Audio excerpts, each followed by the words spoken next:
Unga bunga. Ooga booga. Wumba wumba. Yesterday, we got,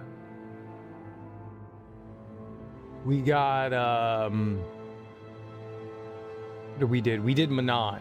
We finished up Manon. Manon took a while to get through.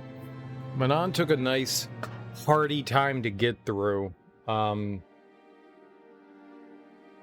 We beat it and took care of it. There's one more side quest we have to do. I'm not sure what it is. It's something we have to do solo. There's a Rhodian we have to talk to. I don't know. We got the quest on Kashyyk. I think Kashyyk. Somebody like ran up to us and gave us a quest. So we're doing something on Kashyyk. I mean, Korriban. Manon. We have Korriban to go to next.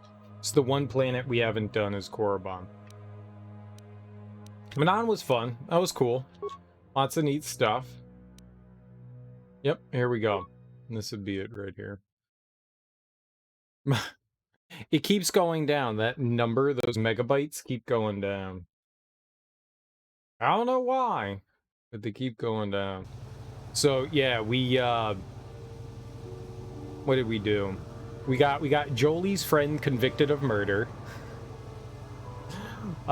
We blew up some machinery. That was cool.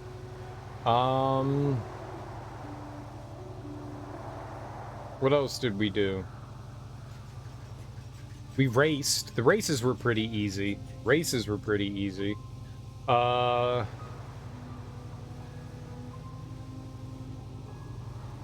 What else do we have? I'm kind of surprised that you can't upgrade your speeder. Shops and stuff keep talking about how they have upgrade parts, and I've never seen an upgrade part. I don't know if that's a thing you can do or not.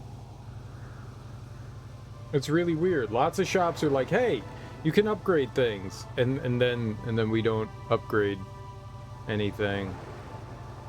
It's a little disappointing. What else did we have here going on, Manon? We killed a bunch of Sith. And then all the fish people got angry at us for killing the Sith. That happened. Alright. You return. Was our business so unfinished when we last spoke? What is it you want? Senny Vec gave me a message to see you. Senny, did not think you would come, but I know better. Dilkie, milady, Jr. It is good that you have come alone, for if you ever come with others, I will not speak to you of these things. I'm Hulas of the Genaharadan, a secret society of bounty hunters. For 1,000 generations we've existed, but always hidden beneath an impenetrable veil. I've never heard of you. If you ever have, we're shadow, darkness, and night. We are less than a whisper or a thought. We've managed to keep our existence secret far longer than most could ever imagine. If you're ever foolish enough to tell anyone about this meeting or the Genaharadan's existence, they would not believe you. They'd probably think you're paranoid or mentally unstable. Not even those closest to you can know we have approached you. If you ever speak to me around any of your companions, I will not discuss the Genaharadan. You understand? Dilkie, milady. Yeah, I got you, man. I understand. I believe you speak the truth, Dilkie, milady, Jr. But remember this. If you ever betray us, this opportunity will be lost forever. Few among the galaxy have ever heard of the Genaharadan. They never see us, never know we're there. They do not even know we exist. I know you keep saying this. If you do not follow our rules, we will vanish, and you will be like all the others. You will never see us again. We will be nothing but a figment of your imagination. I get it. But if you swear to keep the secrets of our order, you will learn of a forbidden society known only to a handful throughout the galaxy. I will preserve the secrecy of your order. I've changed my mind. No, yeah, what's up? Excellent, Dilkie, milady, Jr. We have high hopes for you within the guild. If you prove yourself worthy, listen closely and I'll give you a first glimpse into our secret world.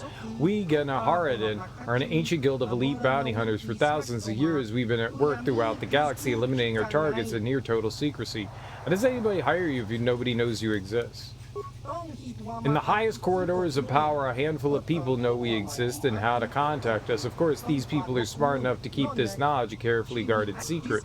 And on very rare occasions, we are seeking new clients. One of our guild masters will approach a powerful political figure and offer our services when the time is right. You're nothing but common assassins. What does this have to do with me? By killing Kalo Nord, you've shown us great potential. The Genaharadan could use someone like you if you're willing, and your work for us could be of great aid to the Republic. How will killing innocent people help the Republic? Why would Genaharadan protect the Republic? Are you saying you serve the Republic? The Genaharadan have a vested interest in preserving the Republic. It is the perfect cover for our work. We operate behind the scenes, manipulating events through subtle machinations. Do you think the Republic has persisted for 15,000 years by mere accident? If not for our influence, distasteful as our methods may be to some, the Republic would have collapsed long ago. We understand the bureaucracy of the Republic. We have learned how to alter the course of political events under the existing regime. We have no wish to see the Republic fail. It's a little hard to believe. Why would I want to join you? What's in it for me? This is one of the reasons our existence has remained secret for so long. Nobody wants to believe in a secret society manipulating and controlling events on a grand scale. Rumors and hints of our existence are dismissed as paranoid fantasies, but we do exist, Turkey Milady Jr., and we have come to ask you to join us. Why would I want to join you? As I said before, your efforts here will help the Republic, and by aiding us, you'll earn the right to join an exclusive organization with the power to alter the very course of galactic history. And of course, there's the simplest reason of all, the Genaharadan reward their agents very, very well. Okay, what do I have to do to join? As you can imagine, joining the Genaharadan is not a simple process. To begin, we'll need proof of your loyalty and your competence. When you feel you're ready, I will give you a task, a target who must be eliminated. Of course, you will have to come alone whenever you wish to discuss Genaharadan business. I'm ready to prove myself worthy. Killing Kalo Nord was an impressive display of your skills, but there is more to the Genaharadan than mere killing. To preserve the secrecy of our order, our agents must be discreet. You must be able to find and eliminate a target without drawing undue attention. You can never mention your assignments to others, not even your closest allies. Also, you cannot ask people for information about your target. You must complete your mission using only the information I will provide. I understand. Who's my target? What happens if I tell someone about this? They wouldn't believe you. They might even think you're insane. Telling anyone of the Genaharadan would be pointless. We're very good at hiding any proof of our existence. Why would people think I'm insane? I understand. Who's my target? Like, they're just saying they'll think I'm insane. They have no idea what's going to happen. Like, it's a straw man argument. We'll begin with something simple. Your first mission is to eliminate either of two targets, a Grand Slaver named Zulan Zentar or a Rhodian anti-Republic terrorist named Lorgal. Tell me about Zulan Zentar. Zulan was a common intergalactic slaver who tried to kidnap the daughter of a Coruscant senator. He failed and the girl was recovered, but Zulan himself escaped. He will probably try another kidnapping soon. If he succeeds, he might ransom his victim in exchange for dangerous political secrets that could threaten the Republic itself. The Genaharadan want to eliminate him before this happens. Our latest information places Zulan on Dantooine. He often sells illicit goods to the wealthy settlers of that world. His land speeder was spotted near one of the settlers' estates on Dantooine. Zulan rarely strays far from his speeder in case he needs to make a quick escape. You should look for him there. Tell me about Lorgal. Lorgal's a radical who wants to destroy the Republic through terrorist acts. He's responsible for over 24 bombings, leaving hundreds of civilians dead. He was recently captured and is being held prisoner in the Republic base here in Manan, awaiting transport to Coruscant for trial, and a chance to publicly voice his radical beliefs. We do not want to give him that chance. You must find a way to kill him before he leaves for Coruscant, but you must be subtle. It must look like an accident or an unexplainable death. The Republic would be glad to get rid of Lorgal, so they won't investigate his death closely. As long as he isn't struck down by a weapon in his cell, the Genaharadan will be satisfied. Is there anything else? Remember, tell no one about this. If there are others with you when you confront Zulan or Lorgal, make it seem as if you're acting on behalf of the Republic, not the Genaharadan. That's all for now. Return to me when either Lorgal or Zulan is dead, and I'll reward you. If you wish to complete both missions, feel free. You'll be suitably rewarded for each. Oh, we get to kill a bunch of people? Let's go murder.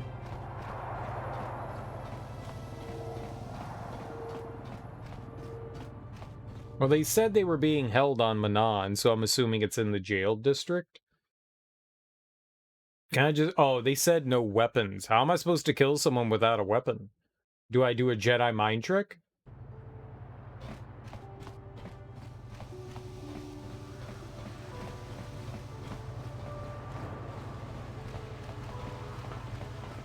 I wonder if anything pops up in my journal, does it?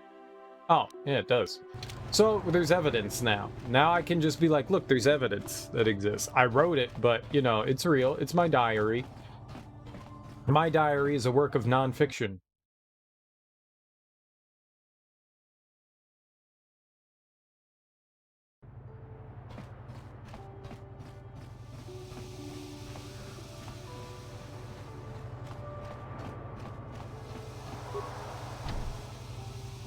Oh. So it was at the Republic. Whoops. Whoops. Maybe it was that other active cell in the Republic Embassy. There was one on the left side, and there was also one on the right side.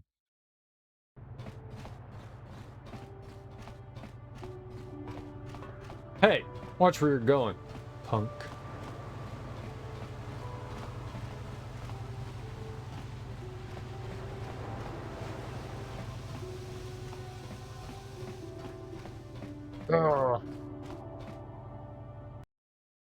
Alright, I think the Republic's to the north?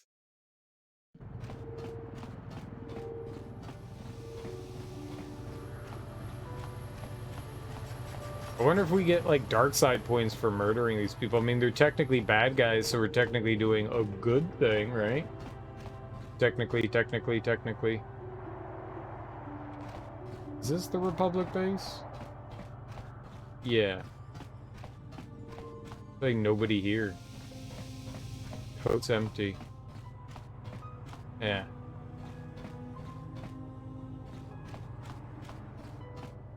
I'm sorry, I'm on duty, citizen. Please refer any No, don't you talk to me when I'm talking to you. You shut your mouth when I'm talking to you, sir. questions to our diplomatic corps. Thank you. No.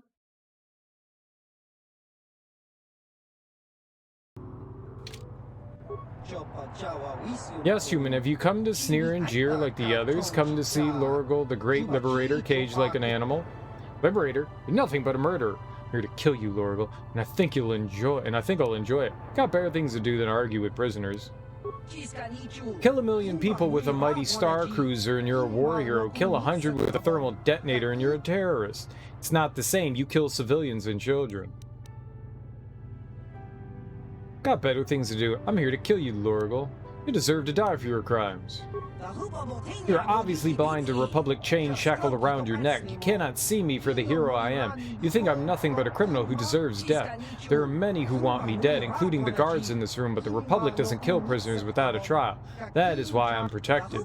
This energy cage keeps me safe from Blaster and Blade. The Republic will keep me alive for transfer to Coruscant, and then all the galaxy will witness my trial. You cannot touch me in here, human. No conventional weapon can penetrate this cage. Nothing can stop me from spreading my manifesto during my trial. And I've got better things to do than argue with prisoners. Yes, leave me. You're a tool of the Republic, a slave who cannot see your own chains. Can't even see your own chains. But do not fear, someday or someone like me will destroy the Republic and free you all. Great, good idea. So long! Thanks for all the fish. Thanks for all the fish. Hey, K. Ilgor Trout. Welcome on in, homie. How you doing today?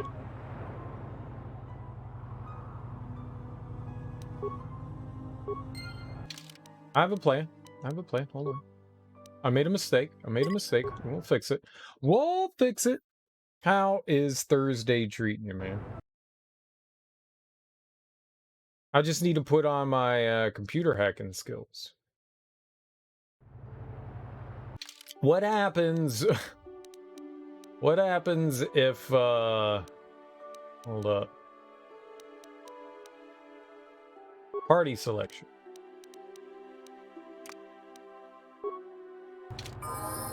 Okay, right. Now we have a robot friend who's very good at computer. Repair, security. Oh my goodness. Just hitting the up button. Just hitting the up button.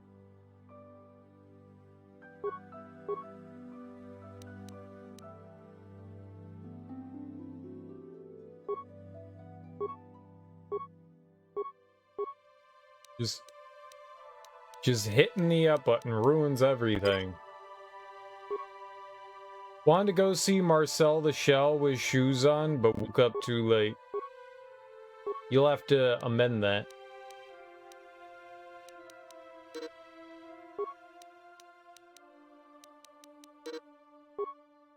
You can not wake up late tomorrow, right?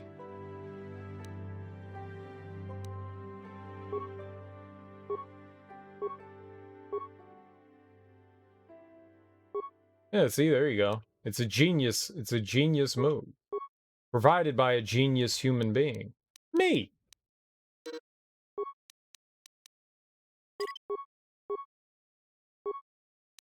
I'm that genius. It's amazing.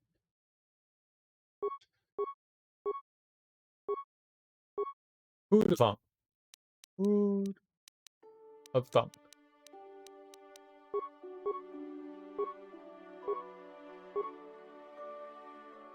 Gotta finish this salad first, dude. I made a grilled cheese sandwich, but a fancy grilled cheese sandwich. And you're like, cereal, what's a fancy grilled cheese sandwich? Well, hold your horses and I'll tell you what a fancy grilled cheese sandwich is. A fancy grilled cheese sandwich I made with fresh mozzarella,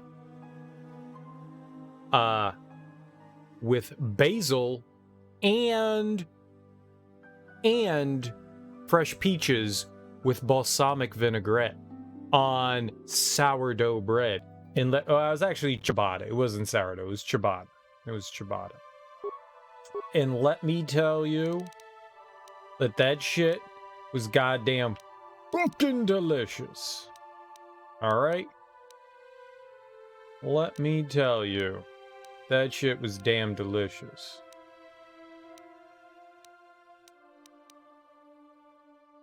You had me at grilled. It was so good. It was so good. I'm not saying it's like the greatest thing I've ever had, but I'm saying it's the greatest thing I ever had, you know what I mean? Know what I mean, Jelly Bean? Alright, reprogram cage to kill prisoner for 1 spike. Prisoner termination sequence sent to engage in 10 seconds. I didn't do it, the robot did it.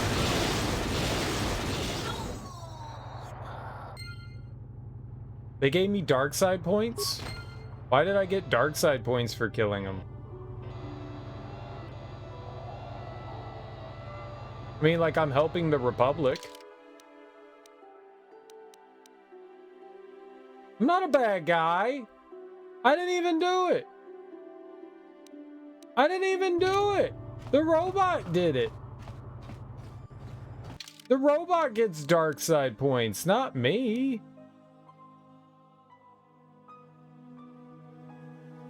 I'm a good guy.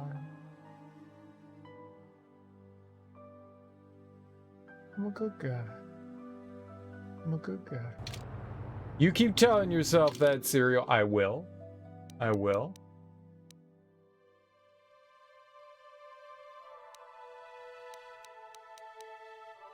But like, they're bad people. Like, why am I in trouble for killing bad people?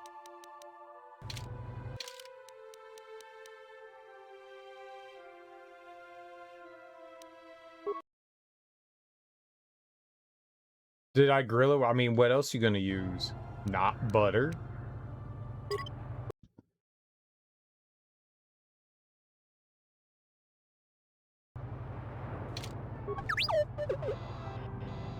Maybe if I did it on my own? Maybe then we wouldn't get dark side points? Maybe because the robot saw me, the robot judged me. Maybe because I was a coward. Maybe because I was a coward and made the robot do it instead of me, huh? That would make sense.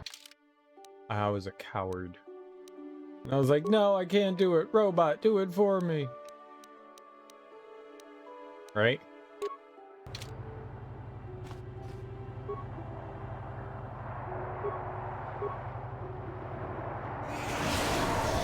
Now I did it myself. Ha ha ha ha!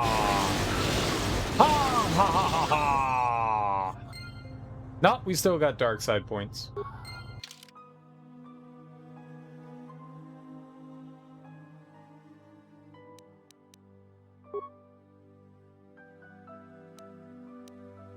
I guess no matter what you do, you're gonna get dark side points for murder. I guess because we're assassins helping out a shadow guild. I guess if I'm good, I can't really do this stuff, can I?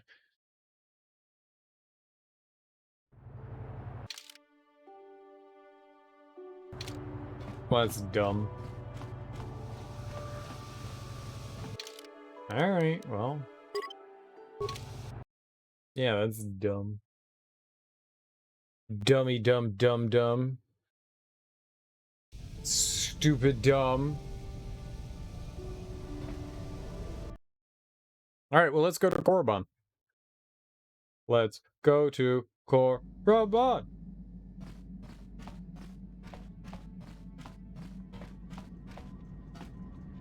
I like you, though, being all tall like that.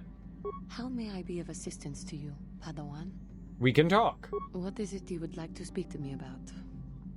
What happened to your father after... What happened after your father died? After my father died, my mother was left to support me alone. Mm-hmm. A single non-human woman, living in one of the worst, most violent slums on Terrace. It was not easy for her. Yep, we finished Manan. We did it all yesterday, so it's to Korriban. Korriban's the last planet we have to take care of currently, I guess.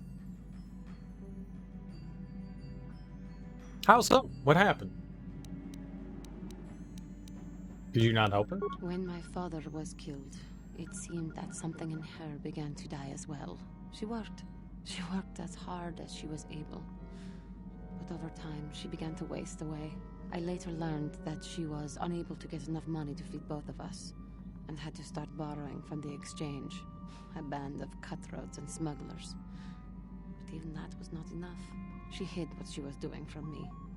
She gave most of her food to me so that I would be strong, but she herself was suffering deeply from it.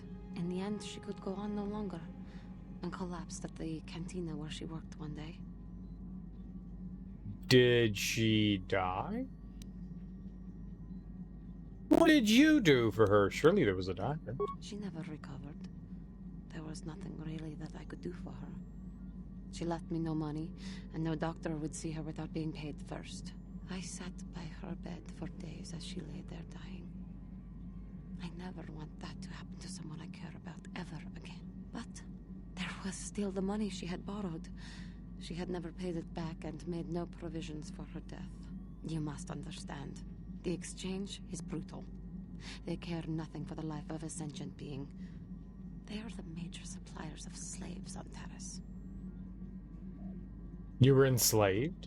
They thought it would be appropriate that, with my mother owing them money, the debt should be passed on to me. And with no way to pay, they took me by force. You have no idea what it is like to be bound like a beast and treated as such. It was the worst time of my life. They treated me like livestock. They were waiting for a buyer to give them some credits for me when the Jedi came to fight the Mandolorians. That's not how debt works. Like, that's not how debt works. That's not how debt works. Debt is an individual's debt. Like, if I get debt, my children don't get my debt. Or my other family members. It's my debt. My debt. And they freed you? This is space debt, alright? That's different.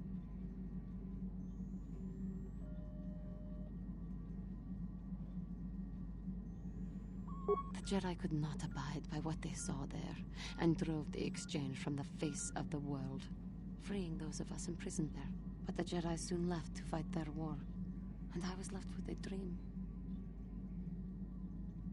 What did you do? I swore that I would become a Jedi.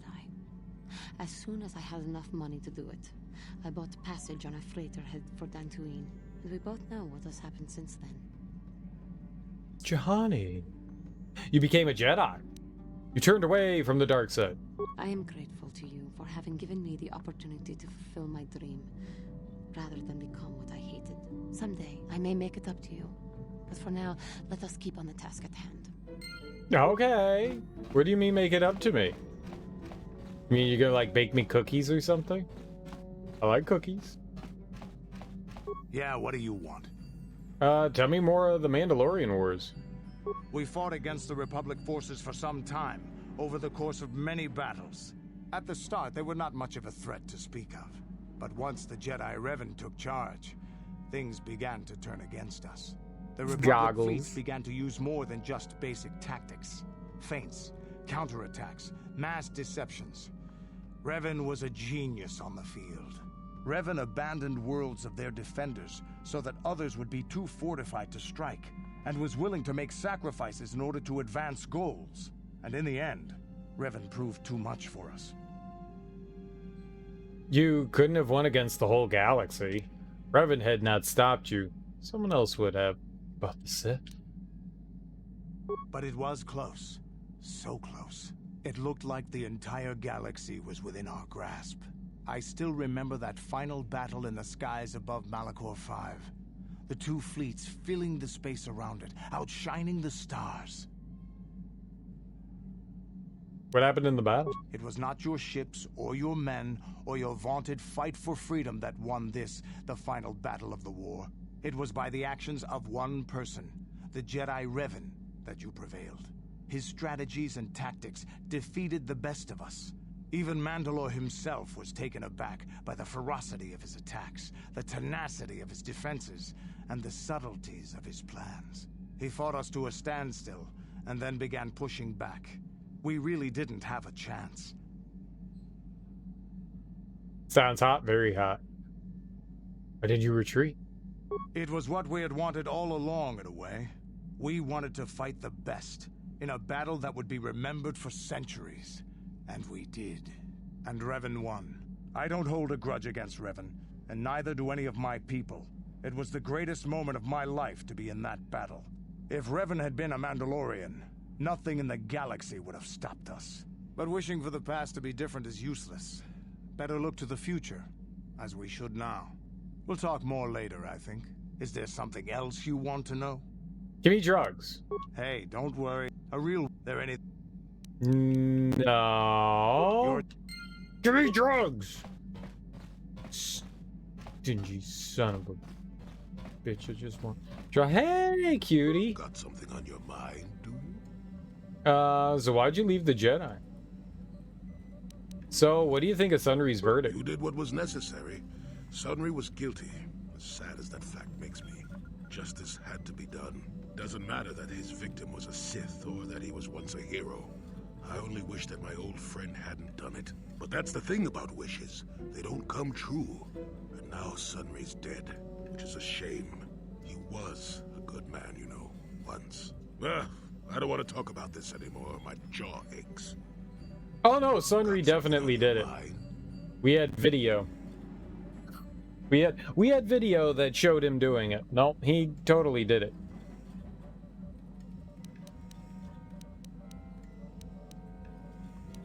Why'd you leave the Jedi? Who said I left the Jedi? You did. You said you weren't a Jedi any longer. Are you saying you're still a Jedi? Don't play games with me, old man. Well, technically I was only a Padawan. Not that that makes a difference to most, but as for the Order itself, no, I never left it. It left me. You can't freeze Sunry. He's dead. They killed him. They murdered him. I don't know how they murdered him. They murdered him. The penalty for death is death. Cake or death. Cake or death. Cake or death.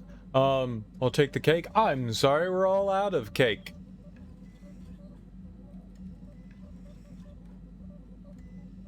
Just like I did with the Rhodian. Like he got shocked in a tube. He got tube shocked.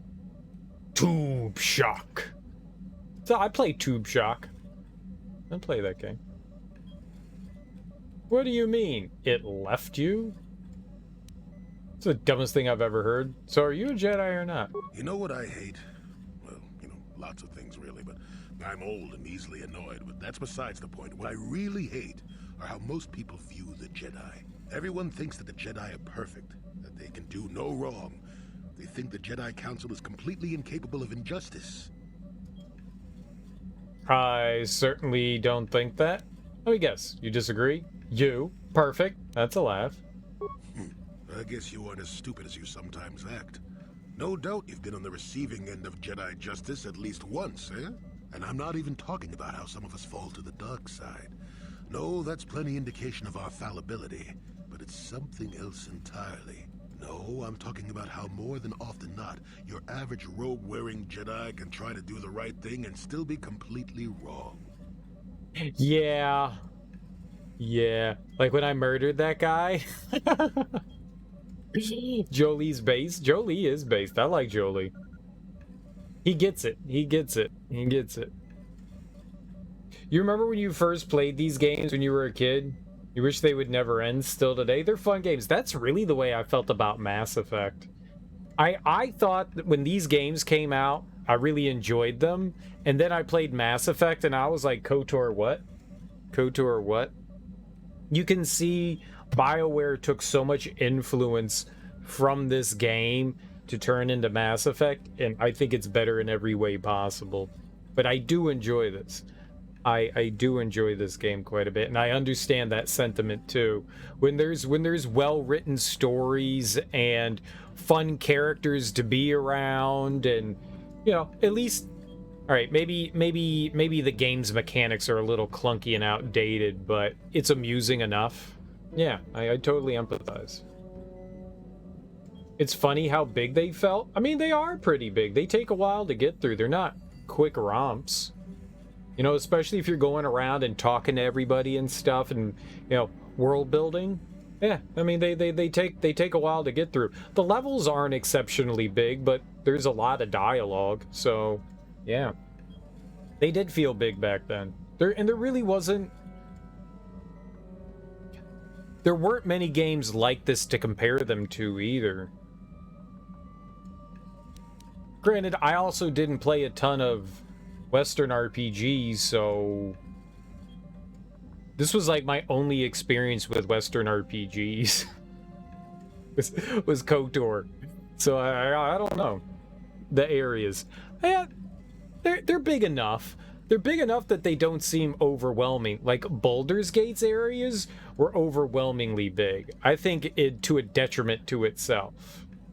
These have like areas to go to and things to check out, but it's not overwhelming.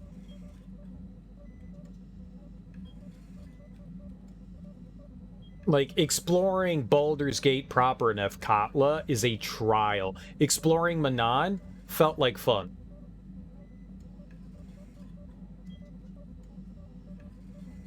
I don't get it. What do you mean? So the Jedi wronged you in some way, I take it. Nobody can be right about everything. How you doing there, Warrior of Heart? Welcome on in. Happy Thursday. When you were a kid back in those days, it was so much fun. I think they were your first and maybe still only 2 games you enjoyed. Immersion. Dude, I was a full-grown ass adult with when these came out. I was a grown ass adult. I was no child. I was a grown ass man. And I loved it. I loved it. You never got to quite... This was honestly the best Star Wars experience you could get from any game at the time. There were some cool games prior to that. Like the Super Star Wars games on the Super Nintendo. They're not that good of games. I really enjoyed Shadows of the Empire. That was the Nintendo 64 game with Dash Rendar. That one was alright. That was okay, but nothing was quite like this. Like, this was, I felt, the first time that you really got to play as a Jedi and experience what it was like. And that, to me, was pretty fucking cool. I don't recall too many other games. There's Jedi Academy. I don't know when those came out. They all kind of came out in like the same era.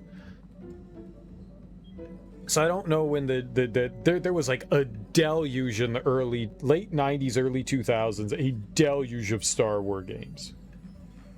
Whether it was, you know, the Rebel Assault games, you know, the shooting games, whether it was what's the episode Pod Racing, whether it was Pod Racing, whether it was Jedi Academy, there were a bunch of games in that. The Force Unleashed, which came, you know, years later than this, but KOTOR 1 and 2, there were just a ton of games coming out in the Star Wars universe, but this was really the only one that, like, you really got to go around and I feel like a Jedi, which I thought was really cool. And this was a unique experience that I had never played like before. And so, yeah, I absolutely get that.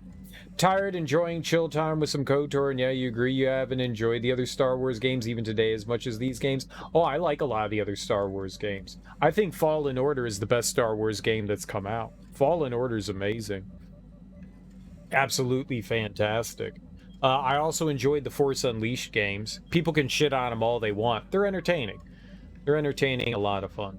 I really enjoyed the Force Unleashed games. I really enjoyed those games. I want to go back and play through those. I haven't played through those probably since they came out, but I enjoyed them. I want to play those again.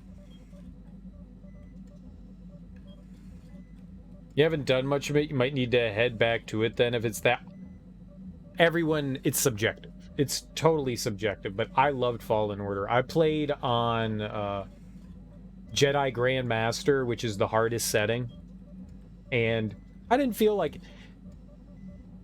it had good difficulty to it. It didn't feel unfair to me. Like, I didn't struggle too much with any of the bosses. I died a lot. The beginning of the game can be a little rough, but once you start unlocking powers and stuff, it's not much of a problem. I got to imagine, I mean, the game didn't feel super difficult on the hardest difficulty. I got to imagine on lower difficulties, it's not that difficult. I bet you on, like, standard normal, you feel like a fucking god. After a little while, with all the powers you get, I bet you can really feel like a god in that one. I did not feel like a god on Jedi Grandmaster. I did not.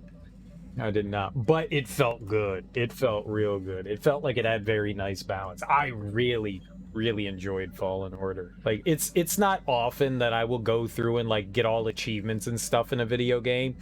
If I, like, beat a game and there's, like, a handful of achievements and they're not that grindy, I'll go do them, but I rarely go out of my way to get achievements. And I was just like, yeah, I'm doing everything in Fallen Order. I'm doing absolutely everything. I love that game. But, you know, it's a subjective thing, to each their own. I lean a bit more towards action-oriented stuff than, like, slower RPG stuff. And so I liked how the combat felt in that game. I loved the parrying and countering mechanic in that game and fucking up stormtroopers and stuff. It felt so satisfying, or robots, or whatever, enemies in general. Oh man, that game was just so fun to play. I am super excited for its sequel. That game was amazing. I loved Fallen Order. Say what you want of the story, it's perfectly serviceable, but the gameplay is just fantastic, I thought. But I'm also a person that enjoys, you know, difficult games. So there's a bit of that. But I think gameplay-wise, Fallen Order just plays really well. Like, a lot of the force powers and stuff that you can acquire, really satisfying to use. Oh, man. Yeah, that game is a blast. That game is a blast.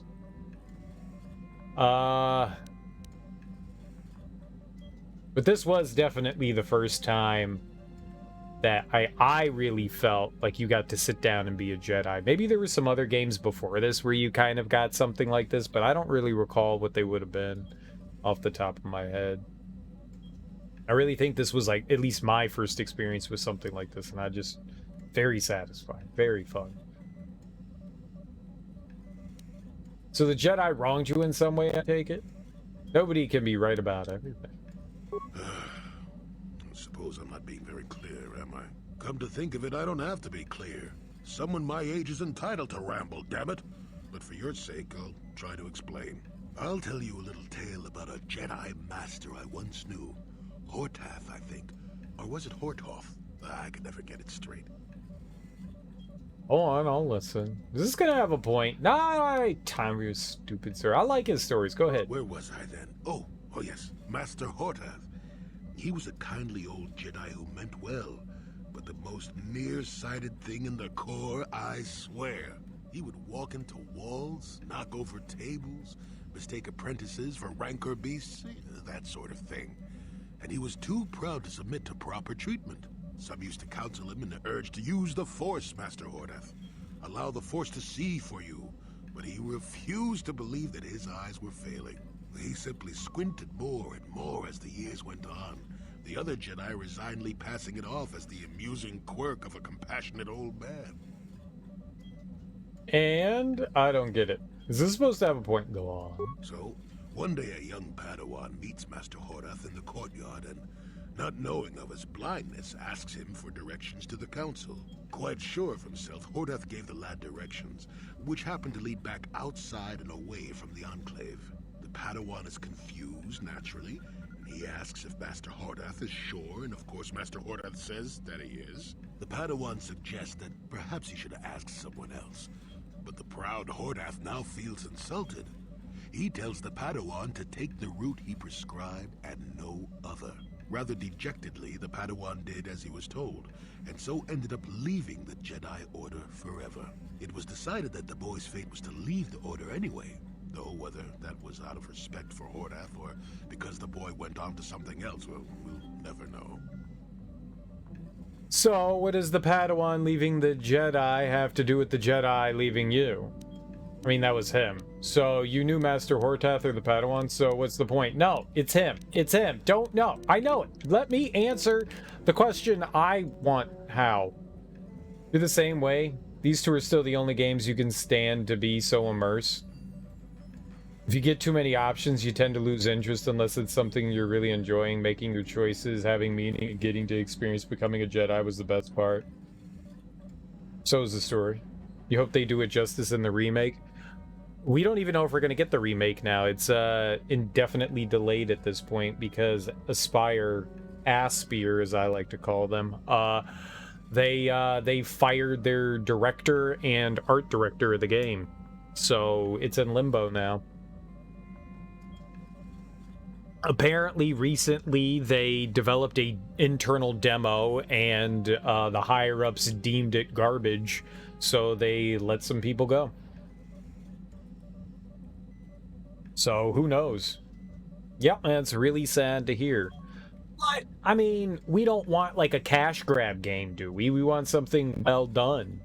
And apparently whatever they had going on after the years of development it's already been under was not up to snuff. So, I'm alright with that. I want the game to be good, right? I don't just want the game, I want it to be good. So, alright. Alright, that's fine. That's fine. I'd rather it take 10 years to get out and be good than rush it out just to cash grab. I'm fine with it. I'm fucking fine with it. Yep, if it's not what you think it should be, then yeah, don't do it at all. I agree. Now, we have no idea what it was like. It could have been great, and whoever was like testing it was like, this is garbage. They could be full of shit too, so I don't know. We don't know what goes on behind the scenes for the most part. Microtransactions and Jar Jar DLC, please, if only. Dude, I'd love some Jar Jar DLC. I would totally pay for Jar Jar DLC. That's not even me joking. I totally would. I absolutely would. More Jar Jar, please. Absolutely. Please. Yes. Yes. Yes. Yes. I like him in his floppy ears. Maybe not the microtransactions. Maybe not that. But Jar Jar DLC, I'm in. I totally am in. How you doing, Siege Maker? Happy Thursday.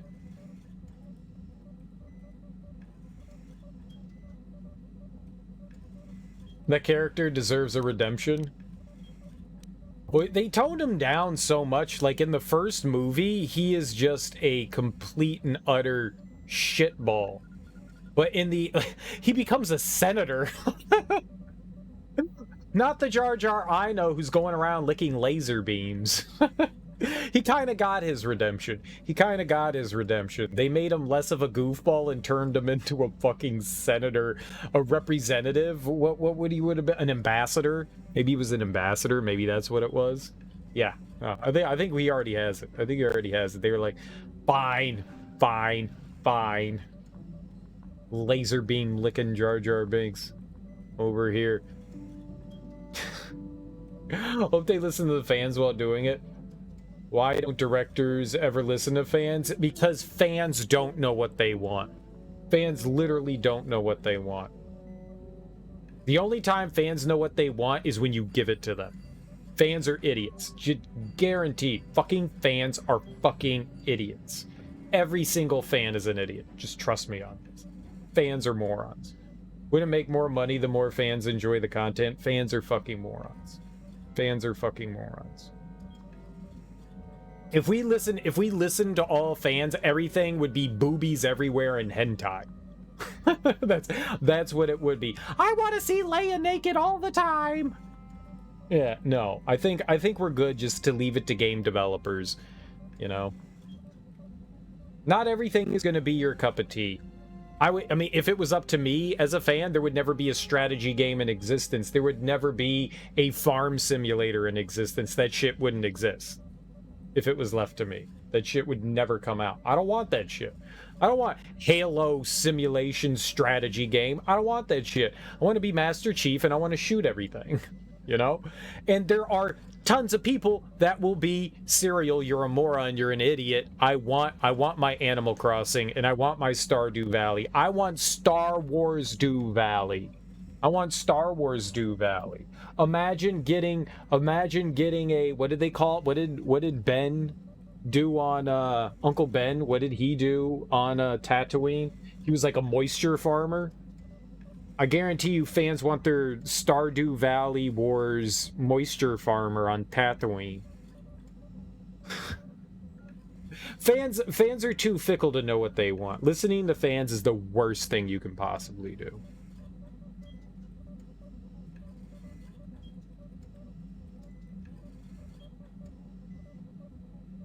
Fans are good at finding bugs and problems, not at solving them. Some game dev guy you saw on YouTube. I wouldn't be... Yeah, that sounds fair to me.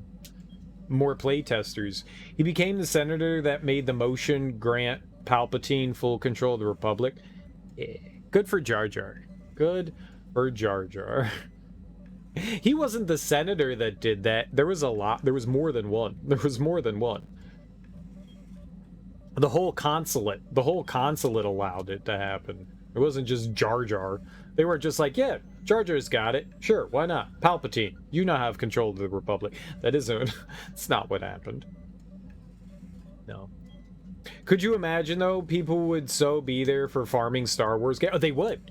They would. Oh, I know. I think that that's a terrible idea. I think it, but I know in my heart that, yes, people would love that shit. People would eat that shit up. Eat that shit up. Have your Bantha tractor to plow the land. Yeah, no, people would fucking eat that up. Eat that shit up. I think it sounds atrocious. I think it sounds fucking atrocious, but people would love it. And that's why fans aren't in control of things. Because in my world, that shit would never exist. And did I just come up with the world's next $1 million game? Can I go to Disney and be like, yo, I want to make Star Wars Dew Valley? Can I make Farming Simulator Star Wars, please? Can I make Farming Simulator Star Wars? They might already be making it. Well, someone, don't tell anyone. This is my $1 million idea. This is my $1 million idea. I'm making it. No one's ever thought of this before me. No one has. I thought of this. I thought of this. This is my $1 million idea. I think people would eat that up for sure. But my point being is I think listening to the fans comes with a grain of salt. I mean, take for example a game like, now I've never played it, but Darkest Dungeon. Darkest Dungeon started out in early access and was a slightly different game than what it is now. And the developers worked hand in hand with the community to evolve that game into what it became. Sometimes it works out sometimes it works out, but there are plenty of examples where that stuff happens and things just go awry. I can't tell you how many times I've like read comments in forums about like people saying people should do this, this, and this, and it's like, you're a fucking moron. It's just bad idea after bad idea. Fans don't know what they want. That's actually one of, and a good point of this is that look at what Nintendo does. Look at what Nintendo does with their IPs, especially like Mario. They come out of the woodworks. People are like, I want more Super Mario Sunshine. And they're like, what about instead of Mario Sunshine, we give you Mario Galaxy? And then the fans are just like, oh my God, oh my God, oh my God, this is the greatest thing. People don't know what they want. People have no fucking clue what they want. And Nintendo takes chances on their IPs and they make these crazy weird games and people are like, this is the greatest thing in the world. I am vehemently against Metroid Prime. I fucking hate Metroid Prime with a passion. But people love Metroid Prime. They love it. I still don't think Metroid works as a first-person shooter. Call me crazy. I don't think it does. The formula that they have for Metroid Prime just doesn't work in my opinion. But people fucking love it and they eat it up. Fans don't know what they want. Fans don't know what they want. I think it's better to have an idea, stick to your idea, and go down that path and make it well. I think that's the best thing you can do.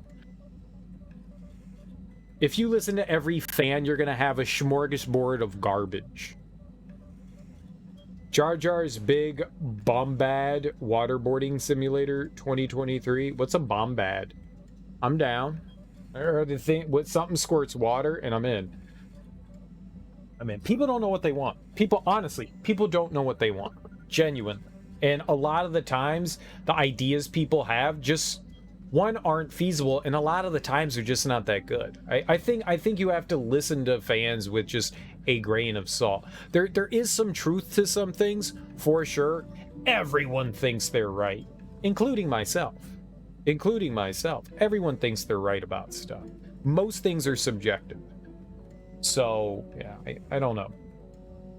I think listening to fans is not always a great idea. Not all. Sometimes it can work out, but I think more often than not, it's just a bad idea. It's just a bad idea.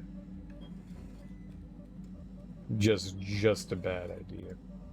I wonder how often, like, fan-made projects and ideas actually turn into something viable.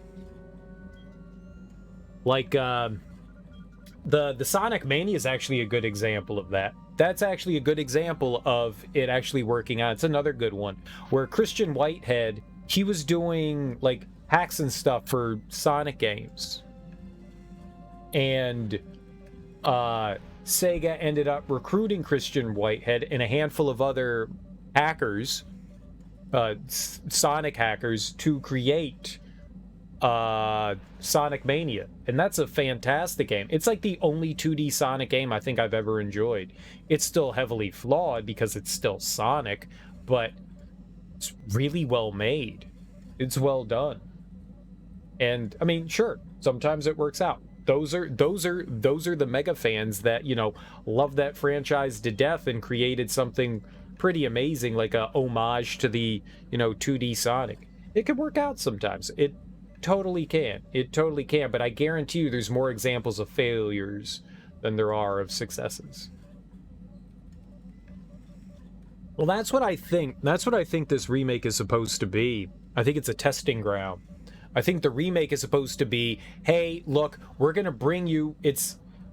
Instead of investing a ton of money into creating a brand new game, they already have a lot of things laid out for them. Yeah, they have to recreate new environments and stuff, but a big chunk of that, story writing, lore and all that stuff, basic ideas of the environments and stuff, what they need to do, a lot of that's already taken care of. There are huge chunks of that taken care of. So a remake, even though it's a huge undertaking still, I mean, you're still kind of creating a new game. It's not as big as creating a brand new KOTOR 3. So I think that they want to test the waters with the remake to see if there is still an interest in the franchise. I mean, it's Star Wars, but if the remake sells well, I think that they would go on and make a third one. But I think it's a testing ground. I honestly think it's a testing ground. Now, I could be completely wrong, and that's all that they're interested in doing is making, you know, the remake, and they're not going to touch it ever again. Could be possible too, but I would think that it's a testing ground. Would be nice if they made KOTOR 3. The Old Republic didn't continue the storyline. Both KOTOR games were fantastic. I think you're in the minority on KOTOR 2. I liked KOTOR 2 as well, but I think most people did not like that game. I think most people did not like that game. I didn't understand what the complaints were. I was like, it's more Knights of the Old Republic. I don't see the problem here. But I think a lot of people disliked it. It did not do well. It did not do well at all. People were not a fan of Knights of the Old Republic 2, but I enjoyed that too. I enjoyed it as well. Not much. I never knew the Padawan nor met Master Hordath himself. He was before my time. Ah, I was wrong. I don't understand this. The tale is about blindness, and I thought the point was clear. At any rate, you think about it. You're the one who asked why the Jedi left me, remember? Now let's get going. My feet are itching for a good run. He was trying to make a metaphor, but it's flimsy at best, old man. Cup check. Get, Cup check. Cup check. Do Jedis wear cups? Cup check. Hey there. What can I do for you? Can we talk about your brother? I've made my peace with Griff and what he means to me. So... All right. Can we take your money? Want to practice your skill? Oh. All right, I'm gonna kick your ass. I'm gonna kick your ass. I didn't mean to. I thought maybe we could take her money. Take your friend's money? Yes, take my friend's money. Duh.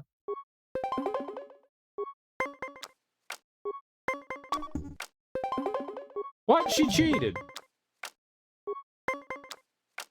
Is opponent a cheater? I like how it says her name is opponent. It's mission. Cheating ass game. She can't get 20 now.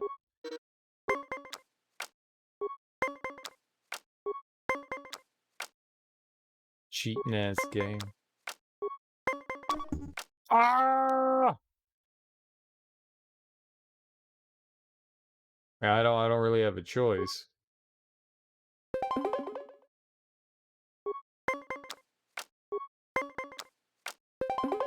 No! She's cheating! A Star Wars story now out on Disney Plus. Opponent. This is just Stanley Stickman. I'm taking a hit. She cheated. She cheated.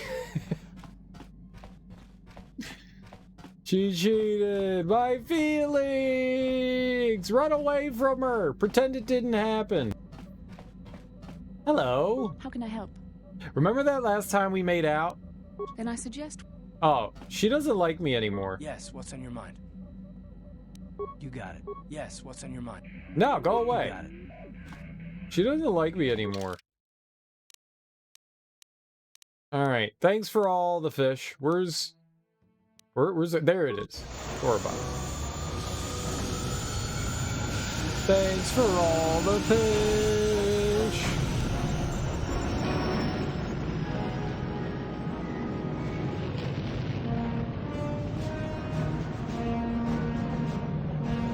Manon was alright. Manon was alright. I like Kashyyk. I like giant tree plant. There was more to do on Manon than some of the other planets, though. You don't know that one of the things that didn't make much sense to you is when you end up on the Mandalorian planet and fight those guys, supposedly 3 guys that are stronger than Malak and Revan. I don't remember KOTOR 2 all that much.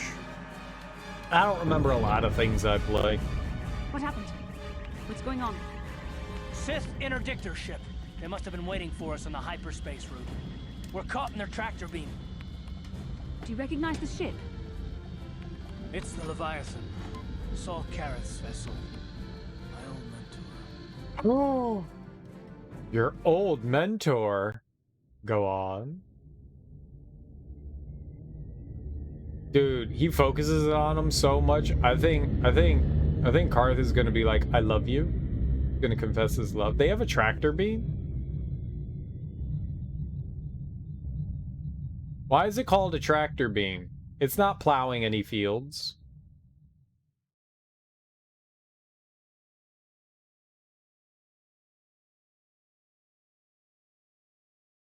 I'm allowed to make the bad jokes. I'm allowed to make the bad jokes. Admiral Nobody Carth else. taught me everything I know about being a soldier. He was a legend in the Republic fleet, and a hero to me until he betrayed us. When the Sith attacked my homeworld, the Leviathan, which is Saul Carith's flagship, was at the head of the fleet. My family was destroyed that day, and my wife died in the Sith bombardment. Don't do anything you'll regret, Carth. Don't let your lust for revenge cloud your judgment, Carth. This is your chance to avenge the deaths of your family. Yeah. Also, the dude Sith were so strong in that one. Nihilus could eat planets, but then you're able to beat them easy. Maybe you're just really strong. Maybe you were just really strong. You just cheated your way to victory. Don't cheat. Use mods and hacks to give you all the Jedi powers. I don't remember that fight at all. Maybe a little bit. Like, you're in an arena and it starts out and there's like a bunch of, like, they're in the middle of like pillars and stuff like that. I probably kicked their ass too. I honestly don't remember it all that well. Maybe it's just constipated. I didn't know you could do that. I was a kid. Kids are infamous for cheating. Kids are infamous for cheating. That's what kids do. I was a kid. I know, because I cheated.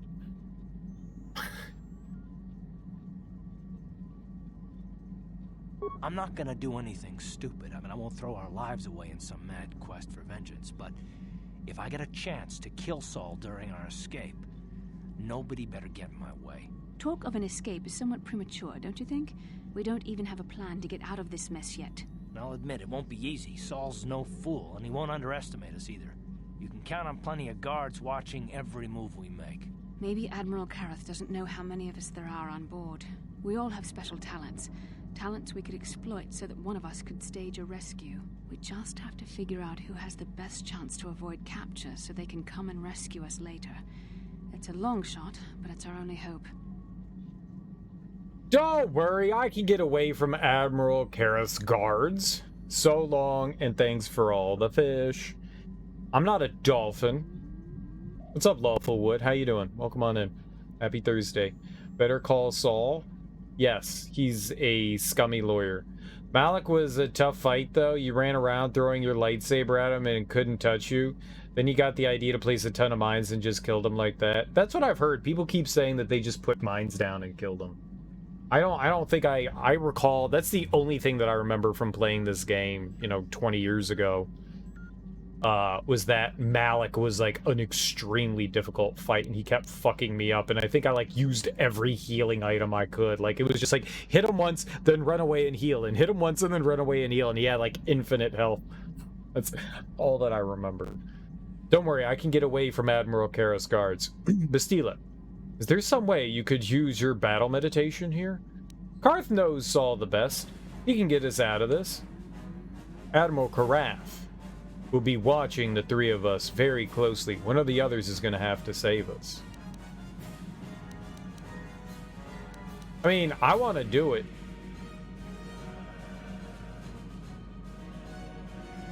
Like, I think it took me like multiple tries to beat Malik. Multiple. And I feel at the end, it was just luck. Like, I just got lucky. Kind of like we got lucky fighting Bendek Starkiller at the beginning of this game. I fought him for like 45 minutes straight and just kept dying. It's just one of the times we're going to get lucky. One of the times we just did a lot of drugs. We just juiced up. We juiced up before the fight and just kept our fingers crossed that we could win.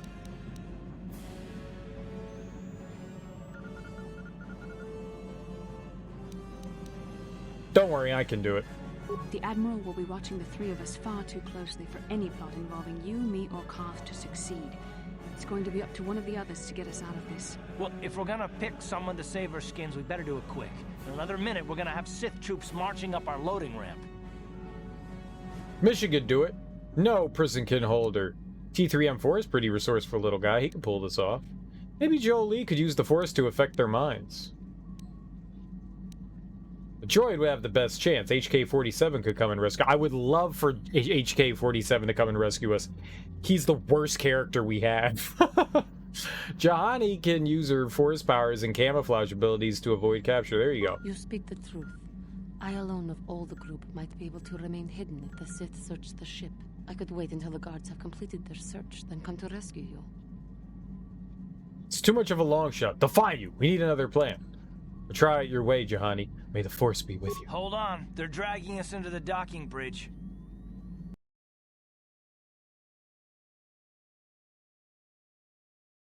You can actually save during the fight? I didn't think you could save when you're in battle. Bastila, Carth, and the crew have been taken prisoner as you ordered, Commander. Excellent. Have you searched the ship thoroughly? Admiral Carth warned me to be on alert for any kind of treachery. We searched the ship from top to bottom. Somebody would have had to be invisible for us not to find them in there. Well done. Return to your post and I'll tell the Admiral. Top to bottom, you say? Top to bottom, you say? Carth, it has been far too long since we last spoke. I see the recent months have not been kind in your case. I barely recognized you. But I recognize you, Saul. I see your face every night, even as I promised myself I will kill you for what you did to my homeworld. Did you learn nothing in your time under me?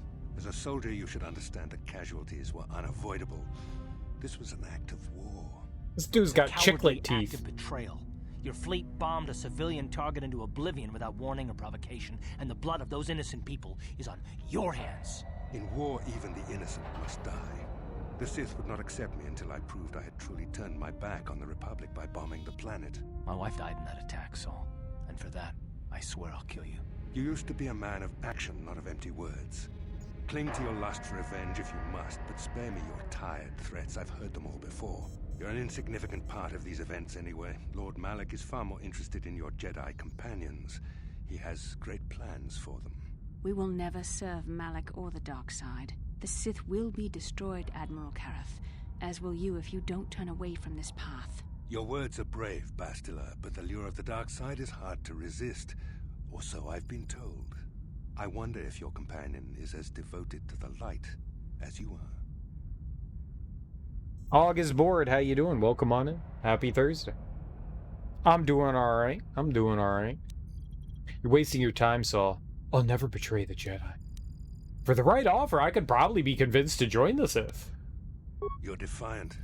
I'm certain Malik will find your loyalty to the Jedi amusing.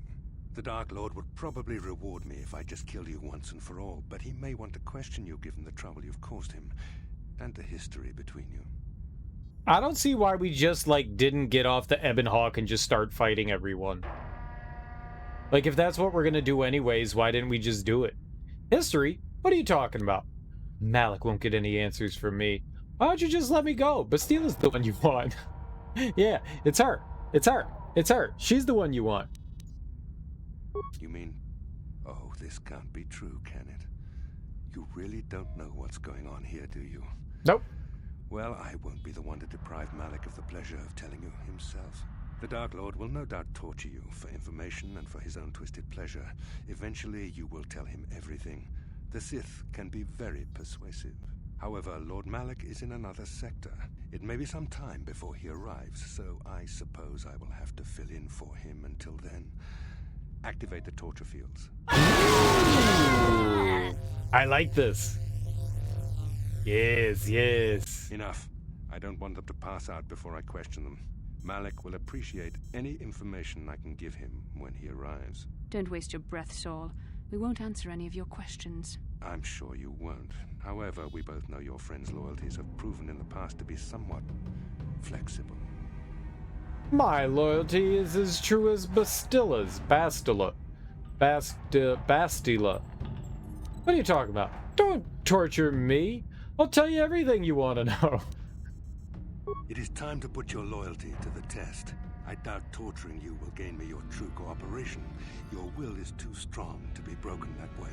However, even the strongest of heroes has trouble watching those they care about suffering. Nope. The interrogation will begin now. Each time you refuse to answer or give me a false answer, Bastila will suffer. Alright. Don't hurt her, I beg you! I would not betray the Jedi Order, even to save Bastila. Go ahead, torture her. I don't really like her anyways. My pain is meaningless. Tell him nothing. I tire of these games. Now I want answers. On what planet is the Jedi Academy at which you were trained? It's Dantooine! It's Dantooine! Alderaan! It's on Alderaan! Alderaan is nothing but a planet of artisans and philosophers. There is no training academy there. You must think this is a game. Very well, this is the price of your resistance. Enough! You see what happens when you try to defy me. His first question was a test. Obviously, Malik knew the academy was on Dantooine, and it has since been destroyed by our fleet. What? Dantooine is an empty graveyard now. Nothing is there but a smoking ruin and the charred remains of your former masters. No, you're lying. It isn't true. You'll pay for this crime, Saul. You and all the Sith. Never liked it anyway. It doesn't matter whether you believe me or not. The fact remains that the Jedi on Dantooine have been eradicated, along with any hope of someone coming to rescue you. Now, tell me your mission. How were the Jedi planning on using you to stop Lord Malik and our Sith Armada? I mean, you've been sent to assassinate Lord Malik. Do you take me for a fool? The Jedi are not assassins. They would never devise such a plan. Perhaps you need a reminder of the consequences of refusing to cooperate. No! Pain! Listen, can you not hear her suffering? You can spare her further pain by simply answering my questions. Now I will ask again, on what mission did the Jedi Council send you? You're a sick and evil man, Saul Carth. Perhaps another lesson is in order. No! No! I beg you, no! Mercy! Mercy. I'm surprised she did not pass out sooner. Rarely have I seen someone withstand such punishment and remain conscious. I see I'm wasting my time here. When Malik arrives, you will learn my interrogation techniques are considered merciful among the Sith. I will leave you here in your cell with a small taste of the horrors you will suffer when Lord Malik arrives.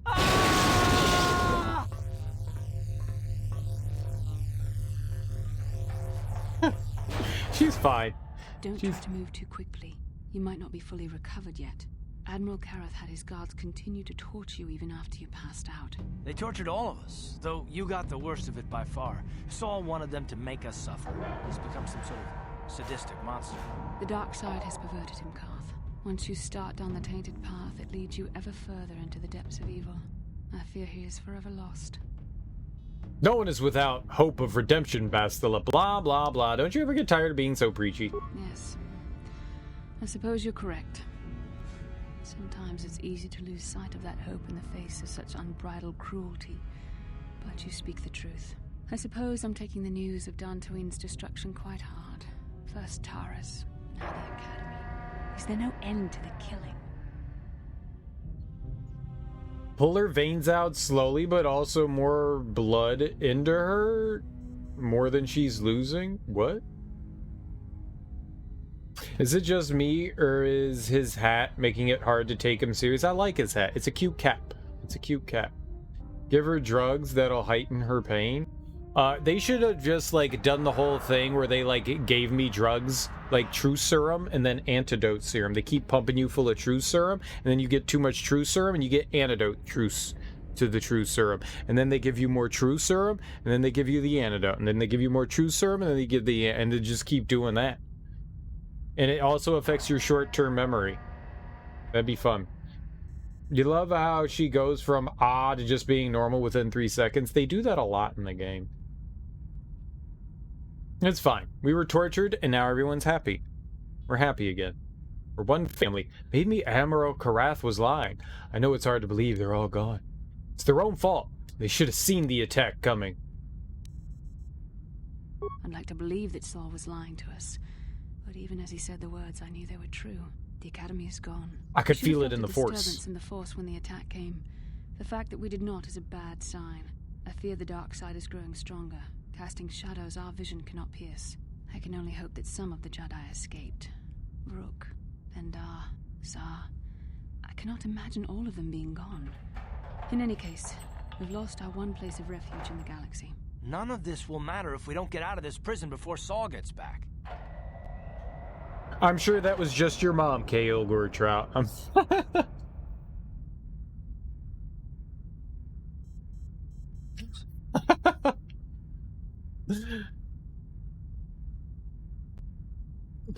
Too far, man. Too far. Yeah, probably. Probably. You have sad news. Irenicus's voice actor from Baldur's Gate 2 and Baldur's Gate Sod died. I just assume that everyone's dead. I just assume that everyone's dead. He sounded old in that game. I just assumed that he was like 90 years old when he did it. You should join me in the dark side. I want to be in the dark side. I want to be on the dark side. How you doing, Zarafuse? Welcome on in. Where's Saul Carth now? I'm not afraid of him. Saul mentioned that Lord Malak was on his way. I think the Admiral left to prepare for his arrival and to report the results of our interrogation. It is fortunate you were able to resist the Admiral's questioning. The fate of the galaxy could be changed by revealing the slightest piece of vital information. I have to confess something. There was a moment, just a moment, when part of me was hoping you would tell him what he wanted to know, just to make the horrible pain stop. I mean, I just wanted you to suffer a little bit. With all that teasing you did of me. I love you. I don't love you. I love you. I don't love you. And then we made out and you were like, fuck you. And it hurt my feelings. So maybe I took a little pleasure in you suffering there. I'm sorry, Bastila. Watching you suffer tore me apart. Saul would have tortured us no matter what I told him. The only reason I stayed silent was to watch you suffer. Yep, that was it. That was actually it. That was how's the game know me. You just stopped in to spread the news? Oh yeah, thanks for spreading sadness. I appreciate that. Hey, guess what? People are dead. Bye! Thanks. Thanks. Alright, well, get some great sleep, Zarafuse.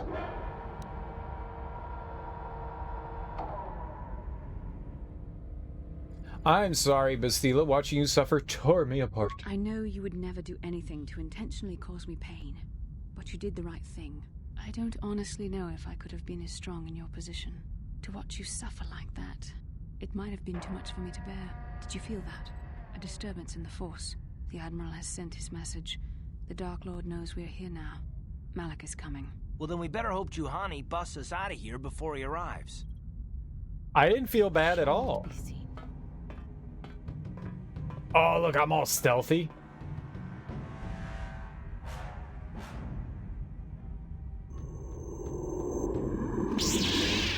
Get him!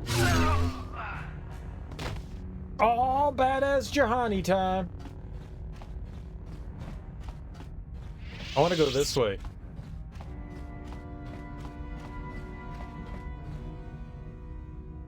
Ah, for Gondor!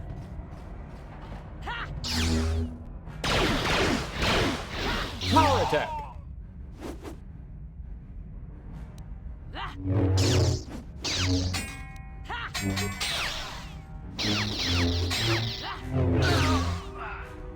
Suck it, nerd. We are gods. Starboard cell block key. See, I'm a genius. I know what I'm doing. Uh-oh, there's more than one. Hello.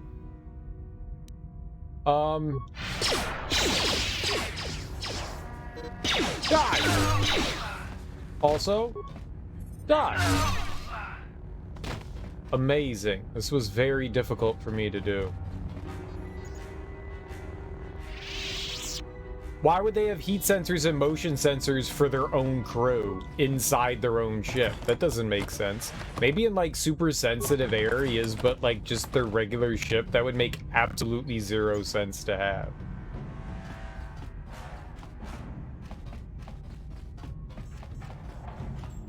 Well, they should have just set up lasers that cut you in half everywhere, and then you could never walk through the ship. What?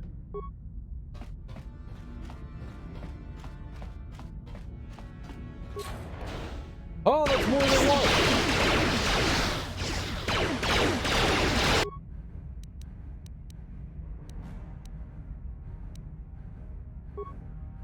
Ah!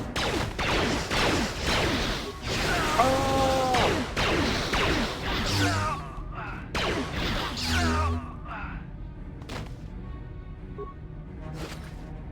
Cameras! Cameras would make sense. See, now cameras, that I got you with. Totally cameras. Why don't they have any cameras? That's a great question.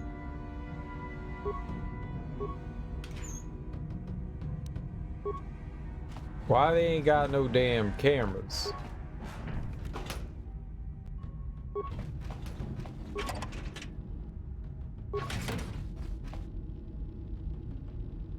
I can feel the slightest fluctuation of the force.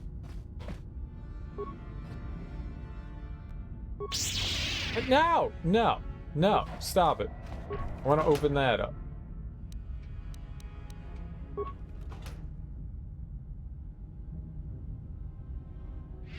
I don't know what the exile is. Am I the exile?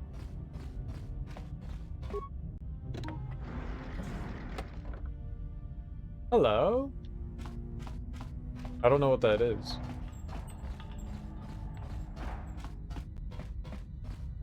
I don't remember number 2. I remembered nothing of number 2. Insane Rhodian. Uh-oh.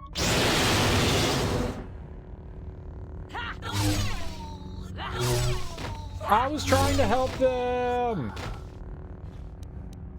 They came at me, bro. Oh, I can't use healing? It's because I'm evil, isn't it? I'm the sexile? Yeah. That's me.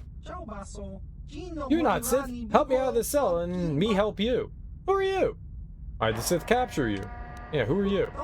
Evil Sith unjustly capture me and my ship. They think we spies. They torture all the crew, trying to get information, but we don't have any information to give. But Sith not care. They interrogate Captain until his mind snap. Then they grab First Mate, then Navigator. They all crazy now. Mine's gone. So sad. But they nothing but animals now. Me lowest rank on ship, but now me only one left. Soon Sith come to interrogate me too. But me not know anything. Me just trader in rare goods. What do you mean by rare goods? Me bring things to people in need, people who need things they can't get normally. You're a smuggler. Such a unnice language. Me helps people, and people helps me. You helps me, and me helps you. How can you help me? We have something special, something you can use on ship, something very powerful, an icebreaker. It gives you access to computers on this ship. You use it to override Sith security programs. Why wouldn't the Sith have confiscated something like this? You did help them. You helped them die. With love. With love. That's what we call our weapon. The love weapon. Sith not very thorough in search, hee. That's disgusting. Say no more, I get the picture. Think what you will, but me have a way into computers, and computers have way into hangar. Me can get off ship eventually, while you still running around corridors, fodder for guards. What about the rest of your crew? It's too late for them. Mine's gone. They crazy with hate and pain. Sad, very sad. But me got to worry about me now. Me got to escape before Sith take me for questioning. Why haven't you escaped on your own? Me trader, not fighter. Sith all around, guarding terminals. But you look like you could get to terminals, no problems. Me knows good opportunity when me sees it. I'll see what I can do. Good, you hurry now. Get cards from guards to get me out of a cell. Me not want to be here when Sith torture me. Me not want to go insane like others. It's too late for them. But there is still be hope for me. You get me out and me escape. Okay. Aha! Me always knew good opportunity when me sees it. Here, you help me, now me helps you. Here, take icebreaker. It let you slice into computers on ship. Me has tuned the breaker to work on the brig computers, so you use it on brig level. It not work anywhere else. Remember, the breaker only good for one use, so you not waste it. You go fight guards, me go and hide now. Wait for chance to get to ship. Okay, bye-bye. Love you. I helped him. I also killed his friends. I did both. I helped and murdered. It's very good of me. Jahani! Jahani! Oh, I'm talking about Jahani! Jahani! We talking about Jahani! It's Jahani! Yeah, use the icebreaker. You hook up the icebreaker to the terminal. After a few moments, you see activity on the screen. System commands. Open detention area. Schematics, return to root menu. Security, barracks. There's nobody there. Cell block. There's nobody there. Detention area. There's nobody there.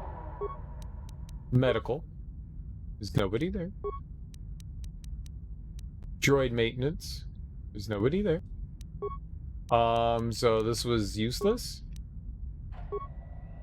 I can open detention area. I have 99 computer spikes? Okay.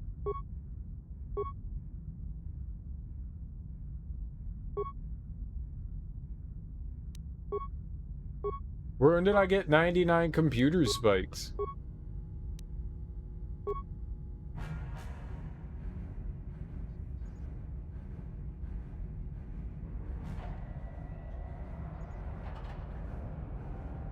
Is game broken? Engage emergency riot system.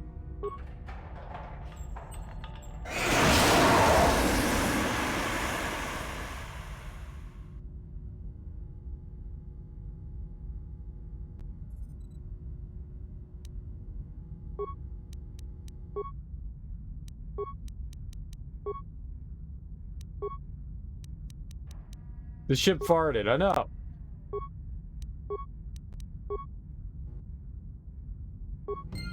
I got 750 experience, though.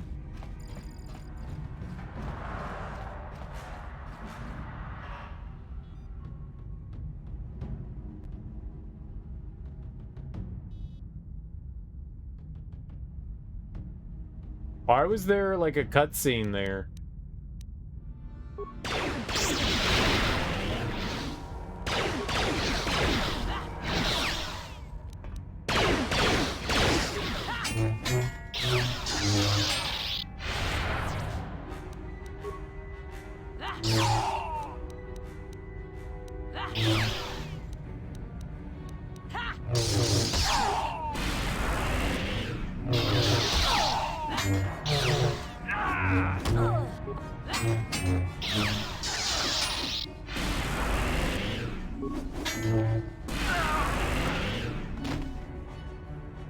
Got him. How to use an icebreaker? I don't know how you put bubblegum into a machine. I'm not the one who came up with the idea to put bubblegum in the machine. Wait, is that a mint? Alright, it's a mint. Sorry, it's a mint, not bubblegum. The Galactic Empire were the good guys? I don't know who the Galactic Empire is, but they're no friend of mine.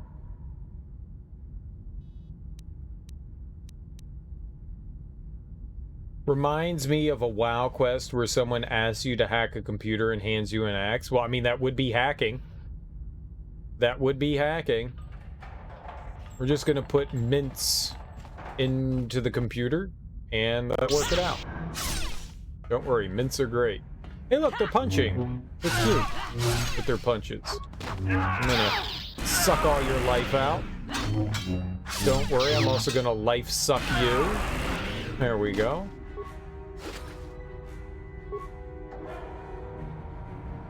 It was a smart move on my part to life suck these guys, right? Detention. Elevator. I think we're going to the right spot here, huh? Oh, what's this? Unlock aft holding cells and equipment storage. I only have 10 computer spikes now. Cells unlocked. Warning, aft brig unsecured. Well done, Juhani.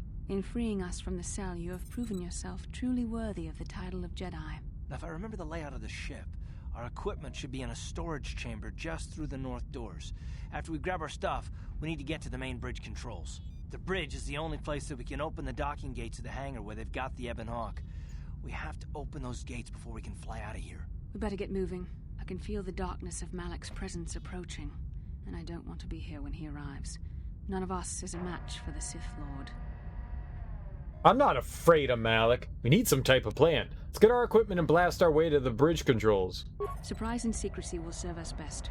A small group might have a better chance of sneaking onto the bridge undetected while the others make their way down to the Ebon Hawk. Count me in, then. I've got a score to settle with the Admiral before we get off this ship.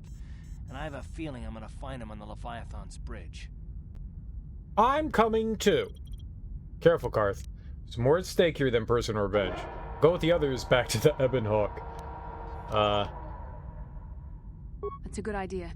The others can get to the Ebon Hawk on their own, but Carth and I might need your help. The three of us will get our equipment and make our way to the bridge. The rest of you head down to the docking hangar where they've got the Ebon Hawk. You'll have to find a way to deal with the guards. Don't you worry about that. I know how to deal with the guards. They won't know what hit them. Where did Canderous come from? This motherfucker just popped out of nowhere. Hey guys, I'm here. Where'd you come from? Like, you just popping out of the woodwork, homie? Like, what? What? He was in the walls the whole time. He's pretty stealthy for being a big guy. Good. Get to the equipment room, grab what you need, and get going. We'll meet you there as soon as we get those docking bay doors open. Just make sure the Hawk is ready to fly when we get there. And may the Force be with you. We still have to get our equipment. Let's go!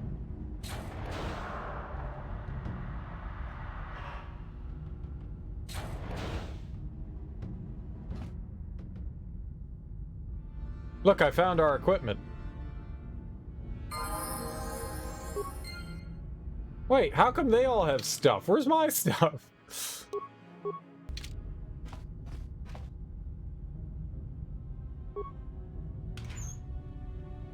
$2,000.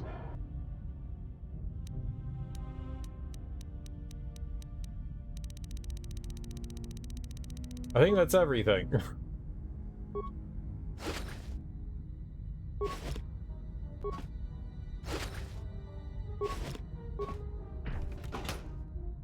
Yes, this is my underwear. Don't judge me. I'm cute in my underwear. You can't move the camera up and down. I want to zoom in. Oh, baby. Oh, yeah. Wait, is there no... Is that my anus? Is there no back to this? Ah, don't look at that. Oh, no, hold on. We're exposing too much.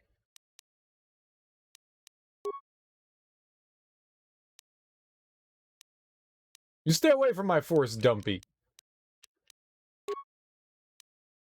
Don't look, anyone.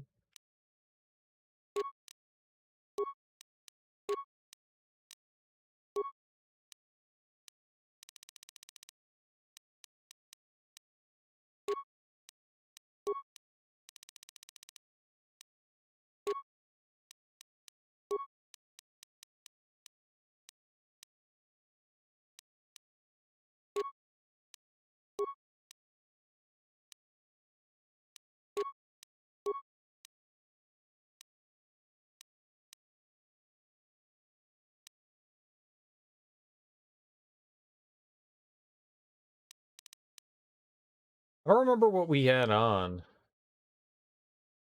Oh, like, I think it was a headband. Will and awareness, I think. Maybe.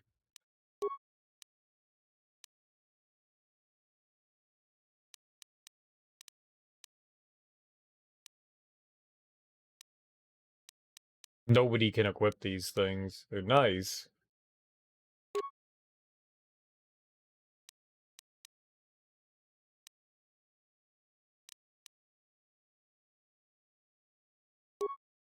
Is that really the one that she had on? Yeah, we guess so.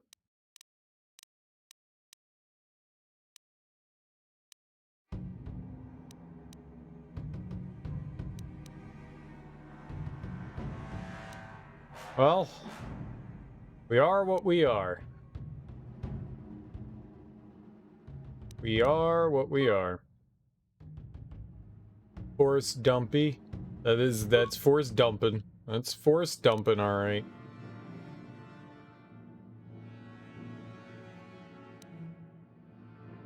He's probably never getting another one of those.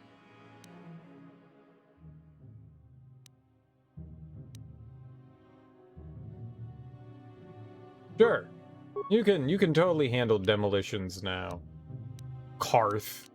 That's your real name. Yeah, he's well suited for all these combat situations.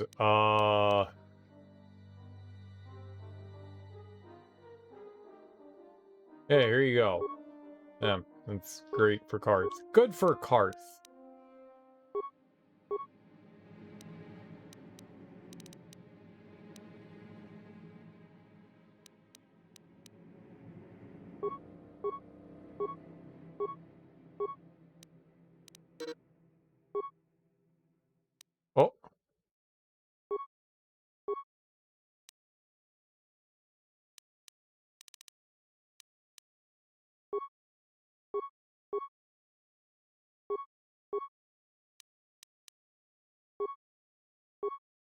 Oh.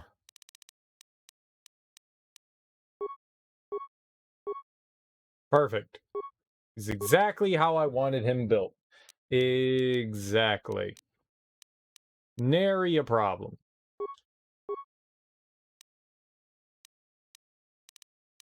Alright, she likes to yell at people. The booty shaking pig is wonderful. I agree.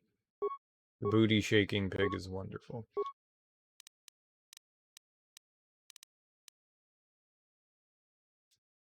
The Among Us cracks you up for some reason. You kids and your Among Us. Your cheddar cheese.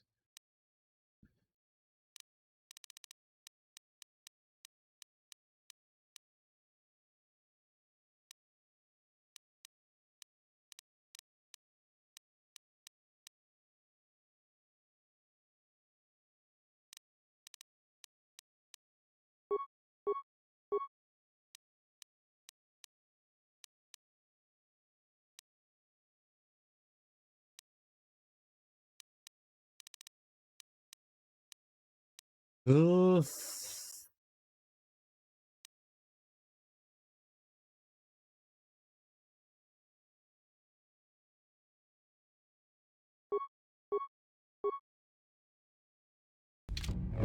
Alright, well, we are what we are. We are whatever we are, that's who we are.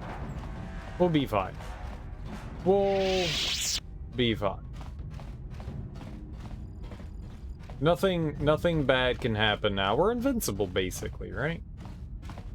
We're invincible. We're best friends that can hug and squeeze each other in the best of times. You can hug and squeeze D's. What? What?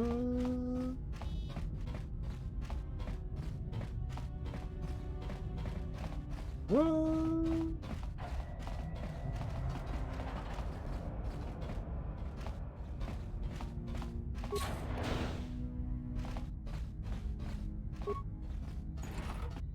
Droid upgrades. Very nice. We needed those.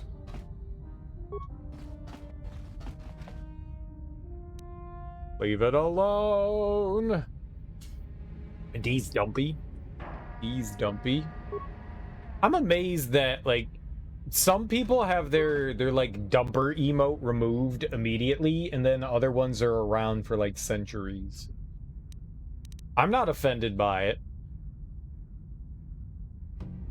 D's nuts. Apparently D's nuts is a real thing. Apparently D's nuts is real. Like an actual product. Like real product, bruh. Like you can buy it. It's like, oh, it's like D's nuts. What it says.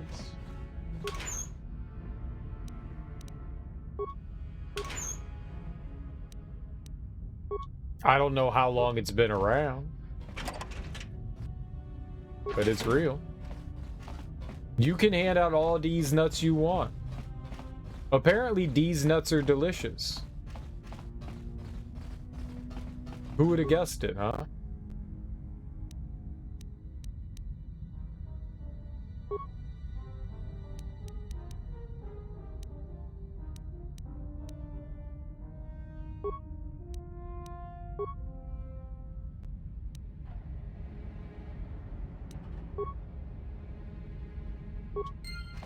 We got 600 experience. Yay!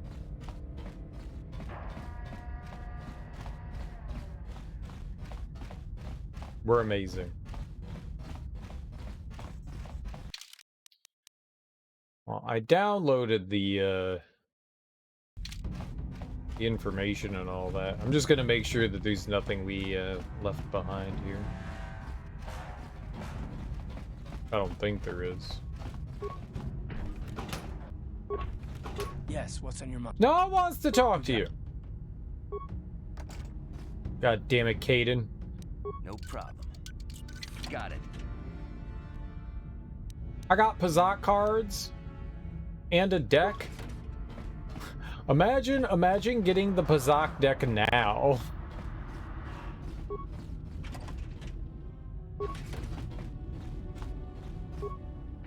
The entire game you've played without a Pazak deck. Makes sense. Well, see, I'm glad I came back down here. Because I missed that other, tin.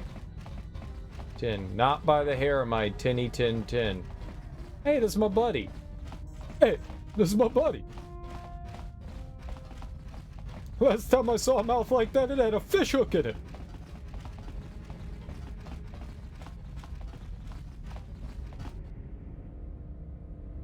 This is Canderous. We're at the Ebon Hawk. Like we figured, it's under heavy guard. But don't worry, we'll figure out a plan to take care of them.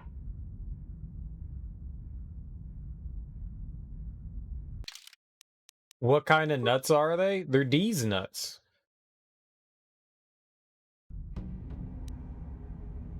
That's a silly question. That's a silly question. I think there's a variety of nuts.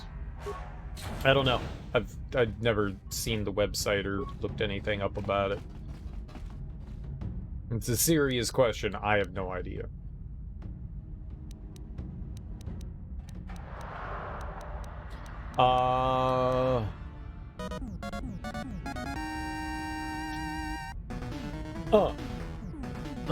Yeah. Okay, time now. Do it 2 times. Put your hands in the air. Yeah, put your hands in the air. All right. That was some good dancing. That was some, I got cardio workout right there. Woo. Char Yoshi, thanks so much for that raid. I really appreciate that, homie. How you doing? Welcome on in. How was your stream? I hope it was lovely. What were you playing? What were you getting into? Regardless, I hope you're having a wonderful time. Thanks for bringing your people over to my people. Howdy, howdy. Welcome on in, everyone. Howdy, howdy. What's up, Free Infinity? How you doing, dude? Just a quick 10 hours of Dead by Daylight. Nice. Nice. Did you win? Did you get lots of experience? If you don't know who I am, guys, I'm Story Killer? No, I'm Serial Killer. That's my name. Serial Killer. We're playing KOTOR.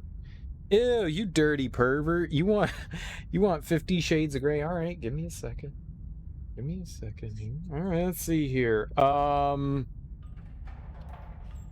He won't let me touch him, and he won't let me sleep with him. Oh, now that's a little erotic. That's a little erotic. Okay. Okay, that was nasty. That was a little nasty. That was a little nasty. Well, that gray fella's certainly controlling. That gray fella's certainly controlling. Wow, it's a family-friendly channel. You made me do it, you dirty pervert. You want to hear all about penises and vaginas? I'm all over here like, I want to be a Jedi, and I'm on the light side, and you're all like dicks and boobs, and buttholes, and I'm all like, you disgusting Really? Really? We're doing that? We're doing that? All right. This is how we chase people away. This is why my channel doesn't grow. Because we're going around and reading 50 Shades of Grey and saying disgusting things. That's why I'm this is why I'm not more popular. This is why I'm not more popular. All right. Off to Urban Dictionary we go. Off to Urban Dictionary. Gross. The next two words are yes sir or have you forgotten? No, those were not. I don't know what the next two words were, but they were not yes sir. That was Anastasia being all depressed because Dorian Gray has these strict rules. They're like fuck buddies in the house, but they can't sleep in the same bed or anything like that. Dude, this is a safer workplace. Okay, now have some of D's nuts and watch the stream. It is safe. D's nuts are delicious nuts that you're allowed to put in your mouth safely. Unless you have, you know, allergies to D's nuts. But who's allergic to D's nuts? Escapism is the naughty word. Scaphism. Oh, I didn't see the H there. I don't know what that is. You're always trying to be rude and disgusting, Hoggisboard. Are you okay? Are you okay? Let's see what we have here.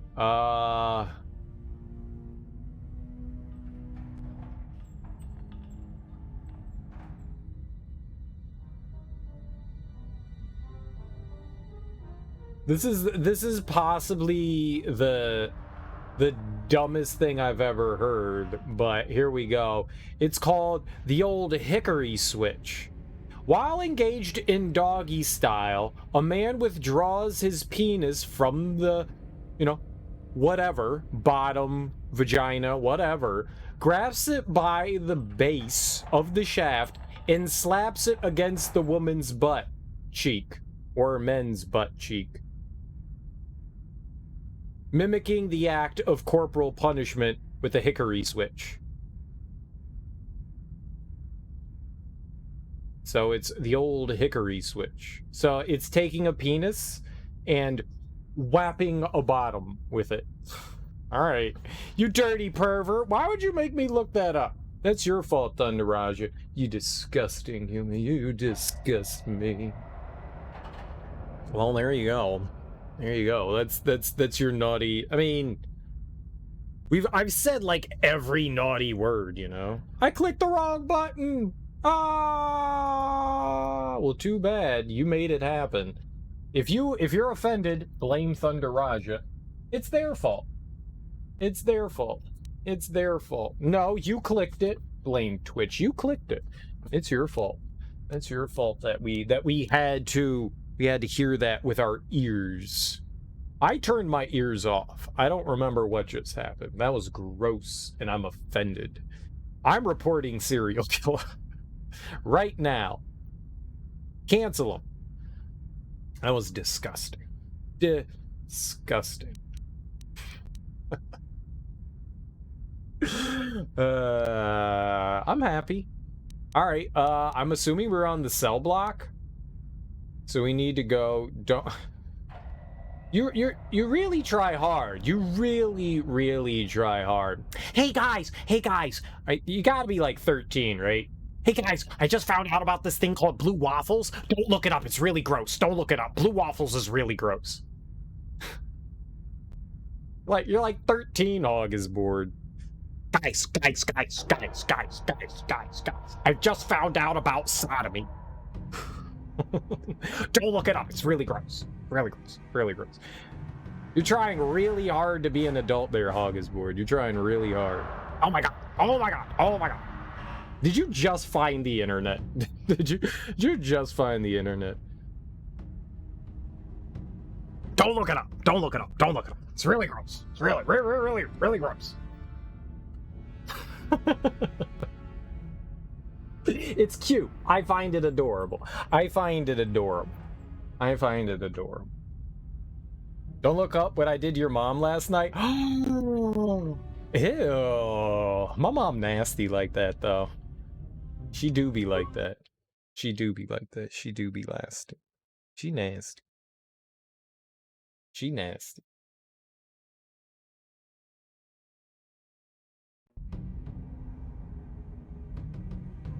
But that, I mean, like, how else did we come into existence if our moms weren't nasty freaks? Good for nasty freak moms. Gotta love the nasty freak moms. Thank God for our own, very own personal milks. Mommy, no!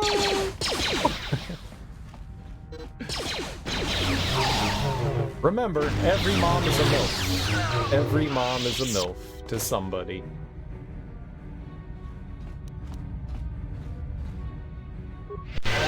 Imagine being the guy brought into existence by a hickory switch. I don't think that's how you get pregnant, Siegemaker. I don't think the old hickory switch gets you pregnant. Pretty. Oh, that was a lot of grenades. Oh my god, get over there. That was a lot of grenades.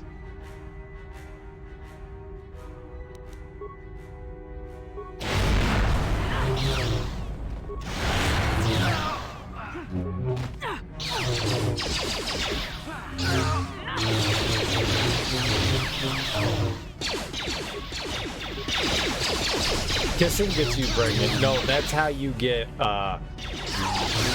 cooties. Kissing gets you cooties. That's what kissing does. Damn, Carth all fucked up. Hold on. Oh, just hit the right button, Serial.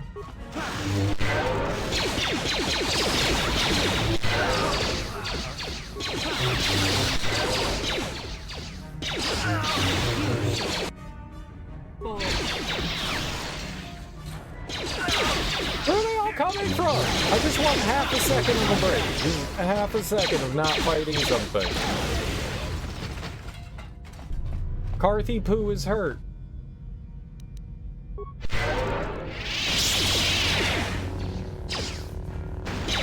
Oh my god! There.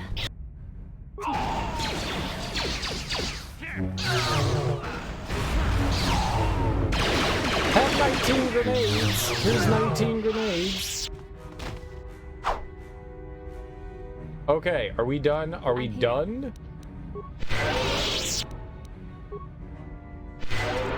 Cripes. Sure.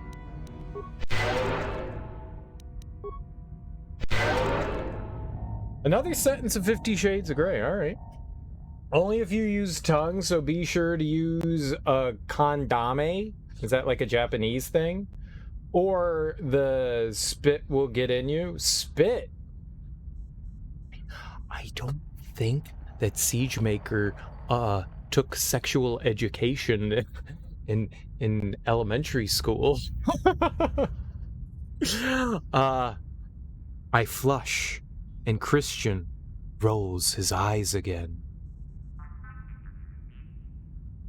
Oh, that's definitely out of context. That could have been dirty. She flushed like the toilet or her cheeks? Or her cheeks. Did her cheeks become red or was she in the bathroom? And he was like, Anastasia's taken a poopy again.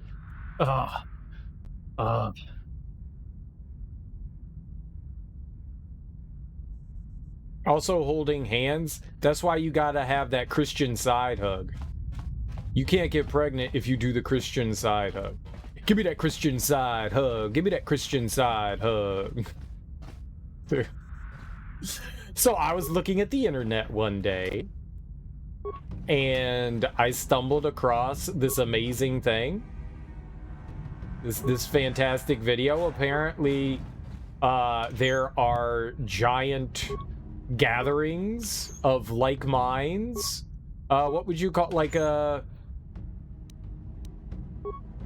What do they call the big musical venue things? What are those called? Like Burning Man and all that, and Northern City Lights. But what are those things called? Apparently there's giant gatherings of Christians. It was a big ass concert, and they got like a bunch of huge Christian bands, which I don't know. I don't know any Christian bands, but apparently there's Christian rap. Apparently there's Christian rap, and that just intrigued the hell out of me, because I was like, huh, well, I gotta know. I gotta know. Being a huge hip-hop head, I was just like, I need to know this. Morbid curiosity definitely got me. It's not even morbid, it's just curiosity. It's why my friends call me Whiskers, and I was like, well, I need to know what this is. I need to know what this is, and they all right, we're never gonna... We don't have any awareness. That's the problem. We're unawares of everything.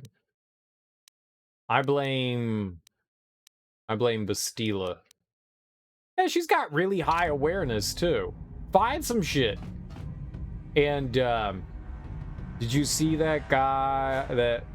Did that guy from that Jesus Christ is my... Oh, I can't say... No. Video turn up? No, but there was a song called The Christian Side Hug. The video's out there. I highly recommend everyone check it out. It's wonderful. It's a life-changing experience. You will have an epiphany. And they're like putting their arms around their buddies and going, you know, Christian side hug, because it's a sin to line your genitals up with somebody, apparently, and give them a frontal hug.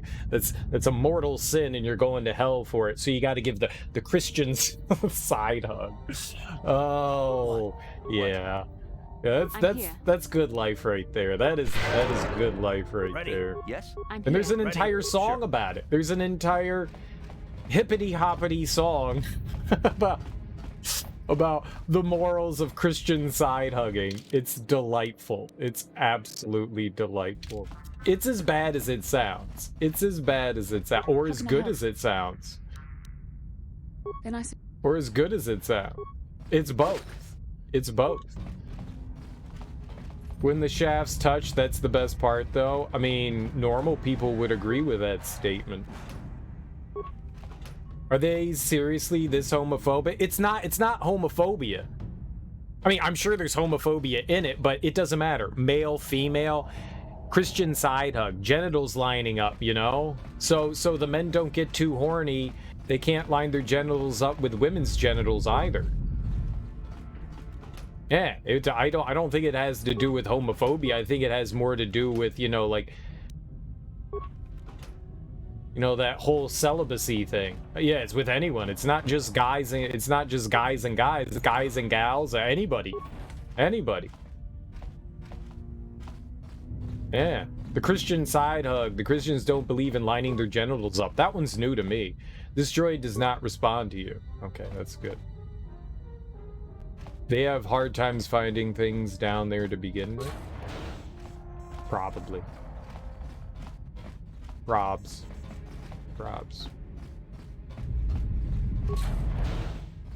I don't see anything wrong with it. You mean side hugging? I don't have a problem with side hugging either. Side hug to your blue in the face. I'm all for about self-expressionism. I'm all about it. I just found it hilarious. The clitoris is not on the Bible? I hope not. Mary Magdalene might have something to say about that, though. Ooh. Ooh. Ooh.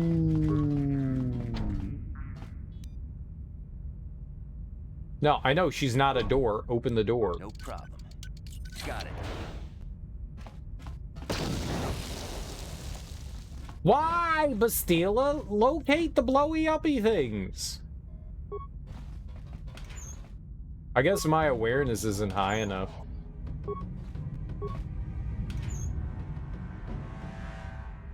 More of a back hugging than a side hugging. I mean, just... What, no hug? I'm a what, no hug kind of guy. What? No hug? What? Spacesuit? The fuck? Are we going on a spacewalk? Oh god, no, please!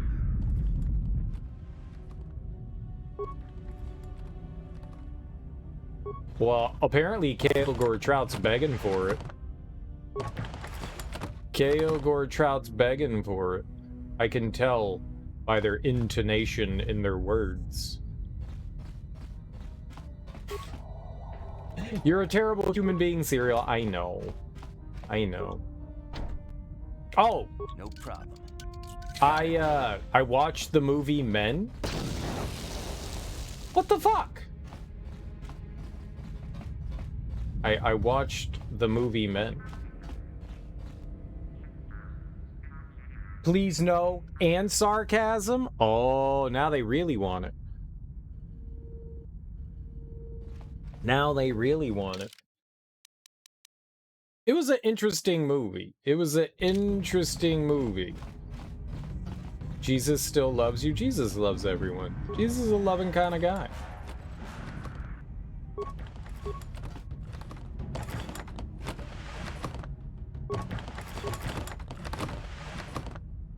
Ah, I knew there was one of them we didn't open up.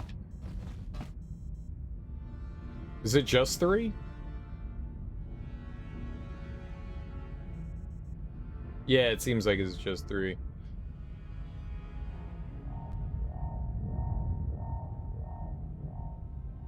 Yeah, it looks like it's just those 3.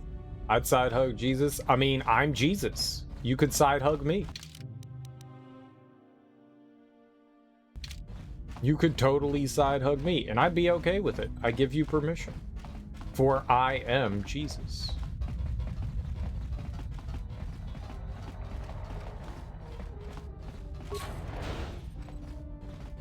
Where in the hell am I? Ah, new hallway. Okay. I like new hallways. We haven't hacked into any computers yet. Oh, we found friends. Uh-oh. Whoa, the Jesus. The Jesus. Is there any other kind?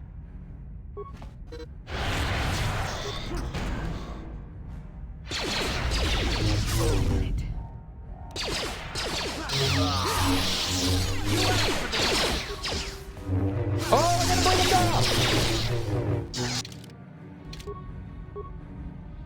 Girl is so dead.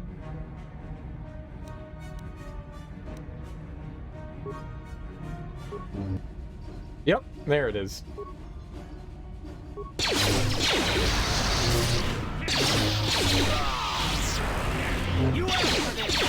Stop doing things to Carth! And me!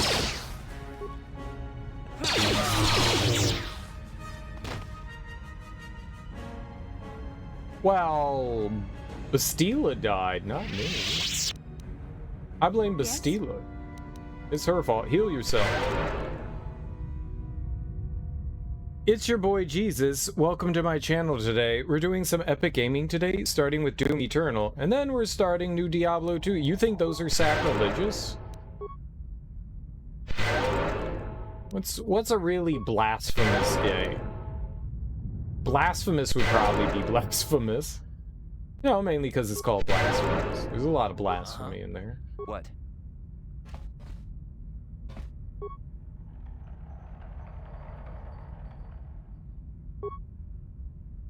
RAM storage room? Okay, yeah, RAM storage room.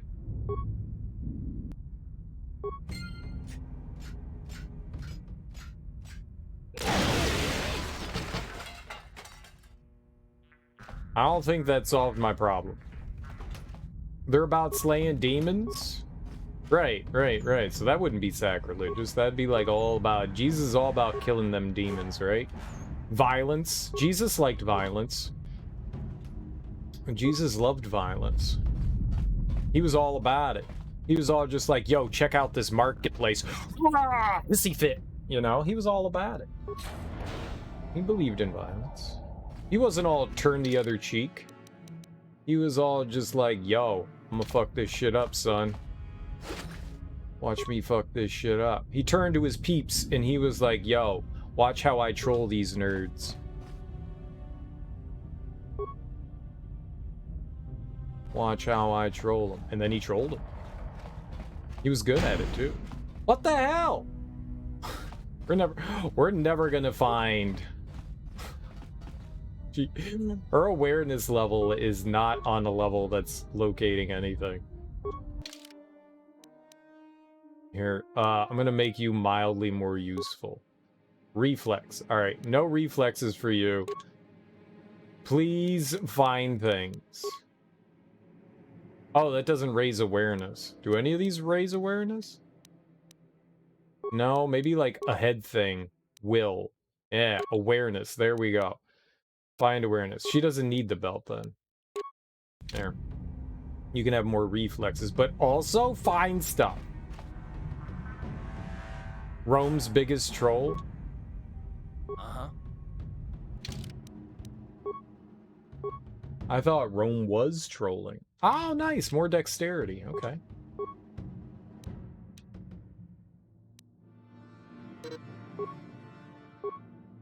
All right.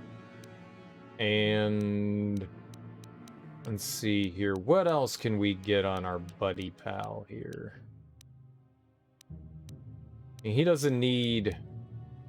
We could continue to boost his demolition, or I could give him better implants.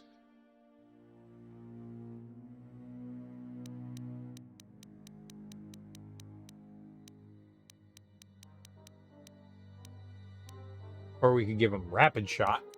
We can go down rapid shot.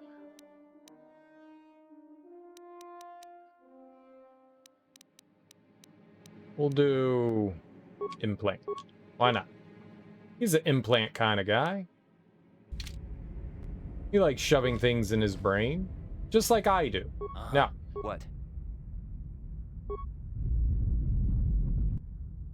Have a good night. God bless you. Always remember that Jesus loves you. All right, Warrior of Heart. Thanks for hanging out. You have yourself a lovely, lovely evening. Thanks for stopping by.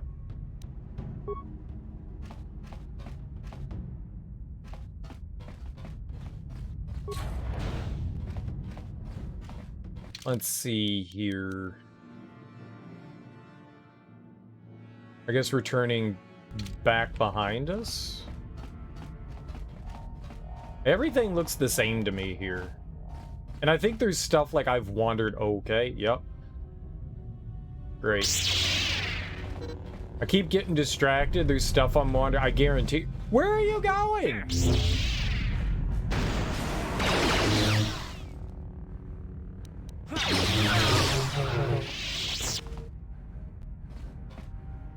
Just decided to turn the other way.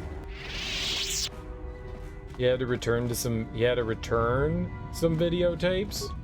Oh, but he didn't rewind. He was nervous because he didn't rewind.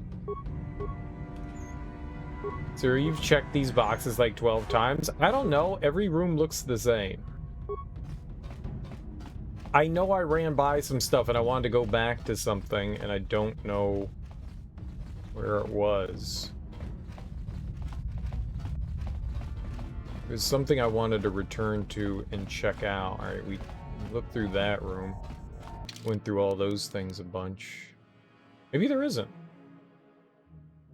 Maybe there isn't. There was over there, but that looked like that was going to push us forward. Needs an empty text line? They should just remove them. Once you take everything from them, it should just be gone. There shouldn't be something there anymore. It should just go away. I think it does eventually, like if you leave the area and come back, I think it does.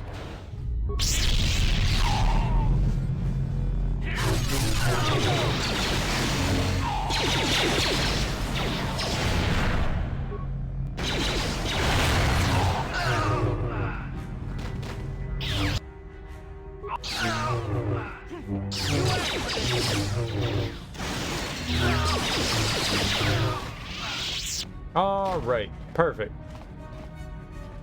What can I do? Like the crystal formations on Dantooine? Did they?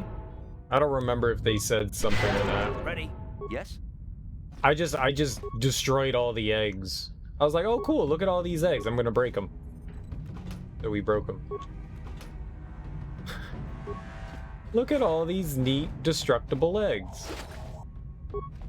I thought we were gonna get something from the eggs, and we did. Happiness. Knowing that we destroyed the eggs. The ring disappears on PC. I mean, it just stays there.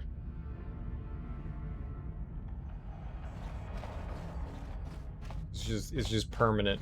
It's permanent. Alright, well I guess that's here. So we want to go to the bridge so we can deal with Saul. Better Call Saul, as we all know him as. Saul P. Perkins. Saul P. Perkins? Saul P. Perkins.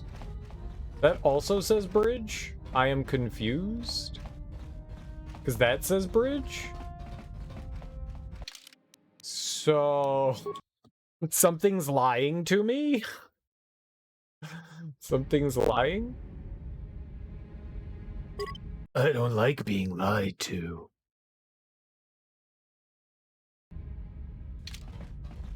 I'm very confused by that.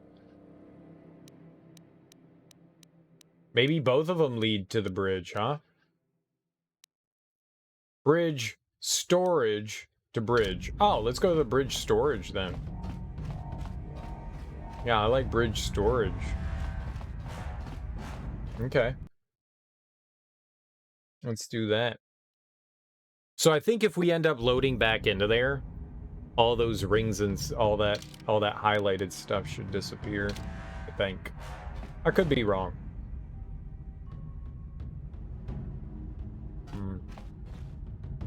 I could be wrong. I'm generally wrong. But they really give you a lot of parts here. Parts, computer spikes, and all that. Just stocking you up full of stuff. Ooh.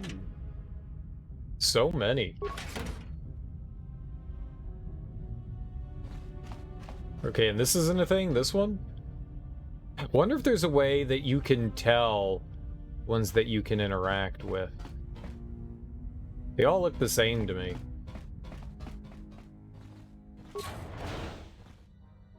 Oh, there's an airlock. That's what the spacesuit's for.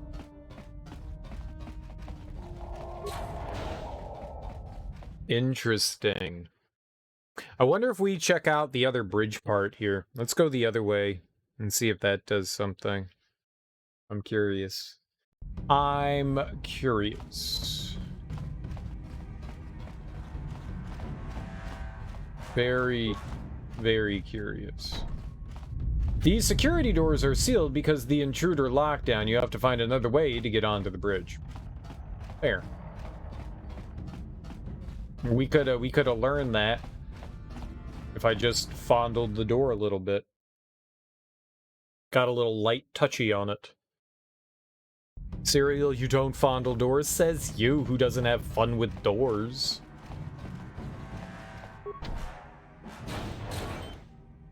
Oh, we got 3 spacesuits? I can't move. Uh-huh. I actually can't move.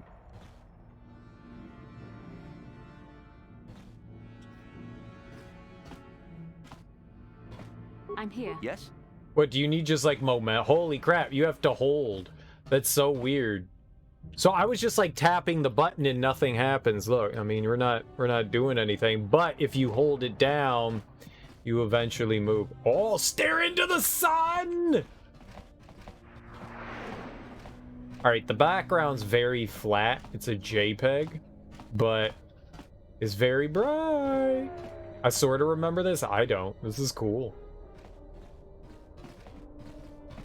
Yeah, that was really weird. The way to move here, it's just so weird, you know, just touching directions. You need to hold down to get momentum going. You need to put all your effort into it. That's disorienting. Or not disorienting. It's just dumb. It's just dumb. If I hold forward, we should move forward. And just looking fake AF, fake AF, fake as fuck. It's cute in a way. Oh, I like, no, as much as I'm shitting on this game, I mean, it's definitely, the mechanics in the game are silly, but it's still fun as hell. It's still fun as hell. I love this. I love this. This is great. Smoked the last of an old bowl for the first time in about 6 hours. You held out 6 hours, you maniac.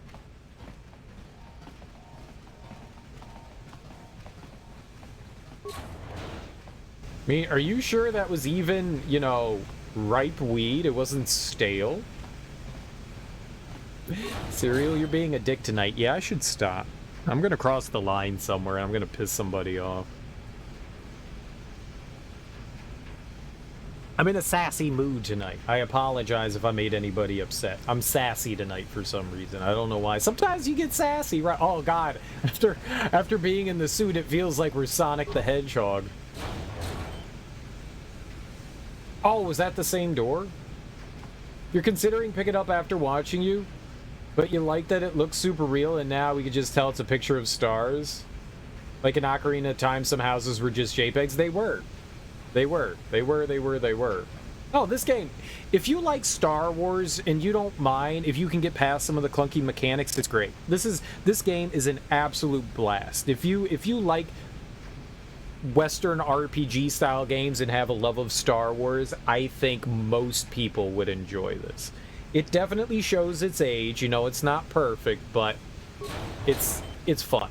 It's fun. It does enough right things, you know? It does enough right things. Whoever steps on this, what? nasty shock. Why did you put a mine down?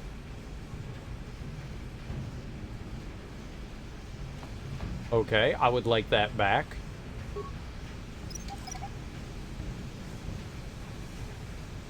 You dummy, open the door.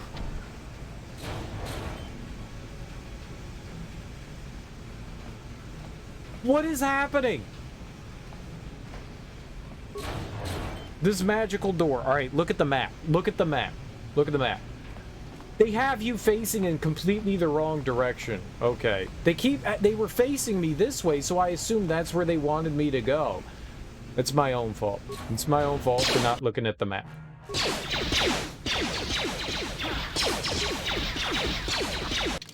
What? Why am I barehanded?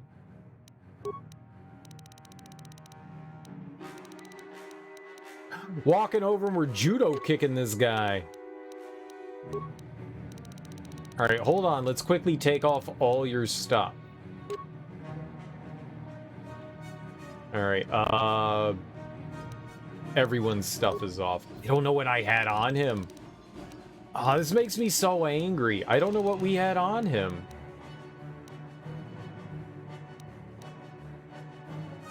Probably that. And then Carth's.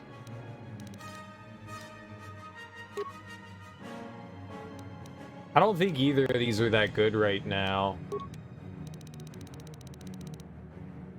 Another Beyonce album's out. Nice. I don't like her voice. It's nails on a chalkboard to me, but I appreciate what she does.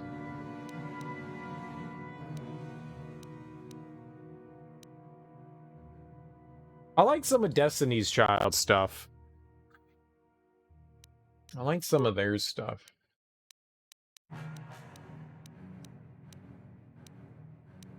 Oh, do I have level 2? Critical hits. Awareness +1. Whatever. Yeah, we're just gonna leave them with dexterity then. I don't pay attention to, like, pop stuff.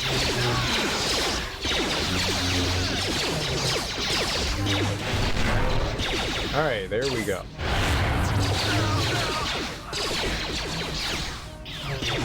You listen to her new single, you get the message, but you didn't like the song all that much or give the album to listen to.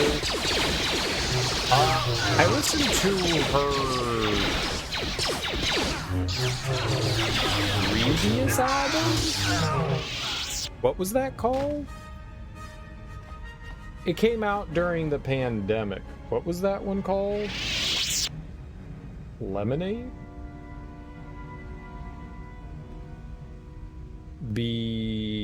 I can tell. It may have not been. It may have been something different. I wanna get it right. 7 studio album. Holy crap! You know, that's one thing you could say about R&B singers. They have much longer careers than rap artists, which makes me sad.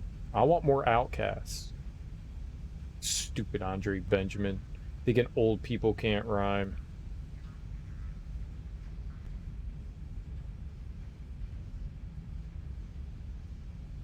Yeah, I don't know what it was then.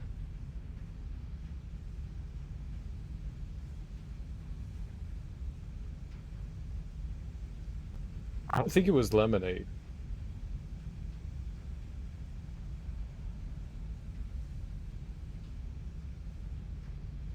Didn't she make some sort of like play? What was the play that she had? That's what I heard, some like soundtrack to that. That's what it was.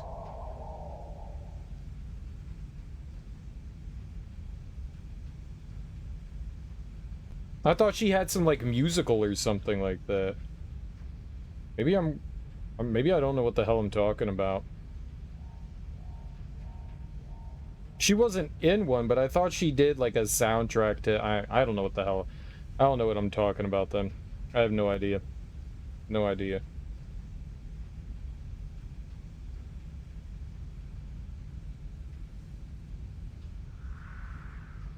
I have no idea what I'm talking about then.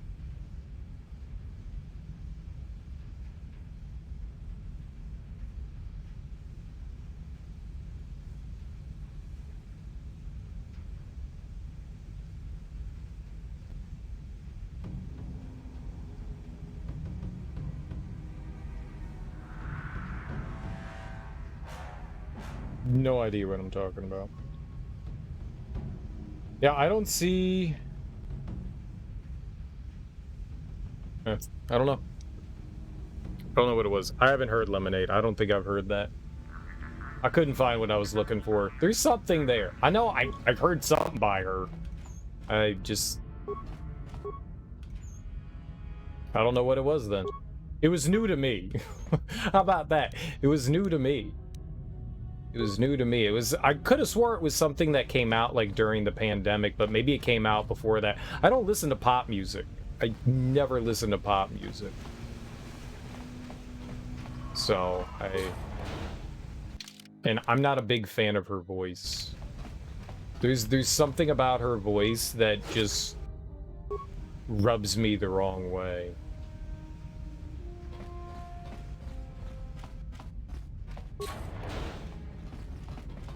Some things just bothersome. But I did enjoy a bunch of different Destiny Child songs, but that was, you know, that was Kelly Rowland and I forget who the other woman was. Didn't work. Because they had Impossible, because they had 2... Oh, is that the lockdown door? That might be the lockdown door. Because they switched out one of their members at one point or another. I liked a handful of their songs. Will you pay my bills? My telephone bills, my library bills, my Comcast bill. I don't need no scrubs, just pay my bills. I remember that song. Bills, bills, bills. Pay my bills.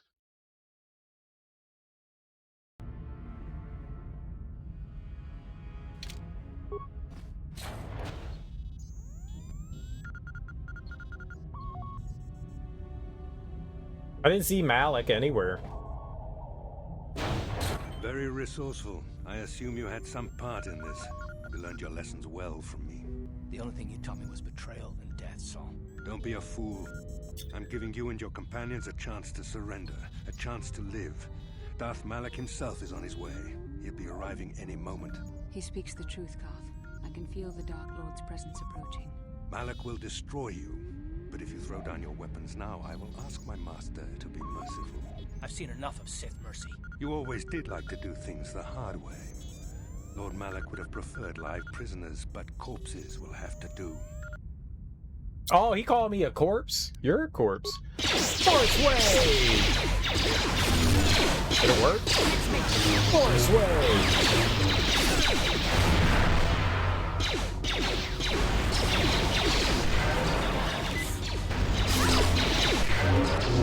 I didn't mean to. What was that?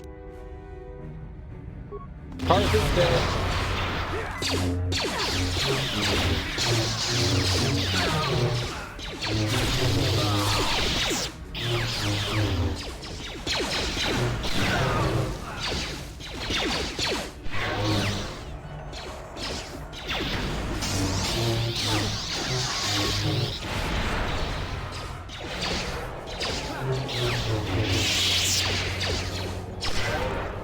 The Force fights with me. Dude, we destroyed them, except for Carth. Carth, not so much. The Admiral, he's still alive. It's time to finish this. No, Carth, don't give in to your hatred. Forget him, Carth. We have to get out of here before Malik arrives. Take your time, Carth. Make him suffer for what he's done to you. No. Don't give in to your hatred. Don't you understand what this man has done to my life? Do you know the pain he's brought me? Killing him won't ease the pain, Carth. Do not become what you despise. Carth, must tell you something. Come closer. Dude, don't let him spit in your ear.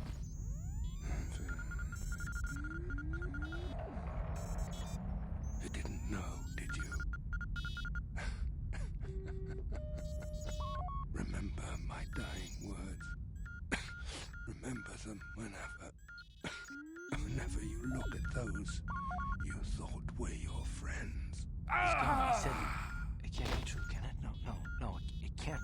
Damn you. Saul, damn you. What did he say, Carth? Forget it, Carth. Whatever he said, he's only trying to hurt you. Okay, he's dead. Your family's avenged. Can we get out of here now? Basil, it is true, isn't it? And you knew. You and the whole damn Jedi Council, you knew the whole time. Carth, it's not what you think. We had no other choice. Please, you don't understand. So make me understand. What are you two talking about? What's going on? Whatever this is about, Carth deserves an answer, so start talking, Bastila. No, what are they talking about? Must tell you something. Come closer. Hi, I'm Saul Goodman. Did you know that you have rights? Not here, Carth. Please, there's no time. Malik is coming. This isn't the place. Please, Carth, I'm asking you to trust me for just a little while longer. She's right, Carth. This isn't the time. We can get into this after we escape. Okay, I'll trust you, Bastila, but as soon as we're off this ship, I expect some answers. Of course, Carth. As soon as we get to the Ebon Hawk, I'll explain everything. To both of you, I promise. I'll explain what? Who do we get to sex up? Wonk! Wonk! Dude. Sith assassin pistol. You have a good box of mixed nerds? I can't tell you the last time I had nerds. Nerds are great. Shut up. I want to use a computer. System online. System status pending. Slice into the system and program new destination. Failure. Access denied. Spikes rejected. Destination cannot be reprogrammed. Oh, I don't have anyone that can use a computer.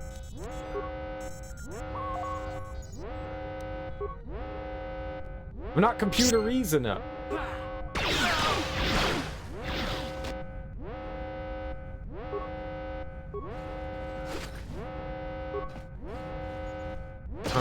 You guys take care of it. I'm gonna get stuff. You guys are good, right? You guys are good? You guys are good.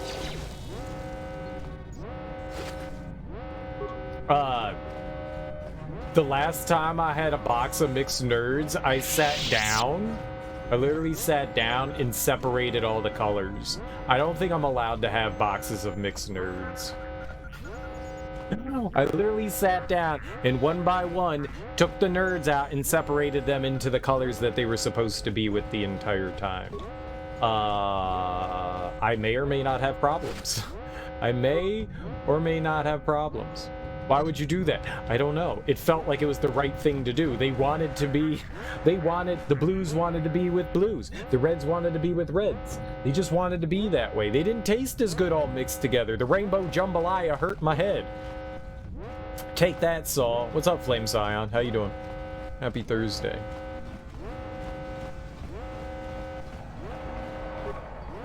They were happier in my mouth that way, I tell you. Much happier in my mouth that way.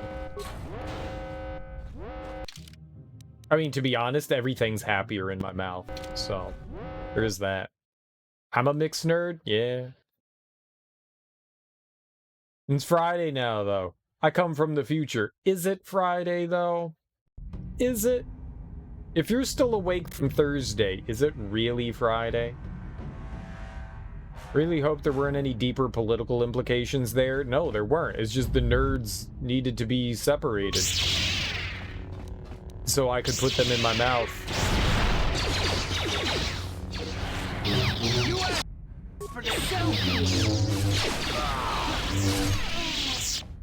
The nerds wanted to be in my mouth. But they wanted to be in my mouth in large groups of the same colors, so I could taste what the colors tasted like. I wanted the flavors to be their flavors, not a mishmash. I didn't want jambalaya. I wanted cherry and lemon and blue. Let me get you the bingo results. Bingo, bango. Do they taste different, or is it just color? I think they taste different.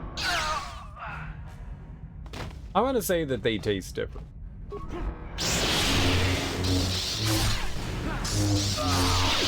I'm going to say that they taste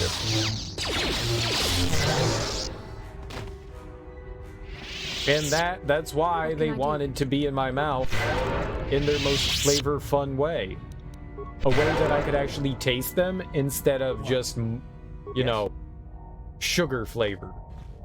It's like, yeah, I could have lemonade and iced tea together, but what if I just wanted to taste lemonade and iced tea? The Fruit Loops thing where they all taste the same? Yeah, that is real though. All the fruit ones taste like Fruit Loop. Fruit Loop is the flavor of Fruit Loop. That would be true. Fruit Loop is the flavor of Fruit Loop. But all the nerds have different flavors. That's why you can get like banana strawberry nerds. And grape, and they have like the variety packs, you know?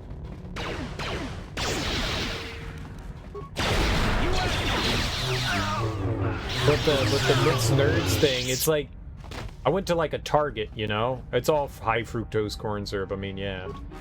I went to a Target and they came in this big ass box. Like, it was a huge ass box. I spent like hours separating. I'm also a little crazy. I think that proves I'm a little crazy. But it had to be done. It had to be done. It was the right thing to do. They wanted it. I gave it to them. They were asking for it. They knew what was up. What the hell blew up? Where did they come from? What? Just invisible people throwing fucking grenades?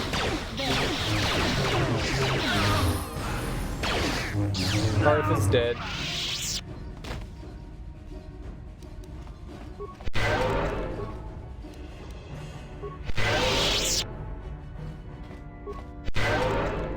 I'm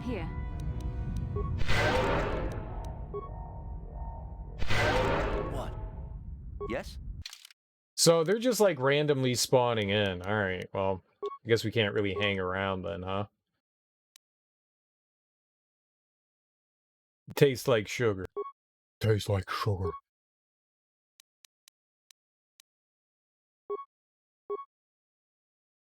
Alright, let's see what we got here. We could have her destroy droid too. Oh, here we go, Force Wave. Hell yeah. She could get destroy droid later. At Force Wave. Hell yeah. Force Wave is the bee's knees. Alright, I guess we're making our way to the elevator. I don't think there's anything unique here. Alright, hangar. You must gather your party before venturing forth. Stupid Carth! What is he doing, like nursing his wounds back there?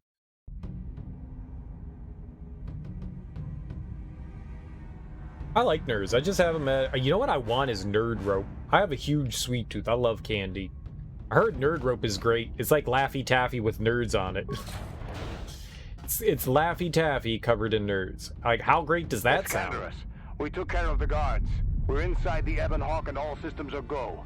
As soon as you guys join us, we can get out of here. Like, that sounds fantastic. Nerd rope's a scam, just get nerds. Why? It sounds good to me. I love it. Don't deny me happiness. Why do you want to deny me happiness? The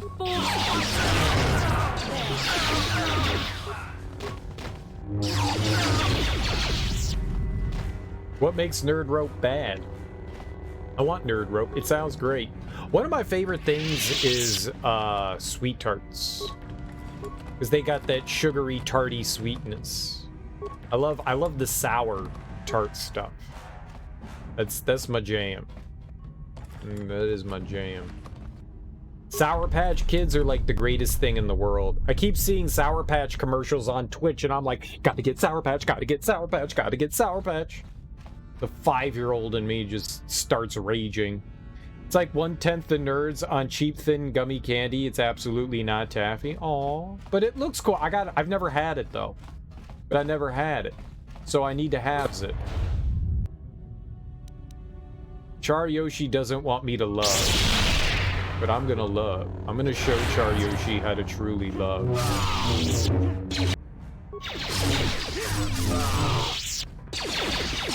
How to truly love. And then one day we will love together as one. Literally just buy some gummy worms and nerds to have a better experience. Well, I'll be the judge of it when I eat nerd rope. Nerd! This is what I think about. This is what I think about it. Nerd! That's what I'm saying. That's what I'm saying. That was loud. But that's what I'm saying. Nerd. I'm gonna have my nerd gummy rope experience. I'm gonna love it. I'm gonna love it. Where did those 501 people come from? What 501 people? What 501 people? Oh, that was just me playing that alert. That's nothing.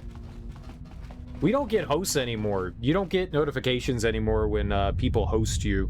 You only get notifications from raids now. So that alert never goes off anymore when people host. You can still host people, you just don't get alerts anymore for it. I don't know why Twitch does that. I bet you if I could write some CSS of my own, I could still do that, but yeah. No, that was just me. That was just little old me. Hitting buttons like I do. Okay, didn't work. That worked though.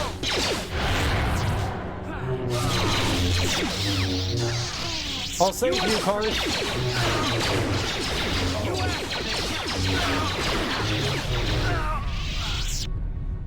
We did it. I saved Carth. Now, you owe me. Love. So does Bastila. Bastila owes us love as well. Happiness. Ready? Sure. Happiness and love.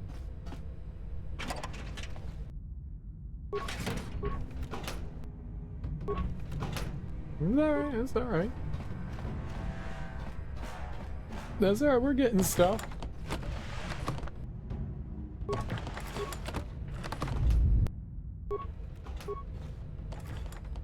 Lots of credits. Stocking me up on like healing and stuff. That's good. Alright, what do we have here?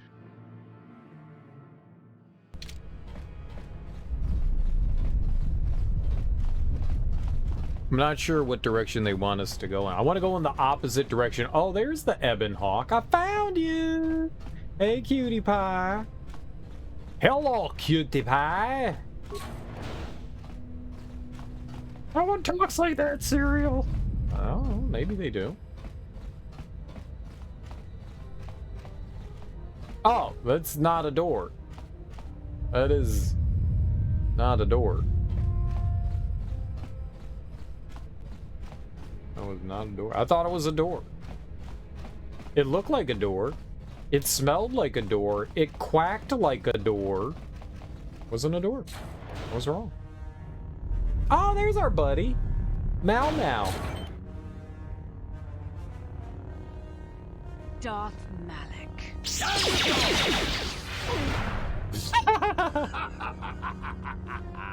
Yeah, that was funny. I hope you weren't thinking of leaving so soon, Bastila. I've spent far too much energy hunting down you and your companions to let you get away from me now.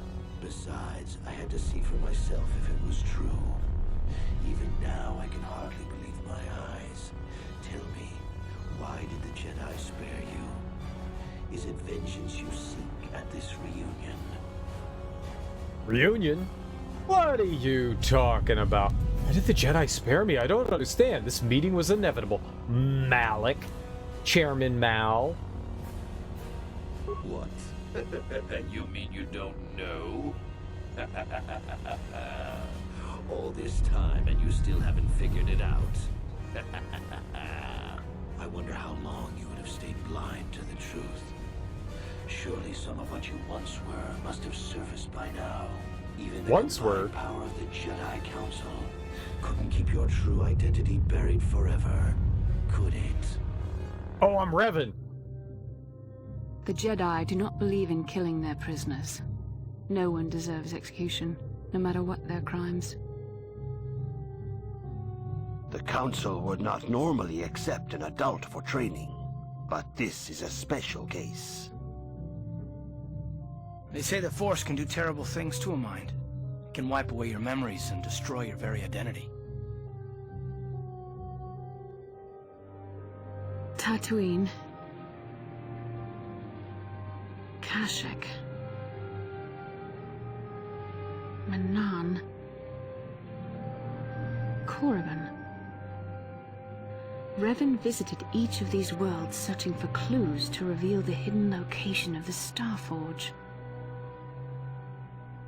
The lure of the dark side is difficult to resist. I fear this quest to find the Starforge could lead you down an all too familiar path. What greater weapon is there than to turn an enemy to your cause, to use their own knowledge against them?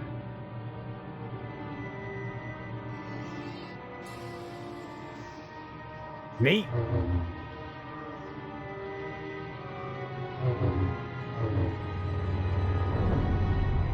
Ooh, I'm a Jedi. An evil Jedi.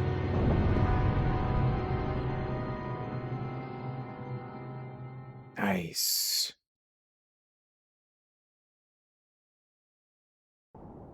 Kashyyk? Oh, I didn't see it coming.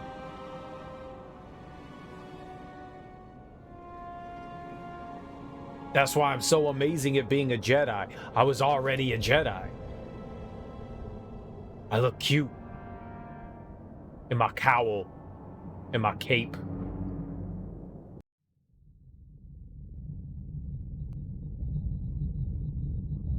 Cutest Sith Lord ever. They gave me ambrosia and wiped my mind. I mean, amnesia. They gave me amnesia and wiped my mind.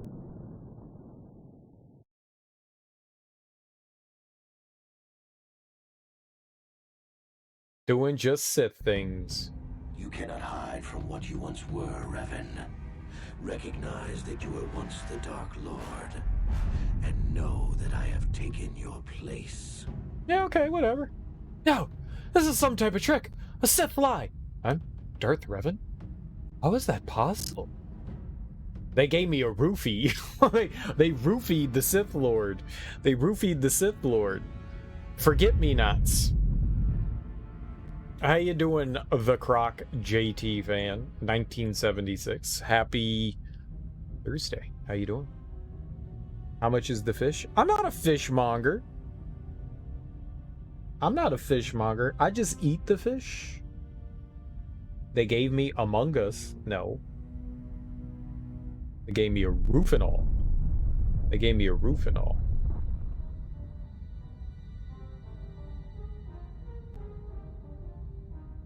No.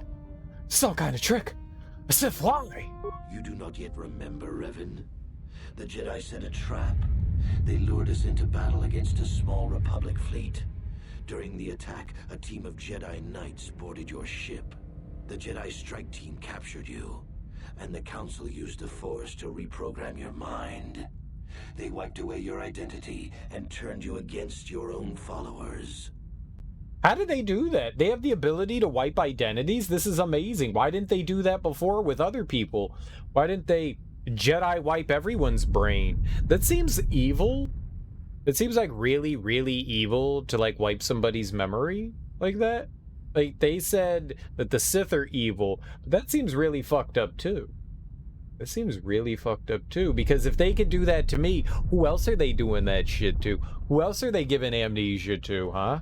They're roofing everyone. They're giving forget-me-nots to everyone. They gave me Viagra so they could milk me? Why would they want to milk me? Aw, heck. I know. Like, what? The Jedi aren't good. Why would the Jedi simply kill me? Do you mean I'm really your master? Do my bidding, you poopy. Do my bidding. No, he's the master now, but I'm also your master. I'm your master. I'm the master blaster. Nothing was loading. No, I don't believe you, Malik. How did they capture someone as powerful as Revan? I mean, me. I helped them, Revan. I always knew that one day the title of Dark Lord would be mine. When the Jedi strike team boarded your vessel, I saw my day had come. I ordered my own ships to fire on your bridge. I thought I could destroy all my enemies with a single glorious victory. I never dreamed the Jedi would take you alive from the wreckage. But why did you betray your master? Why wouldn't the Jedi simply kill me? No, I don't want to believe you, Malik. You're liars. La la la la la la la. You mean why did I betray you, Revan? You are the one who taught me the ways of the Sith. The strongest must rule if we are to survive. You knew I would one day challenge you for supremacy, but you underestimated me. I acted sooner than you expected and seized the Sith throne with a single brilliant stroke.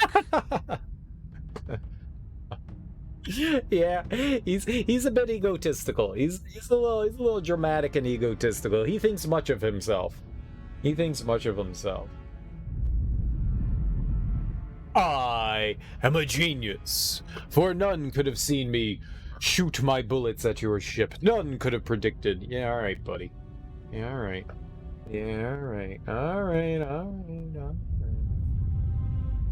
In the corner, if you will. In the corner. Right, but isn't that how, like, the Sith normally work?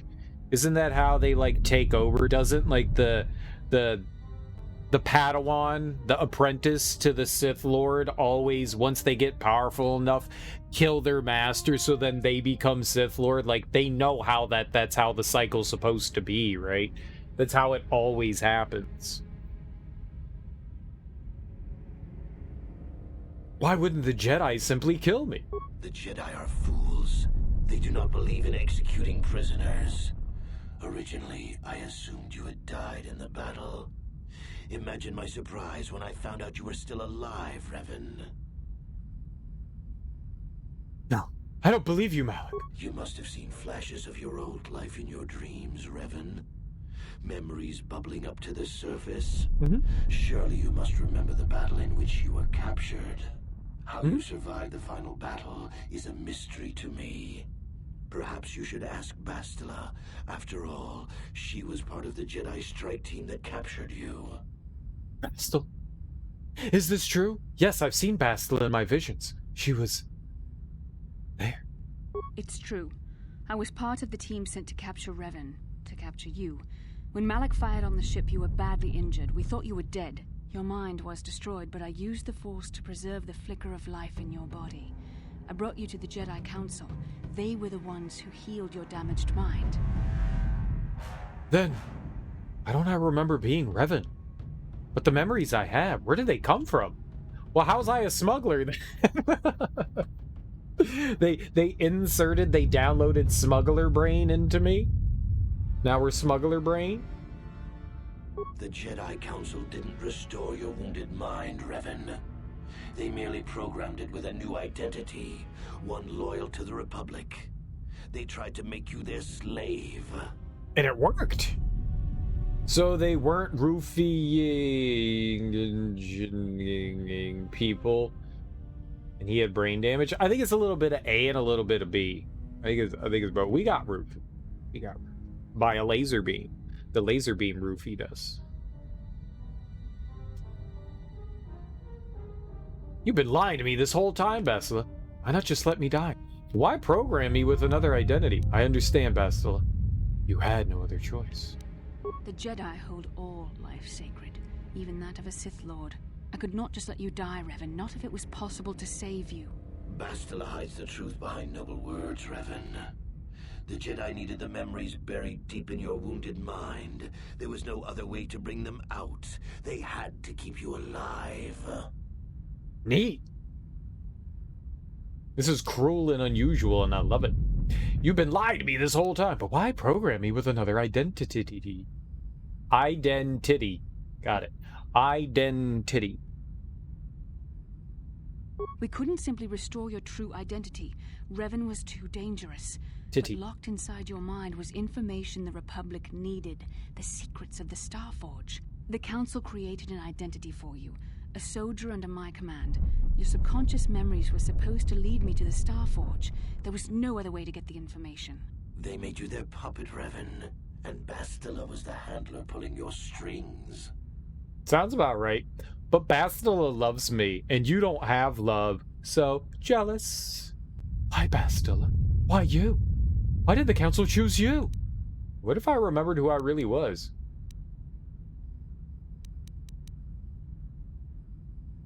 When I used my Force powers to keep you alive on that bridge, it created our bond. I convinced the Council that I could use that bond to draw out your memories and lead us to the Starforge. Tell the truth, Bastila. You wanted to taste the dark side for yourself. You knew the only way the Council would permit you to explore the Sith's power was through Revan's lost memories. No. I wanted to help you, Revan. I thought this mission would redeem you, that it would atone for your past crimes. How else could you be saved? But what if I remembered who I really was? You had to be healed so I could try and draw out the secrets of the Starforge. It was our only hope of stopping the Sith. It was a risk the Council chose to take. You used me! You know, better than the Sith. Well, I mean, they did use me.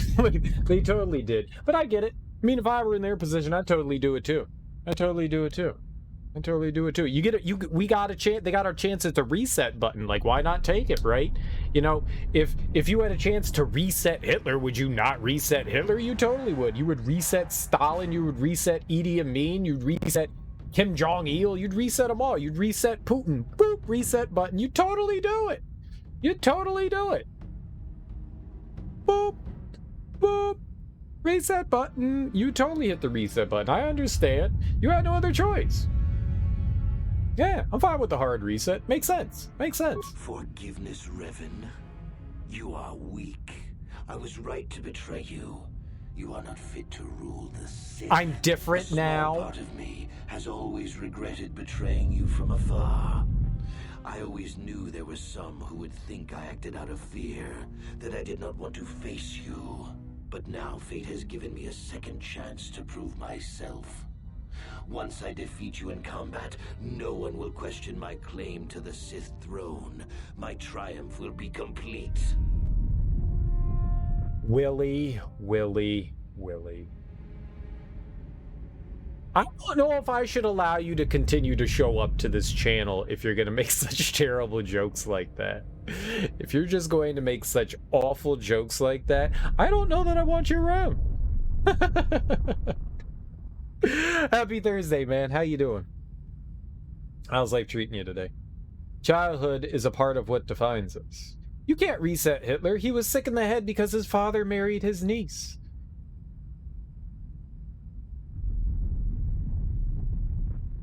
No, I don't think that's it.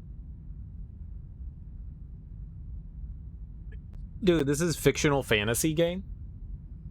Fictional fantasy, not real life. You could totally hit the reset button on a video game. Just like you can hit the reset button on Hitler. Only 90s kids get that joke. You mean like 2000s kids get that joke. You just woke up, wide awake. Oh god, you went to bed at like 10. Dude, that sucks. That really sucks. So I like it. I know you do, Free Infinity. You like bad jokes. That's really unfortunate. I mean, you took a like 3-hour nap. Good for you. Or a 4-hour nap. This is a good nap. This is a good nap. All right, so the key to getting back to sleep. The key to getting back to sleep. And this works 100% of the time. Every time. Every time. Every time. Every time. Every time. Blackout drunk. Just get blackout drunk. Now's the perfect time to get blackout drunk. Just go hard. Go real hard. Go real hard. You'll pass out and it'll be perfect. It'll be perfect. It'll be perfect. Just blackout drunk. It's the perfect time to do it. I absolve you of all responsibility tomorrow. I have that power. You're welcome.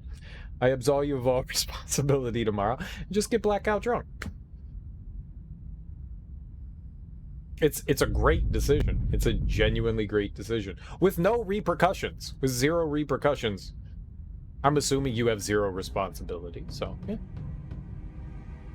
It's good. It's good. It's good. Your power's no match for the light!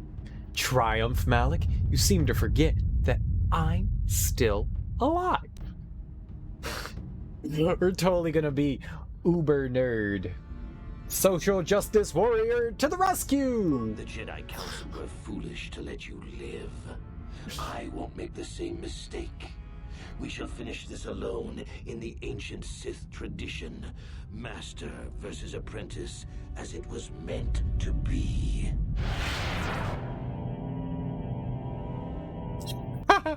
He's gonna win!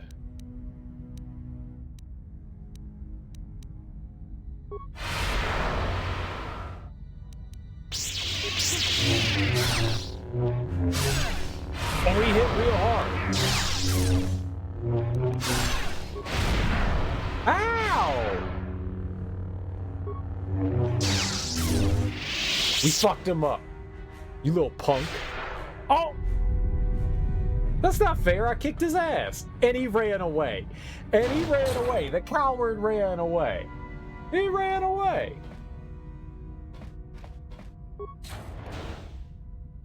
The coward ran away. Chicken shit. We shall settle this in the ancient Sith tradition. Star Wars Bombad kart race for PS1. You keep saying Bombad. What the hell is a Bombad? Oh, you know what this reminds me of? in Bloodborne, when you fight, you fight, oh, what's it, Tom Bombadil, Cagehead. Good old Cagehead.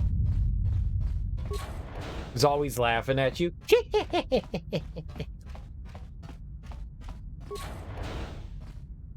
Bombad's a Gungan word, but Bombad Racing's an actual game, is it?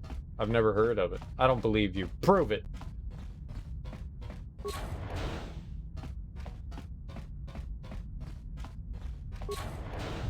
You can't prove it because it's not real.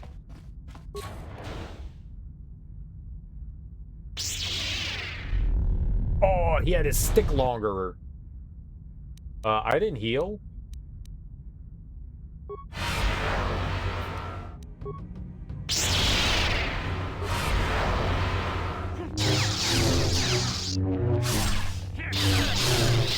Oh, I don't need to heal. I kicked his ass. What a punk. This isn't over, Malak. Your friends do not give up easily, Revan. You always could inspire loyalty. But even the three of you together cannot stand against my power. For the Jedi! For the Jedi! I'll hold Malak off. You two get out of here. Find the Star Forge. I'm not leaving you! No, Bastila, he's too strong. No! The door's sealed. We can't get past. Come on, we have to get to the Ebon Hawk. What about Bastila? We have to help her. Good idea.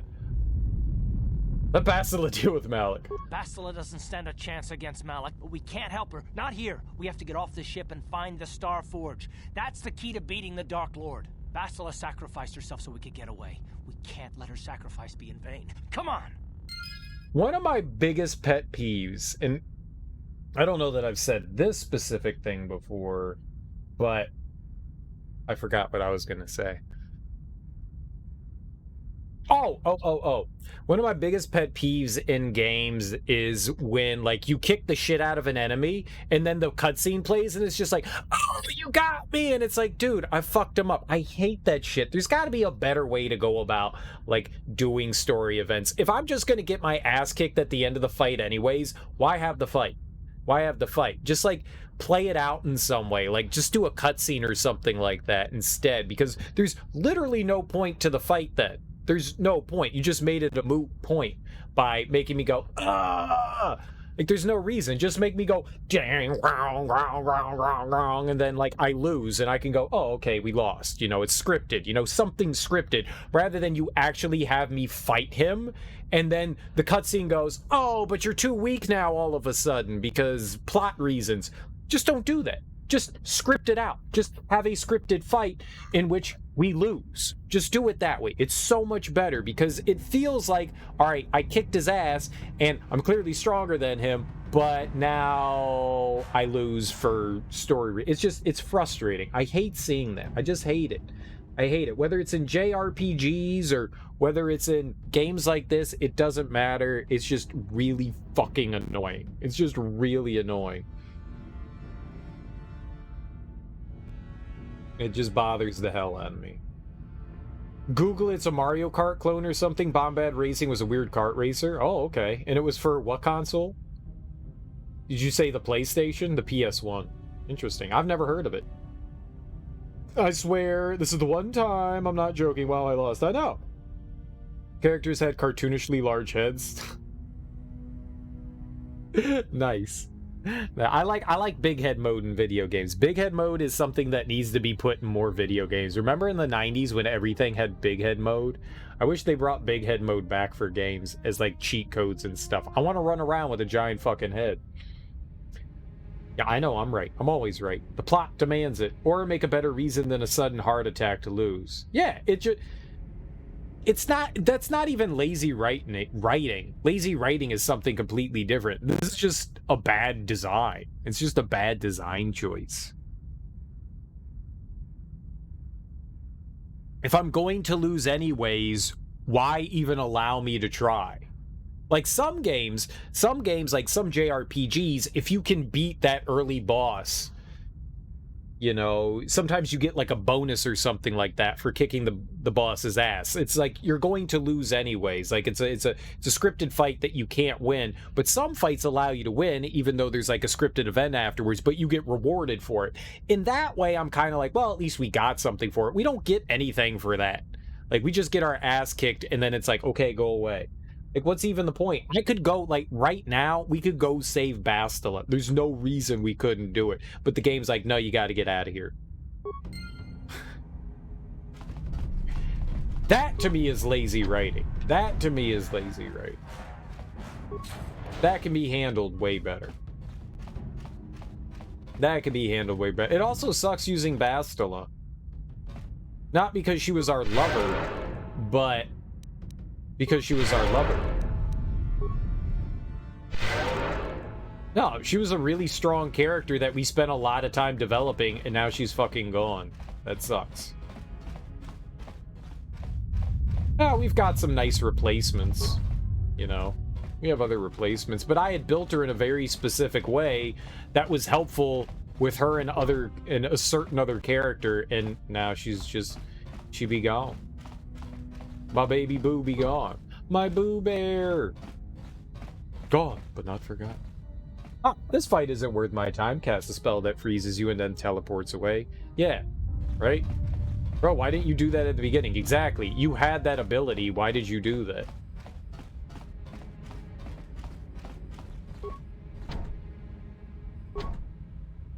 No problem. Didn't work.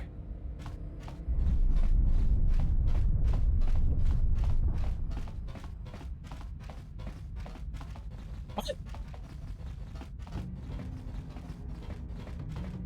I went out the wrong door?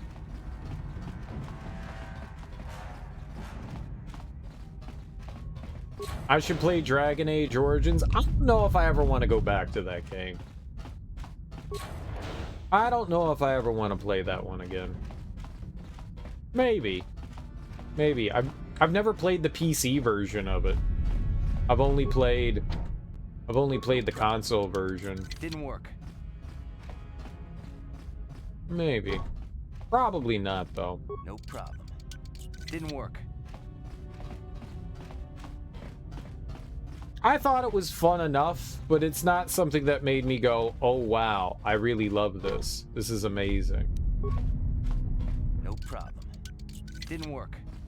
I'm not a huge high fantasy person. I like more sci-fi oriented things than high fantasy. I don't mind high fantasy in video game form. I like it a little bit less in other forms. I don't read high fantasy as books. And I don't know. I think dragons are cool and stuff like that, and wizards and stuff are neat and all that, but it just I'm more of like sci-fi oriented. I find that stuff more interesting to me.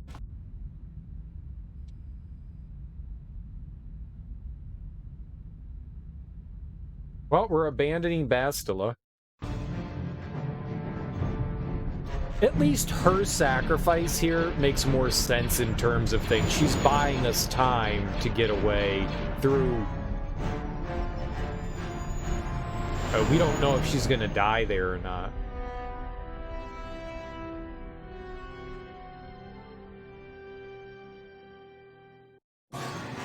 I'm assuming she's gonna turn to the dark side. I'm assuming Malik's gonna manipulate her. She's too valuable of a character. But I have played this game. I have played this one. It was a long time ago, though.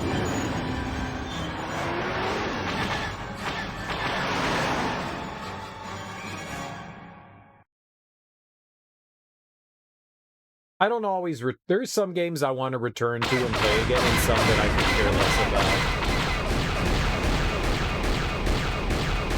You know, it's nice to have that experience. It's not necessarily something you want to return to. How did I miss it?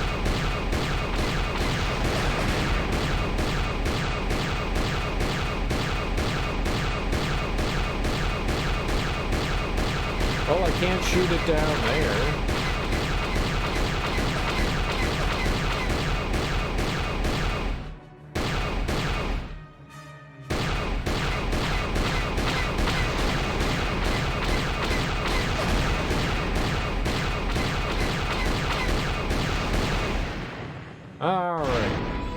Easy escape.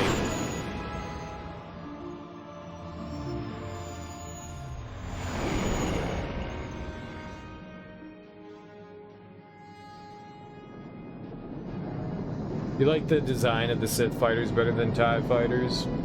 I think they both look fine. They're different designs. I like seeing new different ships. That's always cool. You love some Final Fantasy, but if a game starts with the words 10,000 years ago... What happened on that ship? We ran into Malik.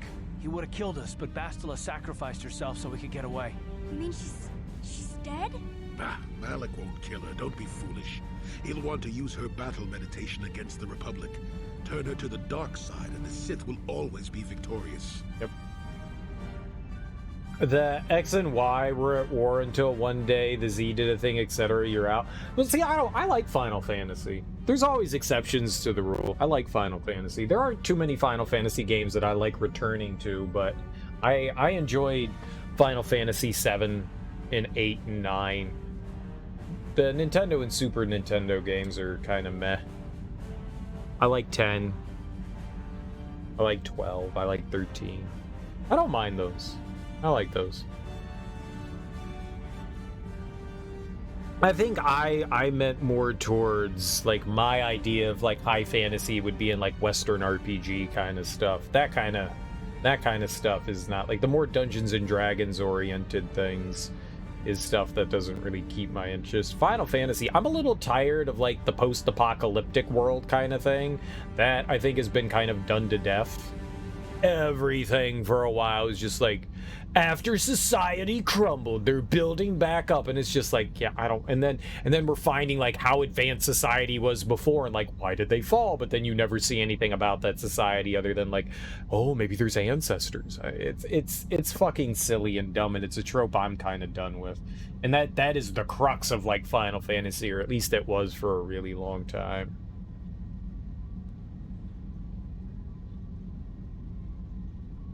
Yeah, I just meant like fantasy in general. Exactly. Oh, I thought you said Final Fantasy. I read Final Fantasy. I'm an idiot. I'm an idiot. I definitely saw Final Fantasy. There you go. Lovely dyslexia. Lovely dyslexia. But I do, that trope still, that like, that trope of society fell and now we're building back up. They had all this great technology, but we barely get to see any of the cool technology. That stuff is kind of annoying. I'm not a big fan of that. But yeah, no, you're right. 10,000 years ago, the Garbles and the Baubles were at war, and then the Xenobaubles came out, and yeah, every trope, a lot of tropes have just been played out, and some things are more interesting and intriguing to me.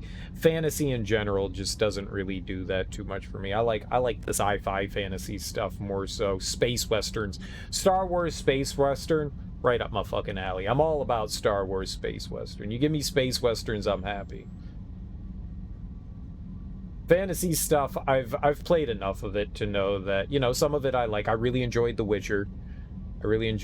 But outside of that, I haven't really found stuff that I really got into. I haven't really got into Elder Scrolls, or Diablo was okay. I didn't think it was awful, but it wasn't like something that I was just like, oh my god, this is amazing. It's not a genre I found super engaging. It's not my style of soap opera. It's not my style of soap opera. I couldn't get into Game of Thrones either. Game of Thrones bored me to death. Stuff happens constantly and people are like, oh my god, did you see that Littlefinger betrayed Arya Stark? And I'm like, I don't fucking care. But did you know that Darth Vader is Luke's father? I'm like, oh. It's like the same thing, but one thing I care about and one thing I don't. Like, I don't give a fuck. I don't give a fuck. The Red Wedding was so amazing, and I'm just like, nah, it was dumb. It was fucking dumb. It was fucking dumb. I hate it. I hated Game of Thrones. It's just not it's not something that appeals to me. That kind of fantasy just doesn't do it for me. Does not intrigue me. You think Warcraft has been the only thing that kept your attention for almost 2 decades because it kind of doesn't feel like it's too serious at the same time? I've never played Warcraft. I played old Warcraft, like the strategy Warcraft, like the real-time strategy Warcraft. But the World of Warcraft, I've never even dipped my toe into that.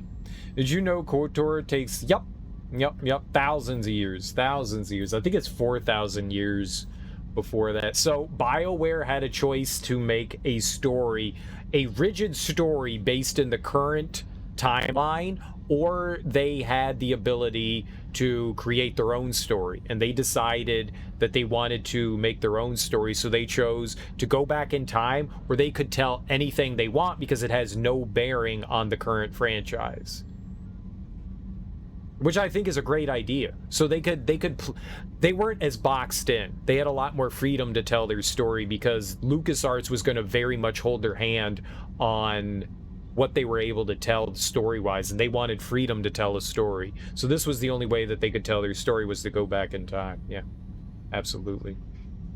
You don't like it when it's just in real life knights with a goblin and an elf there? Yeah. Wearable adhesive ultrasound patches. That's so cool. What? I like how Kale Gortrout just sometimes just pops in and just says random things. What? What? We're all over here nerding out, and he's all just like, science. Want to play? No. I don't even know what SWT... Oh, Star Wars The Old Republic. I'm not going to play any MMOs. The only MMO that I will ever play would be Destiny.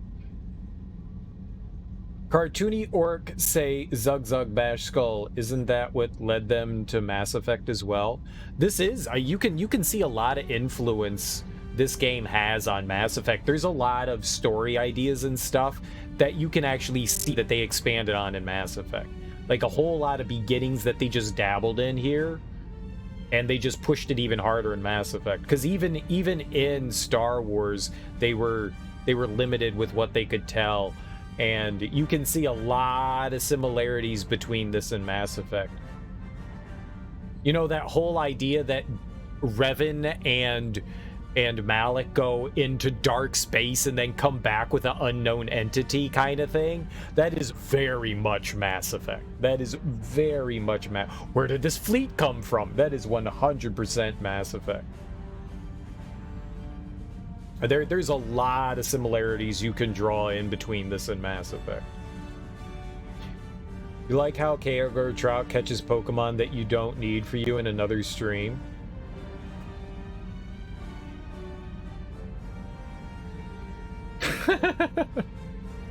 You guys know each other? That's adorable. Besties. It's a continuation of Knights of the Old Republic. I heard it had nothing to do with it. Well, nothing to do with in the fact that it's still in the Star Wars universe. I mean, the sequel, Knights of the Old Republic 2, doesn't really have much to do with this game either. Brand new characters aside from HK-47. Now, I don't remember a lot about Knights of the Old Republic 2, but I remember it being a brand new cast of characters. So, I would assume that the Old Republic doesn't have a whole lot going on with this one either, just the fact that they take place in a similar timeline-ish. KOTOR 2 had fantastic gameplay. I recall enjoying KOTOR 2. I recall that. Yeah, about the patches, a small adhesive that can image your insides with ultrasound? What? Story was never really finished though, so the fan patch of the story was like meh. I think I played some of the fan patch of the story. I think I did that. Yeah, I heard the story was a little all over the place. I don't remember the story all that well. I remember it well enough. But not really. Actually, I don't remember it at all. I'm not gonna lie. I don't remember it at all. I don't remember it all. Yeah, I played the restoration mod. But that was years ago. I played that. That's what I played. And I thought it was fine, but I honestly don't remember much about it. And then they took the mod and made it official.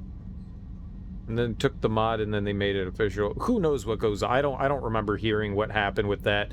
It was Obsidian. Obsidian did KOTOR 2. Obsidian. They're the ones. Yeah, it was Obsidian that did it. And they're this Obsidian is the same group of people that did Fallout New Vegas, I believe.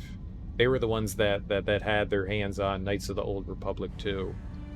And yeah, I recall there being shenanigans, tomfoolery going on during development.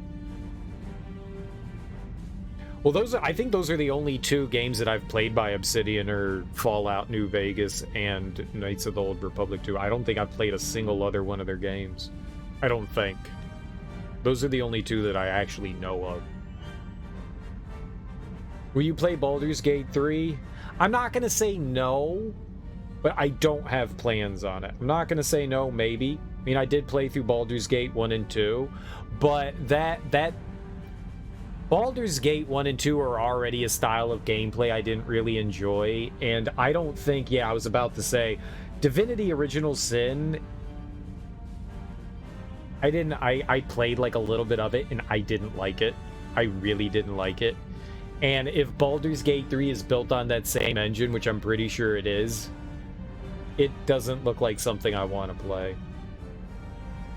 I'm not going to say no. I may do it. I may do it. But I don't... Those games are more like tactically oriented, and I'm not a big fan of tactics games. I like having direct control of my character. And I know people are like, but you have direct control of your character. No, it's different. Action games are direct control of your character. When I hit the attack button, I want to swing my sword and know that I'm going to hit something. I don't want like pretend numbers to pop up and like dice being rolled and stuff like that. I want my misses because I got greedy. I want to get hit because I did something stupid, not because the game deems it so because of RNG. I like that better. And tactics games, I'm just... They're turn-based, but the Divinity Original Sin games remind me a lot more of, say, like a Final Fantasy Tactics game than, say, of, like, what I would think a turn-based tactics game is in line of, like, an RPG, JRPG. So I don't like that kind of style of gameplay. It doesn't... I don't enjoy it. I don't enjoy it. I don't know how else to explain it. It's not something I find fun to do. But maybe. I know that they altered their engine for Baldur's Gate 3. I have not seen anything about Baldur's Gate 3. I've never watched a trailer or anything. So I don't really know how the game plays. Maybe not. I just got through playing through Baldur's Gate 1 and 2. And my understanding is that Baldur's Gate 3 has nothing to do with the games Baldur's Gate 1 and 2. It's just Baldur's Gate 3 in name only. We had a bunch of people in here when I was playing through the Baldur's Gate games complaining about Baldur's Gate 3, saying that they were very upset at the fact that it was called Baldur's Gate 3. And to an extent, I understand that complaint. It should be like Tales of Baldur's Gate, you know, something along the line of that. Baldur's Doorway, Baldur's Entrance. The funny thing is that Baldur's Gate 2 never takes place in Baldur's Gate. Baldur's Gate's a city.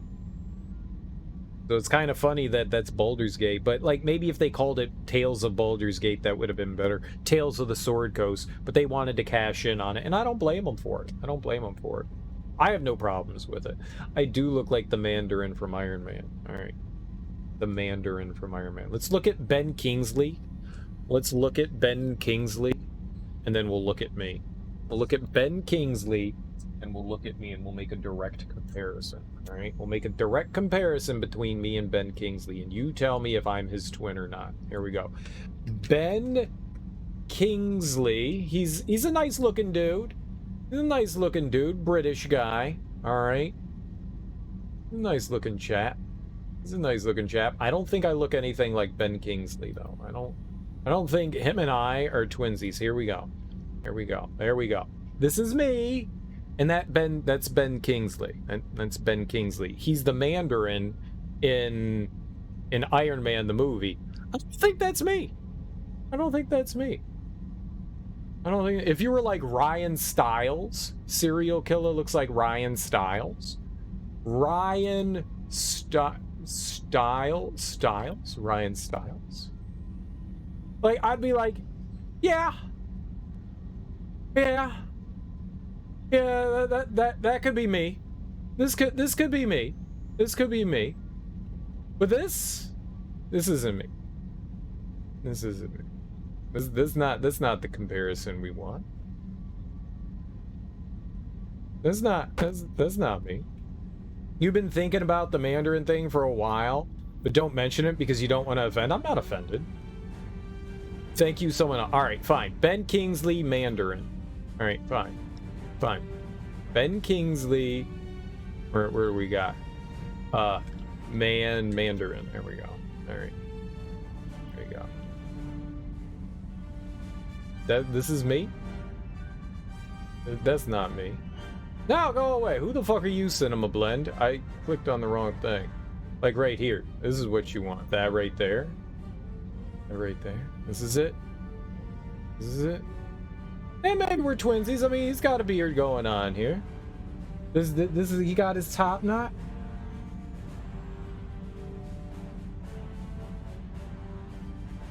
Hmm? Hmm? Hmm? Hmm? America, you need lessons? Lessons in what? Politeness?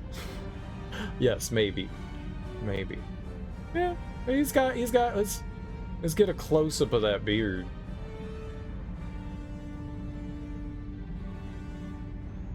Do we think that's like a real beard, man? Is that my beard? I do have a really long beard. We could be twins. I guess we could be twins. Maybe me and Ben Kingsley are twinsies. Is there another picture? This one?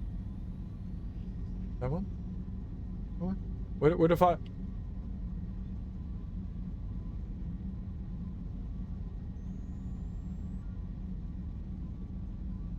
Ah, my eyeballs! They were all dry. There we are. Is this me? That's also me? I am balding. Okay. I guess we've had our fun. I guess I'm Ben Kingsley the Mandarin. I guess that's me. I admit. Similarities. Top knot and big beard. And big beard. I don't think I look like Ben Kingsley, but I do have a big beard and a bun. So maybe. Maybe. You look like Red Guardian. I don't know who that is. I can't believe how much I'm cracking up over this. You all can go fuck yourselves. Go fuck yourself. I'm not clicking on that Rick Astley video. You can't get me. You can't get me. David Harbour and Black Widow. I definitely don't look like David Harbour. There are people out there. I don't have a widow's peak for one. If I had a widow's peak, I'd be like totally David Harbour. He's got a huge head. I got a tiny head. I was told once upon a time, not long ago, that I look like Bradley Cooper by multiple people. And my friends were so upset that somebody said that to me. I was out one evening. Me and a friend, we were going to an 80s dance party. So I was dressed up as one of the Miami Vice dudes. I don't remember, like Butch. I don't know anybody from Miami Vice. It was Don Cheadle, Don Knotts, Don Draper, Don... All I can think is Don Cheadle. I'm not black. not black. Don Henley. No. Don something or other. And before the party started, we got down like a little early, so we had to like kill some time. So we went to go get some food, and we stopped into a hot dog joint because they had beer in there. And I was like, all right, let's have some beer. And me and my friend were sitting at a table talking, and these ladies walked over, and they were like, "Excuse me, I know this is gonna sound weird, but are you Bradley Cooper?" And like, I think I was looking at them, and I had like a beer in my hand, and I just looked over at my friend, and she was just like, "Oh no." And I looked back over to the ladies, and I was like, as a matter of fact, I am Bradley Cooper.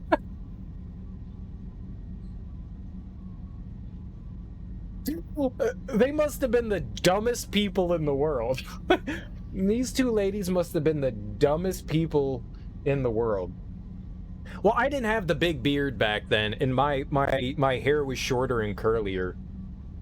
And I also had like she gave me like one of those like 80s like workout headbands. She was like, "You're not 80s enough." And so she gave me like her like headband, her like sweatband headband thing. So I had that on my head too. But I was just like, oh, and they were like, "Oh my God, can we get our picture with you?" And I was like, absolutely. "Hey, Katie, come on in, join me in the picture." So some ladies, they were like, "Oh my God, you look like Bradley Cooper." And I was like, "Oh, this is great." And my friend was like, "You're not gonna let this go." And I was like, "Oh, I'm not letting this go. You know that I'm just gonna play this out." And she was like, "Oh God, those ladies just ruined my evening." And I was like, "Yes, they did. Yes, they did." And if by ruined you mean made fantastic, because we're about to have fun. And I kid you not. We went from the hot dog place over to the 80s dance party. And the Leg Warmers, I don't know if you guys have heard of them. They're just like an 80s cover band. I don't even know if they're still around anymore, but they were popular. They played at least the East Coast a ton. They're a lot of fun. They play everything from, you know, like standard like British synth wave to like hair metal. You know, they ran the gamut, you know. You got your Twisted Sister and you got your Duran Duran, you know.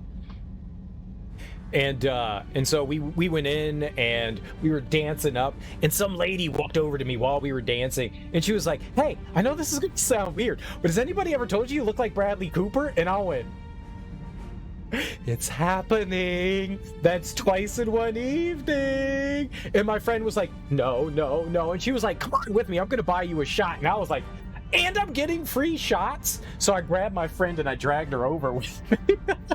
And I was like, "Hell yeah, free shots. Hell yeah. Hell yeah." And so afterwards, I went outside. A friend was like, "Yo, I'm going to go smoke. You want to come join me?" And I was like, "Yeah, sure. I'll go outside for a cigarette." And we're hanging out, and the band had taken a break, you know. They were taking 15. And one of the band guys came up to me, and he was like, "Dude, I know this." And he like bummed a cigarette off my buddy. And we were talking for a while, and just out of the blue, he was like, "I know this is going to sound weird, dude, but you look just like Bradley Cooper." And I was like, "You're number 3.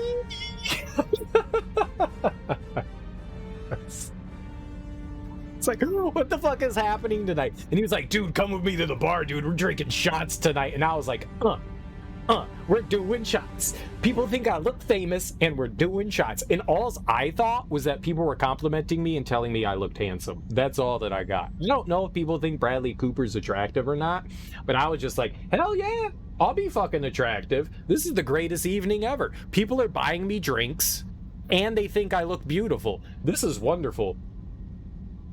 Because when we got there, when we got to the bar and we met friends, we told people this story about how these ladies thought I looked like Bradley Cooper, and they were like, "No, you're full of shit. No, you're full of shit." And they didn't believe it. They didn't believe it at all. So I was just like, all right, well, this is fantastic. And so it happened right in front of them, and I was just like, see. But I've been told I look like a lot of different people over the years. A lot of different people. No one's ever said David Harbour though. No one's ever said David Harbour. That's a new one. That's a new one. I'll take it. People like David Harbour. That dude's Diesel now. That dude, he pulled a Chris Pratt. He pulled a Chris Pratt. He was the round mound of rebound, and then he turned into a he got all Diesel. Stop yapping and play game. You're on a social platform there, the Croc. You're on a social platform there. We do talking here sometimes. Sometimes. I didn't mean it. He just has a big beard. Well, he had one in that movie. Oh, right, in Black Widow. That wasn't that good of a movie. It wasn't that good. It wasn't that good. I didn't mean it. I wasn't taking offense to it. I wasn't taking offense to it. You call me whatever you want. I don't give a shit. You look like a dirty, ugly hobo, and I'd be like, that was mean, but all right. All right. All right. All right. Yeah, it wasn't very good. I've been called far worse. I've been called far worse. I have very tough feeling. Very tough feeling. I have the skin of a crocodile, but the heart of a mouse. I'm very sensitive.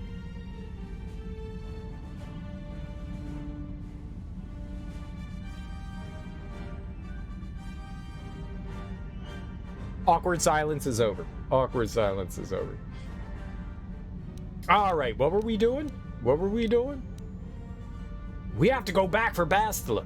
We can't help Bastila. Not unless we find the Starforge first. I mean, that's the logical thing. We can't. Not so fast. We've got a bigger issue to deal with here. They deserve to know the truth about you. Do you want to tell them what Malik said, or should I? Oh, Carth getting cheeky. Carth getting cheeky. I'll tell them then. I'll tell them. I'm Darth Revan. No, let's just be out with it. I don't care what Malik said. I'm not Darth Revan. I'm Dilkie Milady Jr. Revan? What are you talking about? Is this some kind of a joke? No, it's no joke. The Jedi Council captured Revan and erased the Dark Lord's mind, programming in a new identity. Saul Carth told me on the Leviathan, and Bastila confirmed it. You're Darth Revan? This is big. Do you remember anything about being the Dark Lord? Oh yeah, a ton. We killed a lot of people. It was a lot of fun. It was a lot of fun. Yeah, good times. Good times. Dude, imagine the prequel to this game where you actually get to be Darth Revan. That'd be kind of cool. KOTOR 0. Oh, I want KOTOR 0. I want KOTOR 0. Even though we know how it all plays out. Like that whole idea where, you know, I mean, you eventually turn to the dark side, but I want it. Yeah, but you'd be really limited with what you could do then, though. You couldn't have, like, the light and dark side thing going on. Maybe you could. Maybe, like, Malik could, like, tempt you into being evil. Maybe you're conflicted the entire time. That's why you have no problem right now being, like, going back and forth between light or dark.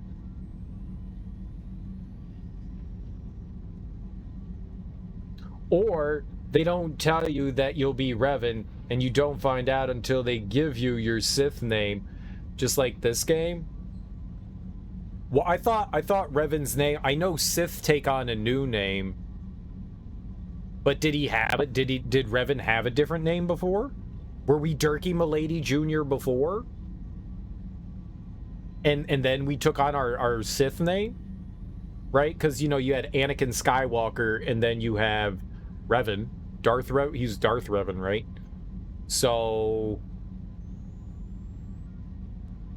yeah, I mean, maybe.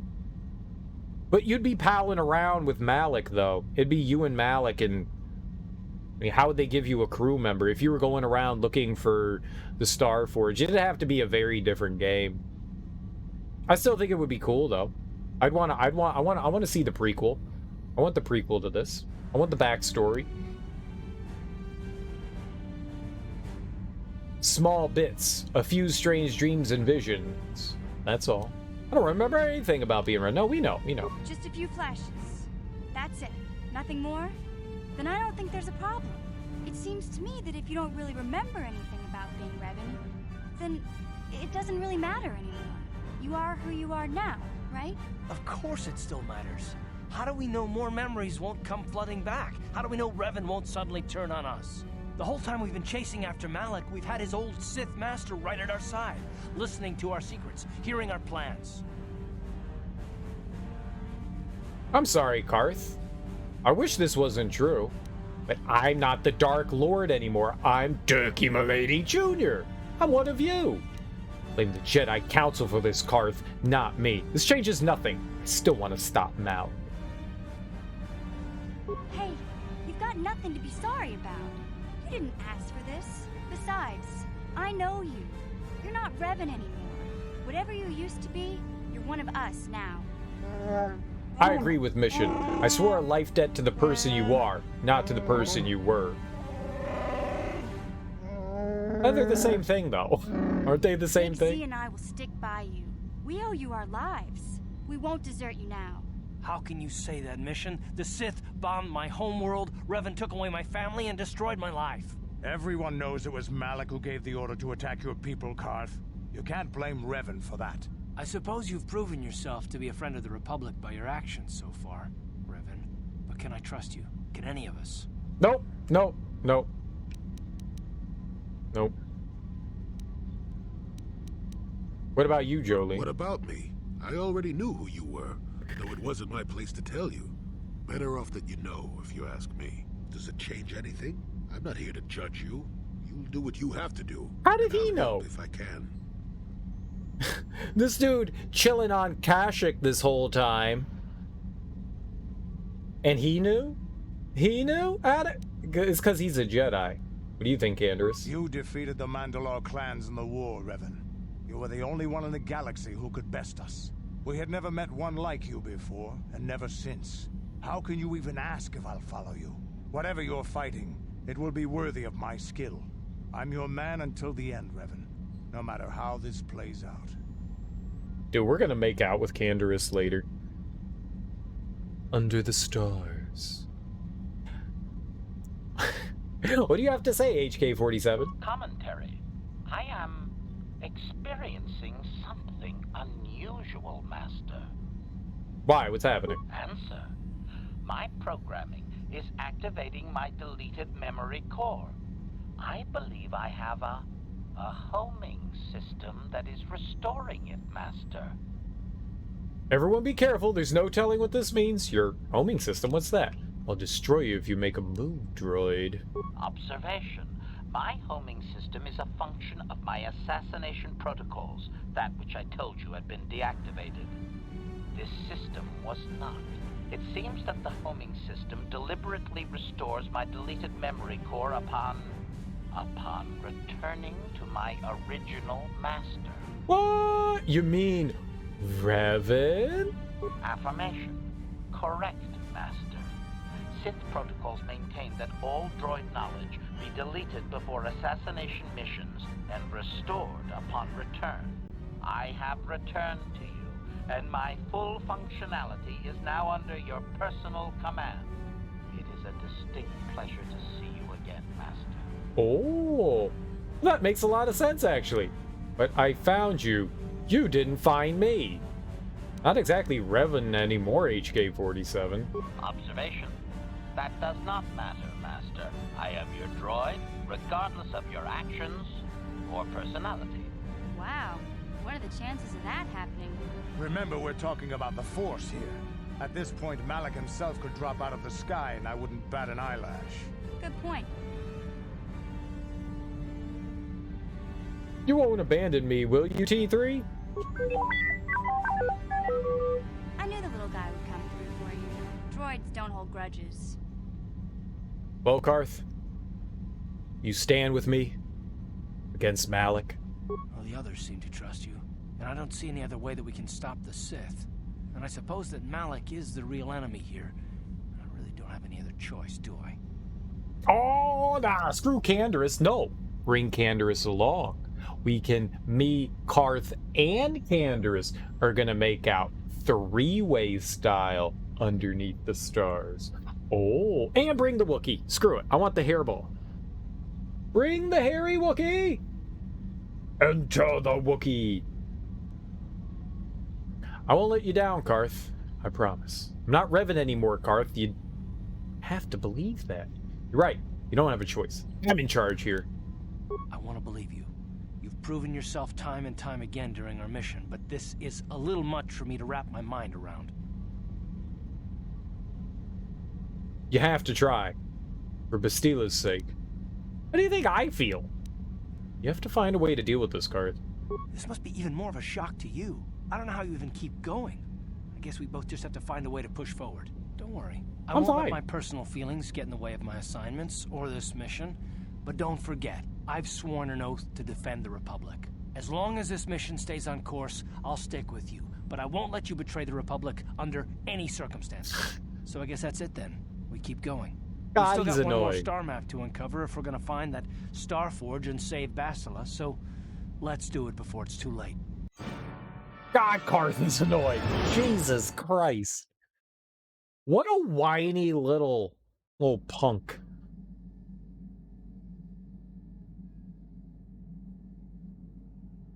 Like, he could actually do something against the Sith Lord, I know, right? He was all just like, the last time he saw Malik, he was all just like, freeze!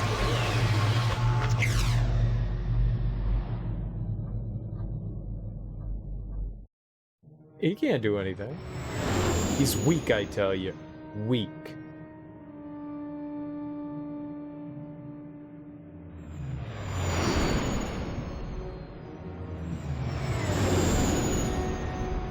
He's literally shitting and pissing everywhere. I know! All over himself.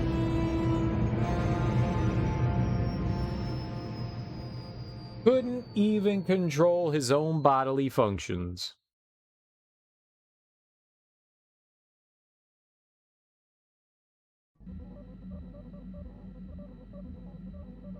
Alright, let's talk to him. You ready to be friends? Yes, what's on your mind? We need to talk about me being Darth Revan. If you're ready to talk, then yes. So am I. And? I can't hate you. I tried. I wanted to hold you responsible for all the things you've done for my wife, for Telos, for Dustil. But I can't.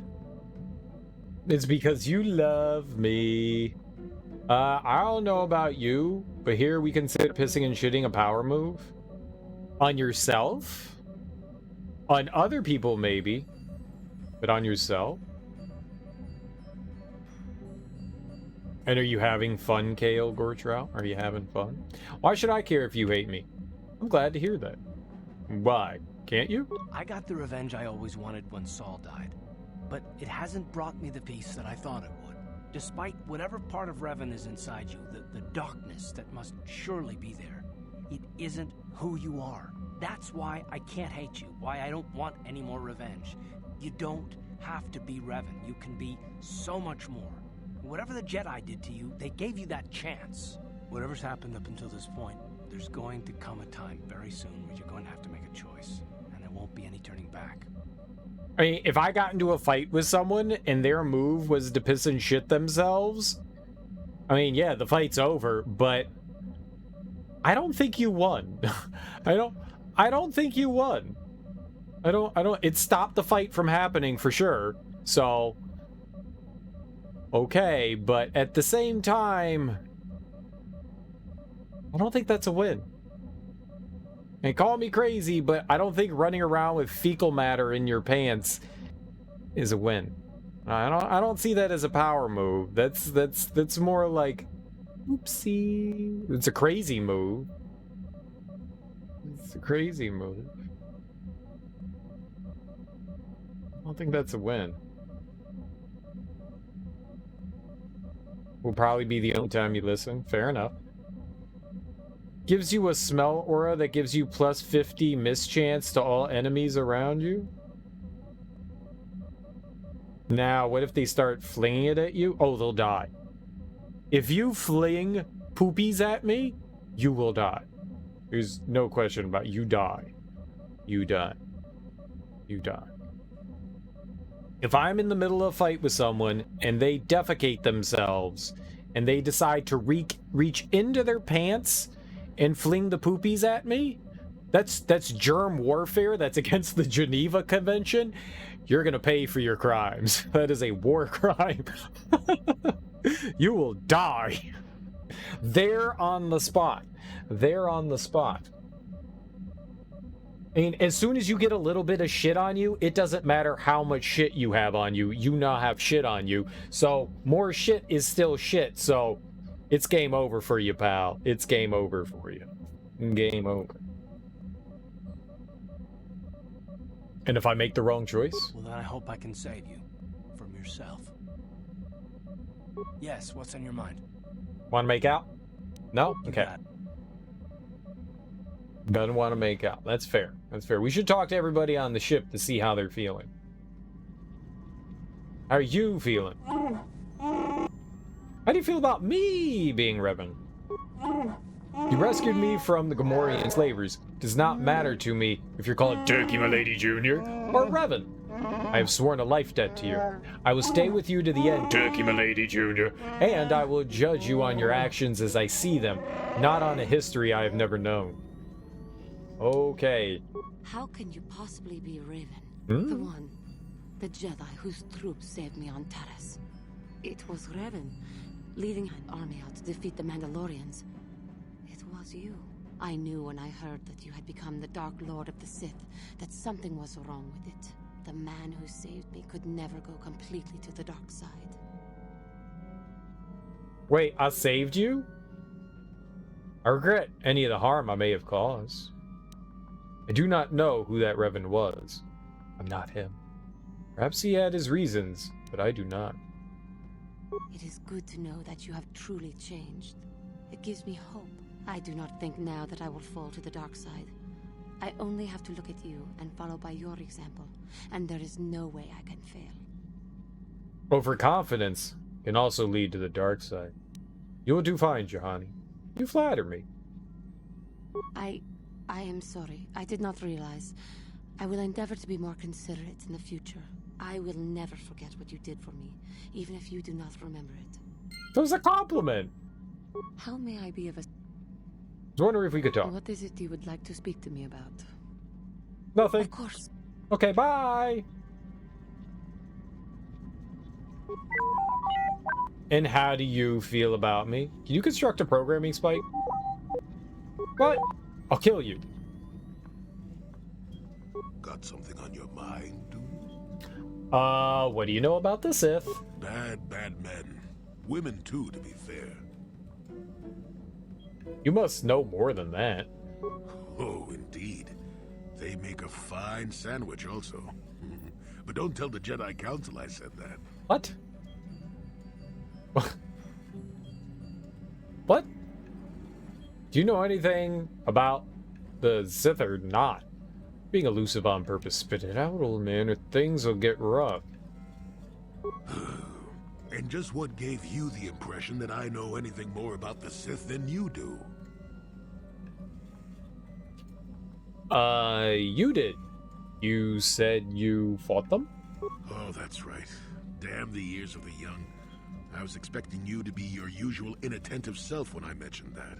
So it's true, yes. I fought plenty of Sith. That was during the time of Exar Kun. Oh, 40 years ago now. Has it been that long? Are these Sith the same as the ones who followed me? Are these the same Sith that we're fighting now? Who's this Exar Kun? These are so many questions I want to ask. Like, I want to know the answer to all of these, but there's like only one we can ask. I thought I heard I fucked many Sith. Maybe you did. Maybe you did hear that. Maybe you did.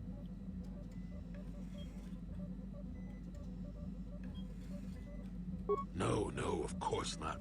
The Sith have come and gone for ages. They were not called the Sith many thousands of years ago, perhaps. But the dark side was always present, without a doubt. Oh, sure, occasionally the light side comes close to vanquishing the dark, but the dark always returns. The fact that Exar Kun was defeated didn't mean the Sith would never return, as they obviously have now. Everyone knows that. Everyone knows that.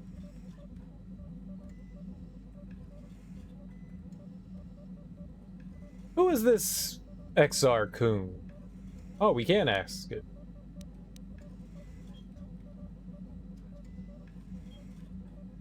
So, tell me what you know about the Sith. Alright, now, who's XR Coon? XR was a Jedi who was corrupted by ghosts of the old Sith, or so they say. He attempted to conquer the Republic and create a new golden age of the Sith.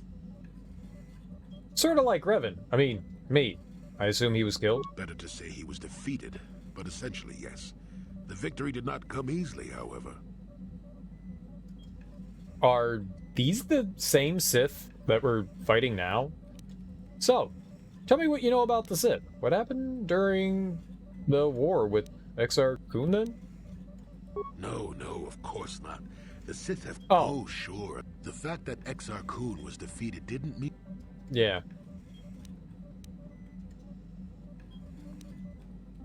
So, what happened during the war with XR Coon then? That is not a pleasant time to remember.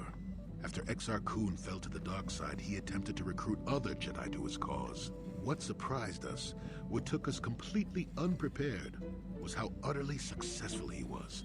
Many Jedi joined him and became Sith themselves. Why they did, I will never truly know, but they did. Battle broke out throughout the Order, pupil against master. We fought ourselves. That must have been difficult. But you exterminated all the traitors, right? Is it gonna be more sad moaning, is it? Yes, more than difficult. Next to impossible. How do you fight against someone you love? I dislike such memories. It leaves a taste in the mouth that... it is a sadness I thought I had put aside long ago. Ask me about the war some other time, just not now. I would prefer to be by myself for now.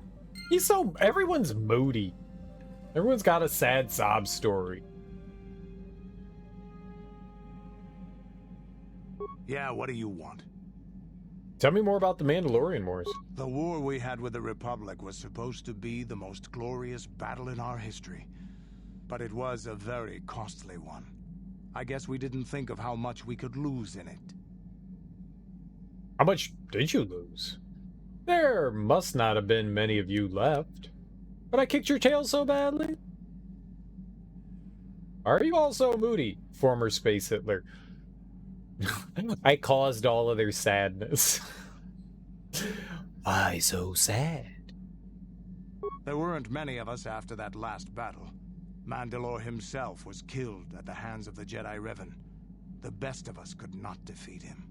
After that last battle, those of us that survived were stripped of our weapons, our armor, and our basilisks. The Republic's forces destroyed them while we were forced to watch. Those who hadn't fled earlier were left with nothing to call their own. No weapons, no armor. Only the honor of having fought in the battle we just lost. For many, this was not enough. While the rest of us were sent into exile on the Outer Rim, they tried to relive the old days, raiding worlds. They're nothing more than bandits now. And you eventually came to Terrace? Yeah, I came to Terrace. And forcing for Davik was not stimulating.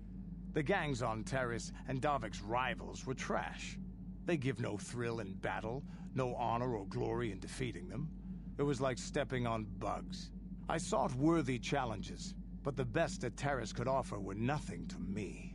But I think now, with you, I may finally find opponents worth fighting. I'm honored. You're a worthy companion. Opponents who could easily kill us. Maybe later I'll tell you more about what it was like to work for Davik. For now, though, we should get on with our lives. Is there something else you want to know? Give me drugs. Hey, don't worry. I think you've got enough there. There anything... what do you know? Korriban is a Sith world, that's for sure. Oh. I mean, just look at this place. Rumor has it that the leader of our clan at the time, Mandalore, did go down. They say the Sith performed terrible magics here. You have anything else you want to ask? Me? Nope. Your choice. No morning shows tomorrow for Marcel at the theater near you. You just have to go to another one. Statement. HK-47 is ready to serve, Master. This crew's eyewear's game is on point. We all have cool goggles. Everybody looks like Sam Fisher, though. They're all like, night vision, night vision, night vision, night vision. So you belong to Revan originally? Statement. Yes, Master. You created me shortly after you and your apprentice began your war to conquer the galaxy. I was sent on an assassination mission into Mandalorian space, but I was damaged and unable to return to you. Exclamation. I find this most distressing. I could certainly have protected you from the Jedi and your pupil's betrayal had I returned. It's probably better it worked out this way.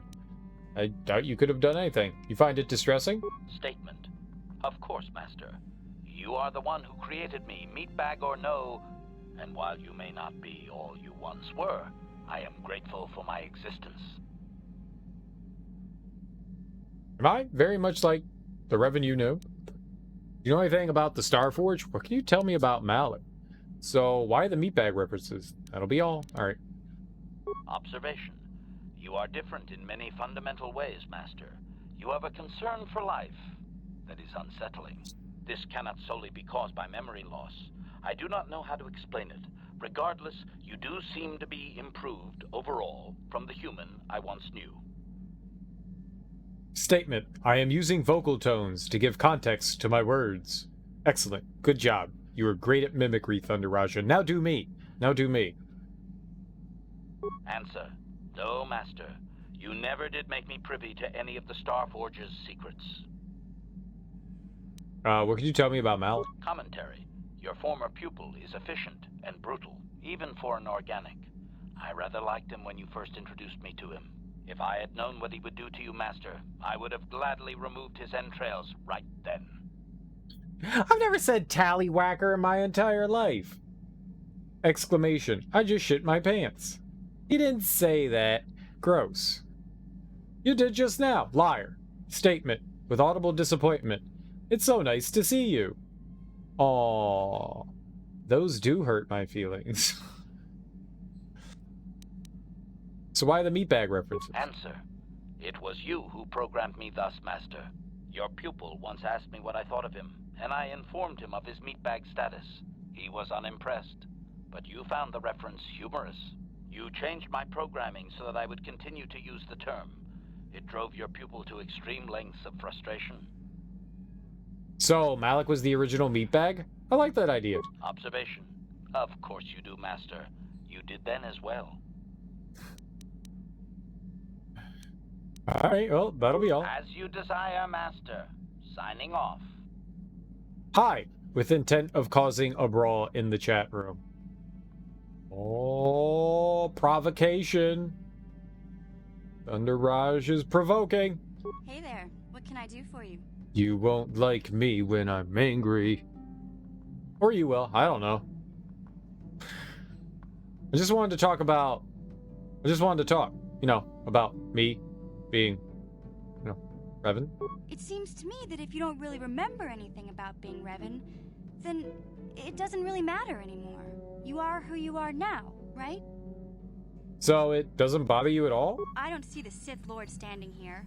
I see a friend who's been with us through thick and thin. Remember, Malik's the one who tried to destroy Terrace. I know! That was me. Wait, was that me? No, it wasn't me. It was you.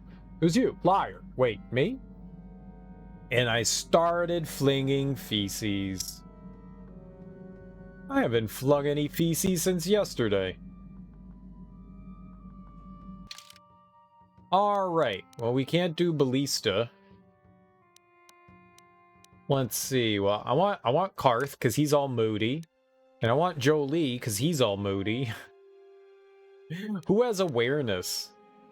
Carth can't find it. He can take care of mines and stuff. Did you get the trebuchet character? We don't have anyone that's a trebuchet. Trebuchet. Trebuchet. Trebuchet. We could bring Canderous. We could have two guys shooting things.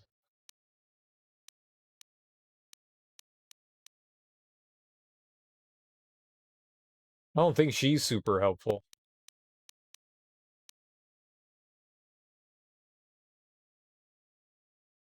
Like the siege vehicle? I don't have a siege vehicle.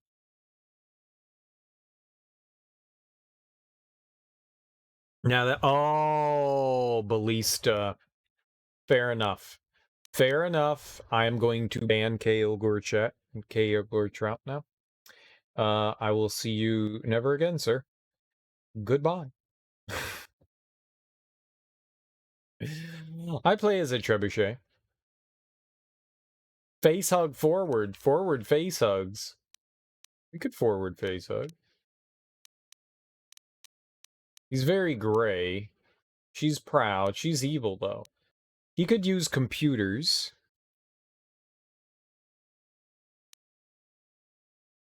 I want someone else that's like a physical attacker, but maybe we don't.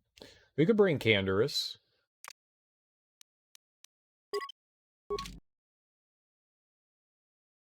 I'm the only Jedi. I like having another Jedi with us. 2 Jedis, good. Give me that forward side hug. What do people have? He has demolitions. He has no awareness. He has real good demolitions, but nothing else either. I need someone else. Maybe we dish Carth and take Jolie. Only forward side hugs. Just all side hugs all day.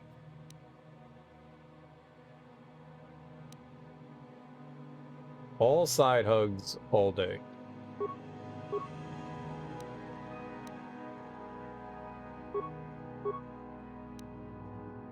We only believe in the one true side hug.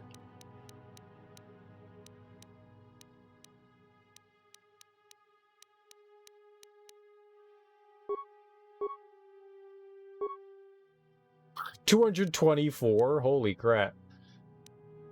I don't have great HP, but it's alright. It's alright.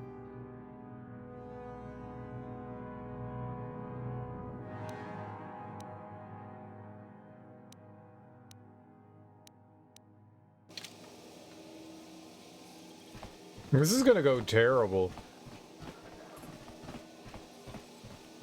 Whatever happens, it's gonna be terrible. Leave Whiner behind? No, I want to bring him with us. So that I can whine in his face constantly. We could just tell him to shut up all the time. Yeah, well, you should shut up.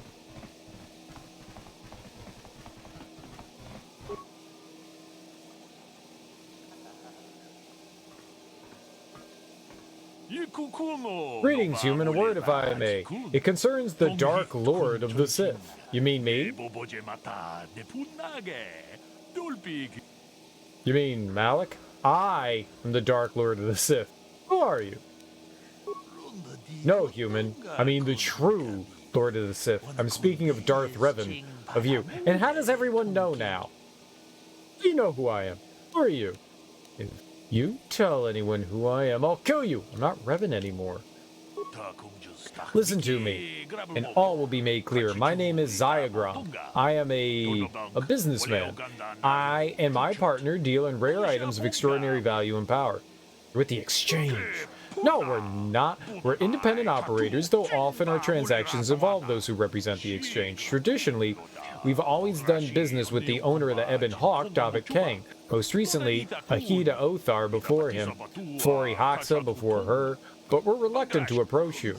You had no ties to the exchange, which was a problem. Even worse, you were a Jedi, not the sort of person we normally associate with. Get to the point. How do you know my true identity? There were reports of the Ebon Hawk traveling to many different planets. We wanted to know what you were up to. At your last port, I placed a small tracking device on your ship. The tracking device reported back to us that you had been captured by the Leviathan. Once we had the information, we began digging into our sources within the Sith fleet. I have no idea. His stats are his stats. Spacebook? Remember? Spacebook? What Spacebook? Carth leaked it on TikTok. I don't think you're allowed to put that kind of content on TikTok. Sources? What sources? There are millions of soldiers in the Sith fleet. Surely you aren't surprised that some of them will sell information. Even high-ranking officers aren't immune to the lure of easy credits. Your escapades on the Leviathan created quite a stir in the Sith fleet. Of course, Malik tried to suppress the truth about your identity. There were more than a few summary executions. But even if security footage is destroyed and witnesses silenced, some bits of information always slip through. Spend enough credits to gather the tiny pieces and the puzzle becomes clear. We know what happened on the Leviathan. At least we know enough. You are Darth Revan, and you're going to kill Malik for daring to claim dominion over the Sith. How does this involve you? You're wrong. Not in this for revenge. My partner and I deal in very rare and powerful items, weapons, armors, things you could use in your battle against Malik and the Sith. And you're just gonna give these items to me? I don't carry these items with me, of course. They're with my partner, but they're yours. If you got the credits to buy them. We do want to make a profit on this, after all.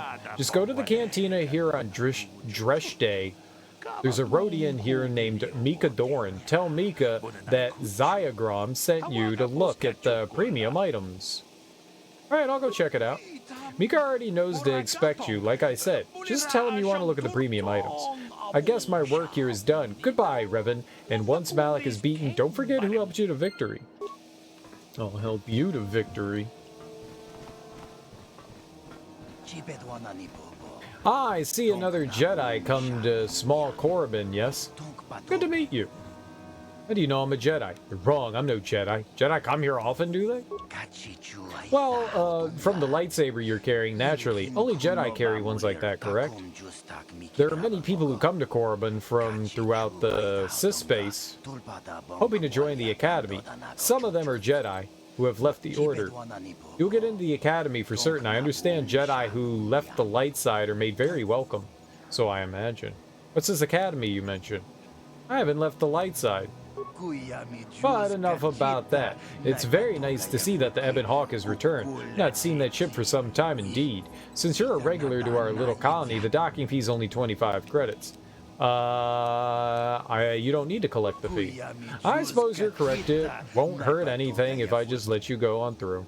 Ask you some questions? They recognize your lightsaber here, but not on Terrace with Balista running around with hers. Yep.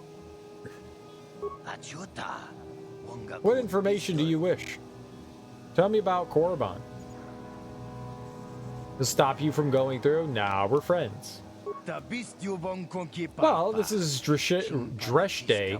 It's the only colony on the planet. Korriban is a Sith planet, well within their space, though it's not very well inhabited. The Sith allow Zerka to conduct some mining here, and the company operates the starport, but otherwise, the colony revolves around the local Sith Academy. Tell me about Zerka. Zerka is one of the largest corporations in the core. I'm surprised you haven't heard of it. They have interest in mining all over this sector. Korriban's actually the location of Zerka's headquarters for this sector. Most business here in the colony is conducted there. Have you heard of a star map? Doesn't your computer handle navigation? Beyond that, I really don't say. What can you tell me about the Sith Academy? Unless you're one of the hopefuls who's trying to become a student there, I suggest you avoid it. The Sith are the law here and do as they please. It can be quite dangerous. Okay. Bye-bye. Wait, this is Korriban? I know that from the Clone Wars. Alright, we're at Korriban. Some video games actually do that, where a bouncer stops you at the door, you convince him to let you in, you ask him questions, and he tells you can't go in anymore. That's hilarious. I think I've experienced something like that before. The law here. I'm here only to protect Zerka's interest. No, that is the wrong answer. Again, you pathetic hopefuls can't possibly all be this stupid, can you? Please, Master Chardon, give us a chance. We'll do anything to get into the Academy. I'm no master yet, but I like the sound of that. All right, one more question. Though a lot of you is trying my patience. All right, let's say you become a Sith and I am your commanding officer. I give you an order to spare the life of an enemy. Do you do it? Of course, Chardon. No, Anything you murder them. We would never oppose you. No. Do you honestly believe that the Sith are in need of such sniveling cowards? Mercy is a weakness. If your leader shows weakness, it is your duty to kill him and show true authority, true power. That is why the Sith are strong. Thank you, Chardon. We understand now. No, you don't understand, and you probably never will. You wouldn't survive 5 seconds in the academy. The other students would tear you apart. Bah! I can't be bothered with fools. Perhaps I should. You, Jedi, you're looking to get in the academy, are you not? Well, of course you are. Why else would you be here? Let me pose a question to you. These hopefuls will never survive in the academy. A lesson must be taught here, but I am at a loss as to what form it should take. Oh, this is rich. I wasn't talking to you. I'm thinking to spare them the effort of being killed and do it myself. Perhaps I shall turn their skin inside out. Or force lightning. Yes, it's a most impressive display. Or perhaps a bit of humiliation is in order. I could easily strip off their tunics and make them run through the colony. Or they could lose all control of their bodily functions. What do you think? I just can't seem to decide. Why? What did they do? You can't just kill them. Why are you asking me? Please help us! Silence! Of course I can kill them. The Sith can do whatever they like on Korriban, and frankly, these worms rather deserve it. That's for you to decide, however. Let them go. That's my decision. Kill them then. I don't care. I think humiliation would be enough. They look like Andrew Tate fans. Is anyone a real fan? Is anyone really a fan? Let them go? And what could possibly convince me to do that? Because I'm Darth Revan and I'm telling you to let them go. They aren't worth your time. I suppose not, but you're as boring as they are. Fine, fine. Go on, all of you. Hopefully you've learned something here.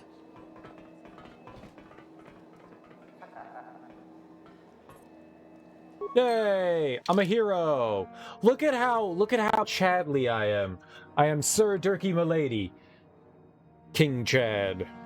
I'd like an option where you can kill that guy.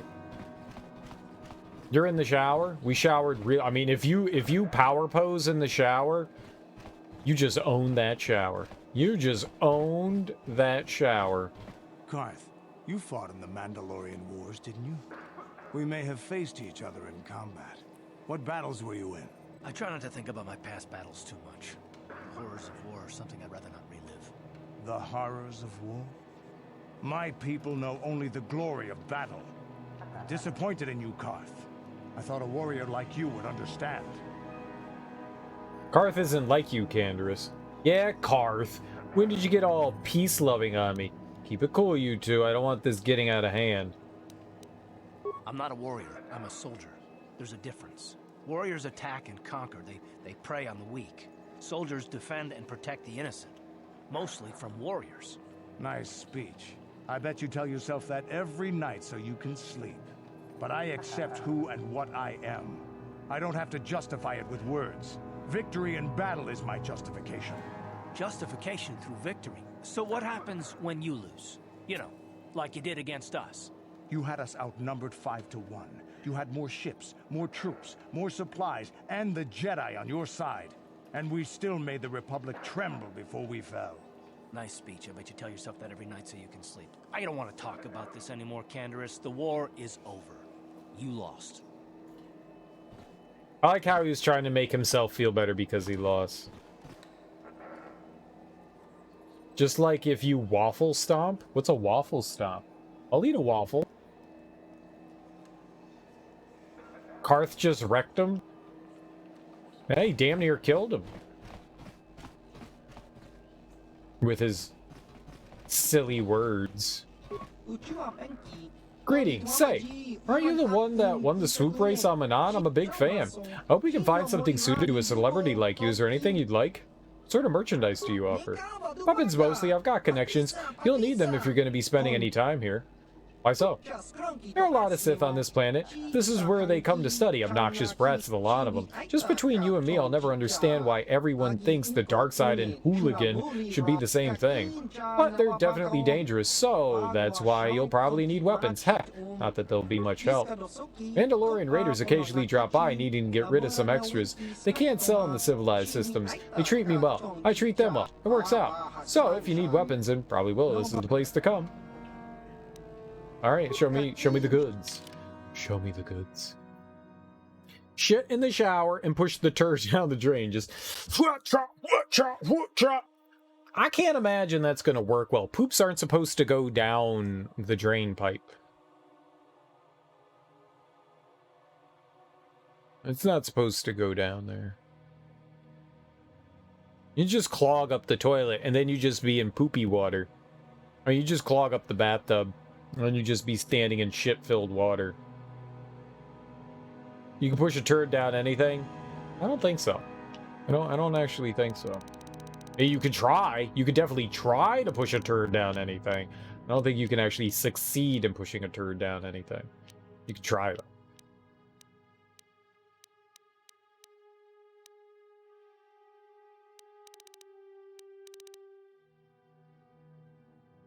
You never pooped in the shower? Live a little, dude. I have peed so many times in the shower, but I have never once thought to myself, you know what this shower could use? A good pooping.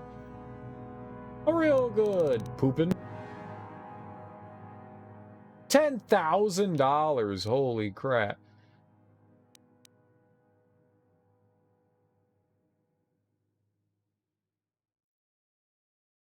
If you've got the guts, the resolve to do something with your life. What? It's an incomplete sentence. Do you have it? Guts! Don't go near that Sith place. They won't let you in, and then Sith will probably shoot you before they look at you. You're not here to try to get into this. Look here, my dear friends. We have some newcomers to the colony, led by a Jedi, no less. I don't believe I've seen any of them before, have you? I hate Jedi, and these fallen ones are worse. They always get into the academy, and they think they're better than the rest of us. You should turn around and move along, kid. You don't want the trouble we'd give you. Smart-mouthed newcomers, to boot. Looks pretty fresh to me, Lasho. That's what I thought. Well, stranger, I don't know whether you're aware of this or not, but here on Korriban, the Sith do as they please. And we are Sith. Quite literally, whether you live or die depends upon our whim. What do you think of that, Bring it. I don't think there's any need for hostilities. You could try to kill me. You'd fail, but you could try. I think that's a lot of responsibility for simple scum like you. Oh, neither do I. I simply stated a fact. Do you know how many Sith there are in Dresde? Not enough to save your sorry self. Enough to crush this fool. Let's do it, Lasho. Now, let's not be hasty. Perhaps our friend here could yet offer up some amusement. What do you say? Amuse us. Make us laugh, and we might just consider allowing you to live. Make me laugh, clown. Do you know who I am? I'm Darth Revan. Watch your tongue or I'll rip it out. Not looking for trouble, but I'm not here to amuse you. Be careful. You might be heading for more trouble than you can handle. If you really want to fight, just make the first move. It'll be your last. Okay. These two Mandalorians are out in the woods. Go on. One of them collapses. He doesn't seem to be breathing, and his eyes are glazed. The other Mandalorian takes out his communicator and contacts his commander. I've heard this one before. I think... Quiet. He gasped. My partner has collapsed. I don't know what to do. After a moment, the commander responds, calm down. I can help. And then? First, let's make sure your partner's dead. There's a silence. Then a blaster shot is heard. Back on the communicator, the Mandalorian says, okay, now what? Kid, maybe you should try juggling next time. It would be more realistic if the commander just shot them both. Ha! Too funny. Good one. Yes, I suppose that wasn't too bad. Yes. All right then, my friend. You've done as you were asked. Perhaps we will meet again. I'm funny. Haha. Not only are we Jedis, we're stand-up comedians. I didn't get the joke. I didn't get the joke. Is it because he shot his friend? Is the joke he shot his friend? Let's do it, LaShao. Oh, but you got that dirty mind. You think he meant the sex. That's what you think he meant. But what if he didn't? Something you need? Who are you? Nobody you need to know. I'm just here to try to get into the Sith Academy. Why'd you want to get into the academy? Why? Why? That's really a dumb question. To become a Sith, of course. to wield the greatest power in the galaxy. Why not join the Jedi? Ha! They're weaklings, not worth anyone's attention. It's the Sith that are going to conquer the galaxy, after all. I'm the Jerry Seinfeld of murderers.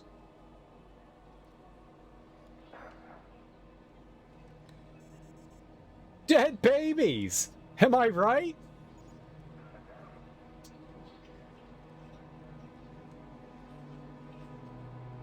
Is that good? Is that good?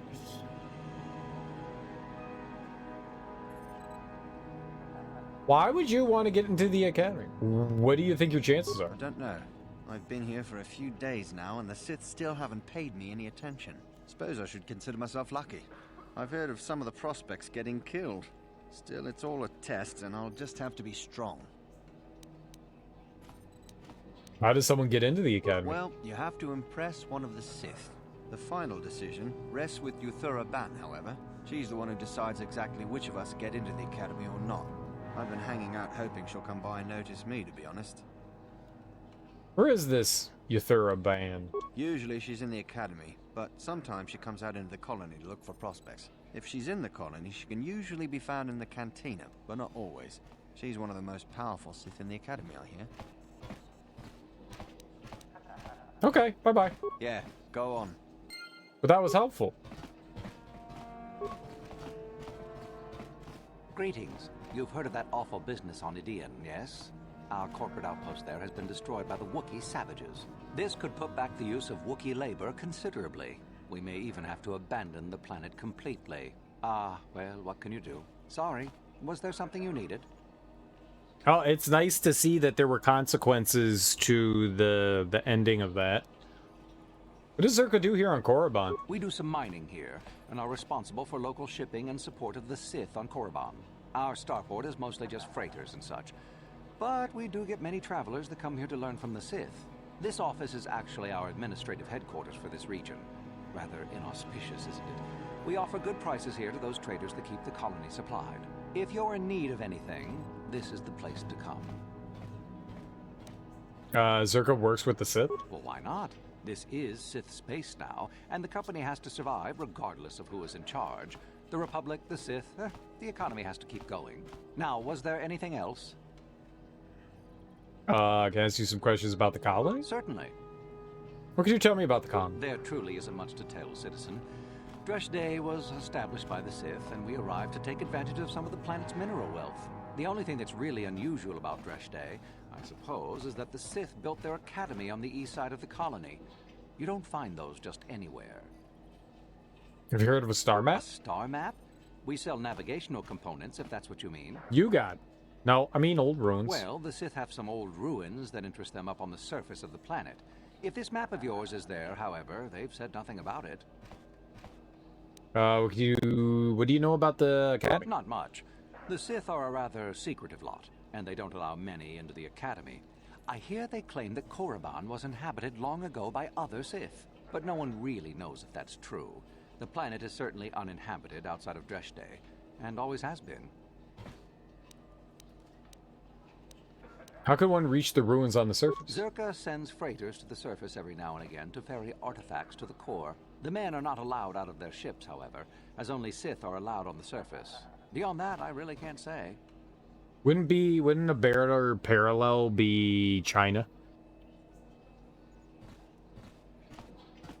They'll work with fucking anybody. They don't give a shit. I mean, corporate America to an extent, but...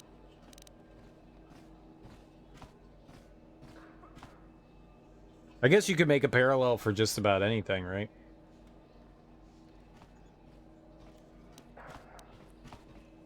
Can't say or don't know. Well, all I know is that they call the site the Valley of the Dark Lords. Apparently, there are Sith lords of old buried in tombs there. I don't know anything else. Neither will you, I'm sure. Only the Sith students are allowed access to the site. Alright. Do come again. Oh, I wanted to see what he had for sale. It isn't...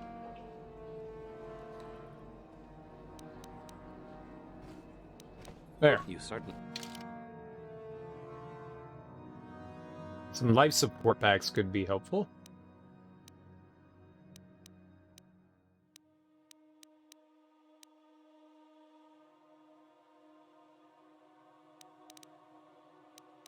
Not upgradable, though. Always just looking for upgradable. Wrath Holy Battle Suit? No.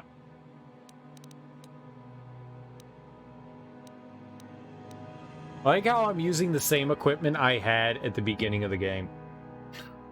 I haven't really changed anything.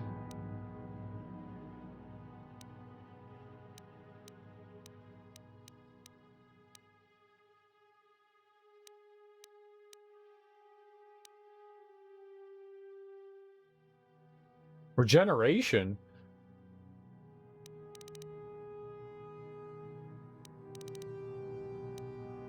I like that. I like regeneration. I can't equip it, but I would like that. Yes, please.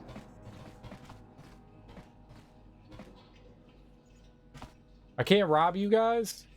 Go about your business, please, citizen. No. I'll go about my business. The Sith blew up Terrace, the entire planet. I'll go about my business. Lurs Kesh. You there, human. You're the one flying the Ebon Hawk now. I saw you disembarking earlier. Who wants to know? Name's Lurs. Not that it's important. I don't know you and you don't know me. What's important is that we've been waiting for this shipment for a month now. I suppose we should be grateful that the shipment survived Terrace at all, though, right? Anyway, hand it over and let's finish this. Hand what over? What are you talking about? You obviously have me mistaken for someone else. I'm no smuggler, if that's what you're implying. Wait a minute. Don't you work for Davik? Just, how is it you happen to be flying the Ebon Hawk anyway? Davik's dead, I presume. I stole the Ebon Hawk from him. What business is yours? The Ebon Hawk is mine now. Look, I don't want any trouble, okay? Well, when a planet explodes, you've got to expect a few changes. Davik's dead, hey? Maybe you can still help me with something. We had arranged for several kilograms of spice to be shipped to us here aboard the Ebon Hawk. Perhaps Davik left it on board. I suspect if it is, it would be in the container we gave him, locked and requiring a code. Might you have seen such a thing, human? I have. How much is it worth you? I could take a look. I don't want to get involved in this. Excellent. Set the code on the container to Red 47. When you get the spice, bring it to me here. I'll wait for you. Ooh, drugs? I'm a smuggler now? I mean, we were a smuggler before. Double smuggle, smuggle, smuggle. Smuggle's a funny word. I like it. I like smuggle. It sounds like a dumb, like, fictional word. Smuggle, like Care Bear. Smuggle. Aw, do you want to smuggle? It's like something like in an anime. Have you brought us the smuggle? Yes, would you like another smuggle? Star Wars uses the metric system. You ruined smuggling for me. Thanks. But doesn't it? Like, would you like a smuggle? Oh, time for smuggles.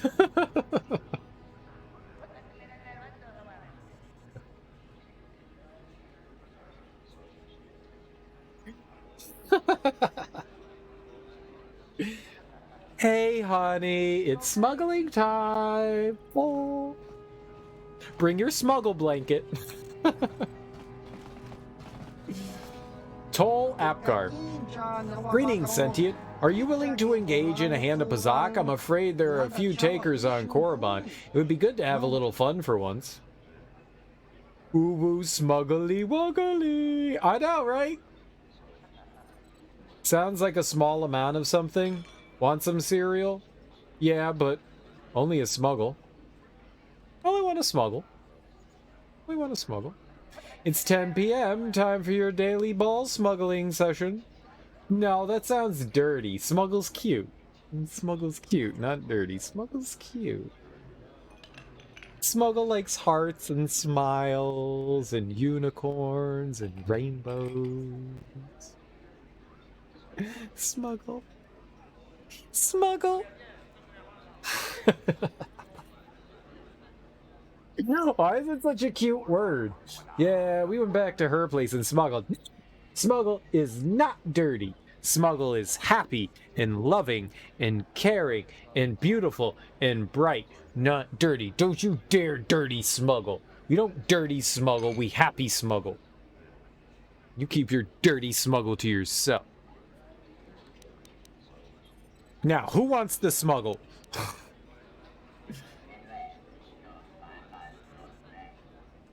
Alright, everyone, take your pants off and smuggle. Pop in the Blu-ray and smuggle. Yeah, it's Netflix and smuggle. It's a Netflix and smuggle night. What do you think? Hey, Boo Bear, you ready for Netflix and smuggle?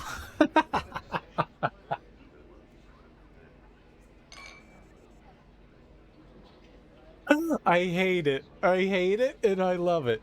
I hate it and I love it. Time for Netflix and smuggle.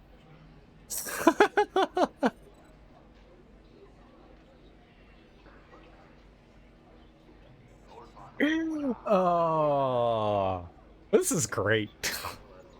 This is what life's about, is right here. How are you? I'm known as Tol Apgar, if you must know. I'm quite proficient at Pazak. I would not wish to begin a game under false pretenses. I want to ask you some questions. There are others here to answer your questions, Sentient. To be honest, if we're not going to engage in some entertaining sport, I'd rather be alone. Bye-bye. Also, I'm going to kick your ass. Give me a second. Give me a second. You know, me and the Wookiee are going to smuggle. I'm going to smuggle with my Wookiee. Smuggle, smuggle, smuggle, smuggle. $100, you must be a chum. I play for high stakes only, sir. Why can't I be the one that sets the bidding? Why do they have to do it? I play for high stakes. You play for chump change. I set the rules. This is my cantina. Whatever, man. Go play Magic the Gathering somewhere else.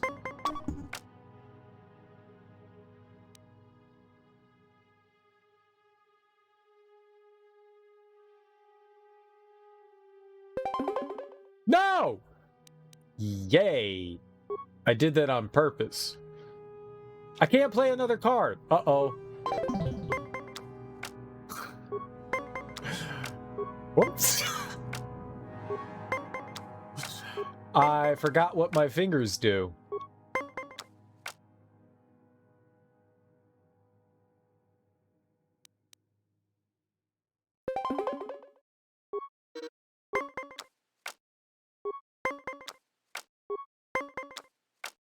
You've made a terrible mistake.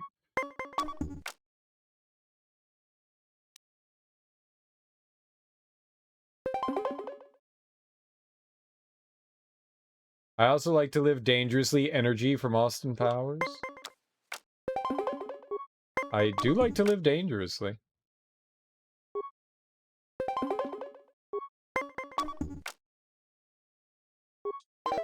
I tried so hard.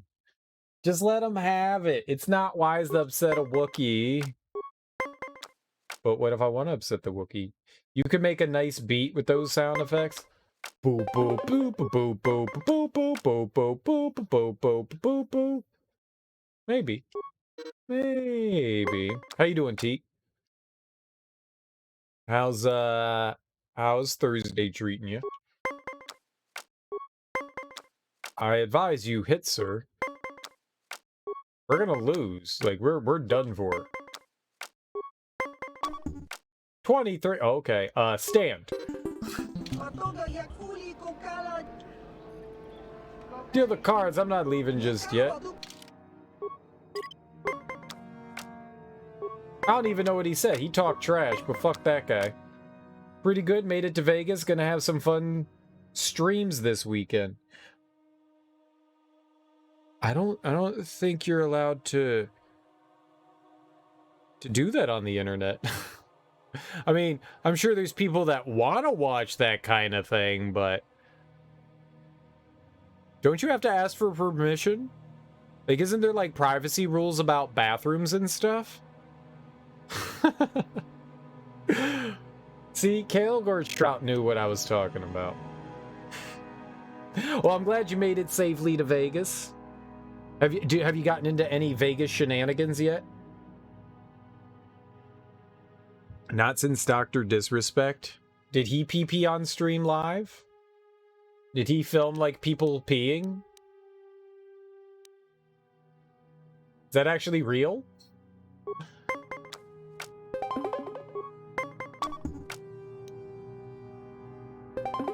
No!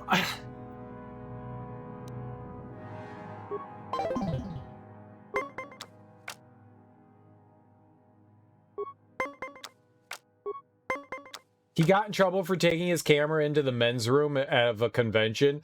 Makes sense. Makes sense. Makes sense. Well, that's not a smart decision. Yeah, I died.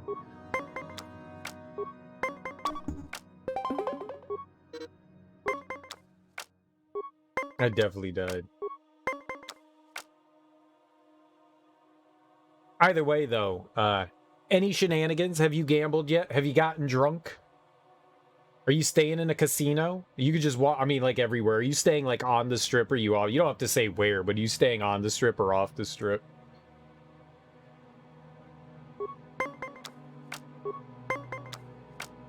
Are you going to visit a bunny ranch? Oh, staying with some friends. Oh, okay. Nice. Well, that's cool.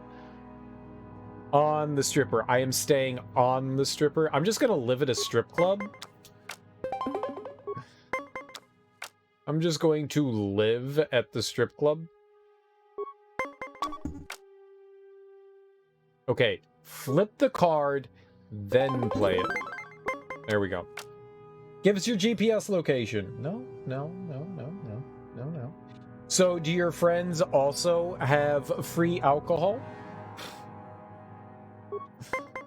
Those would be the best friends.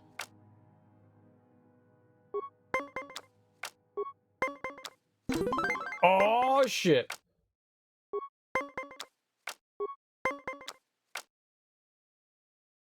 They do have vodka. They don't know what to do with. I know what to do with that vodka, T. I know what to do with that vodka. Drink it. Drink it. Drink it. It's a great solution. It's a great solution. Drink it. You know what? I'm just going to play the card and stand. I'm going to play the card and stand. He's not going to beat 19. What the fuck? Uh-oh.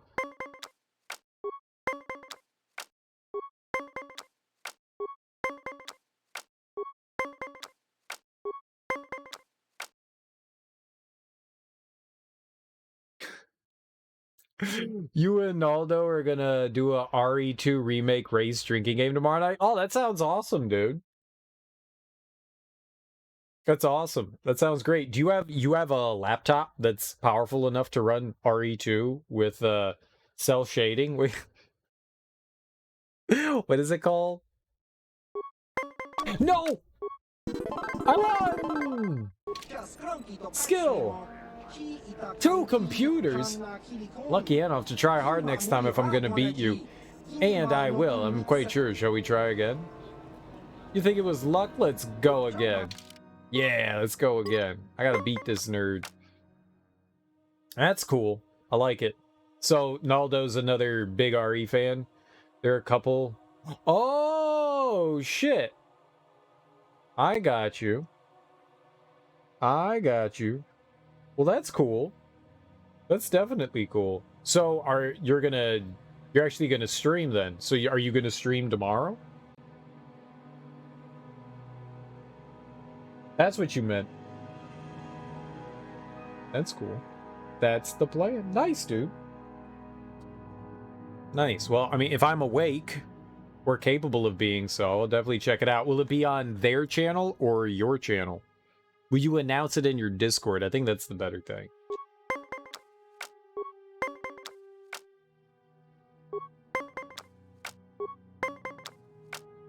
$18? No way I can lose. Let's play this.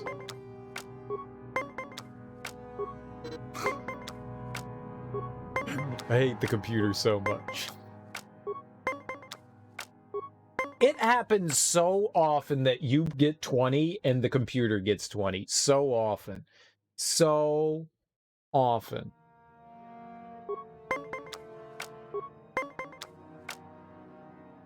Probably their channel. You might figure out how to make it work on yours too. Logging it, like having like to like set up your own shit on somebody else's stuff is always not bad, just awkward.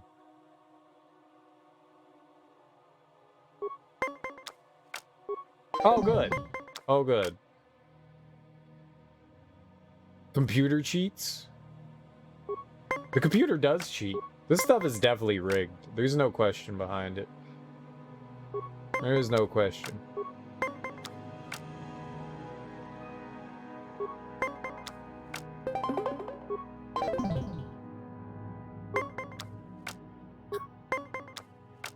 No question.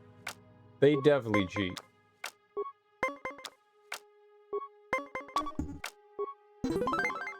Oh, they just gave it to me? They felt bad because I did so bad before. They're like, here, you can have this one. So how does the drinking game work for the race? Do you have like set intervals and goals? So like the first one to get to this point, then you have to do a shot. The first one to get to this point, do a shot, like loser does shots kind of thing. Like you set like goalposts kind of thing.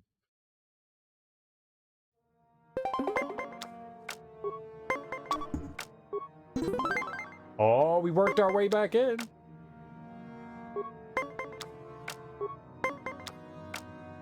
Drunk streaming's fun. I haven't done that in so long. I have not had alcohol in 6 months now.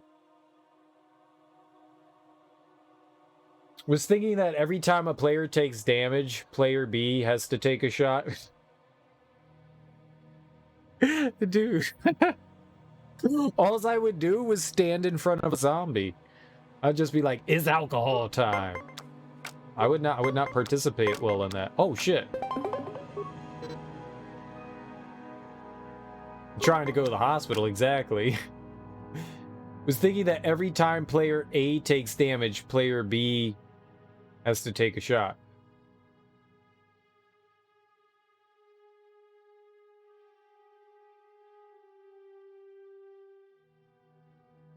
I mean, it would still work. All right, okay, maybe I wouldn't get drunk, but then you would get wasted. I would just stand in front of it, and then I could win. And then because you're going to be trying to play well, and I'm just trying to get you to play terrible. And then the worse you play means that I benefit, right? I get you drunk, you get me drunk. I make you hurt, you make me hurt. I got you. That's not a bad idea. It's not a bad idea, but you could definitely use that against you. I could just stand there and just like take damage, take damage, take damage to get you just sloppy wasted.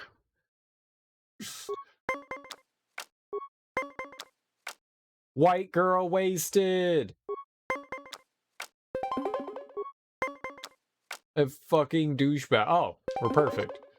Okay, we're fighting. We're fighting for supremacy. This is like fake intense. Y'all should do some... I'm pretty sure you can't do cocaine on stream. I'm pretty sure that's against TOS. I'm almost positive that's against TOS.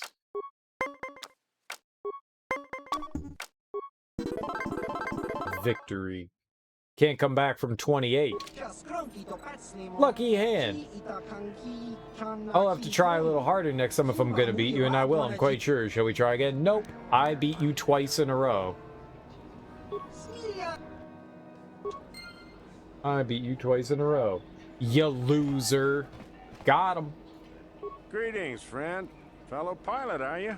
Wouldn't mind taking a spin in the Ebon Hawk myself. Sleek ship, that one. Does everyone here know about the Ebon Hawk? What kind of ship do you pilot? Well, forget it. The Hawk's my ship. I'll cut you good. Can you have strippers on stream? No. No. It's getting close, though. It's getting close. They let men show their nipples now. Apparently. They let men show their nipples. So maybe one day. Maybe one day. I think that's like you can, I don't think you could be overly sexual. So you can have like people in bathing suits, but they can't be doing like sexy things. Free the nipple. It's about hashtag free the nipple. Yeah, I think you have to be like, there's like thin walking the line of like what's acceptable, and people push that envelope all the time. I think, I don't know, watch a lot of streams that aren't video game oriented, so I don't really go around to like the other side of Twitch, which is like, you know, like the mainly just chatting stuff. I don't watch that often. There's a whole side of Twitch that I know nothing about. Absolutely nothing. I barely know things about the video game side of stuff. I barely know the other stuff. Be the change you want to be on Twitch. Teak totally said that. I believe it. Teak wants us to be the change we want to see, so we need Teak to have strippers on stream. What if Teak is the stripper on stream? You didn't say what strippers. Teak will totally be, if they get him drunk enough, I think we could talk Teak into being a stripper. I think we could. I'm down for any. I think we could. Woo, take that jacket off. Yeah, I think you have to be really mindful of like what kind of at least live content you throw on there. People have definitely gotten in trouble for being too suggestive. I don't know. It also probably depends on how big of a streamer you are too. The bigger you are, the less Twitch cares what you do, or the less repercussions there are. So if I did it, if like there was like somehow there was like sexy strippers in the background to me, live strippers, I'd probably get in trouble. But say someone like, who's a big streamer? I don't know any big streamers. Pokimane, there we go. They'd probably be like, well, don't do that. Don't do that. Don't do that. I don't know. Twitch is very wishy-washy on how they judicate punishment for people. They like money. I can't blame them. Nudity's fine. Nudity's fine in video games as long as it isn't like against.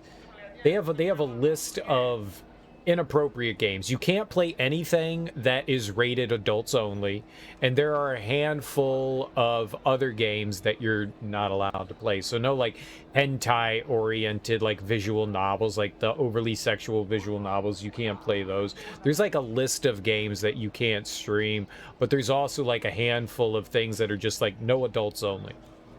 But nudity's okay. So like in Duke Nukem, if you go into the strip club, it's fine.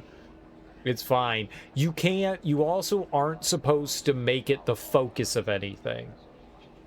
So making the sexuality and stuff like that the focus is also against TOS to an extent. To an extent. I think it's kind of gray in that regard, but you have to be mindful. So yeah, that's why we were able to play that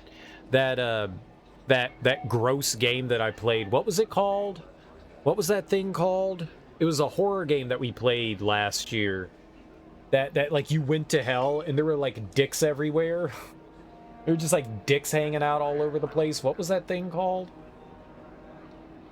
There were boobs and penises all over the place. What was that thing called? It was not a good game. It was not Agony. We played Agony. That's what it was called. We played through Agony. Yeah, Knights of the Old Republic. That's it. It's got boobs and dicks all over the place. Yeah, it was Agony. I was allowed to play that because that's a mature rated game. Wasn't there for that. It's on YouTube. You can watch it on YouTube.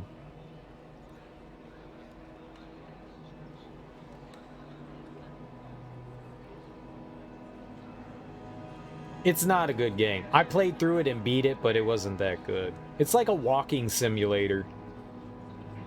You can kind of attack things, but not really. It's an interesting concept, just way too long. Way too long. The idea is interesting, really poor execution. But yeah, so I mean, if it's in the game and it's not rated adult only, then you can stream it, but you're not supposed to like make the overtly sexualization there. You tear it up at the end of Death Stranding. Was it when Norman Reedus called the lady Princess Peach and he was like, "So you're Princess Peach and I'm Mario, huh?" Is that what made you tear up? That's what made me tear up. In laughter. Mm-hmm. Yeah. Does everyone know here about the Ebon Hawk? In a small colony like this, everyone knows everyone's business. It's better than thinking too much about all the Sith lurking about here. The Hawk's been in and out of here for ages. And out-of-the-way starport is a good place for, privateers. Not saying you are one. I really like Death Stranding. It gets kind of repetitive, but it's fun. It's got some really annoying mechanics about it. But it's kind of fun being, you know, UPS delivery man. Like, the further you get, the movement becomes more interesting. At the beginning of the game, it's kind of slow going. But once you can start constructing things, getting around the world is actually a lot better. But it can be kind of rough at the beginning. But I thought it was a lot of fun. Yeah, the gadgets and gizmos are really interesting and fun, and you could do some interesting approaches to combat, and how you want to like go about like taking your packages is interesting too. It was fun. It never got old enough for me that I was like I wanted to just like stop playing this. I enjoyed it. You can start to set up like zip lines and stuff like that, and that's really cool, and that really moves you from place to place really quickly. I thought that was fun. Once you get past the beginning, it really starts to open up and it becomes a lot better. And the story was really what I wanted to keep playing, because it's so weird and wild. I can't even say I completely understand things. It's like, okay, everything's making sense, and then the ending just explodes everything, and you're like, okay, I'm back to not understanding anything again. Great. What a lovely game. It's told in a very obtuse Kojima way. Very wet and wild. It is wet and wild. Funny you say that. It is wet and wild. There's a lot of juices in that game. Amniotic fluid, if you will, all over the place. It's a strange game. I think it's worth playing, let alone just to experience the story. The story's really interesting, at least. It's fun. I had a good time with it. There are definitely some like jaw-dropping moments and stuff that happen in the game that, you know, it's cool. I had a lot of fun. But I understand why it's not a game that's going to be for everyone. There's a lot of mindless. It's fetch quest. You have to not mind doing mindless things. That's for sure. You have to not mind doing that, because the entire game's a fetch quest. That's all that it is. But it's interesting to try to figure out how you go from plot A to plot B, like point A to point B, not plot, point A to point B, and like not really strategizing, sometimes brute forcing, but it's cool. I enjoyed it. Once you get more gadgets and stuff that open up the world, it becomes a lot of fun to move around it and stuff, and move your packages in a more fun way. I liked it a lot. But it is mindless. It is completely mindless. I thought it was weird. But yes, he did. At some point in the end of the game, Norman Reedus turns to one of the other characters and says something along the lines of, "So you're Princess Peach and I'm Mario." I think that's almost verbatim. "So you're Princess Peach and I'm Mario." I think that's what he says. You can throw poop in that game. You can throw all kinds of fecal matter in that game. Very true. You absolutely can. It's weird. The game is weird. But it's fun. It's weird fun. I enjoyed it. I wanted to do 100% of the game, but then I realized how grindy and tedious some of the final achievements were, and I was like, yeah, I'm fucking done with this. Yeah, I'm done. Yeah, I'm done. And what if I am?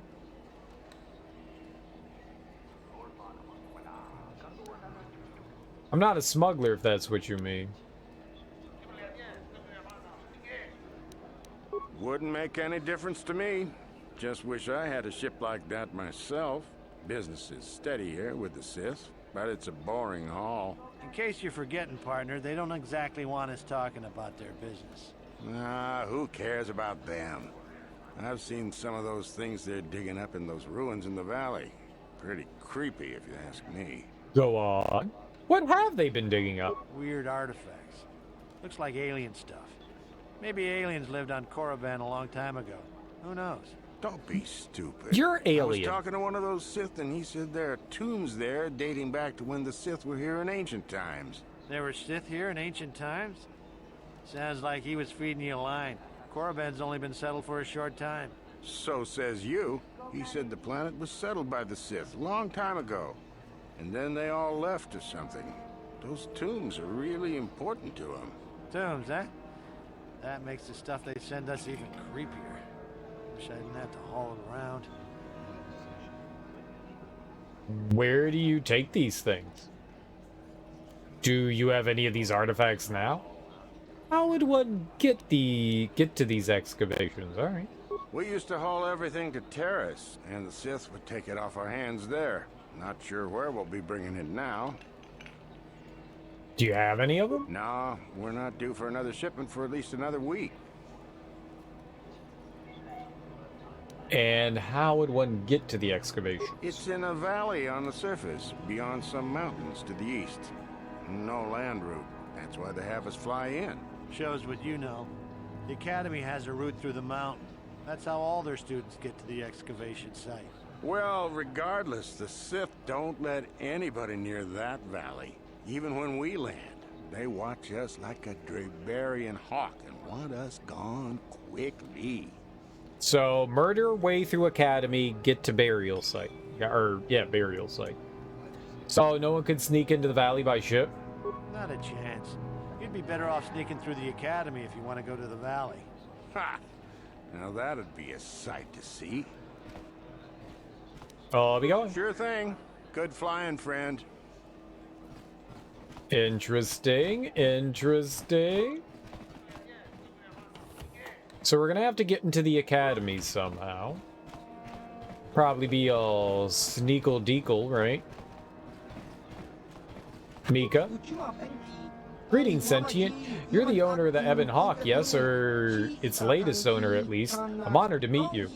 I'm Mika Doran, manager of this establishment. Is there something you're needing, Sentient? The owner of the Ebon Hawk is always welcome in Dresde Cantina.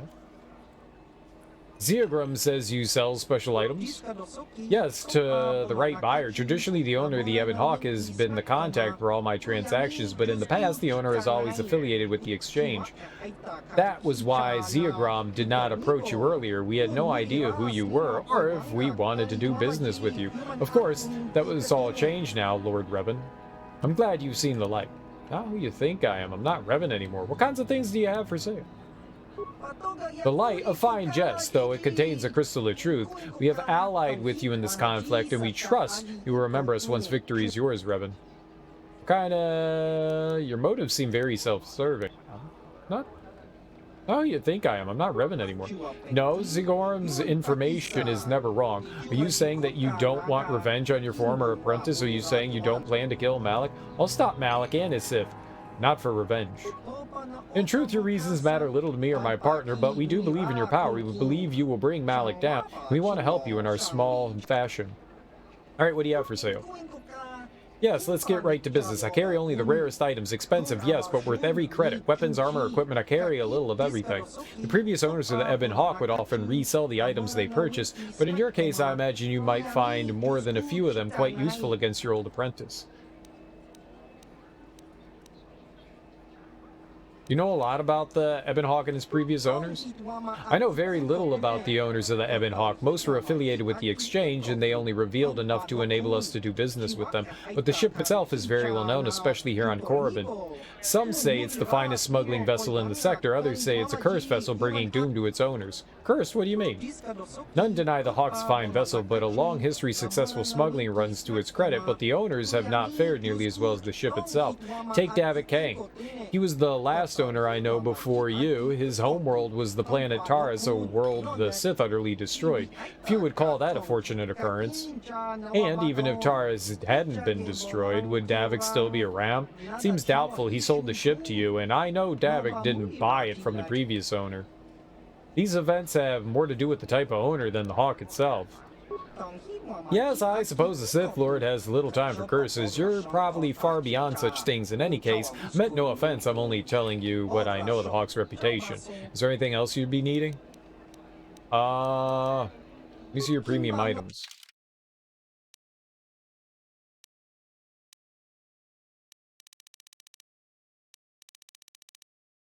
No dexterity, but it seems cool.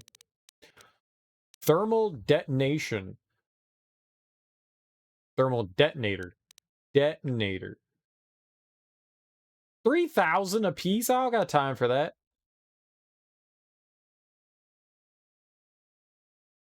Immunity to mind affecting. All saves +2.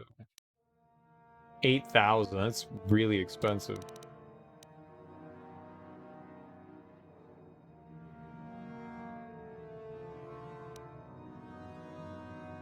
Dominator. $22,000. I can't even buy that. That seems kind of cool. That's $18,000 though.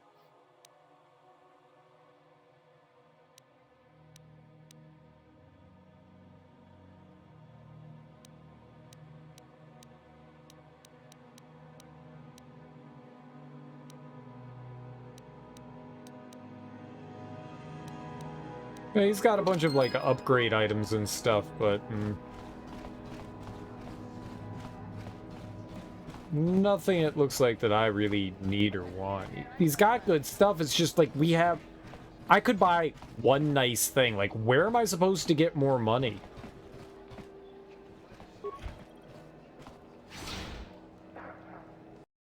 Hey, where are we supposed to be getting money from?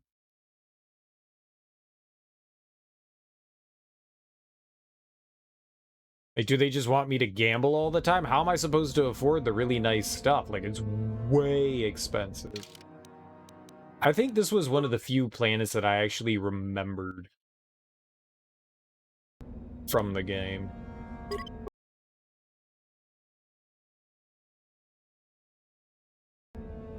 I remember coming from the Sith planet. Yeah, it might be you have to grind on Kashyyk, and that sounds terrible. Why would I want to spend hours upon hours doing that? I'm not going to do that. No. Like, playing the game's one thing, but, like, grinding for hours on a card game does not seem like fun. And the highest amount we've seen, because Yavin was DLC. That guy gave $750, right? Oh, that's not a thing, huh? Yavin gives $750, but in like the main game, it's been $200. Like you can get some money from doing the races, but you can only do them once. So it's not like you can keep getting money from the races. So yeah, grinding on that seems to be the only way. I guess you could sell some of the equipment that you have. There's probably stuff I don't need, but holy crap, like getting money in this game just sucks.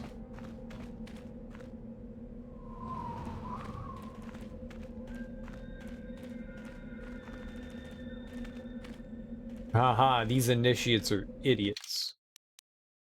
Like, if they really intended you to just grind on Kashyyk, it's a rough way to, like, make money. It's definitely a rough way to make money in the game.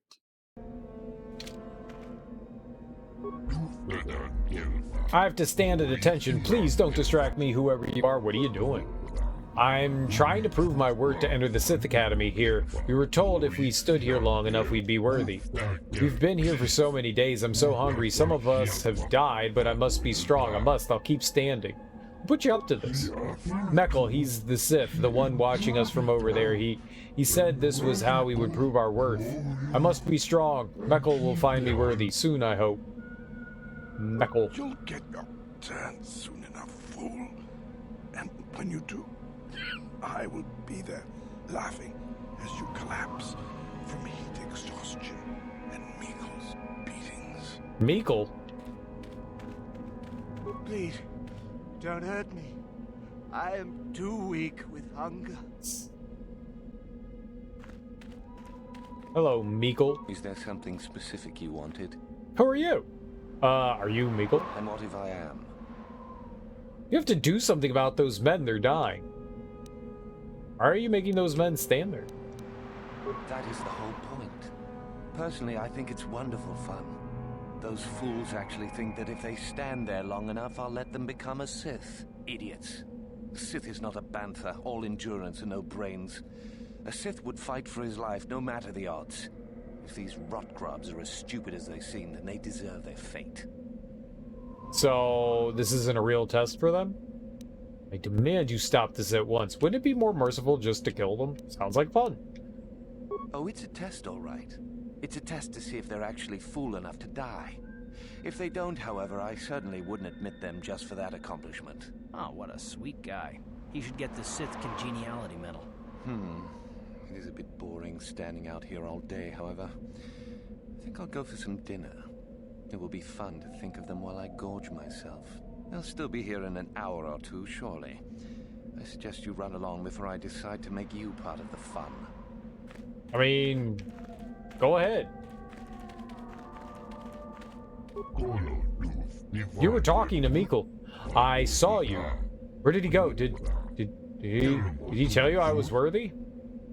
Meekle's tricking you. He'll never let you into the academy. What? I've wasted all this time? How could I have been so foolish? I could have died. I'll find another way in. I swear it. I'll show him. Thank you. Leave me be. I won't listen to your manipulations. I will make it into the academy. Sure you will. Just a few hours longer. Just a few hours, surely. Okay, thanks for whispering in my ear. Talk to Meckel.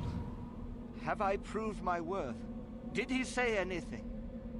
Meckel's tricking you. He'll never let you into the academy. Oh, no.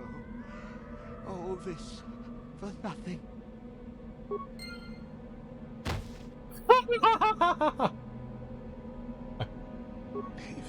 Leave me be. Just. Well, we killed that guy. He gave up on life. You are neither a Sith, nor do you bear the medallion of a student of this facility. Please, leave at once. I'm Darth Revan. I was Lord of the Sith. Let me in. How did he become a Sith, then? You must be admitted to the Academy. That decision must be made by a Sith who has already been accepted here. The final decision, however, remains with Master Yathura. I believe she is currently at the cantina if you wish to seek her out. Now go. Okay. Okay. I'll go see this lady of yours. Maybe we can kill Meekle and take his button? His pin? Whatever it is, his badge?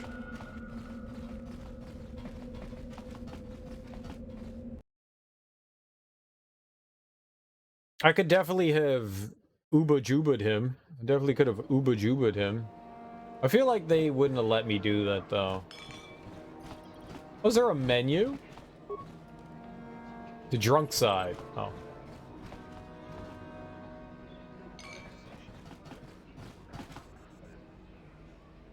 Oh, she's all the way back there. Dude, I got light. Dude, we're charging up our spirit bomb. Spirit bomb. I'm just radiant. I'm radiant. I got so I'm pissing radiance.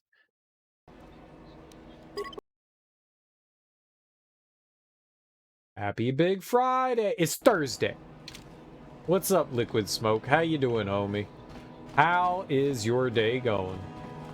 Is there something you need, Jedi? Make it good, for I have little patience. I know, I don't have patience either. Why did you call me Jedi? Can I ask you some questions? So, you know who I am. You are far from the first Jedi who has come here after all, willing to abandon that decrepit order of yours. I know, it's all illy. It's illy. It's illy. Are you Thura Ban? I am. Obviously, you have been told of me. Is it your desire, then, to train at the Academy? Do you wish to become a Sith human? And what if I said I was already a Sith? Why would I want to join the Sith? Maybe I haven't given it much thought. No, I would never join the Sith. Yes, that's exactly why I'm here. Let me join you. I would consider that an amusing ploy to try and enter the Academy. Why? Who will you claim to be?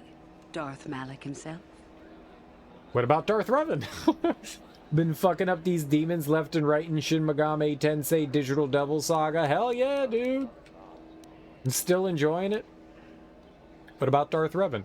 A lot of the hopefuls here end up dead. That doesn't seem glorious. You join it way more than Nocturne? Yeah. Well, it's a different game. It's a lot more traditional in JRPG sense than Nocturne. Nocturne is just pretty much a straight-up dungeon crawler where there's actually, you know, a story going on in Digital Devil Saga. Super Mario Torture Destroy These Nuts. Oh, that game. Yeah, both. They're the same. They're the same. Super Mario Torture Destroy These Nuts is the same as Shin Megami Tensei.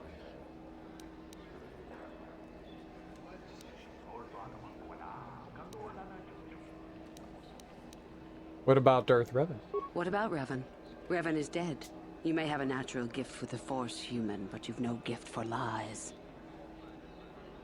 A lot of the hopefuls here end up dead. That doesn't seem glorious. We make no apologies for the weak. If you cannot clench your fist and know when the moment comes to strike, there is no place for you amongst us. Of those who come to train, those who are weak return home. If they are both weak and foolish, they die. But it was their choice to come.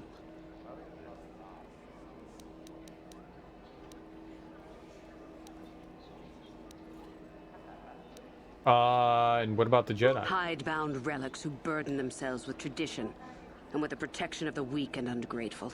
They are pitiful and misguided. Why would you take a gift as glorious as the Force and squander it? Weaken yourself deliberately and shackle yourself to outdated mores. Our gift has made us superior. It is our rightful place to rule. How can any deny that? Yet the Jedi do so, and call us evil because we do not. You don't consider yourself evil? Is the Sarkath beast who dominates his jungle evil? The Tukata who leaps on the Squellbug for the kill? These are things of nature, of the universe. We are no different from this.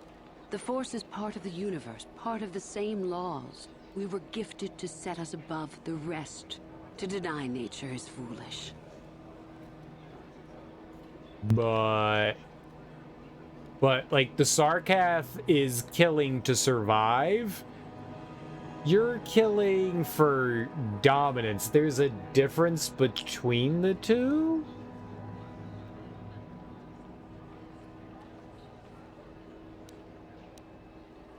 But you serve the dark side of the Force, don't you? It is the Jedi who serve the Force, trying to discern its wishes like frightened old men staring at the stars.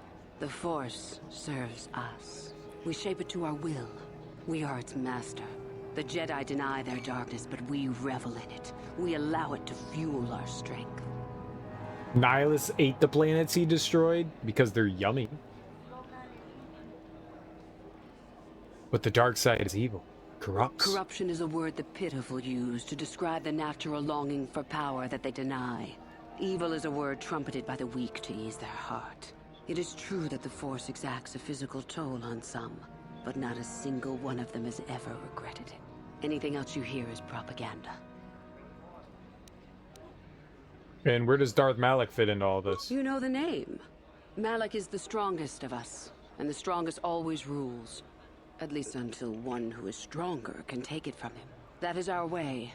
Survival of the fittest. You are always on guard, always lean for the kill. We promote it, for through this, the Sith are stronger. You kill each other? If a Sith is proven to be weak, and if the time is right, the Force rewards the cunning and the mighty. Step up to the challenge if you dare, or turn tail and run.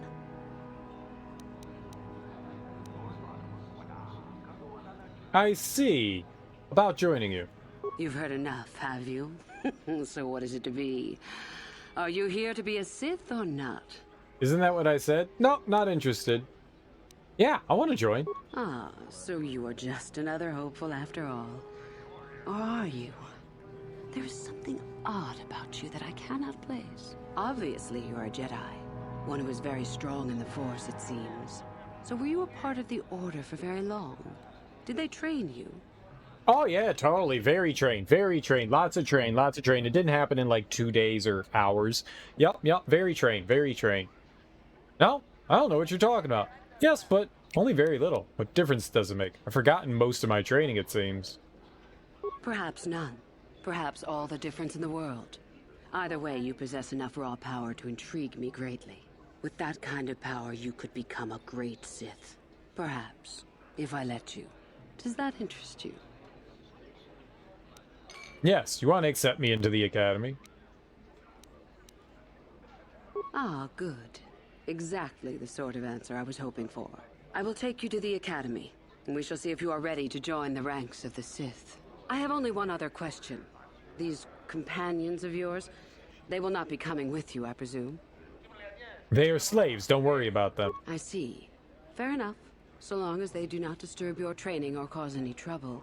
Are you ready to go to the Academy, then? Yeah, sure. Then let us leave. The Master of the Academy awaits you. I lied to her. I was like, yeah, sure, I'll become a Sith. Lies. I roll, fingies crossed, fingies crossed, fingies Greetings, crossed. prospective students. It appears we have a late entry. Who do you bring before me, Uthura? A young human bristling with the Force? A human that has had some training, it seems, Master Uthar. Very promising, I think. Promising? That one's not worthy to lick spit off your shoes, Master. That I'll judge for myself, thank you. Tell me, human, what do you know of the ways of the Sith? What preconceptions has your mind been polluted with? Do you think Uthura Ban wants to smuggle? Everyone wants to smuggle. It's smuggle. It's smuggle. Everyone wants to smuggle. Come, let us smuggle. I know more about the Sith than you. I've just forgotten. I know that the Sith are powerful, forced to be reckoned with. The Sith are evil and have surrendered themselves to the temptation and corruption of their power. The Sith do what they want and pay no heed to duty or discipline. An honest answer, and one I would expect from anyone who's been exposed to those sad relics amongst the Jedi. As always, young human, the truth is not quite so simple. The Jedi equate the light with goodness and strength, and the dark with weakness and evil. That is their tradition, and it is truly no surprise that they cling to it for comfort. We, however, do not treat the Force as a burden. We treat it as a gift, a thing to be celebrated. We use it to acquire power over others. And why should we not? Because the Jedi say we should not. We are as the Force is meant to be. The Jedi would hide that from you. They would tell you the dark side is too quick, too easy, all so that they need never challenge the passions that lie within them. Joining with us means realizing your true potential. It means not stifling yourself solely for the sake of hidebound shamans and their antiquated notion of order. Be what you were meant to be. What say you, Lasho? Are you ready to learn the secrets of the dark side? Dare you? I dare, Master Uthar. I am ready. Brash and fiery, as expected. Turn that passion to your advantage, child. What of you, Meekle? Are you ready? I am, Master. More than ready. I sense much anger within you, young one. That is good. That will provide you power. And Shardan, what of you? I am always ready. I see. You had best gather your wits for the trial ahead, boy, or you will not last. And you, young human, does this interest you? Are you ready to learn more of what I speak? I'm all about joining you, but do I have to get a face tattoo? Cause that ain't really my style. That ain't my style. I mean, it looks good on you. I'm just saying, for me, I'm like pretty and stuff, so you know, do I gots to? But the power without consideration of morality is a weakness. And what of my companions? Your slaves. They are irrelevant. They may accompany you so long as they do not interfere with us or with your training. Are you ready or not, young one? But power without consideration of morality is a weakness. You are brave to argue, young one. I have met few students who would speak so openly to me. Ask yourself first what this morality is. How is it created? Who does it benefit? Where do your notions of good and evil come from? You may come to the realization that morality is but an obstacle to overcome, or not. The discovery is yours to make, should you be ready. Now then, all of you 5 recruits have shown a degree of facility with the Force. You all have the potential to become true Sith. Only one of you, however, will succeed. The one who succeeds will be admitted to the Academy as a full Sith. All others must wait until next year and try again. If you survive, my pupil, Euthura, shall be your teacher and master while you attempt to prove yourselves. Heed her words. As Master Uthar said, none of you are true Sith yet. For that to occur, one of you must do enough of worth, gain enough prestige to be selected. What is an act of worth? You must learn that for yourselves. Remember that you are competitors here. Fight for your destiny, or go home.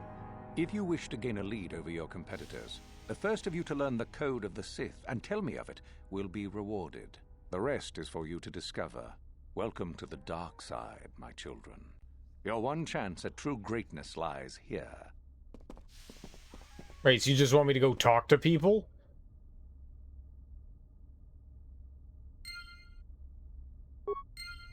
Like, is that it? You just want me to go talk to people? We made Daddy laugh. That's nice. Making Daddy laugh is nice. The Academy of Mukbang? Hey, talking can be evil, you know? I just mean, like, I thought we were gonna go do evil things. He just wants us to, like, talk to people. Gross, you know? I just want to, you know, Sith community service. I think we're just gonna end up murdering everyone here. Like, we snuck into the academy using stealth. Ah, there you are. My favorite prospect for the year. Your favorite prospect? Oh, girl, you hitting on me. Your gray skin is so pallid. Absolutely. By my estimation, you are far more likely to achieve the prestige necessary to join the Sith than any of the others. As a matter of fact, I am so certain of that I'm willing to offer you an opportunity of the once-in-a-lifetime variety. Would you like to hear it? If it's what I think it is, I'ma eat so much cotton candy.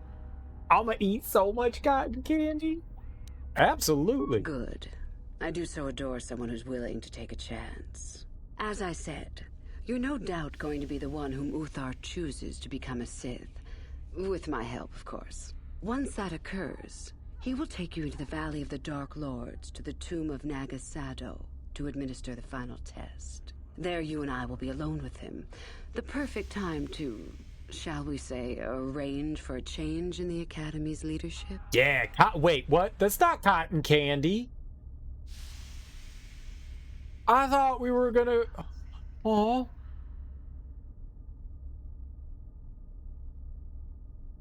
I thought we were gonna go to, like, you know, a fair and ride, like, a Ferris wheel and get cotton candy. And I could, like, throw a ball at some at some milk jugs and knock them over? When you're in charge, you can have as much cotton candy as you want. That's what they say, and then you can't.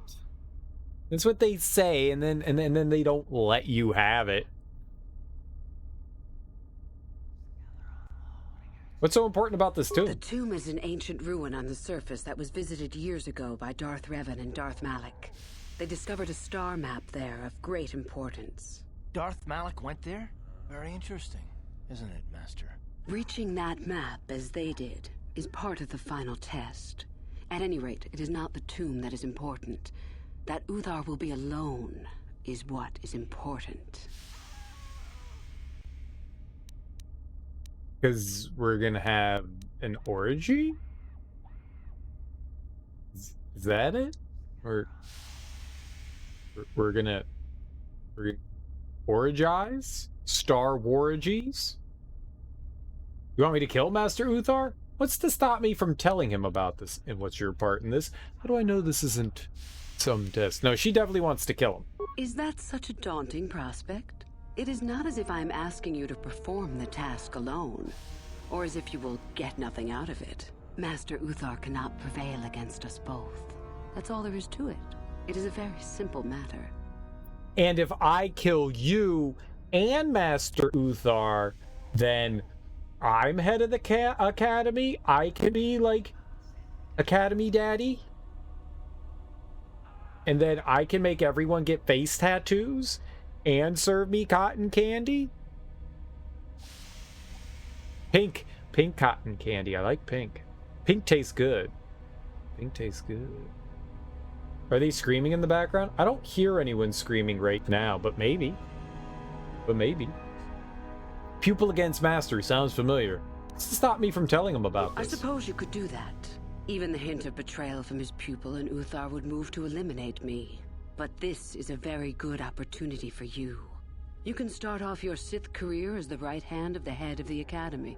Me, Uthar will not offer you that. Do you believe Uthar would not be aware of this? He would quickly figure out what you have to gain by betraying him, and would never believe someone would pass that up. Tell Master Uthar what you wish.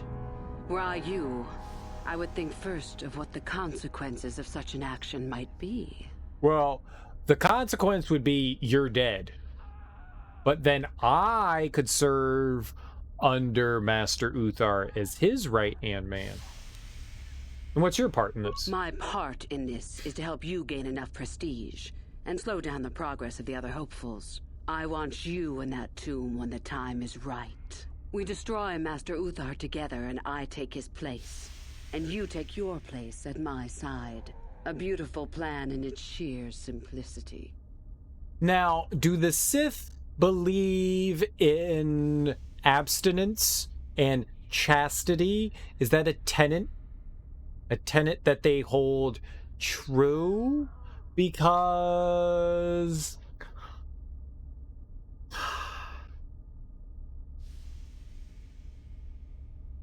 I like it when things get weird. That's how pink tastes good. You're goddamn right.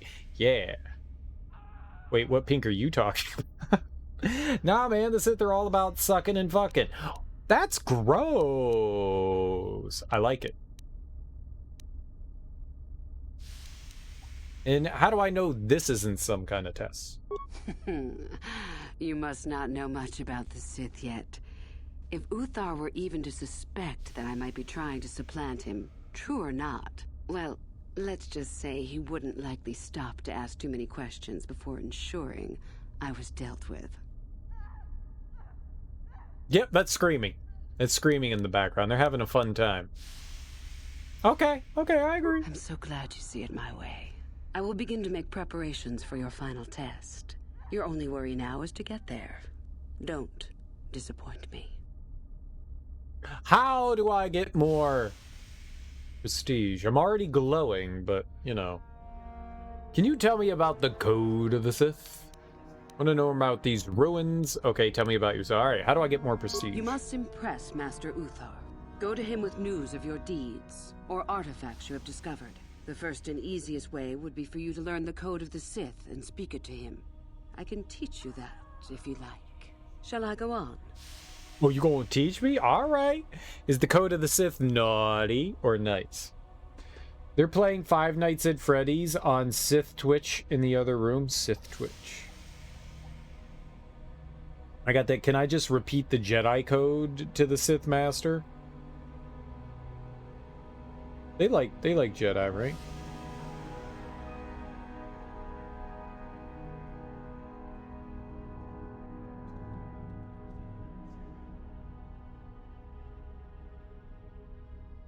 Delete all.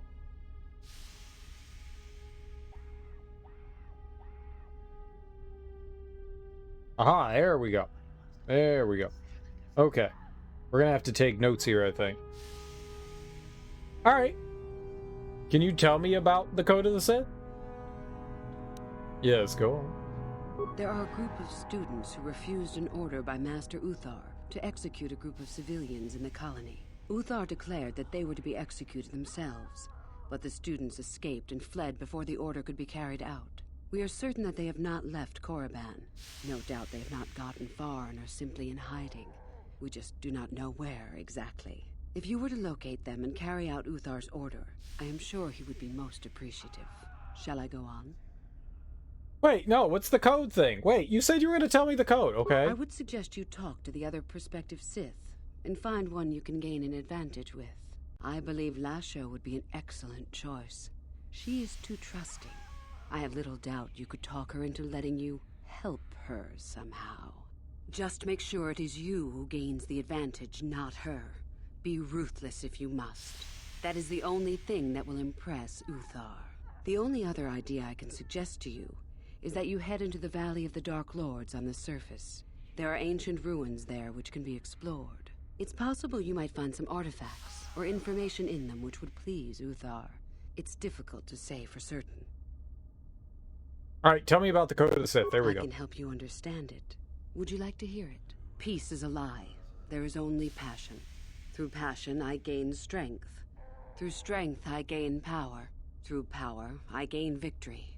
Through victory, my chains are broken. The Force shall free me. Simple words, yet easily misunderstood. Would you care for me to explain anything? Yeah, like what the fuck? Peace is a lie.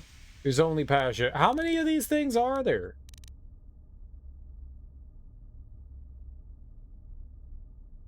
Peace, lie, only passion,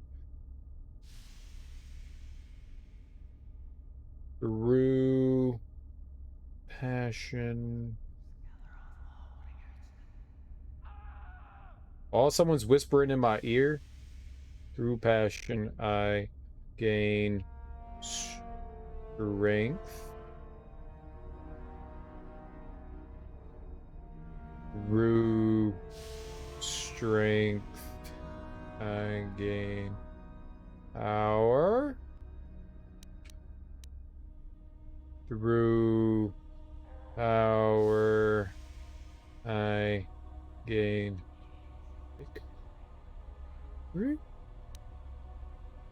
Through victory, my chains are broken. Is that it?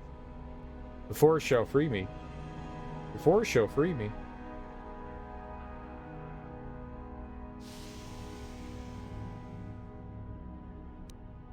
Okay, yeah. I guess we gotta go through it. The Jedi would have you believe that peace is a desirable goal. That peace of the spirit is the way the Force is mastered. That a lack of conflict betters man. We know different. It is our passion, our hate, and our desire that fuels the Force. It is conflict that improves the lot of civilization and single being both. Conflict forces one to better oneself. It forces change, growth, adaptation, evolution, or death. These are not our laws, but the universe's. Without conflict, you have only stagnation. Okay. What fuels your power with the Force but your passion? The stronger, darker emotions. Anger, hatred, fear. These passions empower us. What about love? What is love? The Jedi say the opposite. How can both be right? These seem like really awfully negative passions? Love is more dangerous than all those things. Love leads to anger and hatred more often than not. But it also leads to mercy, which is far worse. That, however, is a lesson for another time. I would like you to teach me about love. Those seem like awfully negative passions. Negative? Compared to what? What keeps even the most rudimentary creature alive? Fear to run, anger to fight.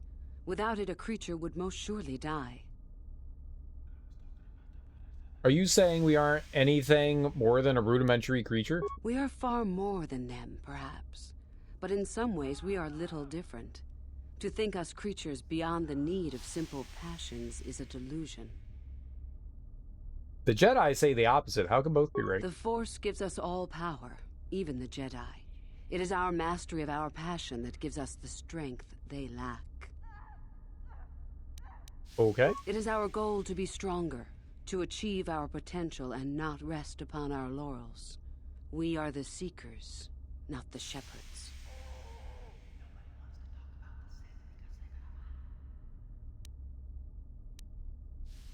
Which one? Strength, power, power, victory? The stronger you become in the Force, the more power you will achieve.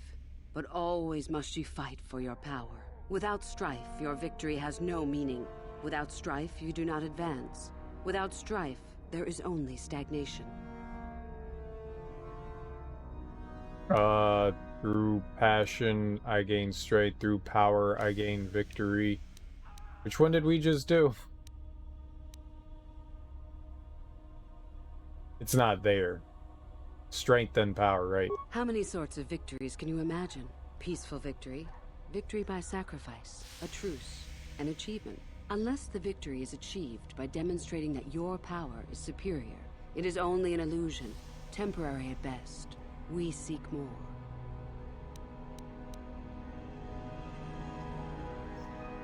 This has been argued over, and often. The chains represent our restrictions, both those placed upon us and those we place upon ourselves. Ultimately, the goal of any Sith is to free herself from such restrictions. In a way, it is so we may do whatever we wish, but it is much more than that. One who has freed themselves from all restrictions has reached perfection, their potential fulfilled. Perfect strength, perfect power, perfect destiny. Imagine it. That is our ideal at any rate. It is said in Sith legend that the Sithari, the perfect being, will one day lead us. But perhaps that is just a legend. What was this? This victory? I don't remember. Oh. Yeah, I did write that down. Okay. I don't remember. I don't remember anything. You don't think the Sithari can exist? I wonder what that being would be like. The legends say the Sithari will destroy us and make us stronger than ever. But perhaps that is just a legend. Perfection is a goal, I think, rather than a state of being. The Jedi would argue that, no doubt. And the Force shall free me? Oh my god, pay attention in evil class. I'm trying! It's just... it's boring. The Force is our servant and our master, our teacher and our companion, a weapon and a tool. Know it, and you know the universe. Master it, and you master the universe. Strive for perfection, and the Force shall reward you. Okay, I don't remember anything you said. Thank you. I am not surprised. The Force is strong with you. Master it, and it shall serve you well. Alright. What about these ruins on the surface? I have been involved in the work there over the last couple of years, but not often. Most of the excavating is left to the students. What did you wish to know? Is there any way into the tomb of Nagasada? Not unless you are accompanied by Master Uthar, no. It is strictly forbidden. And I truly doubt you could bypass the doors to the tomb with anything less than ship blasters. Even then, perhaps. There's no other way inside? None. I do not even know how Master Uthar gains entrance, to tell the truth. Though I look forward to discovering that fact. I have searched many times, so do not bother. There is no other way. Do not fret, however. Simply get the prestige you need, and you will see the tomb soon enough. Okay, why are the Sith so interested in these ruins? We could learn much about the history of the ancient Sith, why they were on Korriban and why they left. Perhaps we could learn more about the origin of the Force itself. With that knowledge could come great power. Oh, with knowledge does come power. Very true, very true. Okay. I've heard enough. Do you know anything about Darth Revan? Revan? You mean Darth Malak's former master? Yep, that's the one. Very little. I never met him personally, though I heard he was a very powerful man. Very charismatic. In the end, Revan was outshone by his pupil. Such is the way of the Sith. Why? Is this dead man of importance to you? What if I told you you have met Darth Revan? You think it's possible Revan might be alive? So, you wouldn't recognize Revan if the two of you met? You mentioned that Revan came here before? Anything is possible. Uthar's former master still lives, though he is in no condition to challenge his former pupil for leadership. Perhaps the same is true for Revan. Perhaps Revan is out there, somewhere, waiting to take revenge upon Malak. More likely, what we were told is the truth. Revan is dead. Malak would be foolish to leave his old master alive, considering all the knowledge Revan held. So, you wouldn't recognize Revan if the two of you met? Is there any reason I should? Beside the fact I did not know Revan in life, Revan was known for wearing a full helmet and cape. Perhaps Revan's body had been disfigured by the power of the Force. It is not unheard of. Regardless, I doubt I shall be meeting Revan anytime soon. You mentioned that Revan came here before? Both Revan and Malak came to Korriban when they discovered the tomb of Nagasato. That was before my time. Okay. Fair enough. And tell me about you. About myself.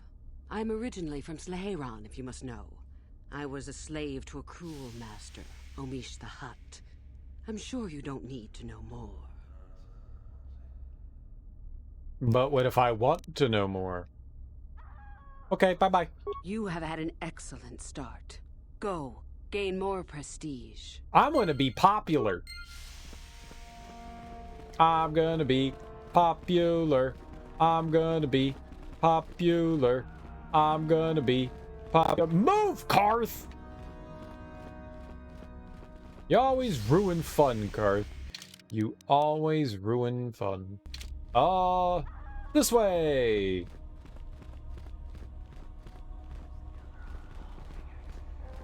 Uthar wins room. No problem. Got it. I won.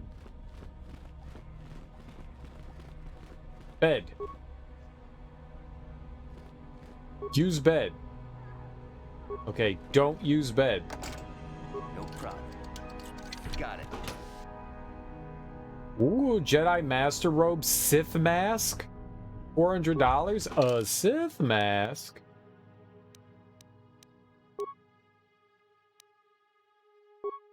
For this, head. I can't use it?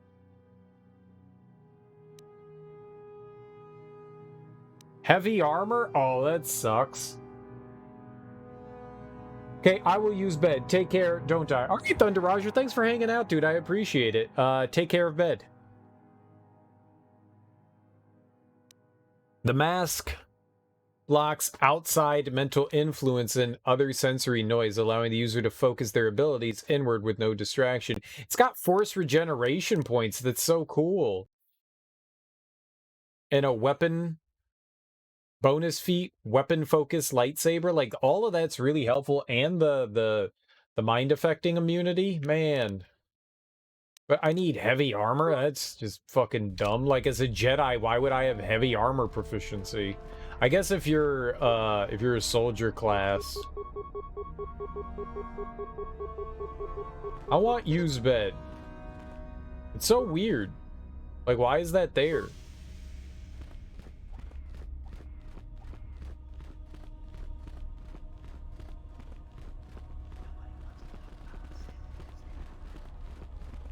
Okay, and you are Kel Alguin. Oh, hello. I don't remember seeing you here before. My name is Kel Alguin. Stuff it, nerd. I love using beds. Yeah, so do I. Beds are great. Is something wrong? Nothing. Are you sure? Yes, my master always says I'm too trusting, too willing to show weakness. You're a Sith, so I really shouldn't, you know. But I'm not a Sith yet. I can't persuade you to tell me. Oh, I know that. I mean, you aren't yet, but you intend to be. I mean, you're just like everyone else here. And you're not? Well, I didn't mean it like that. Well, how did you mean it then? I shouldn't trust you.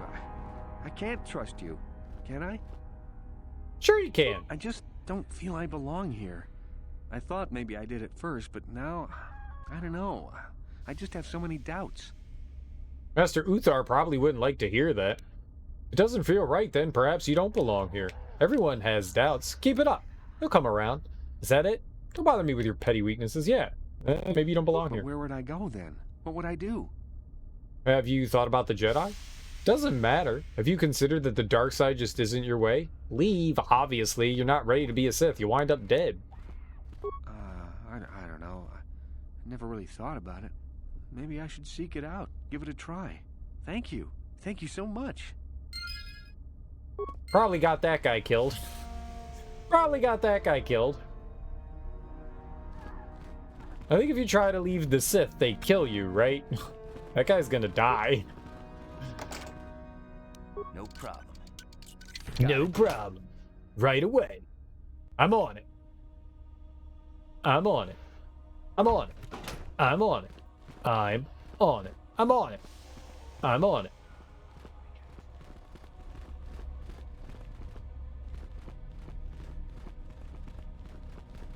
I hate seeing the lock boxes and not being able to crack them open. Let me crack you open. Okay, that's where we were. I want to crack.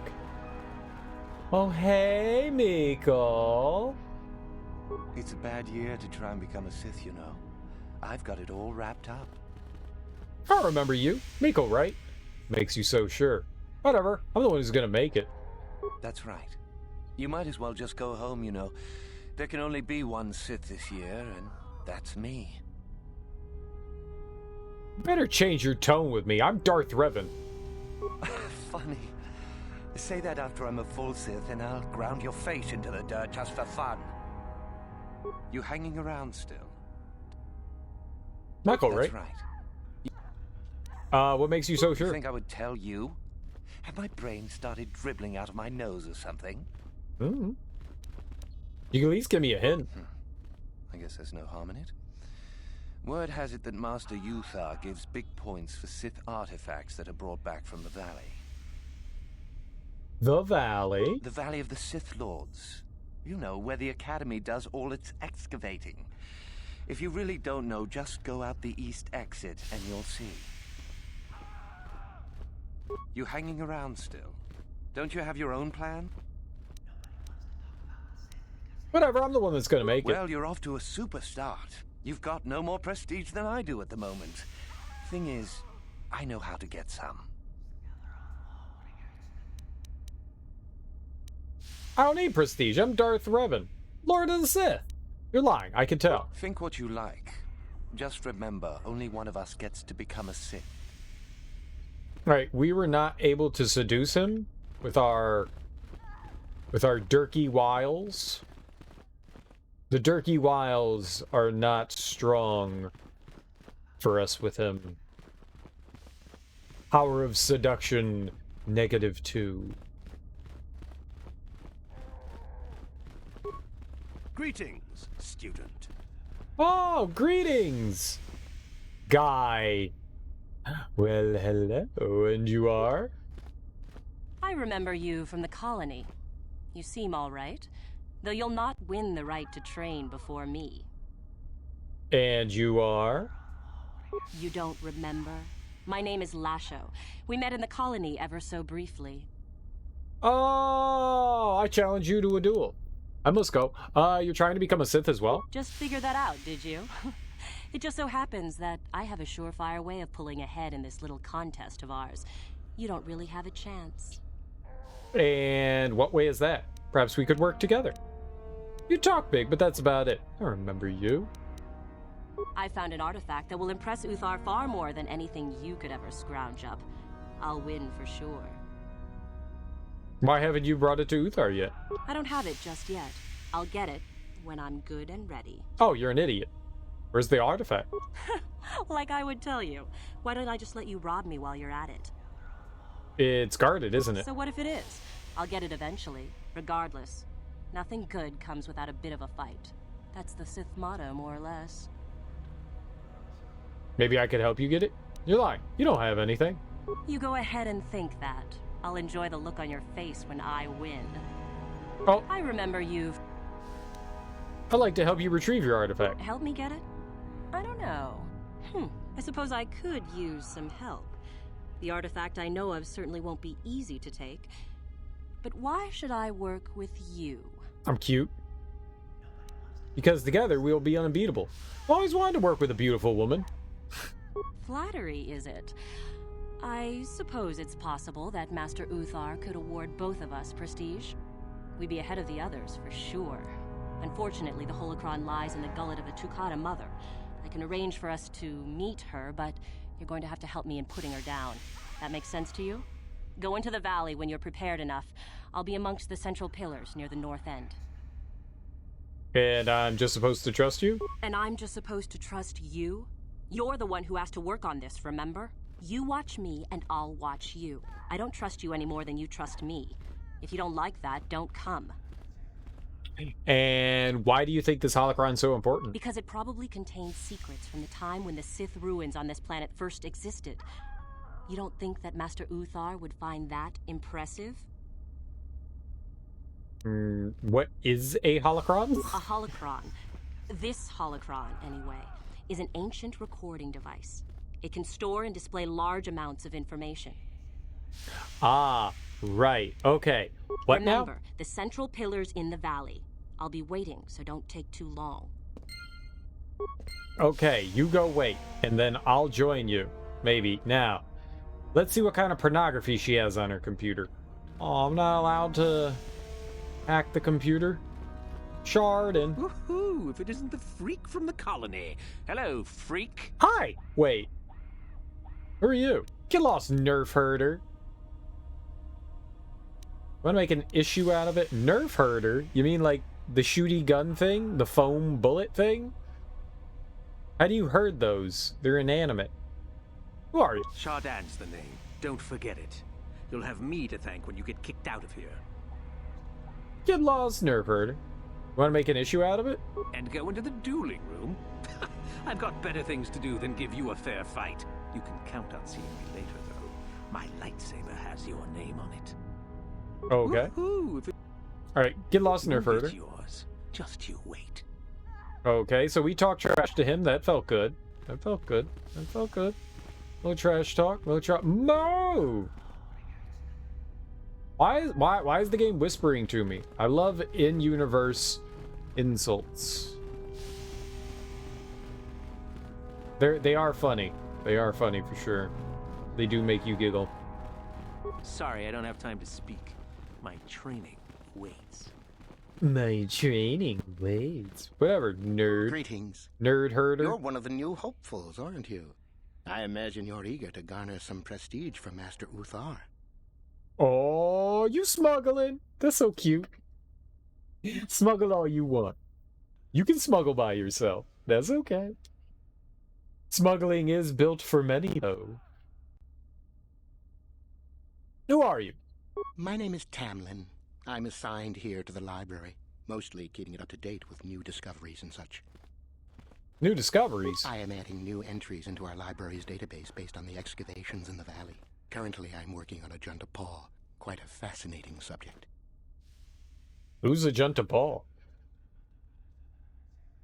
Yish. See? What? Some cute smuggling across the border. Hee hee. What?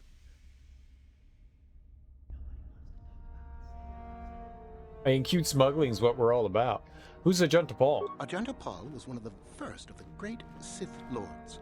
At least, according to the ruins here on Korriban. One of the tombs out in the Valley of the Dark Lords belongs to him. He wielded a powerful sword, by all accounts. Some of us believe it might be in that tomb, which is quite exciting. His sword? According to legend, Ajunta Paul forged a sword imbued with the essence of the dark side. Someone who found it could gain considerable prestige. Hasn't any effort been made to recover it? Some unsuccessful attempts have been made. I truly don't know why a more concerted effort isn't made, however.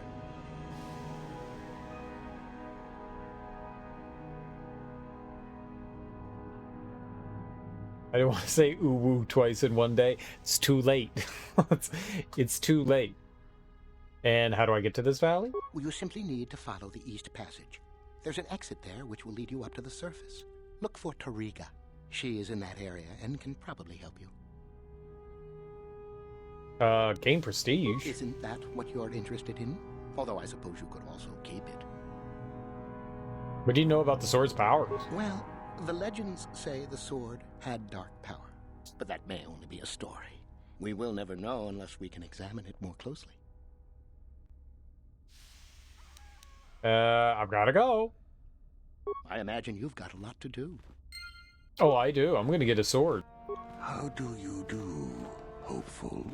Seeking prestige, yes. I like the way you talk. Who might you be? I am a trainer here at the Academy. I think I may be able to offer you some aid in gaining prestige, if you desire. Yes. Can you help me? Do you know of our renegade students? The students who refuse to kill for Master Uthar? Those are the ones. It seems you have already heard of them. There is little more I can tell you then. Should you locate their hiding place, you would gain considerable prestige, I am sure. Now, if you would excuse me, I must return to my studies. It sounds like you're holding in your poops, sir, and that's not healthy. You should let them out. You'll feel so much better.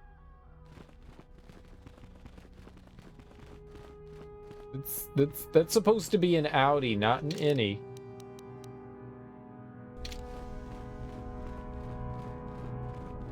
Free the poop. I mean, didn't it? Like, he was just like holding some... My God, we just gotta keep it on the inside just a little longer.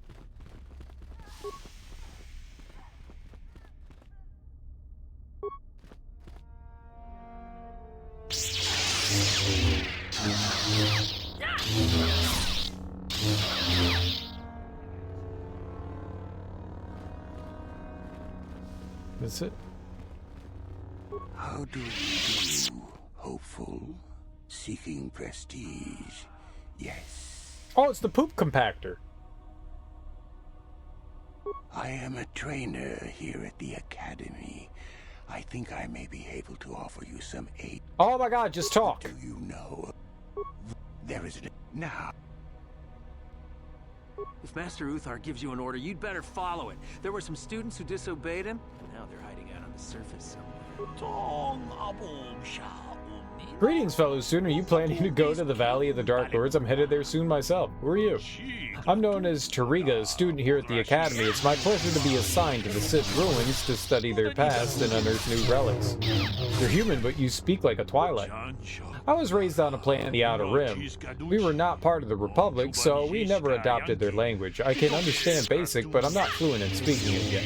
I am, however, quite fluent in the Twilight tongue, so I prefer to use it when dealing with others. It's nearly as well known as Basic, and no one will make fun of my accent. I think I made the right choice. I doubt I would have been assigned to the Sith ruins in the Valley of the Dark Lords if I was stuttering and stumbling over an unfamiliar language. How do I get to this valley? The exit at the end of this hall will bring you to the surface. There you merely follow a natural path through the rock and you'll come to the valley itself. You'll find many Sith working on the dig at the southern end of the valley. If you head into the northern end where the strange pillars are, do be aware of the Tukata beasts. What are these Tukata? Local beasts that hunt in packs and are not at all afraid of attacking students or even armed patrols. They have proven to be a hindrance to our progress. Several attempts have been made to destroy their nests in the tombs, but their numbers have proven to be too great. Can you tell me about the valley? There are 4 tombs that have been uncovered so far, each holding the remains of a Sith Lord for a time long ago, when the Sith were first on Korriban. We have found evidence that there were large structures underground, a veritable ancient fortress, but it appears to have been destroyed. The tombs are all that remain intact. Currently, we're allowed access to only 3 tombs. The one furthest to the left may only be entered by Master Uthar and those he brings with him. Fortunately, there's much else for us to find. I am pleased that you have joined us. Anything I should be watchful for? Yes, indeed. Shortly before entering the valley, you'll pass by a cave entrance. Do not enter it. It's full of dangerous creatures we call Kashyyk. The only other danger to speak of is the Tukata. They're guards that will protect you if you remain in the south part of the valley, however. Kashyyk? Flying creatures that lay webs in the tunnels. The webs can only be burned or moved by explosives, I believe. Best to avoid them entirely.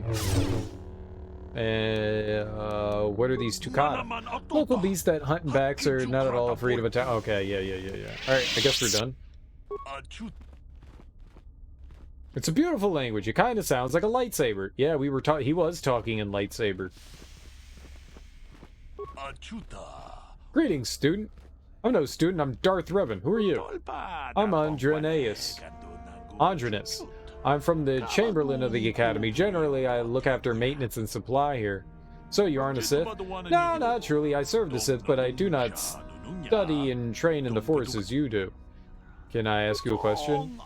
You're one of the hopefuls who look to gain prestige, yes? I'm afraid there's little I could help you with. I'm sure you'd prefer to speak to one of the other students here, or perhaps the trainers. How come you don't speak Galactic Basic? Galactic Basic is the language of the Republic, but I come from a world beyond the edges of the Republic space. This Twi'lek language of interstellar trade and commerce is the most common dialect. You can speak your language, but my accent is still very pronounced. Some of the Academy would mock me for this, and I'm not eager to become the subject of ridicule. There are many humans here who come from worlds beyond Republic space. We seem to be more sympathetic to the Sith cause. Some of them are even training at the Academy, unlike me. Okay. No. Another hopeful wandering about the Academy. I suppose you want to know how to get prestige. Maybe. Who might you be? I'm one of the Academy trainers, of course. You do well to watch your tone with me. I'll be instructions when and if you reach your final test. Final test? Oh, yes. You gather prestige to earn the opportunity to take the final test. You don't automatically become a student. You'll see. Do you know how I can get some prestige? As if I didn't have better things to do. Has anyone told you about Jorak-Un? No, who's Jorak-Un? Well, the first thing you should know is that it's not a name you should mention around Master Uthar if you can avoid it. Well, then why'd you tell me? Jorak-Un was once Uthar's master, you see, and the head of this academy. He went a little insane, however, and Uthar forced him to flee to the surface and hide. It seems that Jorak has been spending his time kidnapping students who wander into the Valley of the Dark Lords. No idea why. I've also no idea why Uthar doesn't do something about it. If you want prestige, however, you'll find that hermit, as everyone calls him.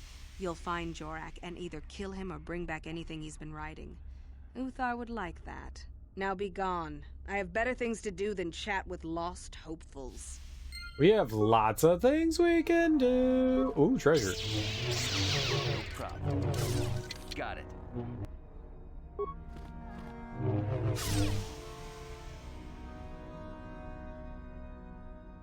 I want them. Like, there's so many things here and I can't have any of it.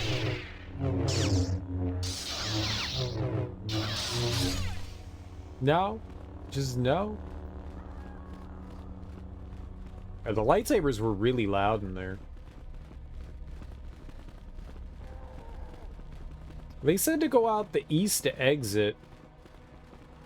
Bajada, were you? Sorry, I don't have time to speak.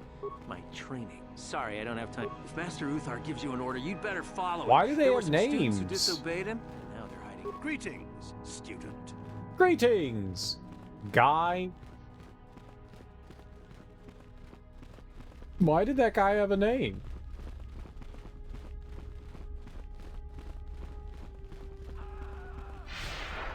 Dueling room. Nice, I want to go in the dueling room.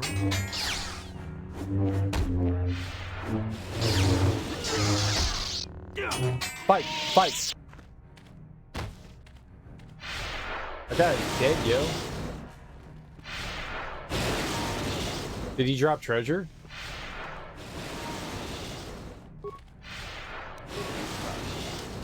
Got it.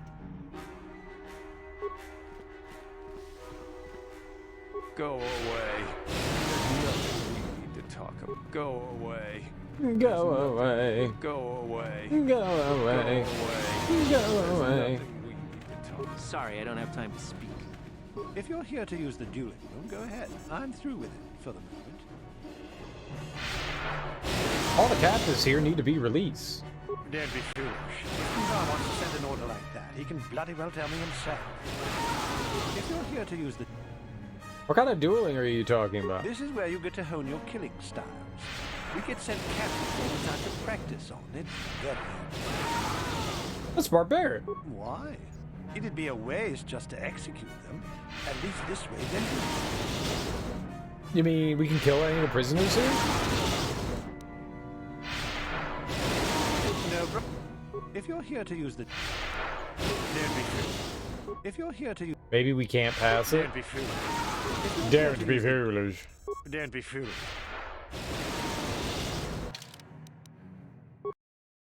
Maybe that's one of those, like, unpassable things.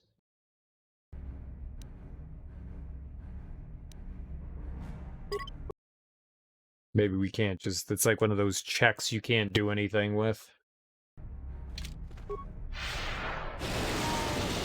Start combat with the prisoner. Slice the console. Hack the Academy's security cameras. Hack the Academy's data files. Reprogram Academy sentry droids to hunt the target. Attempt to open all cages and free the prisoners. It's really expensive.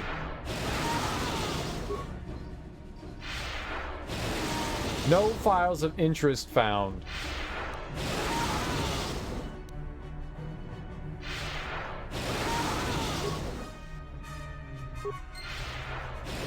So that did nothing.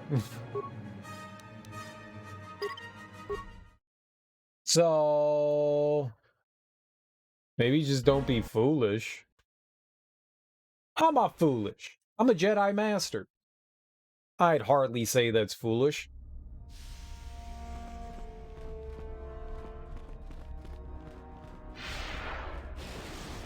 Interrogation. Maybe you can do better than I. This Mandalorian is proving more resistant than I expected. What are you trying to do? I'm trying to get him to tell us where his weapon cache is hidden. So far, all the serum combinations I'm using are proving ineffective. If I bring his drug threshold too high, he'll go into shock and be useless. Too low, and he just refuses to talk. It's been maddening. How do you drug him? Just activate the console. It gives you a variety of options for serum dosage. The right amount applied at the right rate should do it. The real trick is that the only way to gauge your progress is to watch the prisoner closely for his reaction. Our scanners can't pick up his vitals. You want me to try it? Certainly. Just don't kill him or send him into shock.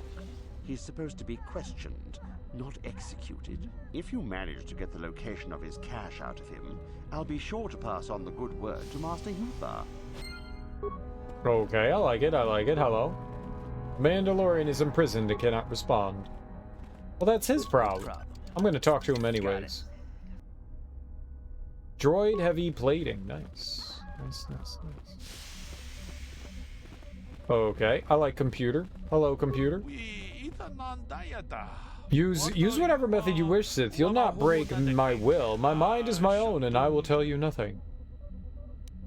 You know any way I could free you? You're trying to trick me. I don't believe you. Trust me, I'll help you if I can.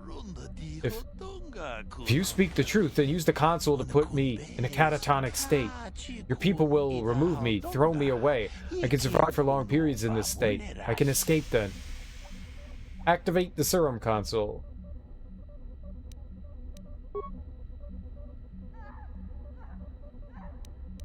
He said catatonic state. No, that's not it. My will is my own, Sith. I will answer nothing.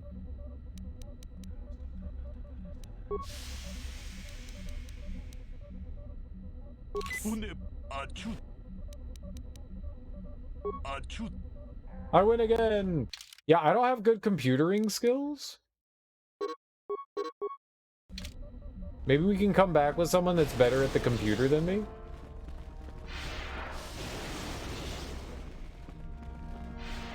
Like, none of my party members can computer.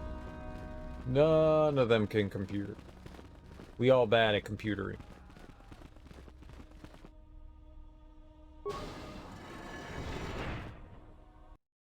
Let's go find those students first. To try to get some stuff from them, and then we'll go out the other exit. They said the eastern exit, but it was in the north. People are really bad with directions in this game. Like, really bad. Okay. On Tatooine, some lady said go to the south, and it was actually in the east. People are dumb. Go north. You mean to the left? Yeah, to the left. What?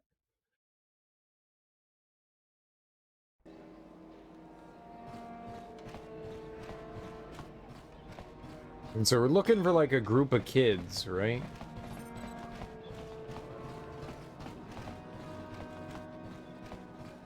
It's not like there's many places. Sith Thug Leader. Maybe this is it. Hey, what's this? Looks like we found ourselves a bit of sport, my friends. This is good. I want to celebrate my acceptance into the academy. Me too. So how about it, chump? Ready to die? I'm eager to blow off some steam after those tests.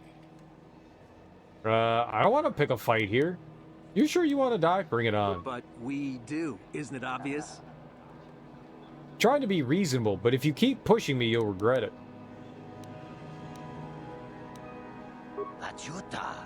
Come on, man. Let's just leave these losers alone. All right, let's go.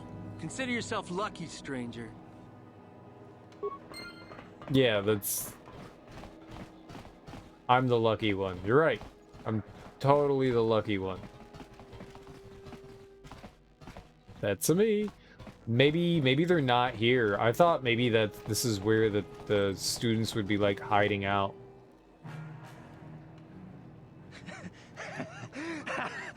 Once you become a Sith, you can do anything. You can feel the power coursing through you. None of you fools can compare to me. Please, friend, we're pleased that you're successful. Pleased? You're jealous. You're jealous of my power. You think you deserve this medallion, don't you? Let's just see.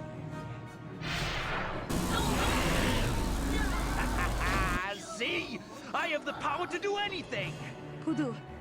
Somebody, help me, please! Sniveling fool! You would ever belong beside me in the academy. I'd rather kill you now and save us the trouble. What's this? It seems I have an audience. Look, Jedi, just keep walking. Unless you want some of the same. Oh, I like the same. Thanks for the follow. Sorry, but I'm not gonna let you kill that woman. Yeah, let's see how tough you are then. Do what you want. There's nothing to do with me. You can't stop me! You first, human. And then she dies. Dirkie, my lady, let's no young lady go accosted by the likes of you.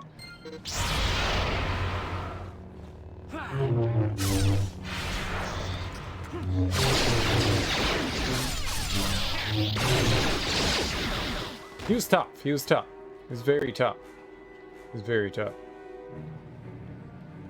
Yeah, no problem, War6. Thanks for hanging out. I always appreciate a good lurk. You have a great day. Oh, that's where we get the medallion? What if we went to go... What if we went to go do some evil things? What if we went to go do some evil things and then came back here and got good points again? What's that? What's the thing on the right? What does that mean?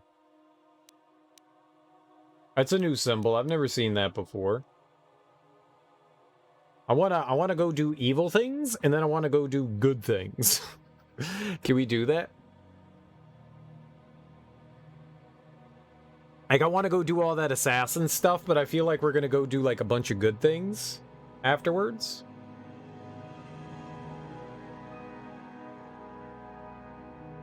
It looks like my strength and dexterity went up too. I don't... No.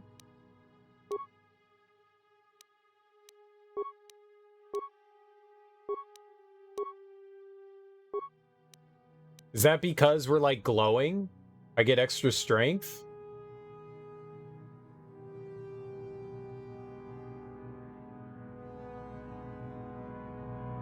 Well, let's find out. Let's go do some evil things, right? Let's go be an assassin.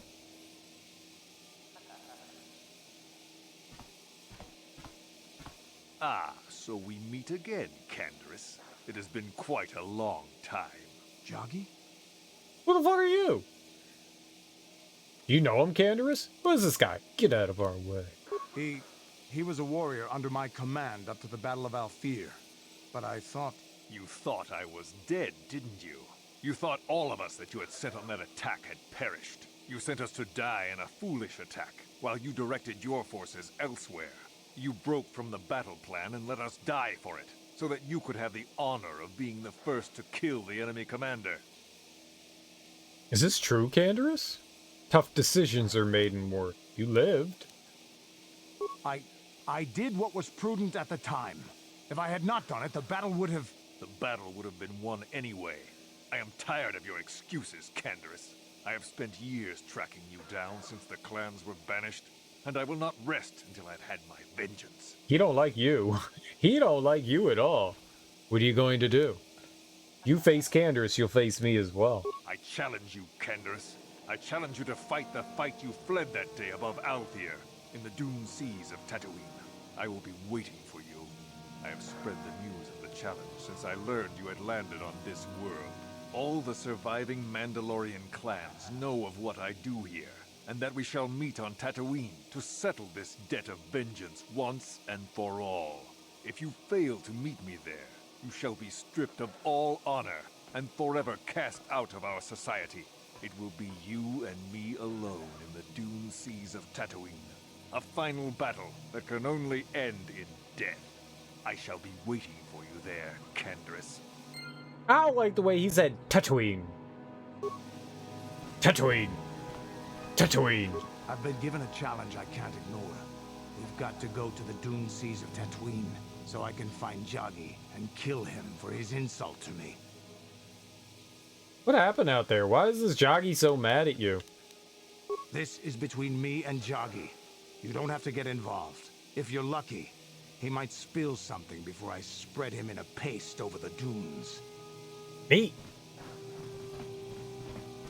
Dune paste. I've always wondered what dune paste is like. I like how we entered into the Sith Academy and we have like this important thing to do and I'm just like, yeah, I'll come back later. Yeah, later. Later, Gator. Later, Gator. Later, Gator. Later, Gator. I want to go to... Oh, I can't go to Dantooine.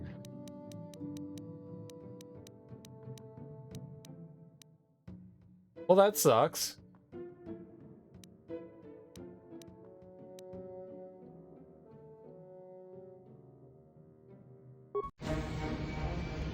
I guess it was blown up.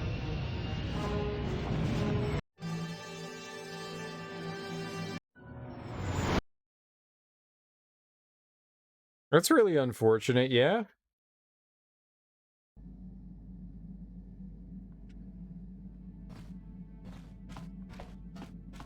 I'm not happy about that.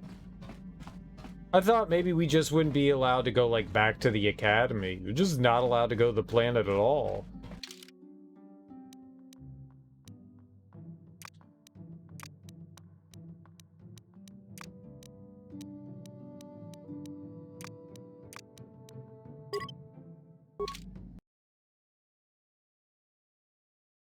Wait, did we not put... Oh, we could just add her anyways. It doesn't matter. No, we have her. Okay. Oh, why was he glowing a little bit? Is that just like some titty residue? We gave him some titty residue?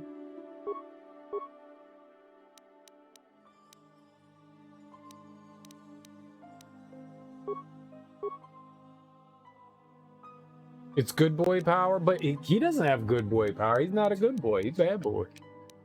Bad, bad, bad, bad boy. You make me feel so good.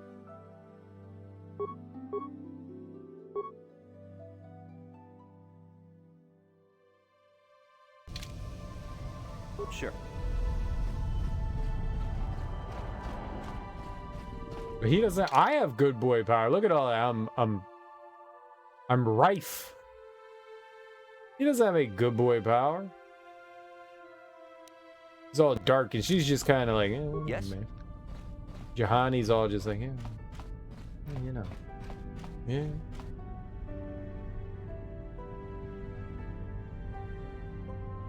Who's this guy? What the hell is your kind doing here? Bad enough I have to deal with all these other idiots, but now there's a stinking Cathar on this world too? I have as much right to be here as you do, sir. Do not seek to aggravate us. Just ignore him, Juhani. Big mouth like that can get you killed. Ooh, big man. The Jedi shooting his mouth off from behind a lightsaber, or whatever you're carrying. Oh, he speaks basic. Your pet Cathar, and a woman at that. We should have exterminated all you Cathar when we had the chance. What? What do you know about my world? I know enough that... Hey, wait a minute. You look familiar somehow. What? You? Do you two know each other? This doesn't concern you, Jedi trash. Now where could I have... No, he's dead, and she likely is too. What are you talking about? Maybe I was wrong. Still, I think a specimen like you would be a nice addition to my collection. So, what would it take, Jedi, for you to sell your pet here to me? Well, she is a Jedi, so what are you offering? She is her own person. She's not for sale. Now don't be so selfish. We both know Cathar aren't real people anyway. The females make amusing pets, but the males should be put down like the animals they are. I remember one time on Taris. What? What did you say? What are you saying? What did you do on Taris, you scum? Put one of you down like the animals you are. So easy. Then I saw one of the females on the auction block. But those darn Jedi. It was you. What? Me? Oh, now I recognize where I've seen that face before. You were the little Cathar I was going to purchase. But those Jedi came and stole my pet away from me. You bought Juhani? You were buying Cathar slaves? What are you talking about?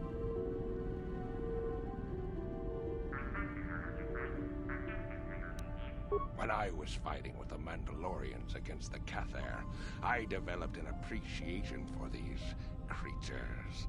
They make excellent servants if properly trained. You Jedi act all prim and proper, but inside you must feel the same way I do about the lesser, non-human species. The Sith at least let their feelings show on the outside. You? The homeworld? Come now. Will you let your pet go? I'm sure we can come up with a price we both think is fair. Show me the money. Show me the money. Show me the money. And I will see you dead for what you have done to my people. Hold on a second. Don't be hasty. Do not fall to the dark side again, Jahan. I will remain calm. I am a Jedi now. My lust for vengeance must be curbed. Yes, yes. Say no to the dark side, but I will have you yet. Ha! Okay, well, that guy's trash. My Cathar blood seethes at the thought of that man still running free. I cannot stand still when I think about it, but I will not give in to the dark side either. He will pay for his crimes, though. He will most likely be following us. Me. If we could find him first, then he may not be able to set in motion whatever he has in store for us. Find him? Where? I just want to go kill some guys. I'm just here to do a little murder. That's all. Smidgen of murder. A moople of murder.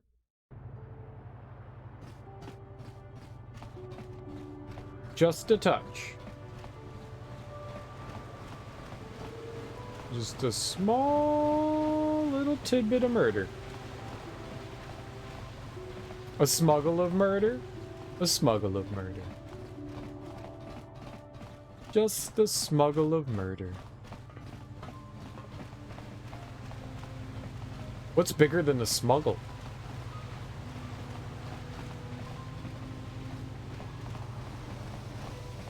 It doesn't even sound like a word anymore. Smuggle doesn't even sound like a word anymore. It's just gibberish.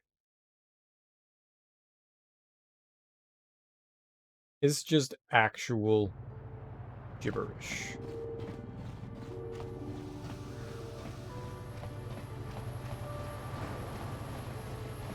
It's no longer a word. It's no longer a word.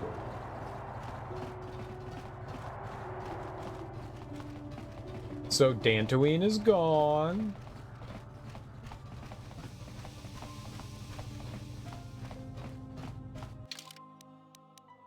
So now I'm gonna be evil. And then we'll get all our good boy points back, right? Evil a little first. Good later. Evil now. Good later. Evil now. Good later.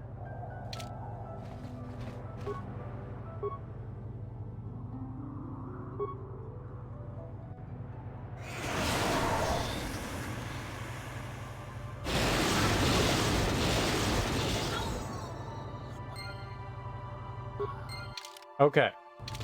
That was only a little evil. No one saw me use the computer or see that guy die. No one saw it. Evil now. Good later. Oh, we can't talk to him. All right. Nope, nope, nope.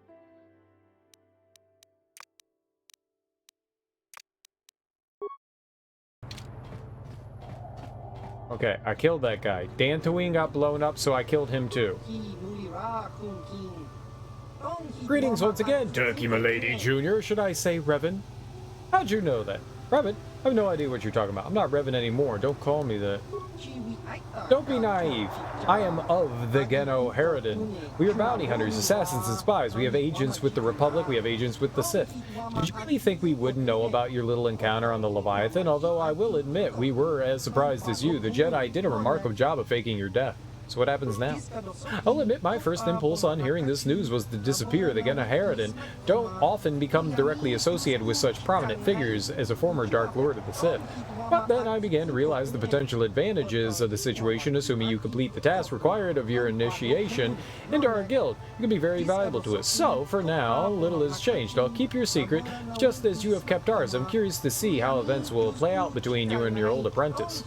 If the situation becomes dangerous, we Genaharadan can simply disappear as we have often done in the past, but for now we will continue your initiation into the guild. Is there anything else? I completed the Zulan Centaur mission. Dantooine is destroyed. Yes, I've heard of the Sith raised the planet. Such radical overreactions are one of the reasons Genaharadan would prefer to see the Republic remain in power. It's likely that Zulan died in the attack, but we do not like to leave such things to chance. It will take some time before my agents can determine if Zulan survived. Since you did not kill Zulan, I cannot give you the bounty for this assignment. In any case, Turkey Lady Jr., your role in Zulan's fate is now over. You should give me Zulan bounty anyway. Did you really think that the Jedi mind trick would work on me, one of Genaharadan? You're a fool.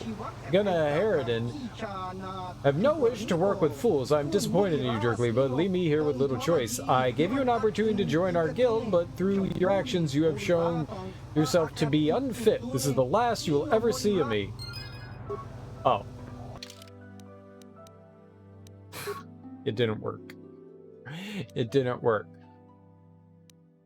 My mind games backfired. My mind games backfired. It was a oopsie.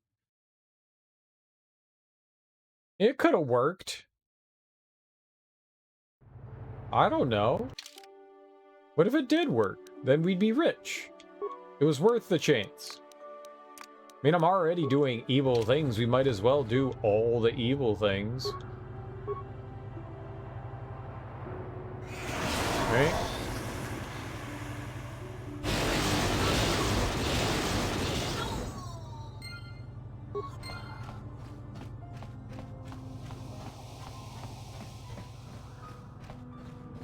You miss every shit you don't take. You should definitely poop. We went over that earlier. You should definitely poop. Don't hold it in. It's bad. Pooping's essential. You get sick.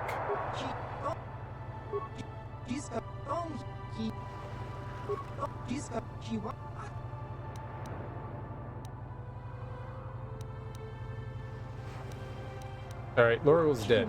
Yesterday, Junior, the agents I sent to watch you have reported back to me concerning Lorgel's death. You should take pride in a job well done. And as promised, here's your reward for the task. A poison vibroblade, forged exclusively for the use of those within our guild. It'll serve you well, I'm sure. This assignment was only the beginning, Turkey Milady Jr., a small test which I am pleased to say you passed. But now, a more difficult challenge awaits you. There are 3 targets that the Genaharadan want you to remove. If you can eliminate all 3, then you will gain full membership in our ancient guild. The first is a Gamorrean named Von Dasrod. The second is a shapeshifter called Rulan Prolok, and the third is a Selketh known as Itherak Goldar. Am I gonna keep reloading? No. We're just gonna... I just didn't want to... I mean, we can't keep doing the evil things. Vorn is a freelance bounty hunter. He's very good, but he's a bit too sadistic for our taste. He likes to sacrifice an efficient kill for the pleasure of watching his victim suffer. The Genaharadan tolerate a certain amount of competition, but Vorn has become too dangerous. You'd be surprised at how much political damage one rogue assassin can inflict. Vorn was last seen on Tatooine. We suspect he's taking a break from hunting sentients by going after Crate Dragon. We don't want him to leave the Dune Sea alive. I'll find Vorn and bring him down. Any tips for the mission? Just be careful when you face off against him. Vorn doesn't travel alone. He's always got an assault droid close at hand. The 2 of them make a formidable pair. Rulan Prolok. We don't know much about Rulon except that he's some kind of shapeshifter. We don't even know if it's a natural ability or the result of some powerful alien technology, but we suspect he's behind several prominent assassinations on the Outer Rim. The Harridan are worried he might decide to move his operations closer to the Galactic Core. With his ability to assume virtually any form, he could wreak havoc in the Galactic Senate. We aren't about to let that happen, so... How do I find someone who could look like anyone? Finding Rulon won't be easy, but we have reports he might be on Kashyyk. He's probably honing his skills by hunting dangerous creatures in the Shadowlands. Tell me about Itherak Goldar. Itherak isn't violent like the Rulon or Vorn, but in many ways he's far more dangerous. He's a con artist and blackmailer who's taken millions of credits from rich and powerful families. He also deals in secrets and information, and these can be far more deadly than any blaster, but if Itherak is careful, we know he's somewhere here on Manan, but we don't know where. All we know is how to contact him. There's a Twi'lek named Vek at the Manan swoop race. He can set up a meeting between you and Itherak. Why would Vek set up a meeting between us? Itherak poses as a merchant of rare antiquities. It's the perfect cover for his real work. It gives him access to rich and powerful families without drawing suspicion. You'll have to convince Vek that you represent a buyer interested in purchasing some rare art from Itherak. Convince Vek, and he'll set up a meeting. The meeting is your one chance to take Itherak out, but be careful. He'll choose the time and place, and he's not going to leave himself vulnerable. Anything else? Just a warning, Dilkie Milady Jr. The assignments I've just given you are far more difficult than the simple bounties I gave you at your first test. Complete all 3 missions and you'll have proven yourself to be truly worthy of joining the Harridan. As before, you'll be well rewarded for each successful bounty. You can return to me after each mission to collect your reward. Is there anything else? Let's go. Yeah. Oh, we got a level. More persuade, more security.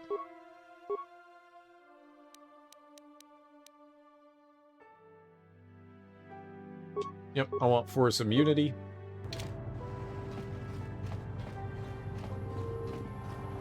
I want to have false immunity. I think I know where I'm going.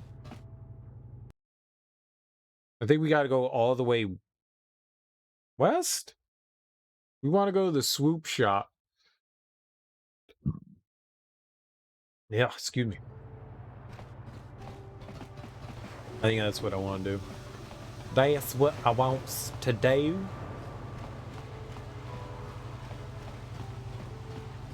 I think the bar is over here. I know that the homeopathic remedies are over here. The judges. Is this where?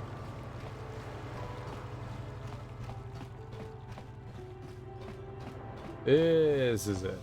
This is it. No? That is not the swoop races.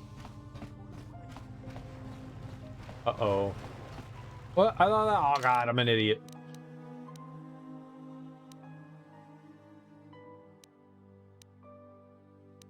Oh.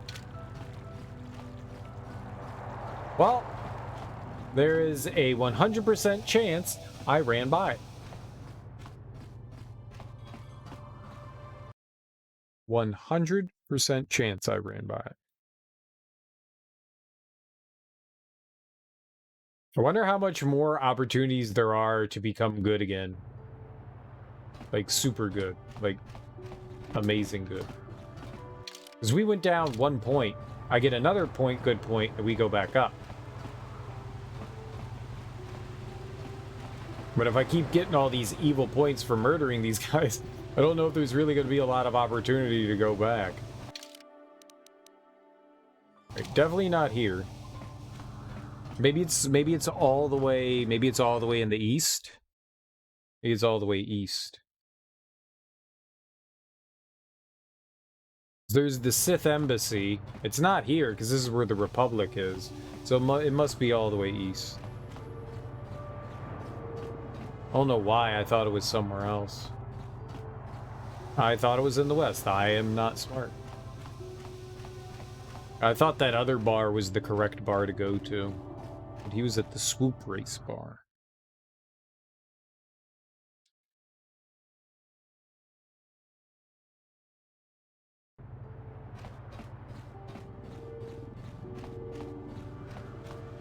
Swoop doop. Yep, that would have led me in the right direction. Your kind has done nothing but disrupt our lives since you came here. We want nothing to do with any of you. Back off, Republic scum. Could I get an auto print? Back off, Republic scum. A man like you couldn't hope to satisfy a Sith. They like me. We're friends.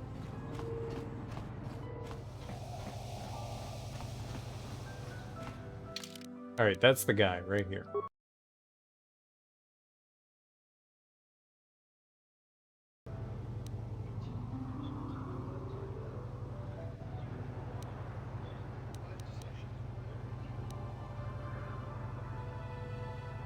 Yeah, okay, right here's good.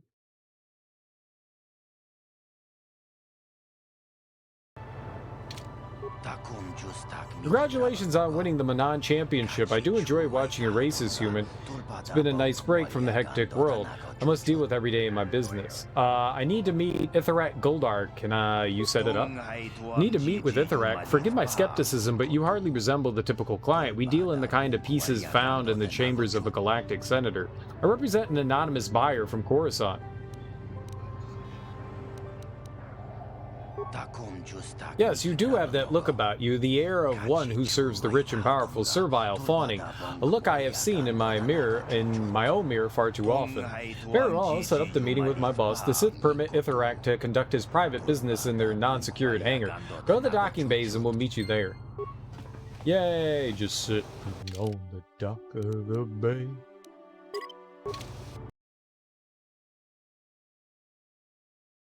I'm not walking all the way back there. That's foolish.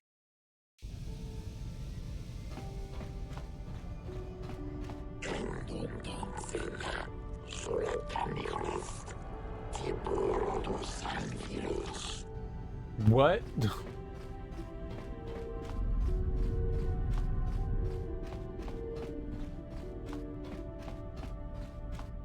Why did that happen there? I find that weird. Uh-oh. Ithrak's waiting for you inside the hangar. As you probably know, there are no security cameras there. Better to conduct our business away from prying eyes. However, before we go in, I'll point out that a rather large assault droid standing beside me and a droid will both accompany you in to see Ithrak, just to make sure there's no trouble. My business with Ithrak is private. You don't need to do that. I won't cause any trouble. Alright, let's go in. Ithrak's an important man with access to rich and powerful. He is not about to let himself become an easy target for kidnapping or assassination. When you meet with Ithrak, I and the droid will both be there. It's my job to protect my employer, and I intend to do that regardless of personal feelings towards him. Personal feelings? You mean you don't like Ithrak? Ithrak can be as temperamental as his clients. Combine that with his arrogance and the way he treats his underlings, and you can understand why I might soon reconsider seeking other employment. But despite all Ithrak's fault, he does pay well, so I serve my employer faithfully for now. What if I gave you 500 credits not to protect him? You quit on him right now. Leave, find another job. You're right. He never treated me with the respect I deserve. Yelling at me, insulting me, belittling me. I don't know why I stayed with him for as long as I did. Ithrak never appreciated me while I was around, so let's see how he likes dealing with you alone. But before I go, one last warning, human. Whatever your plan for Ithrak is, be careful. I've always suspected he was more than just a simple merchant. I've heard people who cross him are rarely heard from again. I don't want to risk his vengeance, so I'm going to disappear for a long while, just in case Ithrak gets the better of you in this. You understand? Goodbye, human, and good luck. Yeah, I could have given him $500. I wonder if that would have been the better choice. Are you the buyer I'm supposed to meet? Wait a minute, where's Vec? What's going on here? Vec's not on your payroll anymore, Ithrak. Vec didn't want to be around when I gutted you. I knew I couldn't trust that Twilight like some security advisor. He lets an assassin walk right in on me. Vec's gonna pay for this betrayal after I'm done taking care of you. Okay, you take care of me then. You're doing a great job.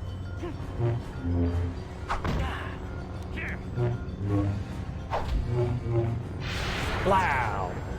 I'm all up in that brain. How am I missing? He's stunned.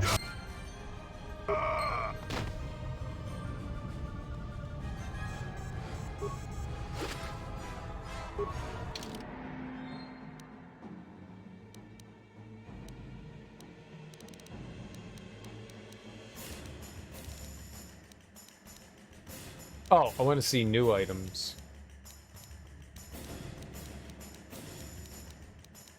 It's all the same items as before. Where's the data pad?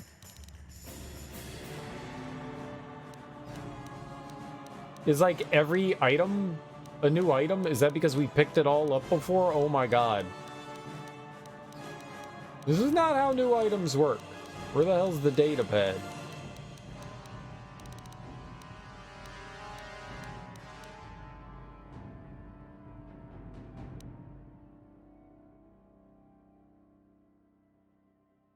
Someone's discovered that you're more than you claim to be. Watch your back because you know Vec is too incompetent to watch it for you.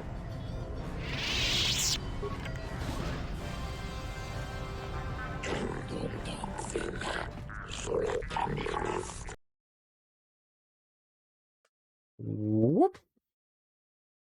We murdered him.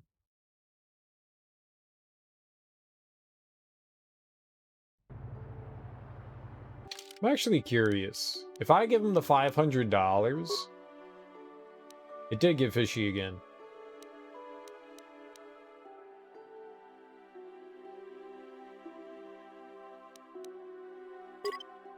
If I give him the $500, do I get a goodie point? Do I get a good guy cereal point? I don't want to lose $500 for no reason, but, you know, I'm just saying.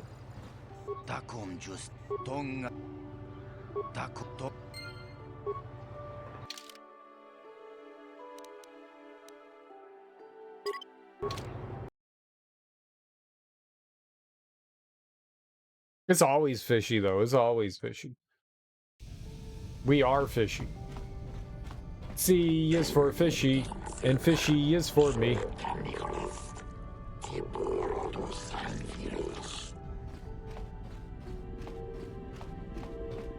That really just should be a bubble. Just a bubble. Booble. Do you like the booble? We like booble.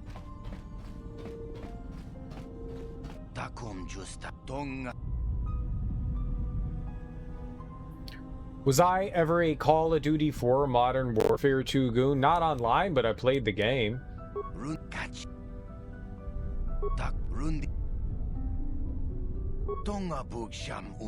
500 credits to betray Ithrak, 500 credits to abandon the man who insults and belittles me on a daily basis. I'm gonna refuse such a generous offer. Ithrak never appreciated me while I was around, so let's say he likes it dealing with you alone. But before I go, one last warning, human. No, I just lose 500 credits. Nothing helpful.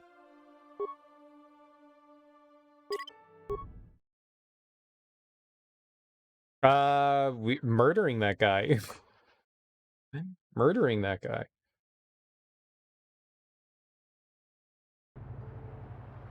There's one of the Call of Duties one of the Modern Warfares I haven't played. Did it go all the way up to 3 or 4? I don't remember.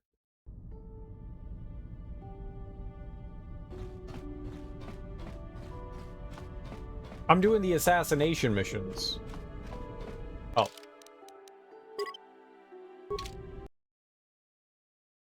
Up to 3? I don't think I ever played 3. I played 1 and 2.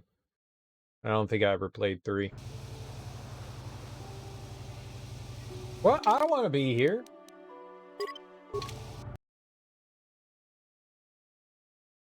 I've played a lot of the Call of Duty games. I don't know that I did all the Black Ops ones either. I did some of the Black Ops ones. They did a remaster and then a remake. I've never played When did the remake come out? Is that new? I thought I owned the remake. They did a remaster. They're not the same thing?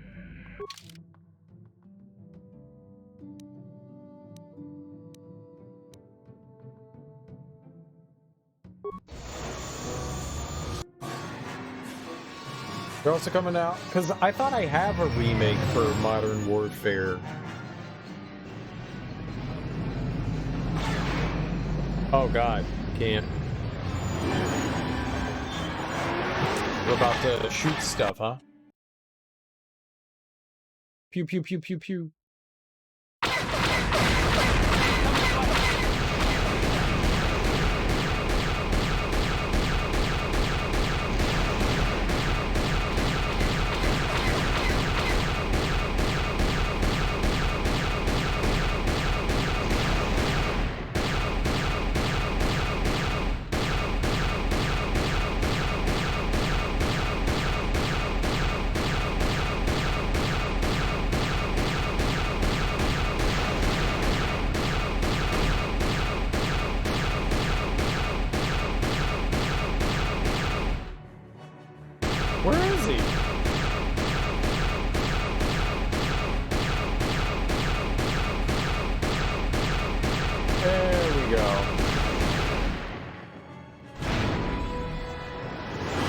So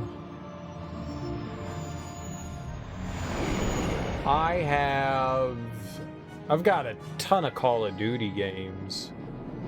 Absolute ton. I mean, I like the series. Oh, remastered. So I just have the remastered one. Okay. I just have remastered. I don't have the remake. When did the remake come out?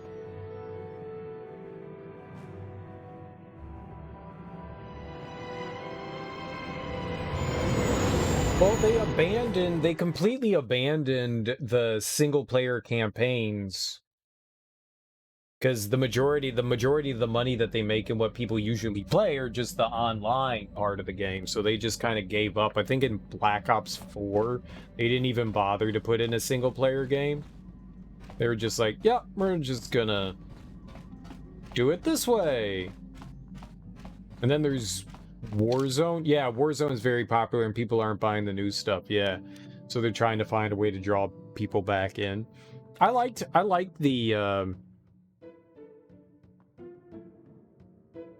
Modern Warfare. I liked Modern Warfare. I thought it was a lot of fun. I thought Modern Warfare was a ton of fun. But no, I never really... Wookiee Guard. Nice.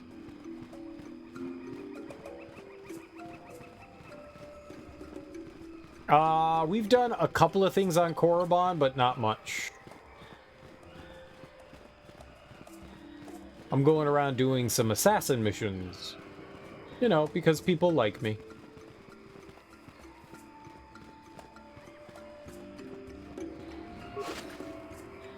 Ooh, frag grenade. I played a bunch of the early Call of Duty games. I think Ghosts was when I stopped playing Call of Duty. Ghost was kind of just middling. It was alright. I wanted to play Advanced Warfare. I never played Advanced Warfare. I wanted to play Advanced... Whoa, who was that guy? I wanted to play Advanced Warfare, but I never got around to playing that one. That looked really cool. That one had Kevin Spacey in it.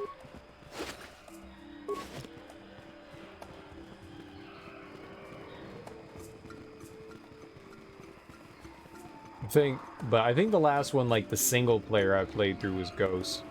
I don't know. Maybe I played through Black Ops 1 and never played through 2. The remaster was 2016. I own that. I think it came with one of the other Call of Duty games, like packaged with it.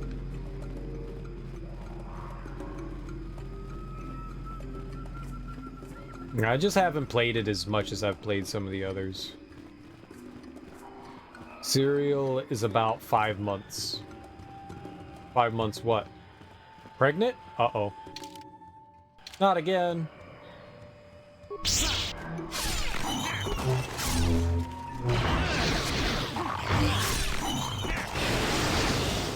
These things keep happening.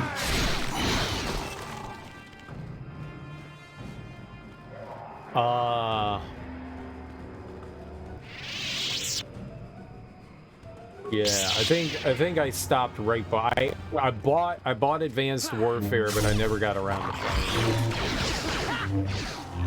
Yeah, I don't think I played too many of the Black Ops ones, but I played like everything up to it. He's more than a degenerate. He's a pretty shitty human being. And it's weird that like all those accusers of his that have just like died. That's weird. I stopped with Black Ops 3. Well, if you were playing Call of Duty for single player, then you had no choice but to stop at Black Ops 3 because Black Ops 4 didn't have a single player. I mean, I think a degenerate is too light of a terminology to use for kind of shitbag Kevin Spacey was.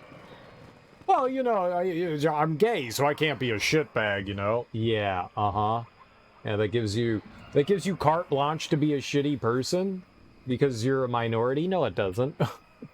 Don't be an asshole to people. Don't take advantage of young individuals. Don't use your position of power. Yeah, he's scum. He's pretty much scum. I'm a degenerate. He's scum. We can use harsher words to describe him. Do I want kids? I've raised kids. I don't have a strong desire to raise more kids. I'm good on the kid front. If somehow there was some sort of happy accident that happened between me and another individual, I mean, that's just life. But I'm not going to go searching out to raise more kids. I've done it before. I know what it takes. I've done it. I don't really want to seek that out again. It's hard and stressful and expensive. It depends on what you are. I mean, if it's something you enjoy, if you want to have kids, it's fine. I've done it. I've done it. I'm not sure I want to do it again.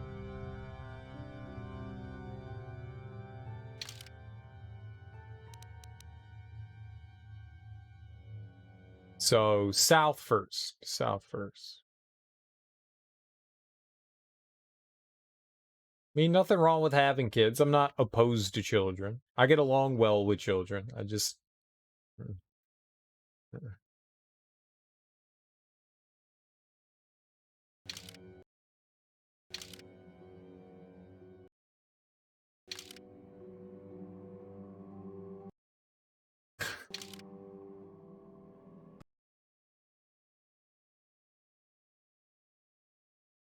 It's broken.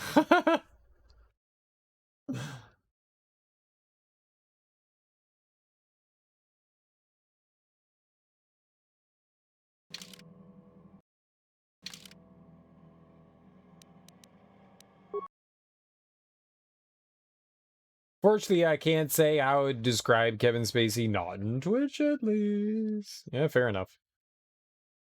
But they weren't for me. No, it was my sister's kids. Oh, we're back to normal. Okay.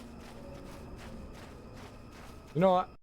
We should probably... It might crash at some point because of that. Let's just start over. It takes 2 seconds.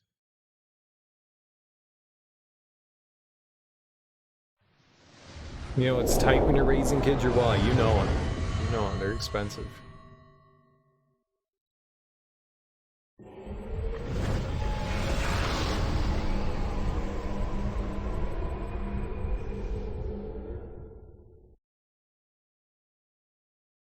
But hey, when they become semi-productive members of society themselves, it's great.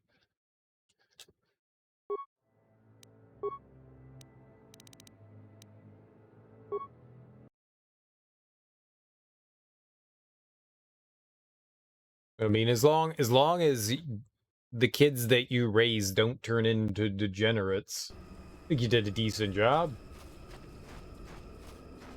You're also playing Fallout New Vegas, and you absolutely sniped a gecko with a throwing spear.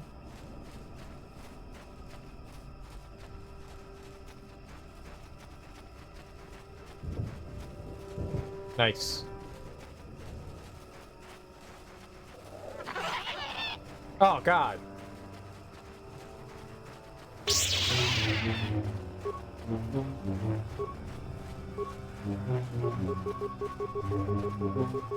I'm just showing off. Let me show off. Here we go.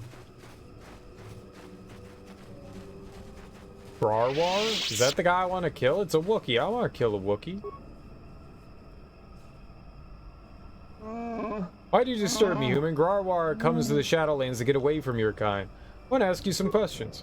I'm no slave, human. I'm Grarwar, a free Wookiee. I do not answer to you. Leave me be, human. Return to the village in the treetops. The Shadowlands is no place for your kind.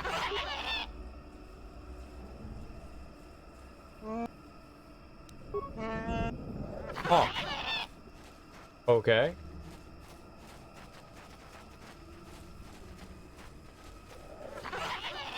That was not the person we were coming here to kill. Fair enough. They're in the next set. Ooh, that's good.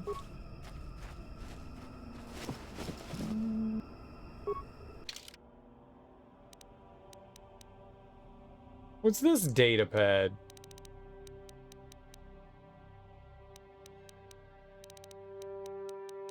I hate how this inventory is sorted out. I just want to see new items, and the fuck are the new items?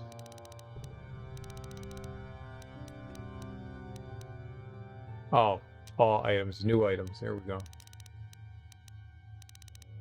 It's like every item in my inventory anyways, though.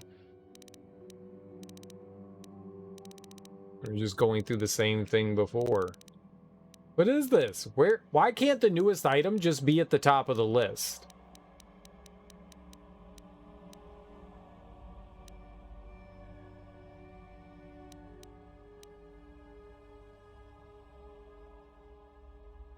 This datapad appears to be a diary or record of some kind. Of the final entry is the particular interest. We were fools to come down here, all of us. How could we hope to capture an enemy that can assume any shape or any form? We lost 2 the first day, another 3 disappeared the day after that. Our enemy's bloodlust knows no limits. We found Grawar's body last night. That was what was left of it. If we do not leave the Shadowlands soon, I fear we will all become victims of the Faceless One. So it is this guy.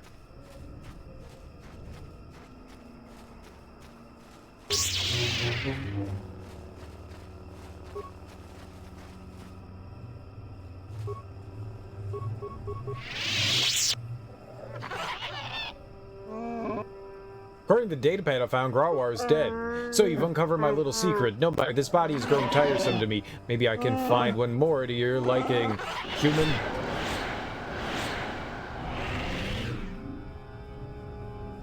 Got something on your mind? That's impossible.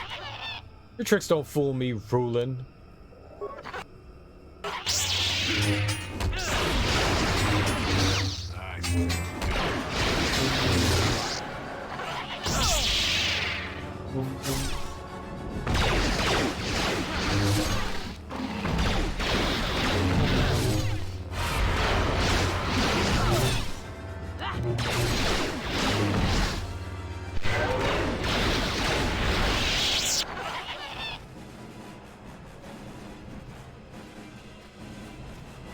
Well, he ran away.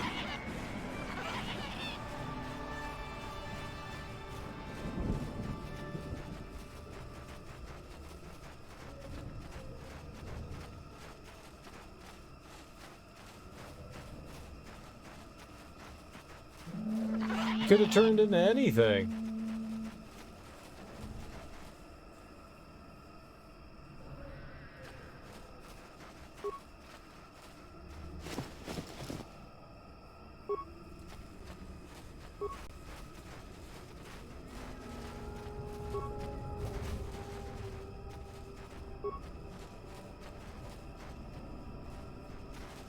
Uh-oh.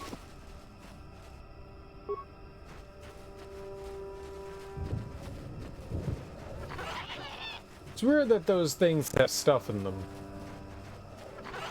I thought I cleaned all this out, unless things like respawn inside stuff. That could be possible. Alright, where did this poop head go?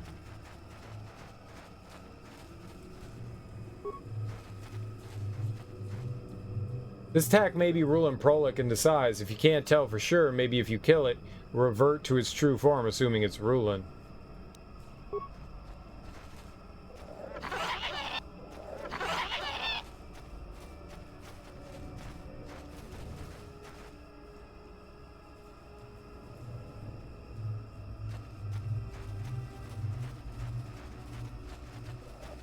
This one's hustling away. It's gotta be this one, right?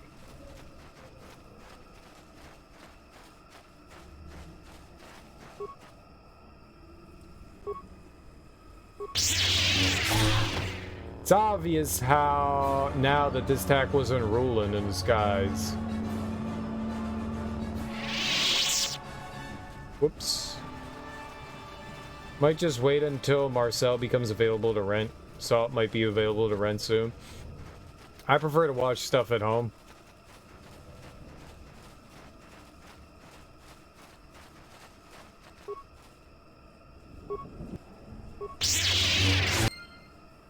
I found him.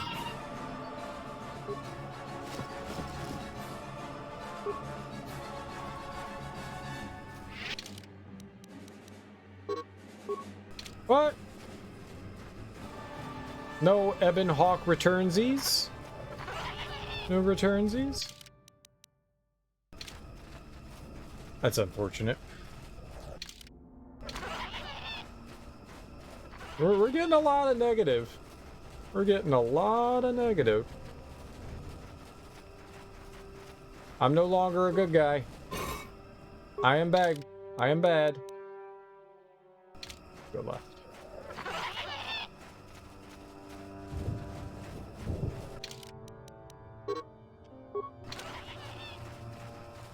Hey, there's nothing down here.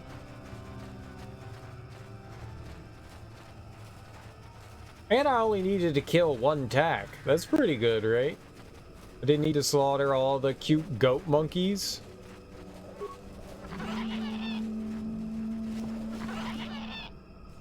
Yeah, that's a victory. We only had to kill some of the goat monkeys. I'm gonna be pure evil when all this is over, aren't I?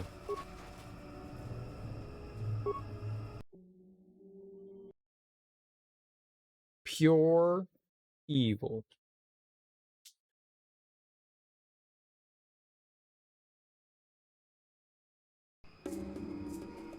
I haven't watched too many movies recently. The only thing that I watched was Men. That's the only thing that I watched. Which was fine. Which was fine. I watched, after I liked it. It was fine. I liked the... It was really weird at first that the one guy in the movie plays like all the male characters. It threw me off at first. Like, so the guy shows her around the house and then she goes wandering around town and like that weird naked guy chases her, but you don't really get a good look at him. And then she goes into town and she stumbles across that church and I was like, why does that little boy look like he's fucking 45 years old? Oh, that's creepy as hell. I didn't realize it. I didn't realize it until she goes to the bar that they're all the same guy, and then I went, oh, they're all kind of like different stereotypes. It's like, oh, all right, so these are all different stereotypes, and it becomes like abundantly apparent. Like, I wasn't quite sure, like I was still getting like the way the priest acts, the way the little kid acts. The little kid, I mean, little kids are little kids. I didn't perceive that as anything. I mean, afterwards I did, but like the priest was creepy as fuck, but I was like, oh, I mean, it's a horror movie, so... But then once she goes to the bar, I was like, I get it. I get what they're doing now. It's all kind of like different ways that men can be toxic towards women, and I was like, I got this. I got this. Okay, okay. And then it gets like really weird. And then it just gets really fucking weird. And it gets really weird. There's a lot of like metaphorical things going on in there. It's a little heavy-handed with some of it, but it's also a little obtuse with some of it. And you know, I appreciate what it was doing. I think the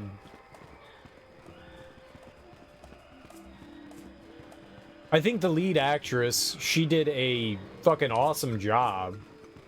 She was freaking fantastic.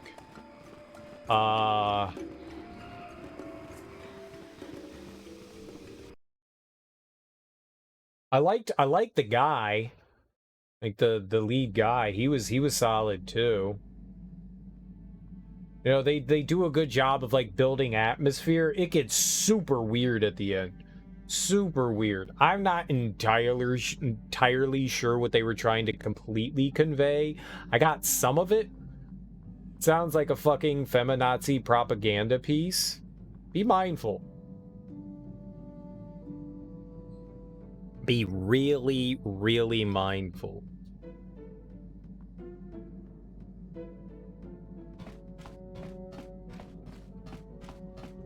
Be really careful. That is some real shaky ground you're walking on there, Deadpool.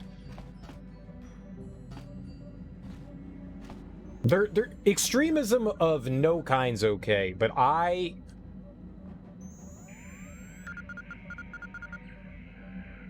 we're mindful of things. Just be mindful. I'm not going to warn you again.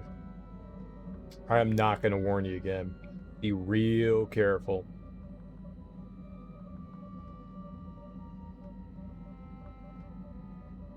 The movie obviously has an agenda. It's the point of the movie. It has an agenda. It has an agenda, but that's okay. That's all right. I think a little bit's heavy-handed. What made me more upset was afterwards I was like, well, I want to see what other people think about this. So I went to YouTube and I was like, let's watch some people that, you know, will review the movie. And it actually made me angrier watching some of the people's reviews of it, because there was this guy that I watched. I'm not gonna throw out who it was, but he was complaining about the heavy-handedness of the movie, which I think it's kind of fair, but like subtlety isn't always a great thing either. Horror movies tend to be heavy-handed in their deliverance of whether it's allegory, metaphors, points that they're trying to make. You know, horror movies aren't known for their subtlety for the most part. For the most part, they do some things subtly well, but horror movies are kind of known for their smack you over the head. Literally. And this guy was like, well, there's certain people, like, I don't know who this movie's targeted at. It can't be targeted at people that already know better than, you know, to be a toxic male individual. But it's also not going to reach, you know, the people that have already made up their mind. They're only going to make those people angrier. And for someone at me, it's obviously not targeted at me, because I feel like I don't need to be beat over the head. Like, I already feel like I know not to be shitty to women. I know how this, and he kept making his point and driving it home. And I was like, this guy's completely missing the point. Like, his anger, his own path went down, and he totally missed, like, the agenda of the movie, I think he totally missed the mark on it. And I was like, wow, man, this guy thinks a lot about it. And it just made me angry, because I kept seeing that over and over again, as people being like, it's super heavy-handed, I don't need to be preached at. And I was like, I didn't feel like this movie was preachy. Maybe I missed out on that. I didn't feel like it was preachy at all. Well, sometimes you get interesting opinions on YouTube. I don't mind seeing the opposing viewpoints, because it helps me form my viewpoint. Seeing what other people speak of on one end and another, I like seeing that, because it helps me gather what people think about things, and it does help me think about my own viewpoints of things. And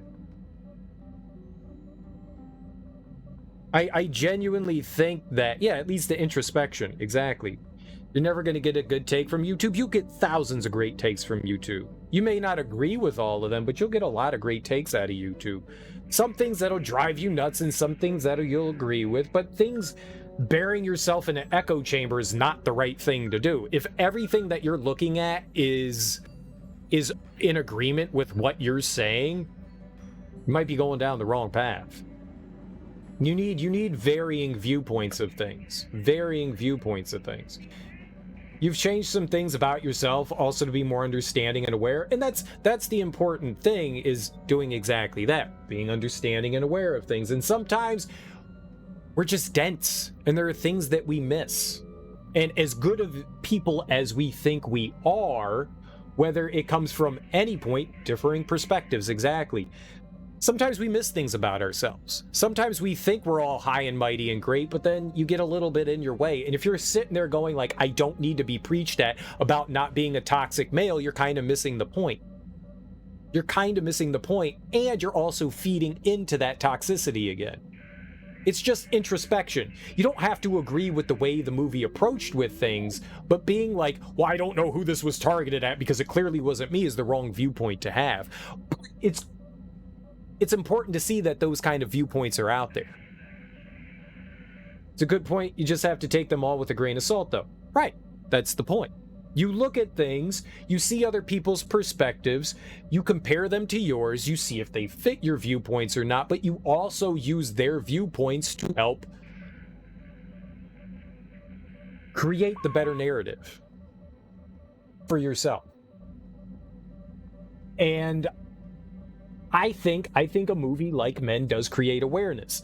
Is it targeted at certain people? I don't know. I don't know who the target audience of that is supposed to be. I honestly don't.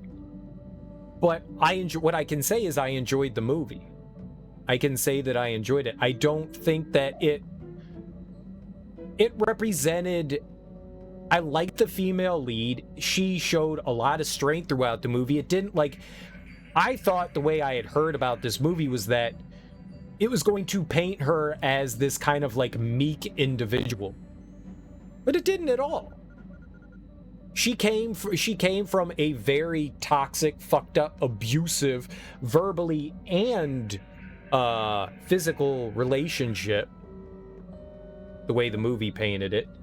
Very abusive as far as like mental abuse goes, and she was trying to like build herself back into a strong individual, build herself back into her independence and stuff. I liked her perspective of everything. I thought they represented her well, and I thought they represented toxic male masculinity well in the movie as well.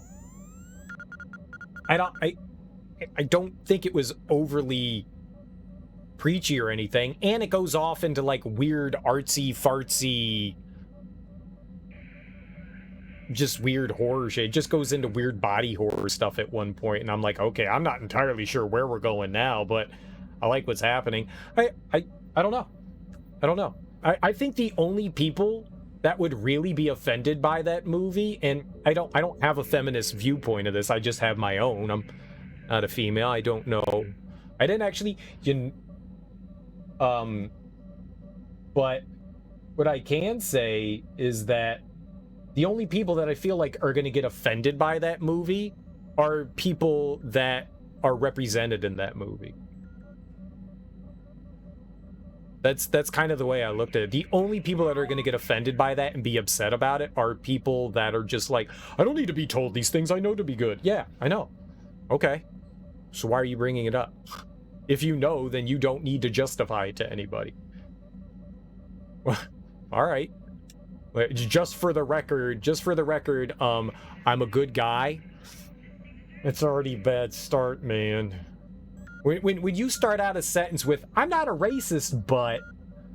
Well, I'm not a toxic male, but... I'm already weary of about what you're gonna say. You know? I'm an abusive kind of guy. I've never harassed a woman, but... The movie mainly helped you deconstruct how you view things and pinpoint areas where I may perpetuate any toxicity. There's also a fine line to be drawn with those things as well. But yes, I think it did a good job of doing that kind of thing. And I think it's obvious that it kind of comes from a male perspective. but it's a male perspective trying to do the right thing. Maybe they didn't hit all the marks correctly, but I think they did a solid job. I like that director. I like the director that did that movie because I've seen at least one of another of his movies, and I thought he did a good job. So I kind of enjoy at least his direction in cinematography. You had a good, fair point you were going to make, but then you had a complete brain fart and forgot what you were going to say. It happens, man. I liked it. I liked the movie. I think it might be hard for a lot of people to digest, though. I think it might be hard for a lot of people to digest. If you go in and you just take away all of the points it's trying to make and view it as just a horror movie, you're not going to come away happy from it. It does have an agenda. It does absolutely have an agenda. There's no question about it. And I don't think it can really stand without that agenda. I think the horror is what kind of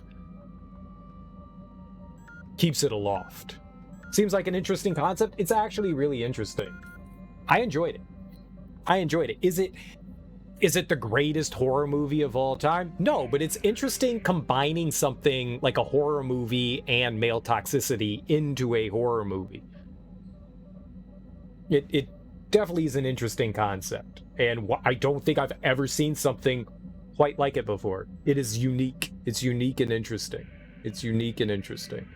I'm not going to say it's the greatest thing in the world. I think it's serviceable, but I'm glad I watched it. I'm definitely glad I watched it. I really only found out about it through Kale Gore Trout here. He was talking about it for a while, and then he was like, well, I want to know your perspective at some point, so there's my perspective on it.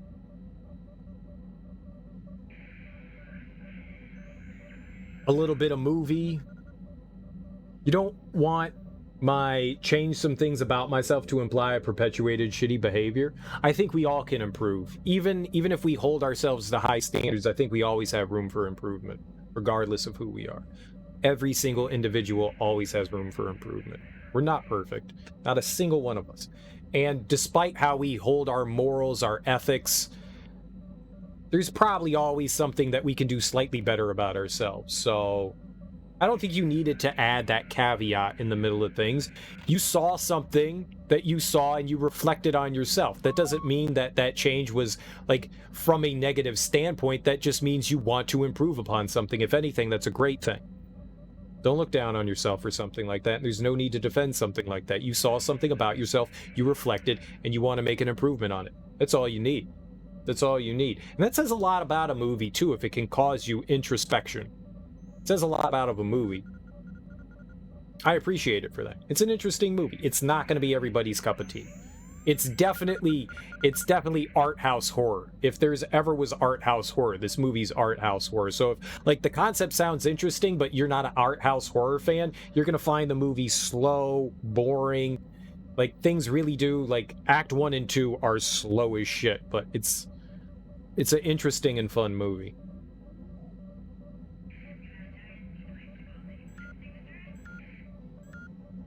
I could also be, I mean, look, people are communicating in small sentences here. It's hard to communicate full thoughts. It's much easier to talk to one another through actual verbal communication because it's easy to look at something and interpret things. Text is always kind of hard to interpret. You read something and it's really up to the reader to understand what, to interpret what somebody's saying, and we misinterpret things all the time. I just interpreted what Kale Gore Trout said there. I don't know if I was right. I'm just assuming I was. That's your overthinking at work? It's all right. I mean, sometimes overthinking can get you into trouble. I don't think you were overthinking anything. I think you're perfectly fine, man. But the one thing you can say about that movie is it's definitely from a male's perspective on male toxicity. But I think they painted it well. I don't think that, it's from a male's feminist standpoint, if that makes sense. And I think he did a decent job. I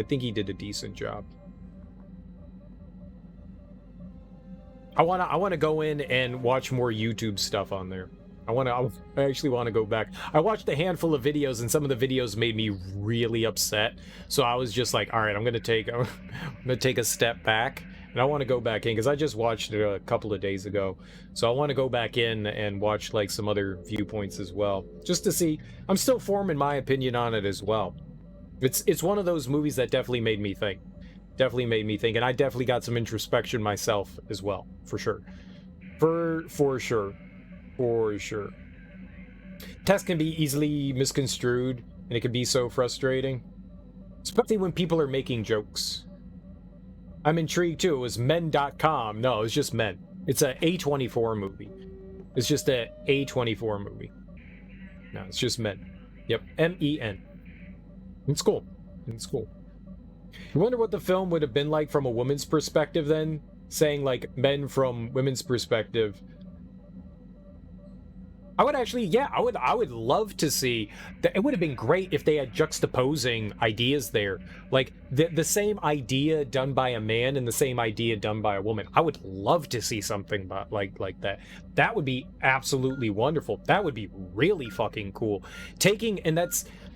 It's already shaky ground to walk on. I mean, that's already shaky ground to walk on. That's a hard subject to broach and talk about in general without making everybody fucking mad. And I thought he did a good job with it. But I would love to see a female's perspective of the same topic, and see how they would go about doing it. Women worked on the movie. It's just I don't know. I know the director wrote. I don't know if he had help with writing it or not. I don't recall seeing if the director had any sort of like writing credits. I forgot to look at that, to be perfectly honest. So I don't know if he was the only writer on it or if there was more. But it was interesting. You hate looking up reviews on YouTube and the reviewers basically just spoil the whole thing. Well, that's kind of what a review is. You would need to look up spoiler-free reviews. Reviews are supposed to... I was trying to be mindful about saying things. I mean, it's kind of hard not to spoil things, but I was trying to be mindful of what I was saying. But a review is going to break down a movie. You want a spoiler-free review of, like, concepts and stuff, that's different. Yeah, I agree, though. I feel like reviews mainly are for after-the-fact stuff. It's hard to review something without spoiling it. To just do a spoiler-free thing, because you inevitably, if you're reviewing something, you're reviewing it as a whole, and it's hard to break down a review and just take little bullet points of things and just wash away like whatever twist there may be, whatever ending there may be. It's kind of hard to ignore that when you're reviewing a movie without like giving too much away.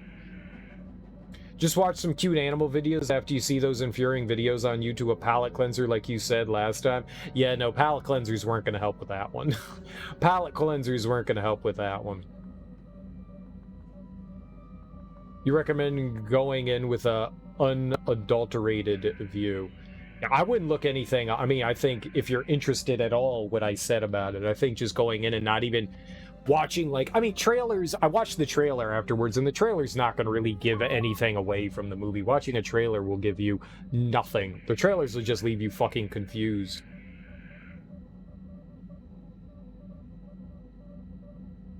The trailers will just leave you confused.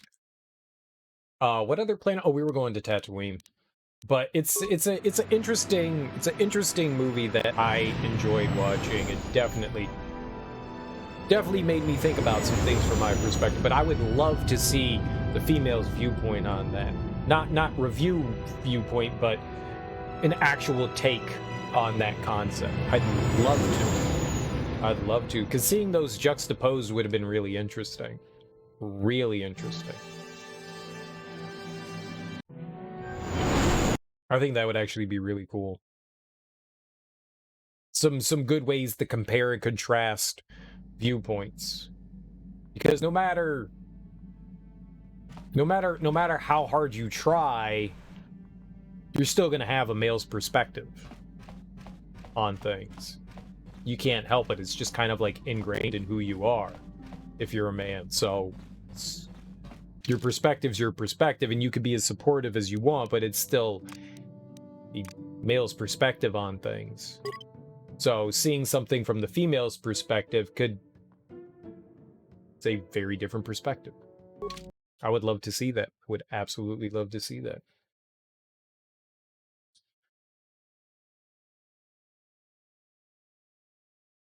Definitely makes you think. It's a movie that made me think a lot, and I like it when movies make me think. Good, bad, whatever you get from it. I like it when they make me think.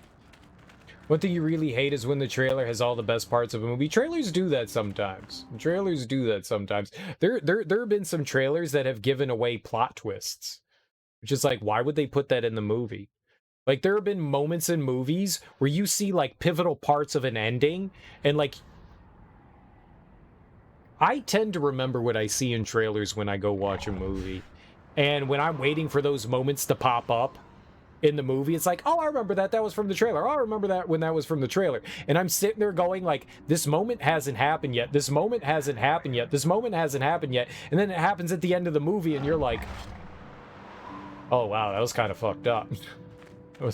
That's kind of fucked up. Yeah, I don't like that. I don't like that. Someone needs to cut trailers better. Yeah, I don't like it when trailers give too much away. I stopped watching trailers for the most part. When it's something, when it's like a movie or whatever game I'm interested in, I just don't watch a trailer because sometimes they just give too much away. I'm with you. Sometimes they do, and I don't want that spoiled for me. I want those surprises and stuff, and I don't want to be hunting through them either. I don't want to watch the movie and hunt through shit either, so... Yeah, I just kind of don't watch trailers often. Or I'll just turn a trailer off. I do that often enough, too. Like, okay, I've seen enough. I've bought in. You've sold me. I'm down. I'm down. You sold me on it. Let's go. Let's just go. Let's do this. I'm down. Yeah, I don't need that stuff.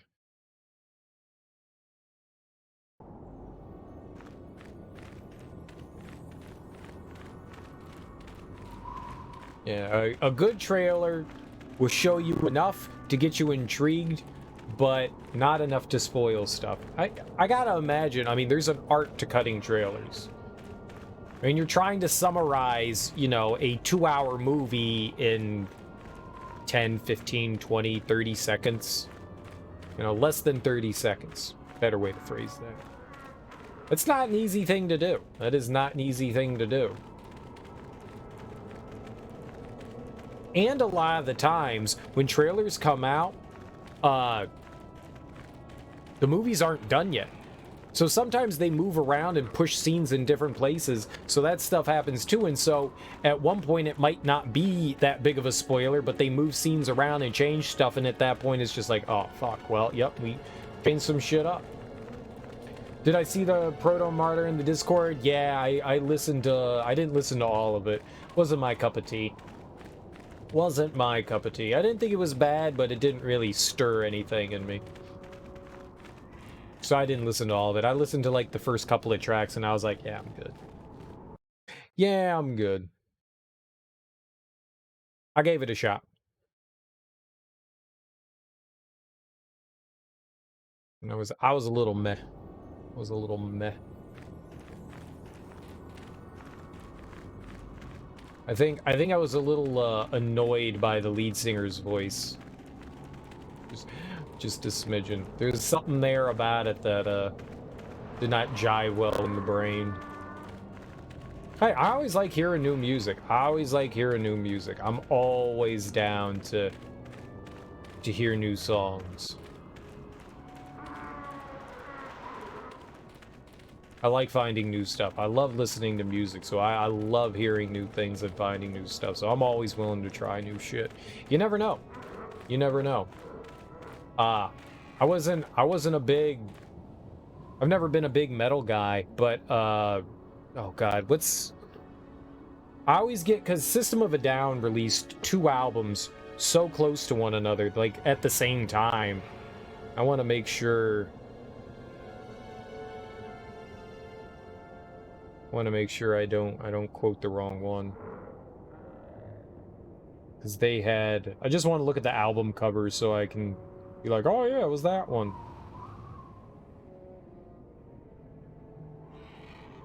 Yeah, they released Mesmerize and Hypnotize at the same time. And, both good albums. Both good albums, but, I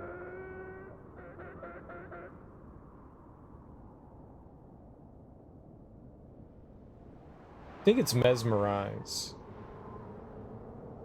I think Mesmerize, like, just made me go, oh, fuck. Oh, fuck. Like, I had heard, like, Sweet Pea and a handful of other songs. Yeah, I was mesmerized. I was mesmerized. Yeah, Mesmerize is an amazing album. Absolutely amazing. I never would have considered myself a metal fan. And I heard Mesmerize and I went, oh, man. Oh, fucking man. What is this shit? What is... Something about it just spoke to me and I was like, I'm in. I'm fucking in. I love Rage Against the Machine now, so you never know. Not Rage Against the Machine, System of a Down. You never know. I'm always down to find new things. Do I fucks with Rage Against the Machine? Absolutely. I like Tom Morello and Zach De La Roca. I'm down with them. I do indeed screws around with them. I thought they said he was hunting a crate dragon. That's why I came over here, but there's nobody here. Interesting. Generally wanted to talk about 2016 Ghostbusters movie, but you didn't know how to frame your statement without coming off as being sexist. I loved the Lady Ghostbuster movie. That shit was my jam. That joint was my shit.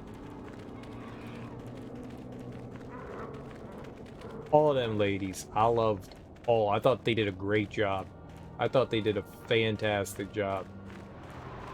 And putting in, what is it, Chris Hemsworth as the ditzy, like, secretary dude? Dude, he was fucking fantastic, too. His comedic timing was on point, too. That made me go, oh, shit. Well, why isn't Thor funny? That's what made me do that. I was just like, well, Thor should be funny. This guy's great. Yeah, that Kristen Wiig in it. Kristen Wiig, oh man, I'm blanking on everybody's name right now. Another one, like, God, like, they're all from Leslie... I was gonna say Leslie Nielsen. Leslie Jones. Melissa McCarthy. Kristen Wiig, and... Oh, who's the blonde? She just retired from SNL.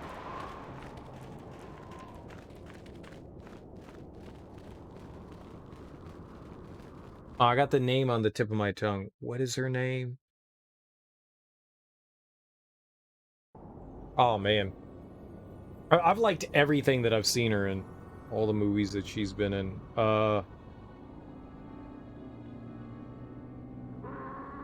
Just look up Ghostbusters. Ghostbusters 2016. I wrote Gut Butters. That's good. I wrote Gut Butters. Kate McKinnon. God damn it, man. Kate McKinnon. Yeah, Kate McKinnon. They were all great. Kate McKinnon and Melissa McCarthy fed off of each other so damn good. Like, the way that they played off of each other, it was fucking priceless. Oh, man. I loved it. You wanted to say that when you first saw the trailer 2016 Ghostbusters, you were completely underwhelmed? I don't think they sold that movie well. I would agree with that. I don't think that they sold that one well. It didn't seem to have, like, any direction. It was more so rehashing or trying to rehash Ghostbusters. Yeah, I don't think, and it kind of was. It was supposed to be a reboot. It was supposed to be a reboot. You know?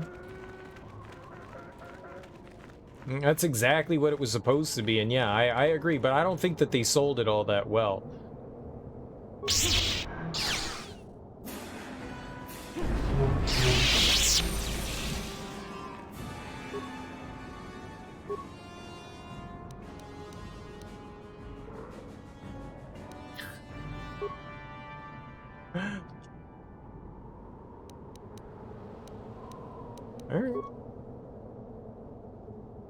We reprogrammed it to seek out the bad guy.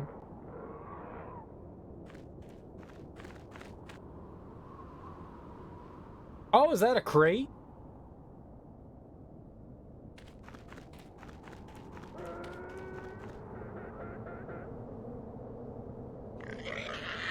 What's this? What's going on here? What are you doing, my assault droid? I've reprogrammed your droid, Vorn. If you surrender now, I'll let you live. Sure, my own droid, I guess, be very clever, but take more than rogue assault droid and you take down Vorn Desrod.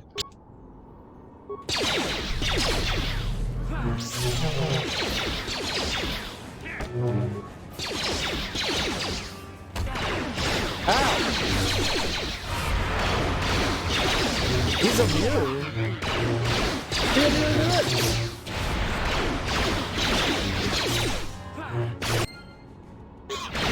How many darks are? Oh, we were good once. We were good once. We're no longer good, but we were good once.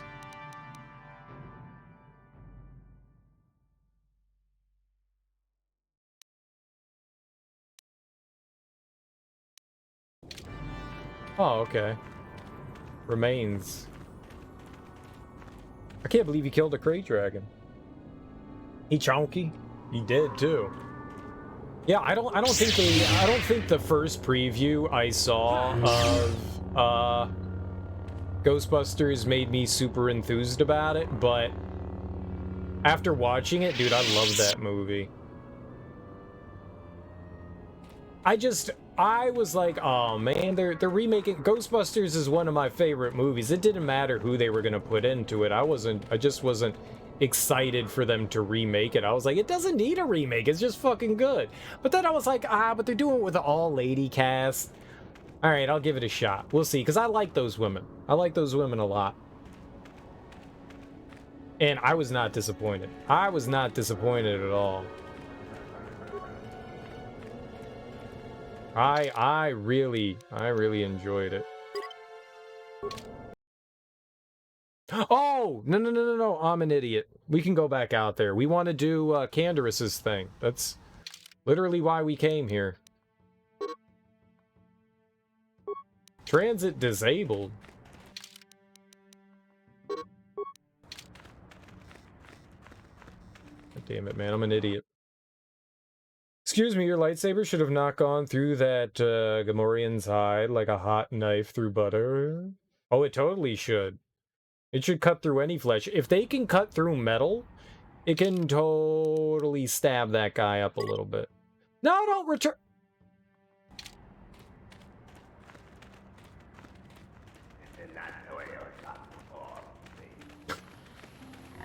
That's my own fault. That's my own fault. I shouldn't have returned back. I completely forgot. Oh, it should have. I saw should not. It should have. No, you're right. It should have. It should cut through any of the weapons that anybody uses that's not a lightsaber. Like, we're having, like, I don't know what a vibroblade's supposed to be made of, so...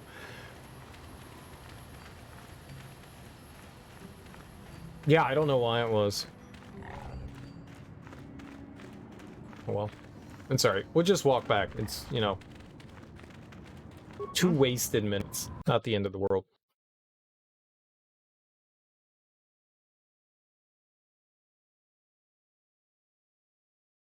Yeah, but I really liked the 2016 one. I thought it was a lot of fun. A lot of fun. I was surprised. I was surprised. Maybe a cutscene was blocking it? I mean, well, where was the cutscene then?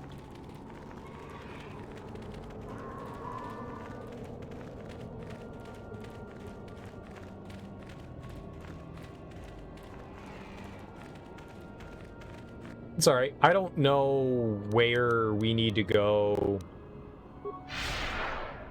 for this,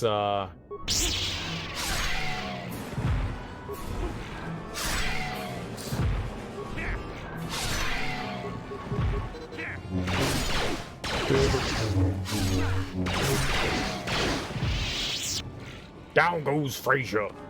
Took him out.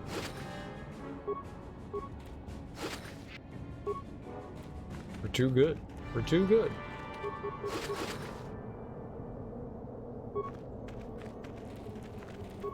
Doesn't really matter. Was my base class scoundrel? Yes. We're scoundrel. I do not like the effect of when you're moving around. That is terrible. And you've got speed on. That is awful. You might move faster, but holy crap, I do not want to look at that.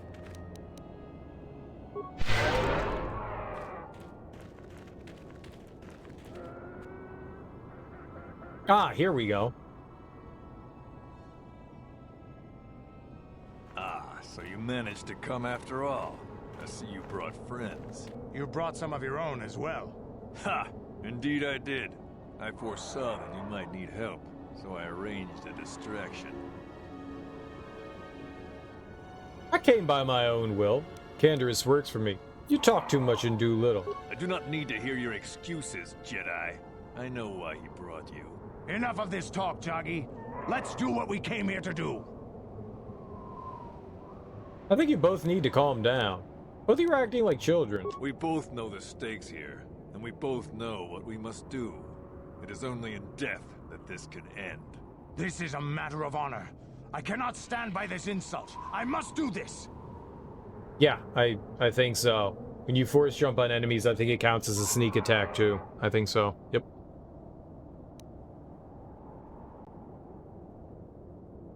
Why do you need to fight Candorus, Jaggy?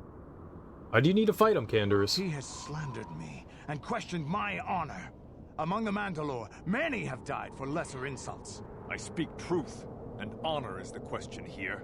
The deaths of my comrades, your warriors, is a debt in blood that can only be paid by you. When you saw prospects for glory, you abandoned the plan and left us to die surrounded by enemies. If I had not attacked when I did, the battle would not have been won so easily. It would still have been won. You sent your own men to die there, Candorus. I cannot forgive you for what you did to us. You will pay. That's not the way it happened. I've had enough, let's kill him. You sent your own men to die, Candorus? The Althiri were fighting hard. I saw a break in their defenses that left their center exposed. I had to take the chance. If I had not done what I did, many more warriors would have died and the battle would have taken much longer. I stand by my decision. You coward. You glory hunter. You were given direct orders and were part of a plan. You had a responsibility to us. I can regret their loss, but it was necessary. But let's get rid of Jaggy and his men. Jaggy, what he did was a smart tactical move. People die in war, Jaggy. They do. I know that. But he did not have to abandon us. He should have stayed with the plan. He may have saved other lives by doing what he did. He cost us ours. But I do see your point. But why did you have to leave us there to die while you chased glory somewhere else? I saw a chance and I had to take it. It ended the battle quicker than we would have otherwise, and many of our warriors may have died. Mandalore taught us that opportunism and flexibility in battle were to be admired. You may contradict me, but do you contradict him as well? No, I see that I have been wrong. I have not been true to the teachings of Mandalore. You were right. I was wrong to question your honor, but I must now cleanse mine with my life. No! You don't have to do this. Good riddance. Yeah, I think when we do the sneak attack, because you attack before an enemy attacks you, I think you get a bonus to it. So yeah, I think we did a bunch of extra damage there for sure. I mean, yes and no. I mean, it's war. And so it shall be.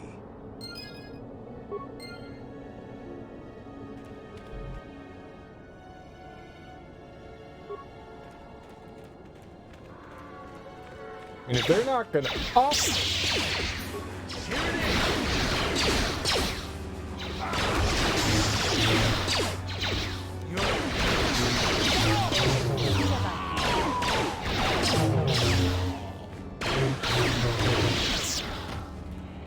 I just wanted to see if he had any goodies on him.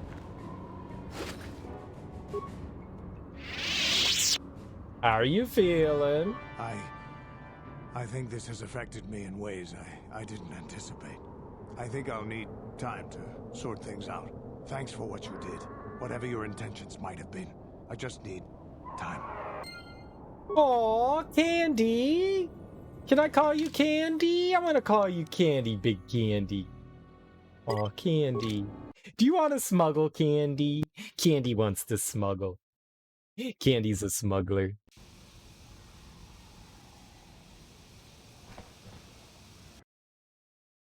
We're gonna smuggle all day long, right in front of the TV. Candy. Yeah, what do you want?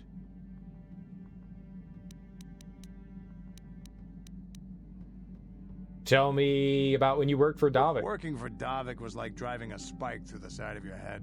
Sure, you got something new in there, but in the end, you've lost something as well. Beating up people who wouldn't or couldn't pay, strong-arming his competitors, killing who he said. It was busy work, nothing decent. You were an assassin? Please, for the love of God, don't say that. Oh, I'll say it, and I mean it.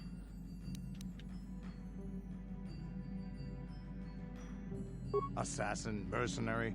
Those are names people give guys like me who do the killing to make us seem better or worse in their eyes. I've killed many people. I can't say I'm proud of it, but I have. Criminals, competitors, businessmen, police, women, children. Jedi were a better challenge, but they hardly ever poked around in the Undercity. Until you came along. But I never wanted to challenge you. Never felt the need. Maybe I knew I couldn't win. Just like all those years ago. You know I'd have beaten you again. A wise decision. Yeah, probably. You probably would have beaten me again. Maybe you would have. But you're not who you were back then. I can tell. You've changed. And maybe I have to. I remember a time when I could do anything I wanted. Kill, maim, murder. It was all the same to me. But now that I am older, I can look back and regret. Regretting a Mandalorian is unbecoming. Over what? I regret to tell you that I never regret anything. Over what? I look back and regret all the chances I had as a warrior. And then all the chances I've had since then. I shouldn't be getting like this. Not when so many other things are happening, but... It feels like something has changed inside and I don't know what it is. This is unbecoming a warrior. Let's get on with everything before I start getting sentimental or something. Is there something else you want to know? Do you believe in life after love? I can feel something inside you changing. I really don't think you're strong enough now. Candy Jedi time? Candy Jedi?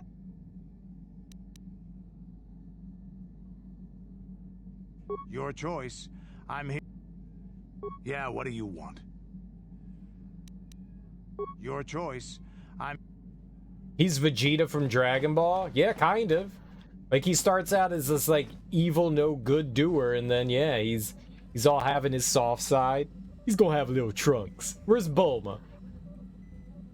Is Jahani Bulma? Got something on your mind, do you? You want to talk about the war now? Not particularly. No time like the present.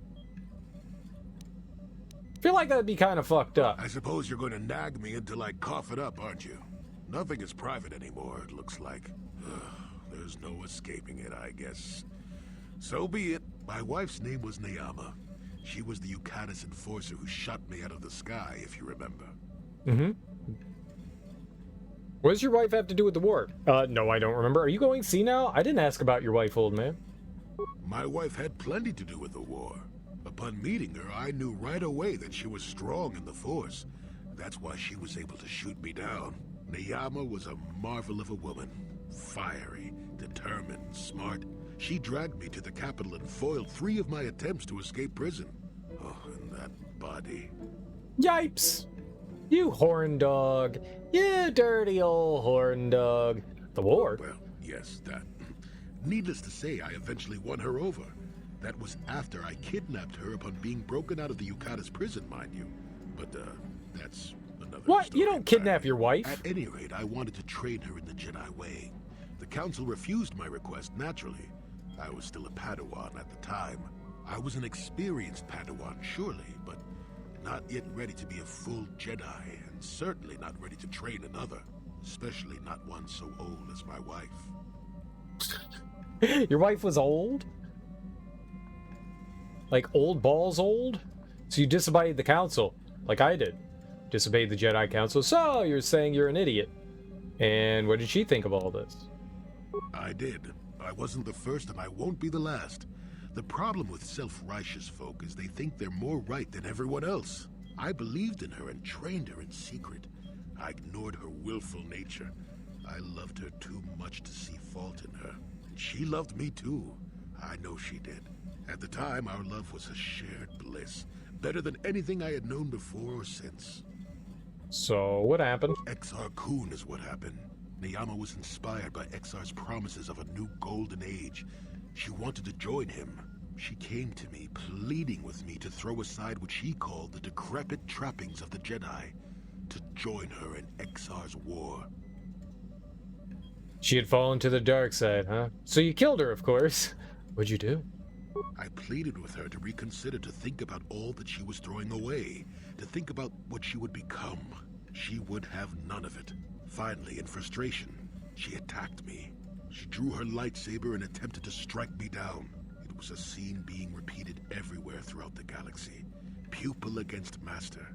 In my case, it was a long and terrible battle, but I defeated her. You killed her?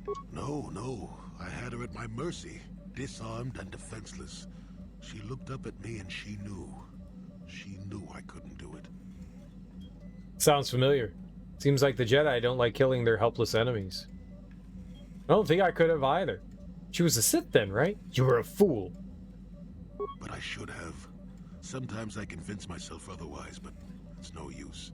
She had fallen to the dark side when she raised her saber against me, and I let her go. To my shame, she went on to kill many Jedi during the war, until she herself was slain in the final battle. I grieved for her death, inevitable as it was, even as the Jedi Council put me on trial for my actions once the war was over. Put you on trial? I had trained Neyama against their wishes. I had failed to kill her when I had the chance, and she went on to kill others. Not to mention that I had remained a Padawan throughout the war. A formality, perhaps, but with a trial, it had to be decided if I was worthy to become a Jedi at all. It was a travesty, of course. I told you that even the Jedi were capable of great injustices, didn't I? Maybe kidnapped was the wrong word. Maybe they just kind of like ran away together. The Jedi are always fair and merciful. Gave me a second chance. I agree with you. They destroyed my mind after all. So, that's the source of all this bitterness? They found you guilty? So, you think you didn't deserve to be punished? Can't believe they tried you for that. But I deserved to be tried. They found me innocent. Even though I deserved every punishment and more, they let me go. Mitigating circumstances, they said. I deserved compassion, they said. They said I had learned wisdom the hard way. For all I had done during the war, they wished to raise me to full Jedi status at long last. That was when the Jedi left me. That was when they failed me. Because they didn't punish you, and you felt like you should have been punished because you feel guilty. Guilty is what you feel. That's why he's guilty. No, you're wrong. You deserve compassion. For my pride? For my cowardice?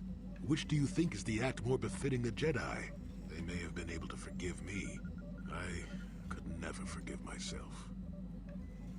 And you still believe love is worth the risk? Yes, I do, I suppose. Does that surprise you? No, not really. It is all so long ago, lost in the winds, I suppose. Nobody cares what an old man believes anymore, do they? Let's continue on with the task at hand. I would prefer to think of the present today. Love you. He's my jelly bean. My Cathar blood seethes at the thought of that man still running free. I cannot stand still while I think about it, but I will not give in to the dark side either. He will pay for his crimes, though. He will most likely be following us. Me.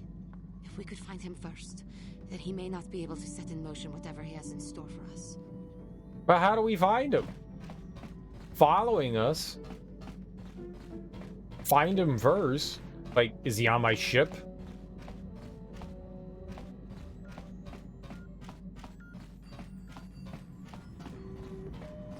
Oh, that's right. We got drugs on our ship. We've got drugs. Drugs for me. Drugs for me. Druggy, druggy, drugs for me. Enter access code. Red 47. The hidden compartment's now unlocked. Drugs! I got drugs. D-R-U-G, yes for me. D-R-U-G, yes for me. D-R-U-G, yes for me. And no one else. Put them in your mouth. Make yourself happy. Put them in your mouth. Take a nappy. Put them in your mouth. Yummy drugs. Yeah, drugs are for fun. Drugs are for fun. Such good character stories in this game. I agree. I agree. It's why I'm spending so much time talking to him. I enjoy that. It's what I did in Mass Effect. I enjoy the character building. Very satisfying. Very satisfying to get to know your partners in crime, you know?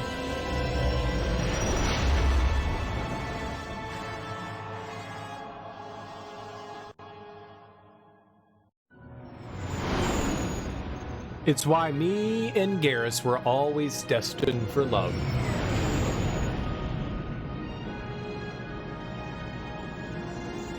You love my song? What song? I was singing?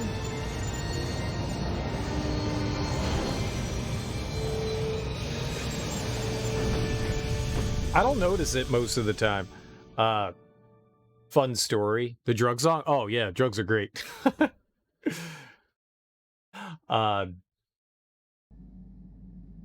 There was one day at work where I was loading a copy machine with paper, and I was singing about how I was loading the copy machine with paper, and one of my coworkers was just like, I love that you just like randomly break into song about weird random shit like loading paper into a copier. And I was like, what are you talking about? And she was like, you're just singing about like loading stuff into the copier. And I was like, I was? Okay. Okay. I don't even notice that I do it sometimes. It's just me being me. There she is. Get her, men. But remember, don't kill her. Hey, I found the guy. Hey, you're that guy. Hey, you're that guy.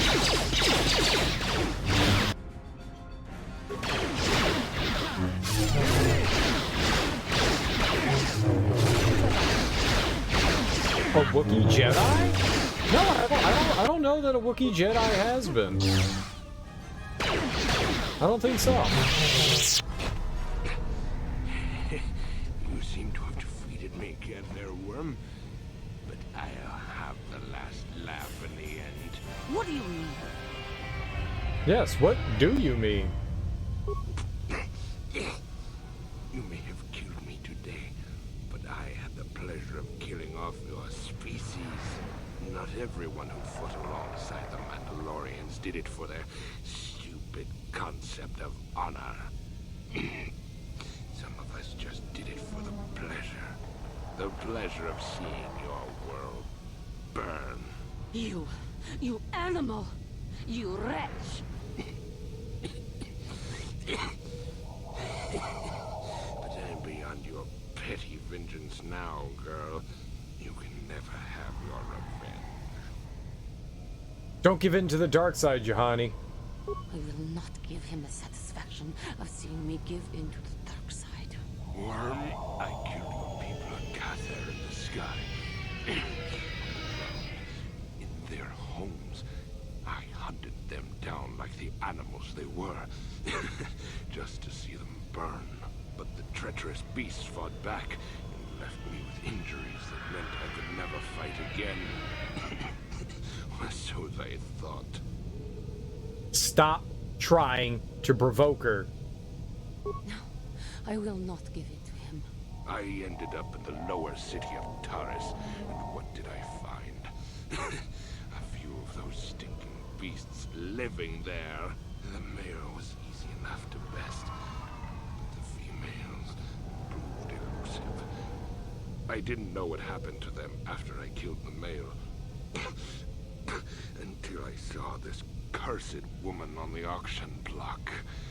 But then the Jedi came and ruined everything before I could have my revenge. Boy, he sure takes a long time to die. You killed my father. You killed my people. You treat us like animals. You deserve to die. Do not give in, Juhani. You are stronger than this. Give in and embrace your hate. You are no better than me. You are nothing. I... Don't do it, Juhani. Help me, please. Do not let me give in to my anger again. Just step away. Your kind always were weak-minded. No, I will not do this. He may die, but it will not be out of my vengeance. You coward. You wick. Death rattle. Death rattle. That's adorable. Death rattle. Alright, give me your drugs. Aww. That man was a beast. A monster. I am glad that the galaxy is now rid of him so he may not harm others again. I do regret, though, that he did not die by my hand. It would have been wrong.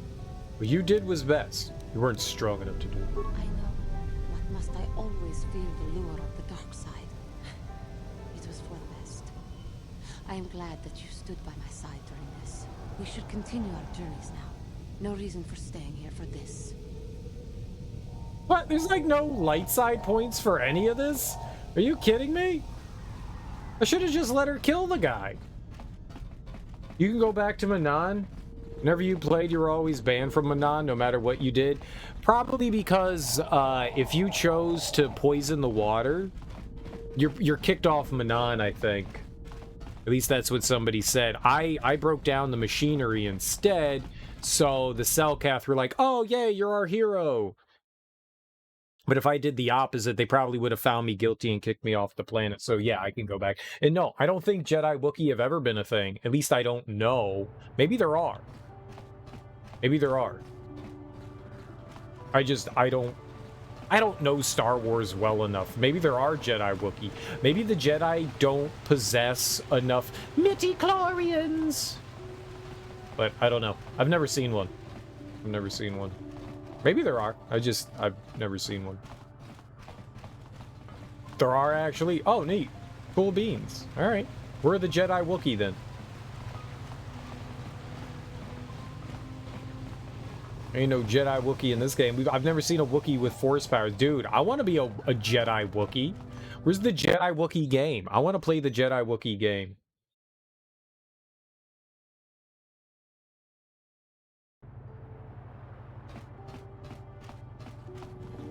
They must be. I know, that's what I'm saying. I have played KOTOR 2. It's just been a really long time since I played it.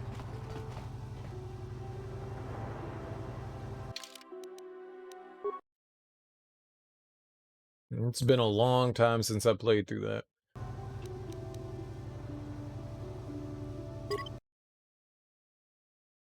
Very, very long time.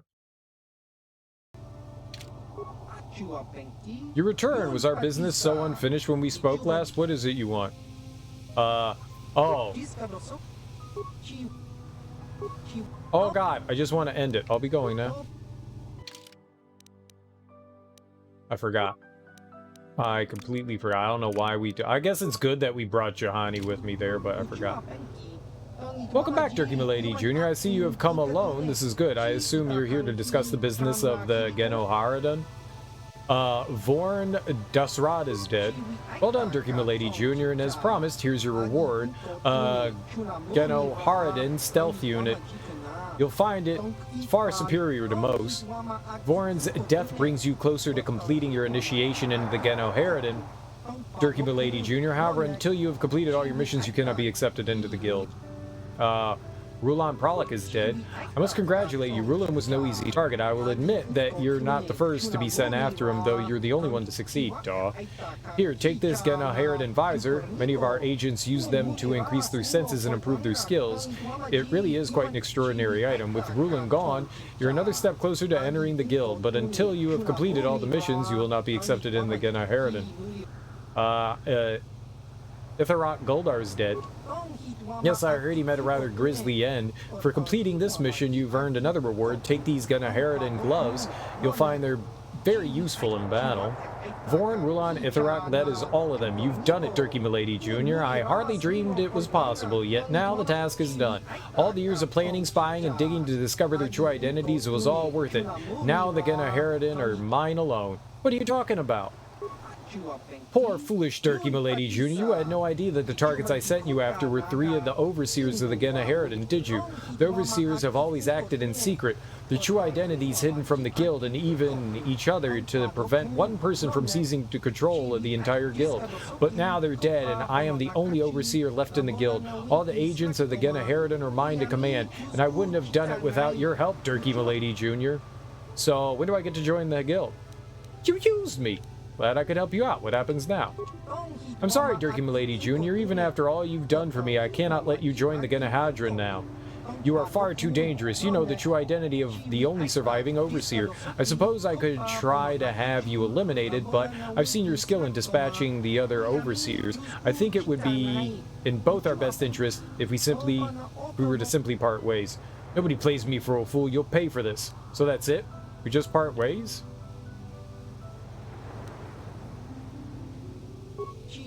I'm afraid so. The other overseers are dead, but there is still much work for me to do to cement my hold on the guild.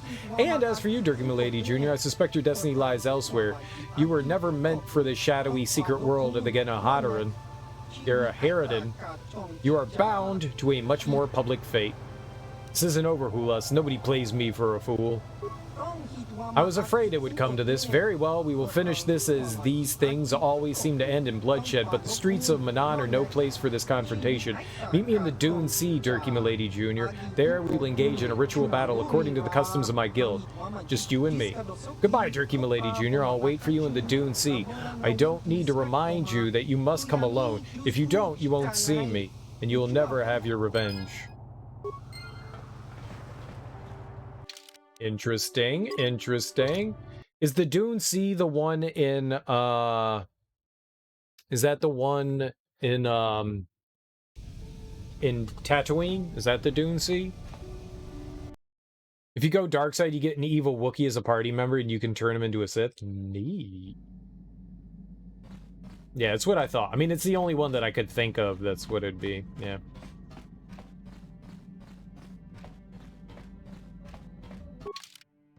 Alright, back to big old Tatooine. Lots of back and forth. Lots of back and forth.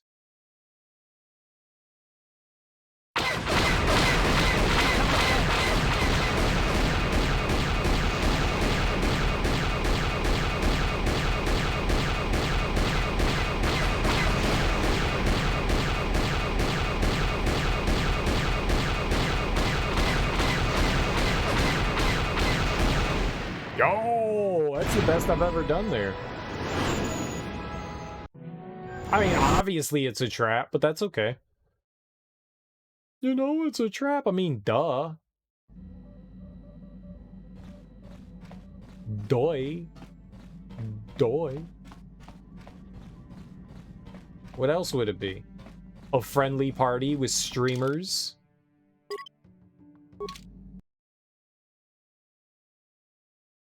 A streamer party?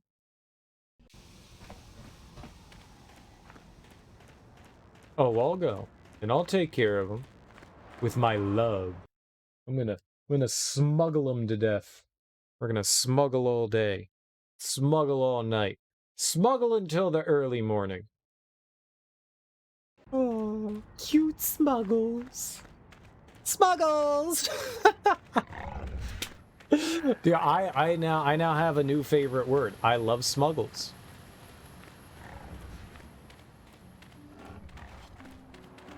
Smuggles.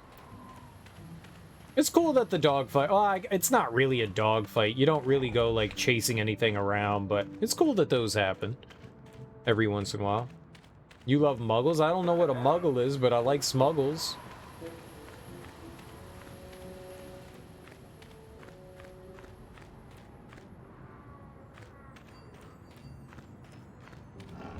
Smuggles.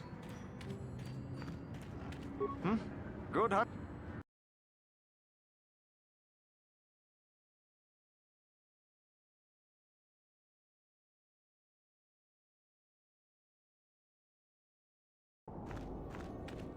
Oh, he's right here? Holy shit. That's a lot of people.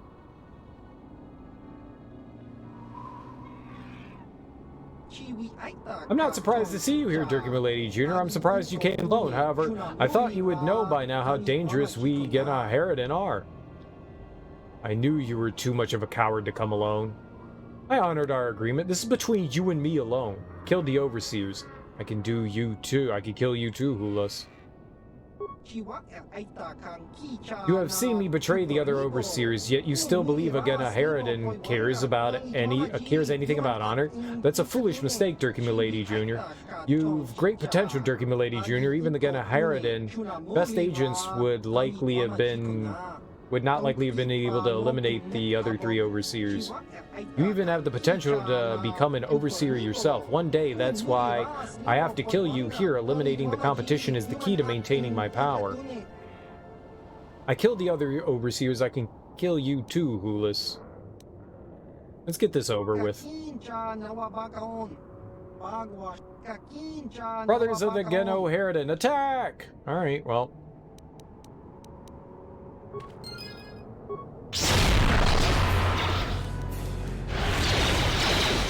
I didn't mean to do that. I wanted that.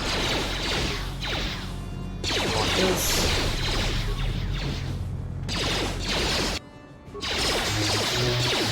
Jane? Hey, Jane. How you doing, Jane? Nice to meet you.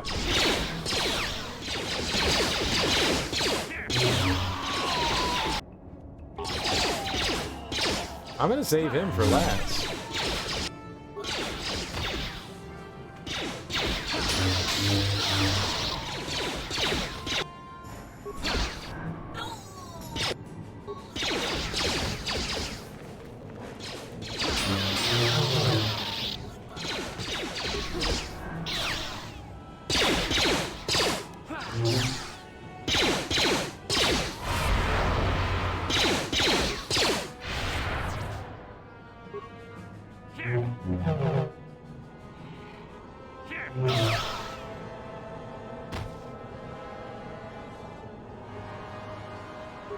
Easy game for babies?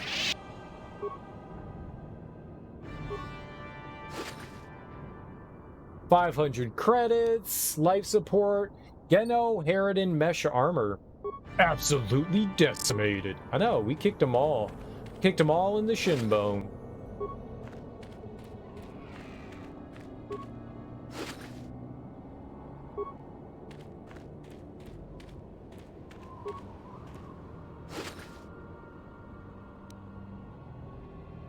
Poison blade. Dude, these poison blades have got to be helpful, right? Again, Harridan blaster. We didn't get any more evil. Eh. Maybe we took like 3 or 4 evil hit points. I'm okay with that. I'm okay with that. We won. I mean, that's really all that matters is I won. So I definitely got a boost. When we were glowing, we got a boost to our strength. It boosted us up to level 5. That was cool. I was way stronger than that. That's neat. Well, if we ever get back up there, we got something to look forward to. If not, you know, oh well.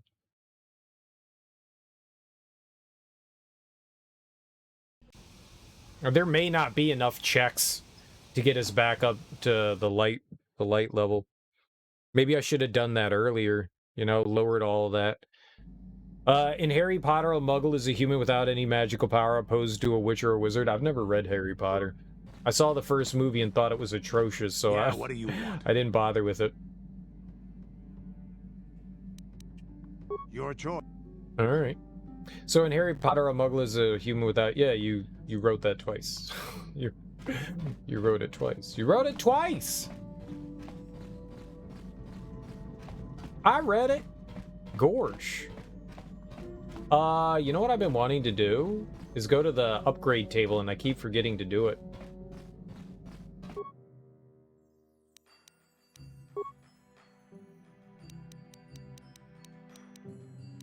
I'm just really not that good of...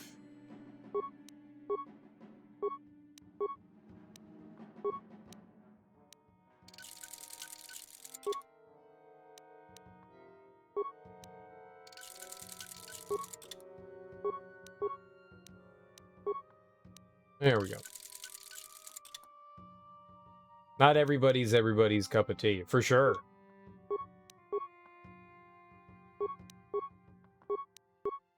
And I never had, like, I've said it a bunch of times, like, fantasy stuff just doesn't really, like, float my boat, so I never really had a strong desire to read through the Harry Potter books themselves.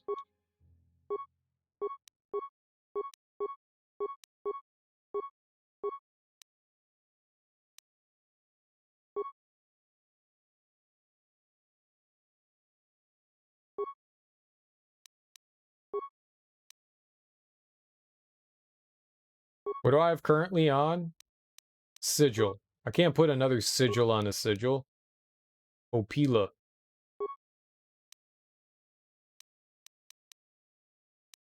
Luxem.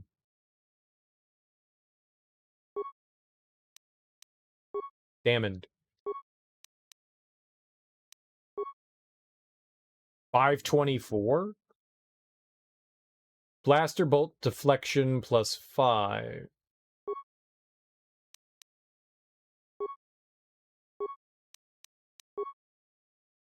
That 524 is way better.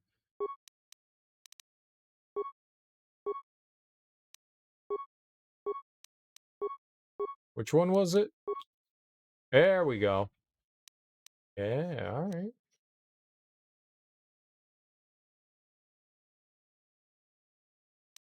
Oh, but it's an energy damage. I mean, it's all energy damage anyways, no matter what I do, right?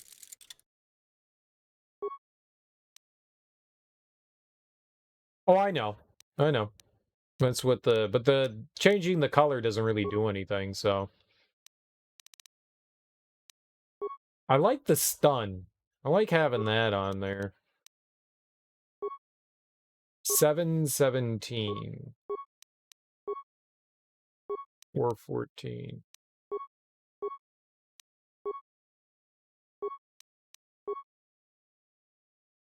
The Opala. Genro. Could deflect more blaster bolts. Luxem. Attack modifier plus 5. What the hell is the attack modifier do? Bondar. Yeah, that's what we had on there. That gives me the chance to stun. 5 and 20? Holy crap.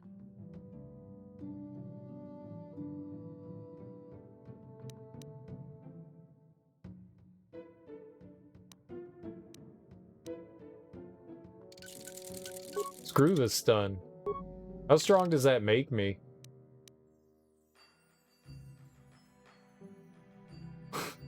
Dude, we're gonna do so much damage with our weapons.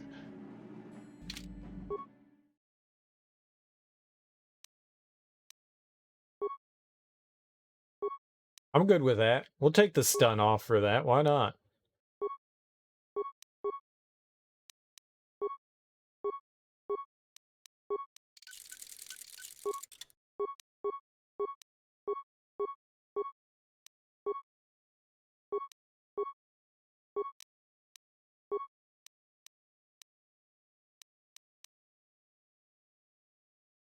I wonder what happened with all of, we lost all of, what's her name? Steela's gear. I don't have that anymore.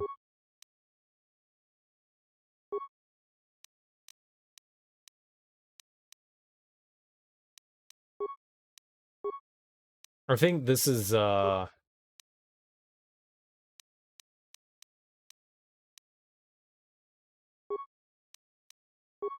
Jolie's.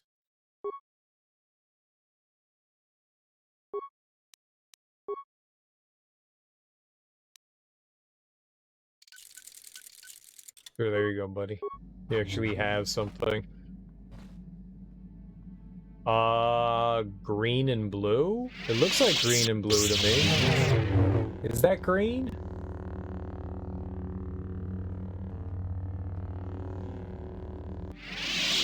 Yeah.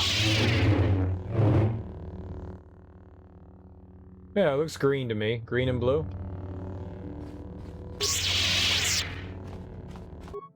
Thought I had purple on one of them.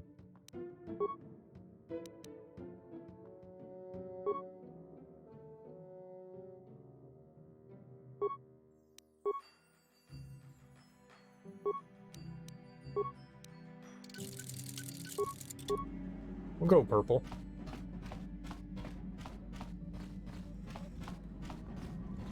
Purple's cool. Purple's cool.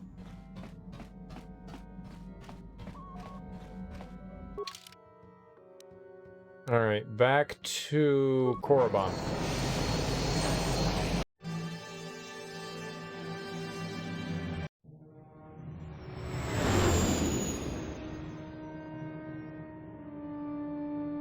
I am Mace Windu's ancestor. Sexy ancestor.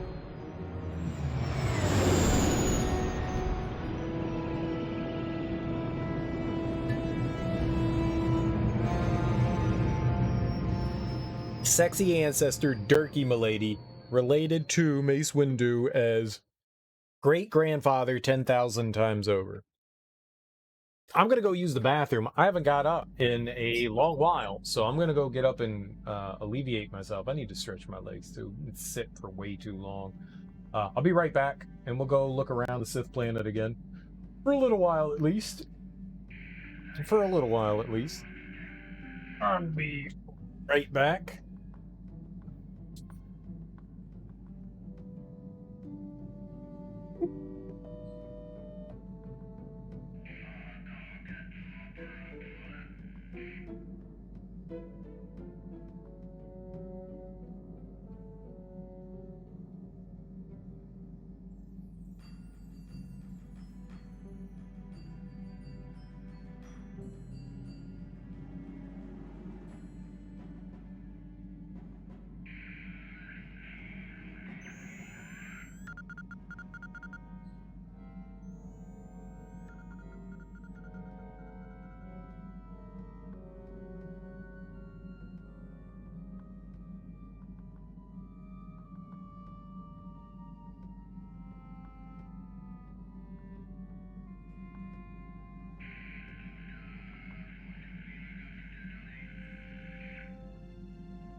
Alrighty. Boop. Yes, what's on your mind? You got it. Great. I'm glad you don't say anything else to me. I really appreciate the fact that you are a dum-dum. A big dum-dum. How do you feel? How may I be of assistance to you, Padawan? Want to talk? What is it you would... Nope. You don't want to talk. Alright, what about Jolie? Jolie totally wants to talk. Got something on your mind, dude? No, but you do. So, when did you go to Kashyyk? Oh, that was not until many years later, to tell the truth. I spent quite some time wandering the galaxy. The Jedi just let you go? You're traveling again, I take it? Let me guess. Traveling from planet to planet, doing good deeds. Why wouldn't they? I had refused my promotion to Jedi. I was a Padawan who had left the Order, nothing more. I traveled from one civilized system to the next, never staying long. I don't even think I knew what I was searching for. It wasn't as if my travels were pleasant either. There were plenty of folks who distrusted the Jedi after the war, or worse. Worse? What could be worse? With good reason, I imagine. I don't see why you were wandering in the first place. If people weren't treating me with suspicion, they were looking at me with greed. I don't know how many thought they could make use of me for their own ends. I got so sick of the treachery and deceit. I left the civilized parts of the galaxy and headed instead for the uncivilized parts. So that's when you went to Kashyyk. Actually, I was on my way somewhere else when I crash-landed on Kashyyk. The ship I was using was a rust bucket. You survived a crash landing on Kashyyk? Why didn't you just fix your ship and keep going? So you crashed and stayed. I'd taken some damage passing through an unexpected asteroid field, as I recall. But I wasn't completely without some systems. I could still guide her a bit when I crashed. It wasn't what I would call the smoothest landing, especially considering I ended up smack at the depths of the Shadowlands. But I lived. Why didn't you just fix your ship and keep going? I'm no mechanic. And besides, after you plunge nose first in the trunk of a 5-kilometer-high tree, chances are you don't have much ship left. So you crashed and stayed? Sure, why not? It seemed like an interesting enough place to spend a couple of decades exploring. How'd you survive in the Shadowlands? That was a challenge at first. You've seen the kind of creatures that exist down there, and you miss the really big ones. I was still able to rely on the Force to keep me safe for the most part. The rest of the trick is keeping out of the way of most of the predators. It couldn't have been easy. Oh, that's true. Still, most of the creatures grow accustomed to me, and I to them. At least none of them ever heard of a Jedi. You're completely insane, you know that? What do you know? I'd done enough wandering by that point, thank you very much. I felt at peace in the Shadowlands. And the Wookiees didn't mind your presence? Oh, they did at first, oh yes. I can't say I was overly pleased to encounter a group of indigenous giant carpets either, I can assure you of that. Did you fight them? You seemed on fairly peaceful terms with them.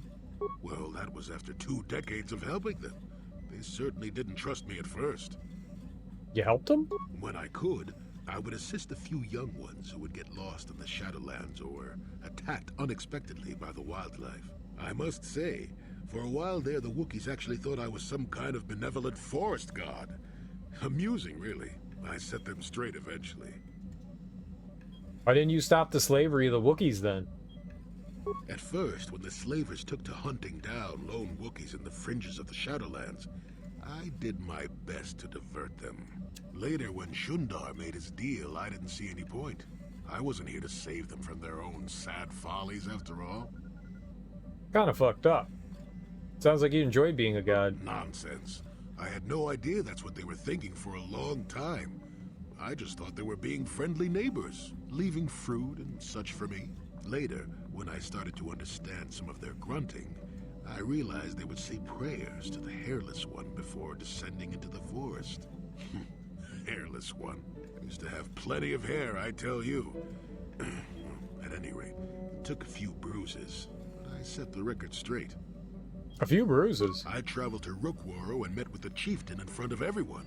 Freyr swatted at me just to see if I was real or not. I was real, and And while it was a light swat, Wookiees are terribly strong. I was knocked out cold for a day. The Wookiees all thought it was quite funny. Wasn't it all a bit primitive for you? Not really. Kashyyk is a place you can feel very small in. It felt good to devote my time to helping people and living simply. And you didn't receive any news from the outside? What can I say? I did it all for the Wookiees. I hate him. I hate him. Another happy landing. Obi-Wan Kenobi, Star Wars Revenge of the Sith 2005. Perfect. The Wookiees. Well, okay, maybe I needed some time on a quiet and remote planet, but if you ever need a friend, an incredibly strong hairball isn't a bad call. It's awful. It's awful. It's awful. It's awful. It's awful. I also made that joke already, and it's terrible. You're a very strange old man. Why, thank you. You're not so bad yourself, all things considered. At any rate, we should be moving along, don't you think? If you sat around this long in the Shadowlands, attack would eat you. No. No, Smoke. No. No. We do not respect anybody that enjoys Limp Bizkit. No. Buddy. Nobody. They're awful. They're bad. They're terrible. They're heinous. No. No, no. No, no, no. There's a reason why Fred Durst rhymes with the worst. Because he is.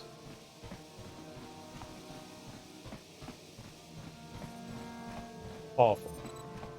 Awful, awful, awful, awful, awful, awful, awful, awful, awful.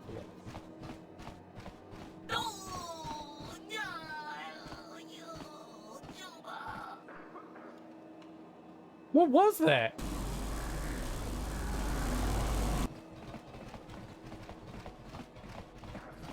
What? What were all those noises?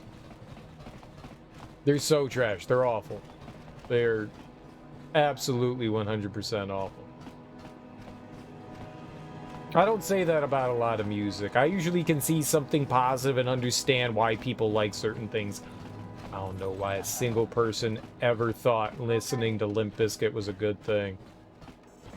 No idea what those... It sounded like somebody was using, like, force electricity somewhere. That's what it sounded like, but... Alright, well, I guess those kids didn't run into anything out here. So maybe the kids from the Sith Academy went into the abandoned lands. Or the temple lands, or whatever they're called. They only have that one good song with Method Man, All In Together now. All in together. That was produced by DJ Premier. It's terrible. It's fucking awful. It's fucking awful. Premier was like, yo, I don't want to work with this white boy. He's whack as shit. And then I heard like a story from Method Man too.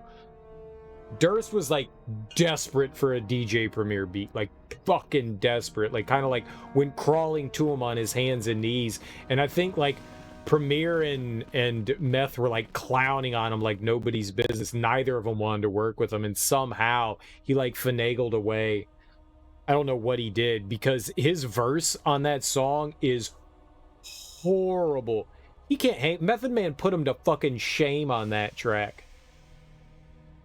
It's like Fisher Price's first rhyme in that song. It's so fucking bad. Durst is not a lyricist. At least as far as like writing 16 bars, his shit is terrible. Terrible. Like, he rhymes like a 10-year-old kid rhymes.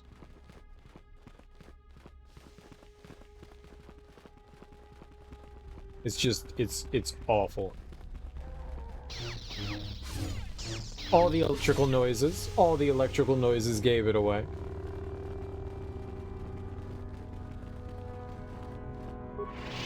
The valley, that's what it is. They said this was in the east, but this is north. They said take the east exit, and I'm going through the northern exit. It's very strange. I find that funny. It's through the eastern exit. Multiple people said that. It's the northern exit. This game doesn't know directions. I tells yous. I tells yous. My girlfriend in college, or high school, not college, high school, she loved Limp Bizkit. It just made me so damn angry. Limp Bizkit's great. I was just like, you're a fucking idiot.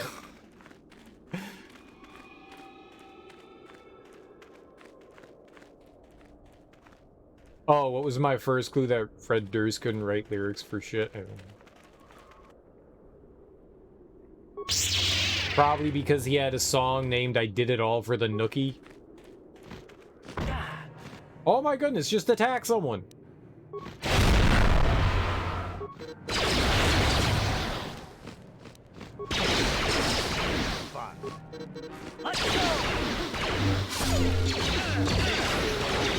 Like, that told me everything I needed to know.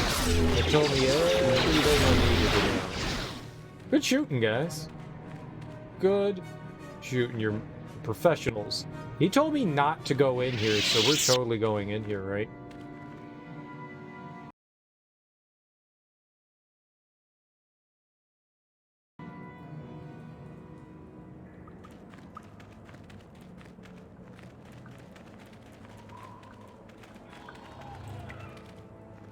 Alright, can we not have the speed effect anymore? Can it just go away? Didn't go away.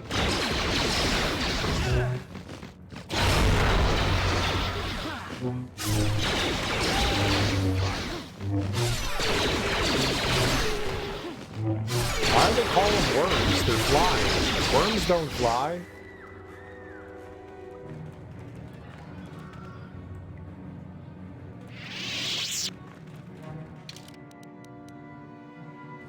Can't really tell much from that, I guess.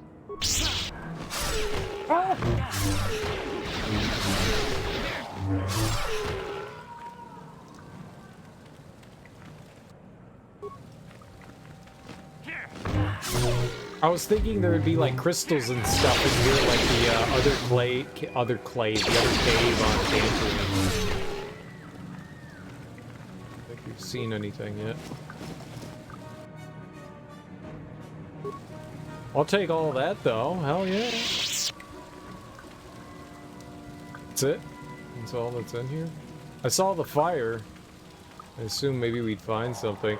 The speed thing lasts a nice long time. I mean, that's great. But oh, thank God. You just can't see what you're doing. There's another cave that runs parallel to this. Fine, we'll go that way, whatever. Dire Tukata. That's a demon gun!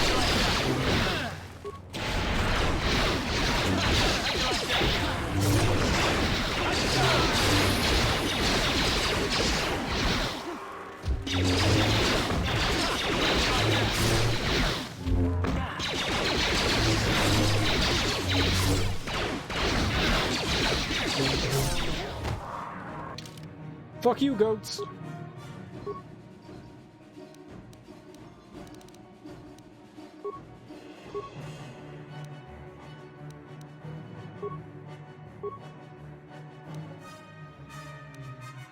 They both can do demolitions. Perfect. Exactly the way I like them. Yes? Two characters that are built identical to one another. They're friends. I thought maybe they'd have some cool interactions.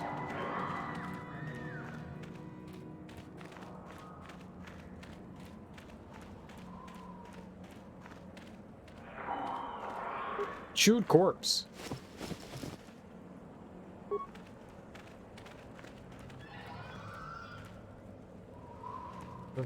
There's another fire here. Who's screaming?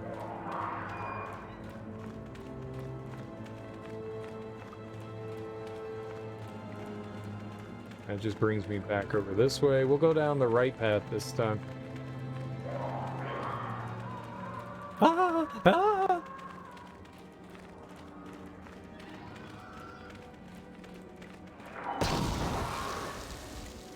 Well, we don't have any awareness, so that would Hold do it. right there, whoever you are. We're not going back to the academy. We'll kill you rather than go back. Oh, these are the kids. Go back. What are you talking about? I'm not here to bring you back. Guess we'll have to do this the hard way. You mean you aren't here to kill us or bring us back? I find that hard to believe. The only way into these caves is through the academy. You must be a Sith. So what is it then? If you're not here to kill us or bring us back, why are you here? Speak up! Okay, you got me. I'm here to kill you after all. You're the renegade students, the one who ran away.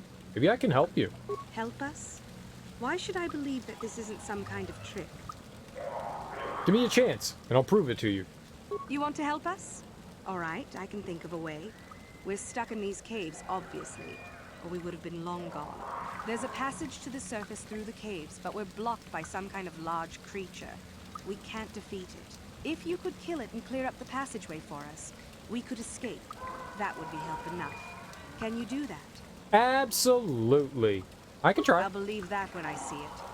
But if you could, we would be grateful. Yay, I'll help you all. We're friends and we love each other. We're gonna smuggle together. Smuggle like 2 turnips on Farmer's Market Day?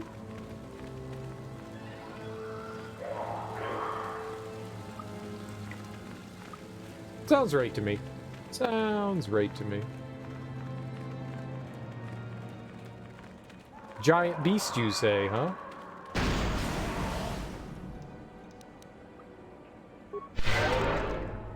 I really wish we had somebody that had awareness. I wish I was more aware.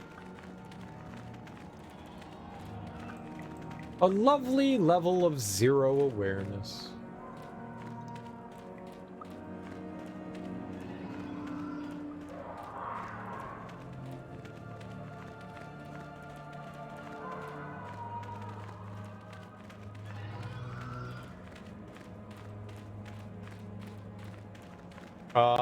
Right, I was gonna say, this is the path we took and killed all the goats. Them dirty, stinky, evil goats. Chirac worm? Where'd you all come from? Wasn't anything here before.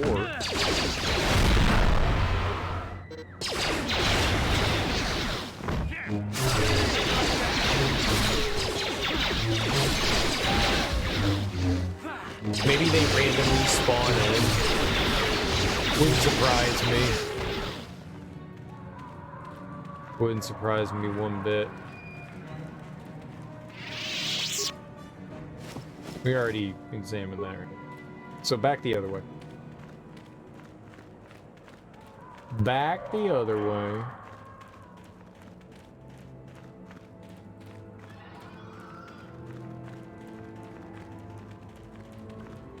Yes, yes, yes. What is this? I want this? No, it's nothing. Okay. I hate it.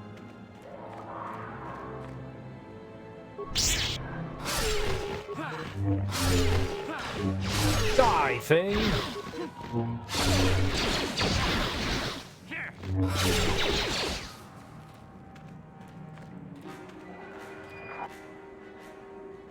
Tarantatic. Oh, is this the thing?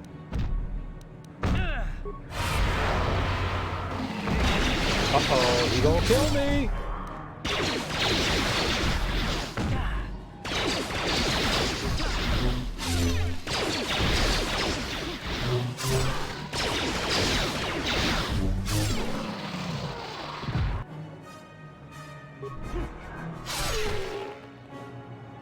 That was probably the big thing that they wanted me to take care of, because this looks like the exit. I would assume. Okay, now we get this weird motion blur. So happy for it. I don't know what I would have done without it.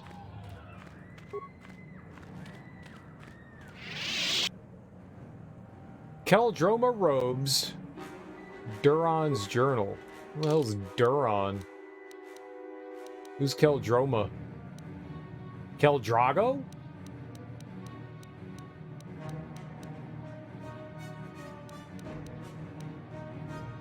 This datapad appears to be the personal journal of Jedi Duran Keldroma. The last entry reveals what he was doing on this world. Korriban is everything I imagined and feared.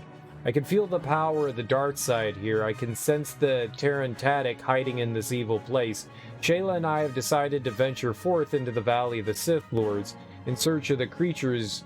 I only wish Goon Han was still with us. Why couldn't she just accept that Shayla and I are in love? He claims our passion for each other will lead us down the dark side, but we can't even see how his own pride and arrogance are leading him away from the light. Maybe it's good that he left after all. Even as dangerous as the Terrantatic are, I'm certain Shayla and I can defeat one without his help. I actually remember reading another journal entry we had about those guys. 3 defense and 8 dexterity. But this gives me 5 defense, 8 dexterity, and 2 wisdom. Okay, yeah, that's much better. More defense is always better.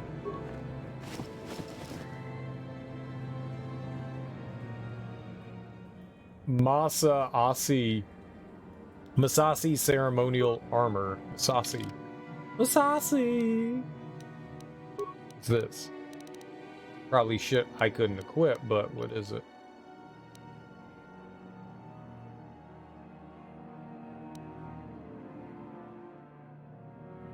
Immunity to critical hits, that's nice.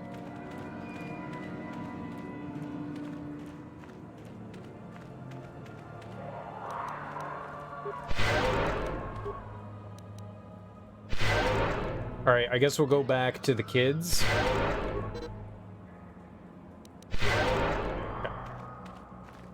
Let's go hang out with the kids. Tell them that they're good to go.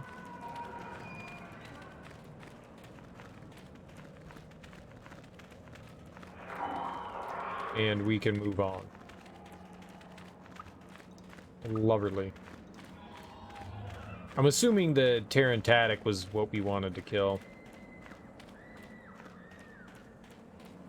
Which, there was also one on Kashyyk, and that makes no damn sense. But sure. Thalia May. So, is there news? Is the passageway clear? No, but thanks for letting your guard down. It's clear. You're free to go. It's clear? We can go. Thank you. I wasn't expecting help from anyone in the Academy. I guess we aren't the only ones who don't agree with everything. Maybe the Jedi will accept us. I've seen how evil the dark side is. Maybe I could try. At any rate, they will welcome you gladly. Thank you again. You've saved our lives. Did she bow to me? Hell yeah, girl. Bow back. Bow back. Back bow. We're working our way back up being good guys. We got a lot of dark side points for all that murder. We got a lot of dark side for all that murder. I'm a little sad there weren't any Jedi crystals in here. That'd have been cool. I'm gonna follow him. We're friends. Sith Rebel. Is that your name, Sith Rebel? That's a strange name. This cave exit leads to the inhospitable surface of the planet. There's nothing for you to see there. Oh. Oh. Well. What? Well then how are they gonna... how are they gonna... If it's inhospitable, how are... Whatever. There's nothing over there, so it's just a dead end. Fair enough. I should have checked that out the last... I didn't want to just leave, though. Alright, well, I mean, I guess that's cool. Not as much as I thought we were going... Oh, where the fuck is Canderous? He was acting goofy earlier. He's all pooped up. He's all pooped up. I have to wait 10 minutes for him to join us. You must gather your party before venturing forward. You must gather your party before venturing further.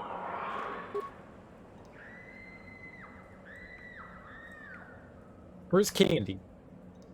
Candy. Candy baby, Candy.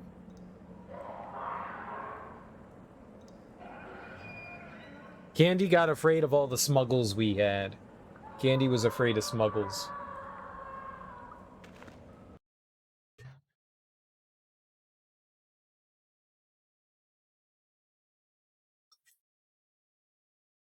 Too many smuggles.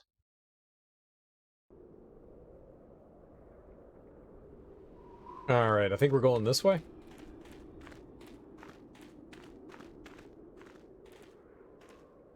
Yeah, I've got a vague recollection of being on this planet. Very vague recollection of being on this planet. Hey, Sith friends. The second tomb on the left within the valley is the tomb of Naga Sado. It is off limits to all students, unless they're in the company of Master Yuthar. I'm not here to get you out of trouble if you do something stupid, student. Enter the tombs at your own risk. Oh, I'll enter him at my own risk. I will indeed.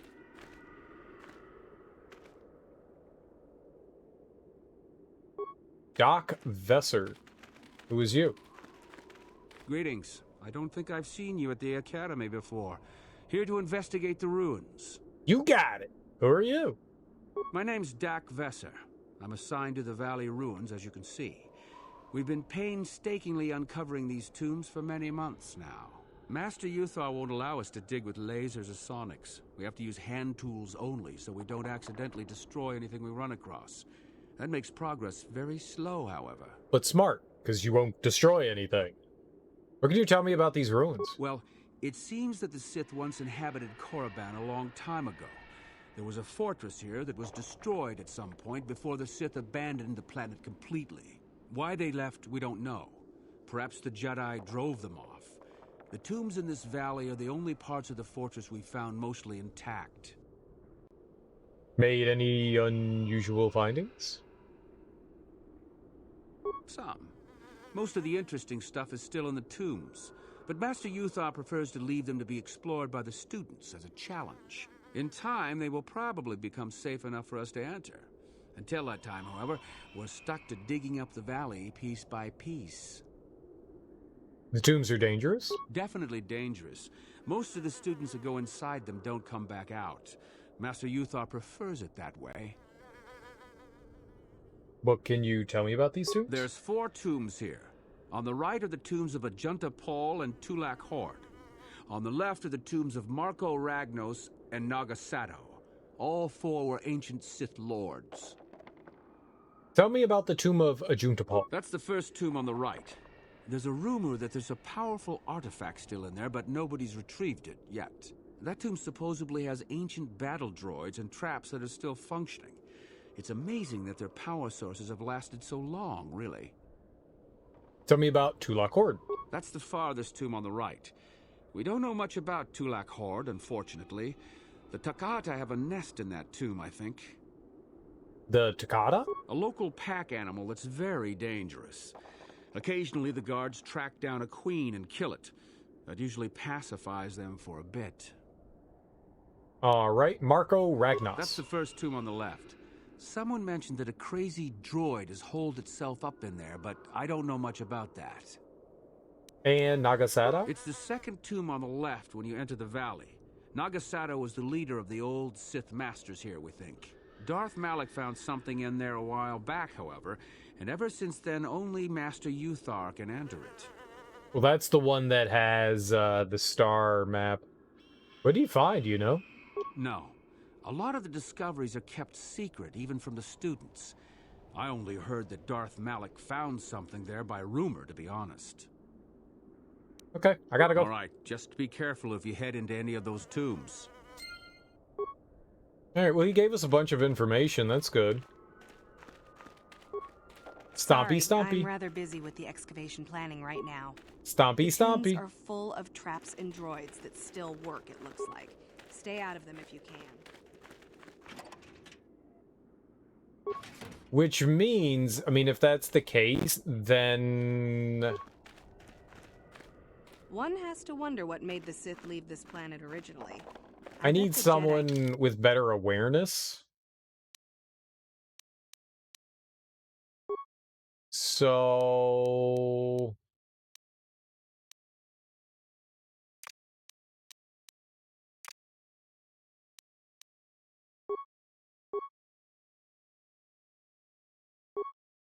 Came and destroyed the colony.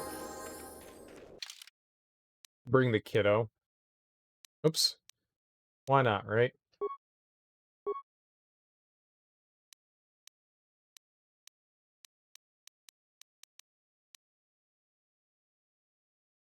Yeah, her awareness is decent enough.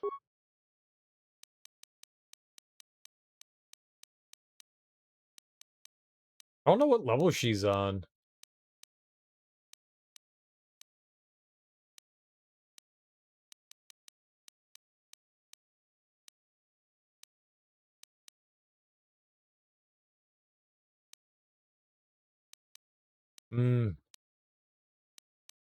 I haven't really pushed anything on her. Sure, we'll do the blaster pistol.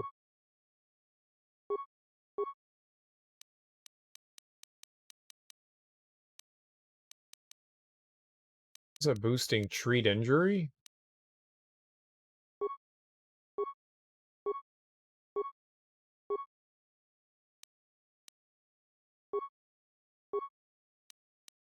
She just doesn't get a lot of feats.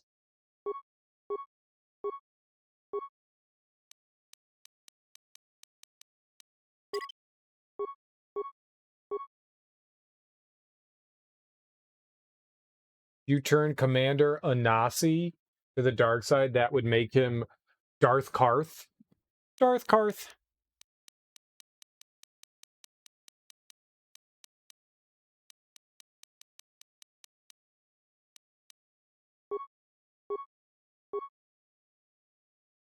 It's not terrible, she's just not great. I probably built her wrong.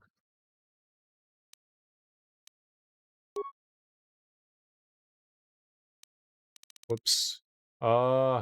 She's not, I mean, she's okay with that.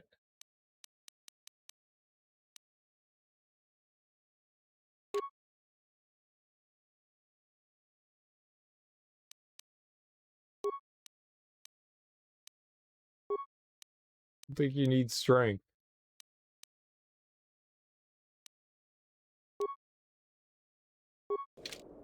Sure, whatever. We'll be fine. We'll be fine.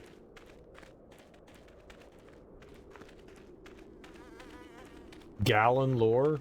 Oh, hello to you. You're new to the Academy, aren't you? I can't say we've ever met. Who is you? Galen Lore, at your service. Aren't these tombs fascinating? We had no idea the Sith were here so long ago.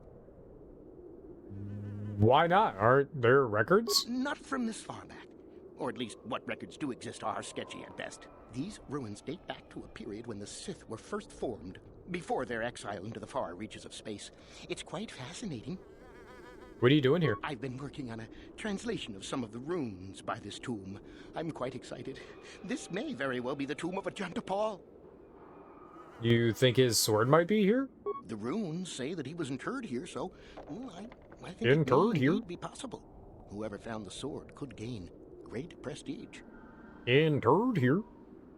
Has any effort been made to recover it? Well, a few of the bolder students have tried. They did not return. As I understand it, the tombs are quite dangerous.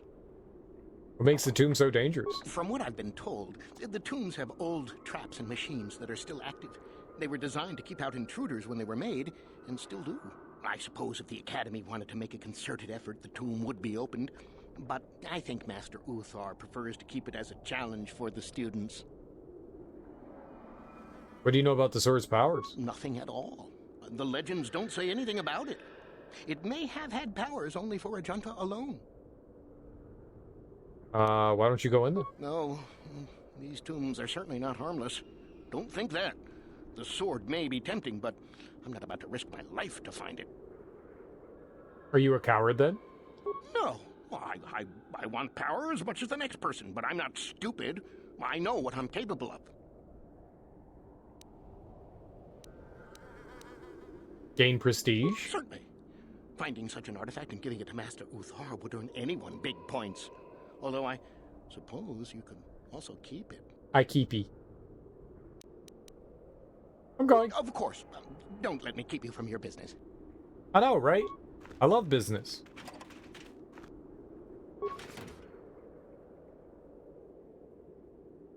Alright, well. Time for insertion.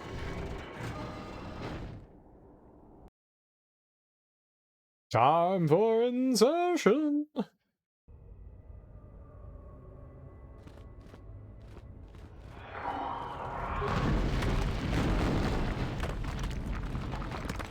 Aha. All right, who's got the high level demolitions? 1725. Okay, so she's just gonna handle it all. What?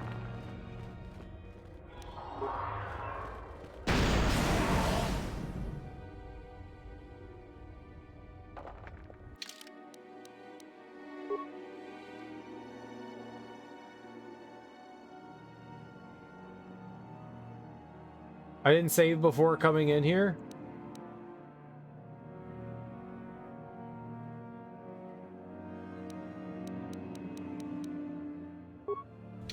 Sure. Why did you trigger that?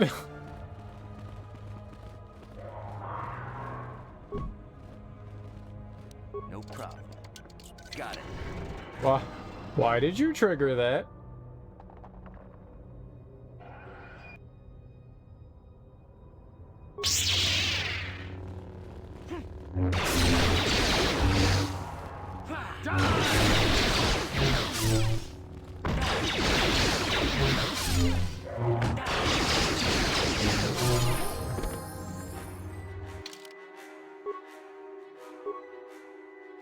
That was less than ideal.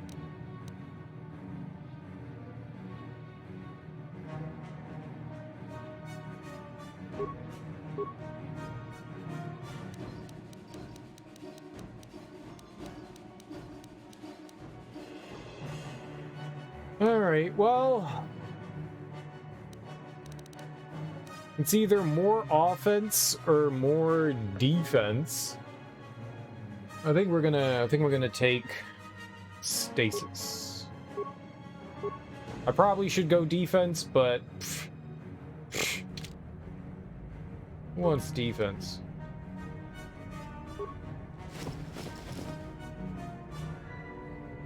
Data pad, huh?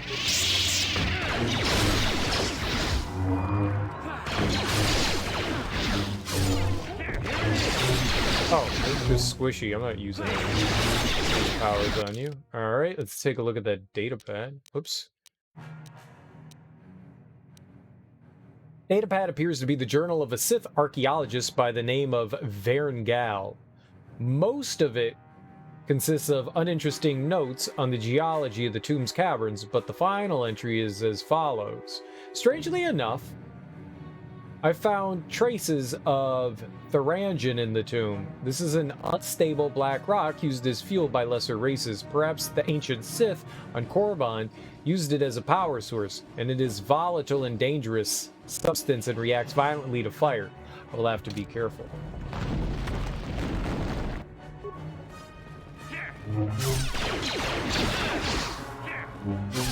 That don't hit me real hard, bro.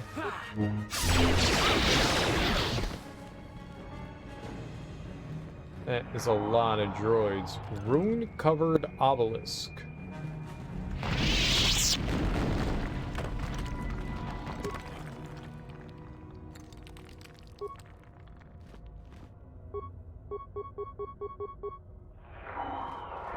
Alright, whatever you say, gang.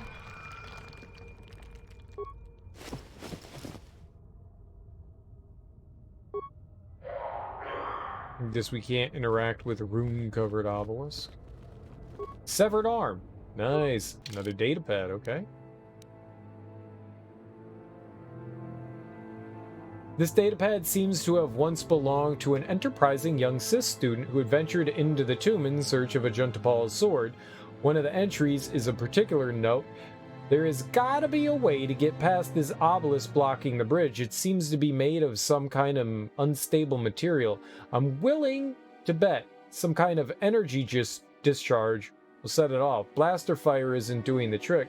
However, I'll have to try and find some kind of explosive. I just hope that guard droid over there is as defunct as it looks. An explosive, you say?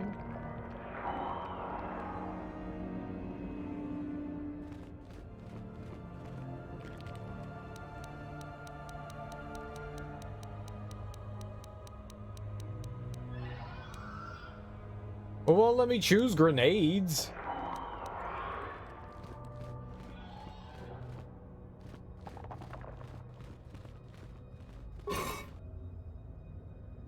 Oh. Okay.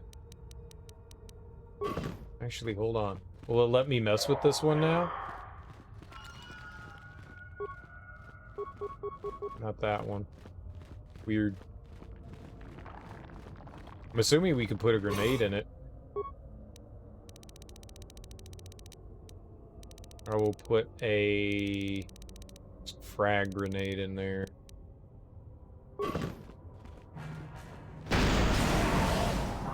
Yep, that worked. And we made the robot angry, of course. And they have shields, so why wouldn't they?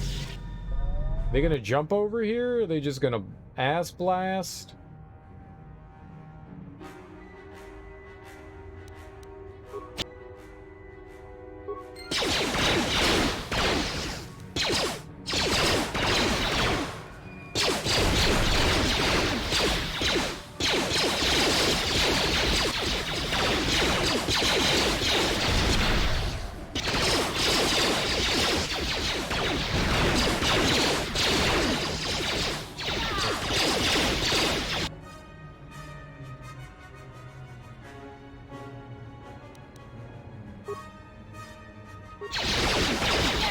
They're just trying to select the thingamabopper.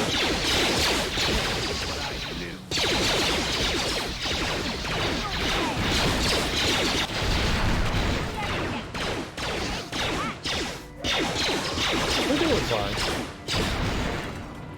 Alright. Good job, guys. You all did great. You all did great. Hey, why won't it let me interact with this one, though?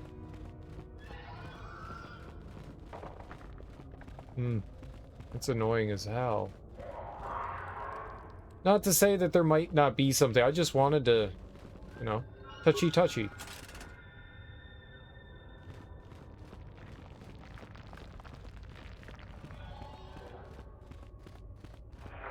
No? I thought that lever would have done something. I hate you.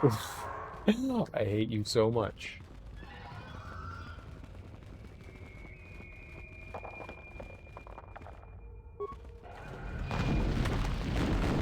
No problem.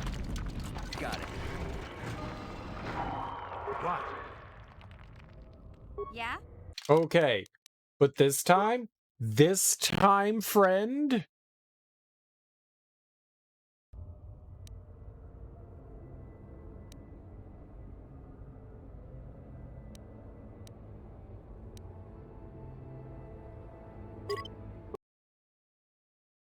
This time?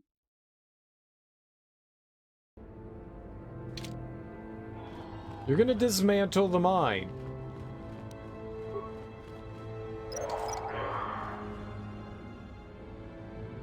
Yay, you're amazing! We're like best friends now. You know, I'm gonna heal you for that. I'm gonna heal you for that.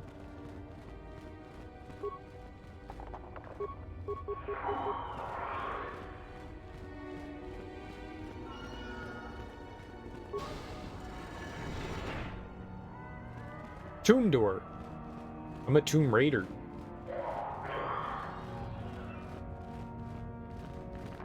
Is this it?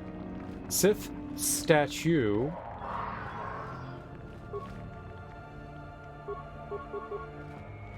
Okay, it's corpse.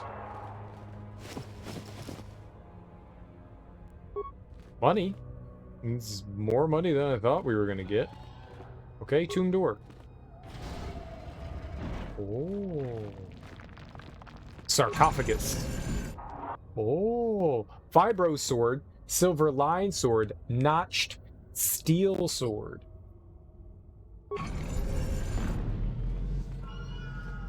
Too long in the cold and the dark.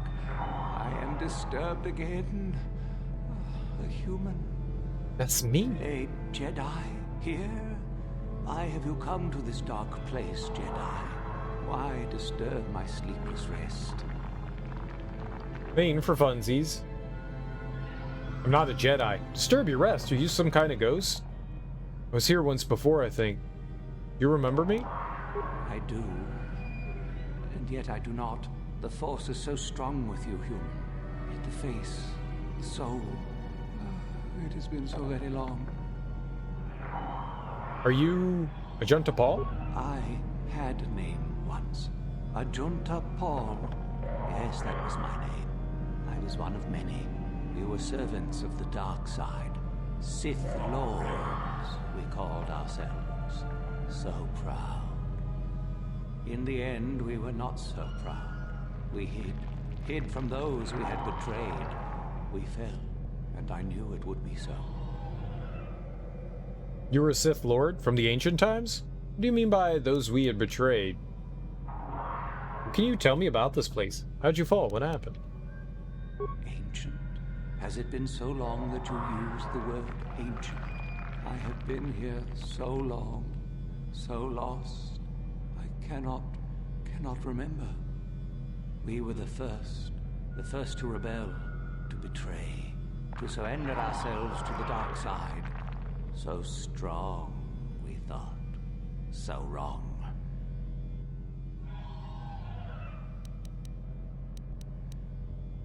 What do you mean by those we had betrayed? Our Jedi Masters. Those who had taught us to use the Force. Who warned us against the dark side. Yet we embraced it in secret. Reveled in its power. We were discovered? Or did we act? I can no longer remember. But here is where we came. To hide, to grow. And here we fell. What can you tell me about this place? Our temple, our tomb, built far from our enemies. We revered power and threw off the teachings of our old masters. We were not the first to fall to the dark side, but we had more power than those before us. We came from elsewhere. What do you mean, came from where? Our oldest secret. Only we would know. We lords. Only we would know where our power came from. Tell me the secret. I cannot, human. It is a secret of so long ago. I no longer remember. You, who bristle with the Force. You must find this place. Or have you? Or did you? Or will you? So many images. I see your heart, human Jedi. I see your power, your pride. You will find the old place, the dark place, and you will regret it. Why? What is this place? I don't think that we can win that persuasion. So much power. It is blinding. I remember so little.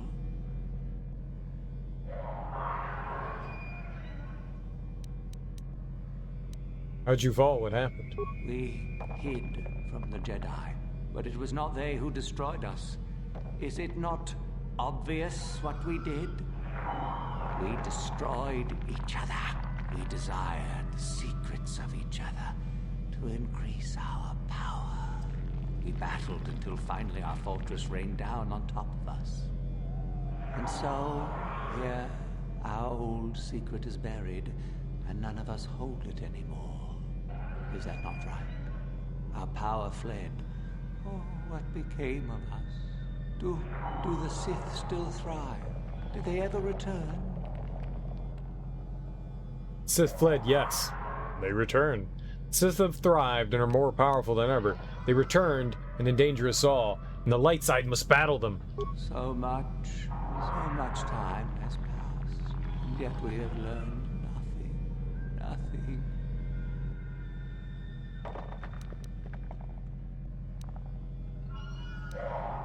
Why do you remain here? Remain? Do I remain?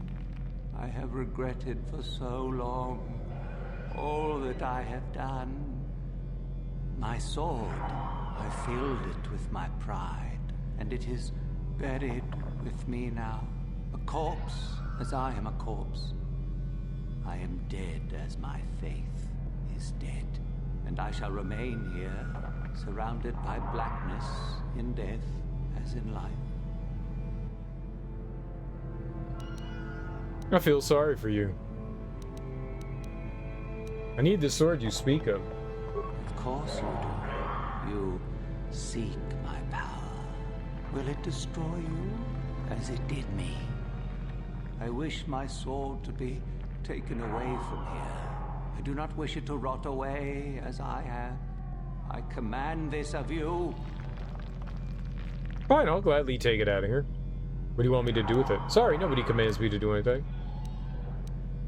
If you are wise, you will not keep it. In the end, it is what destroyed me. There are 3 blades within my sarcophagus.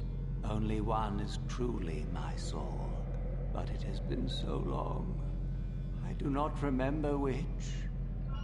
Find the sword that is mine and place it on the statue. If it is truly mine, then it is yours. And if the sword isn't yours? Then you must die. This is how it must be.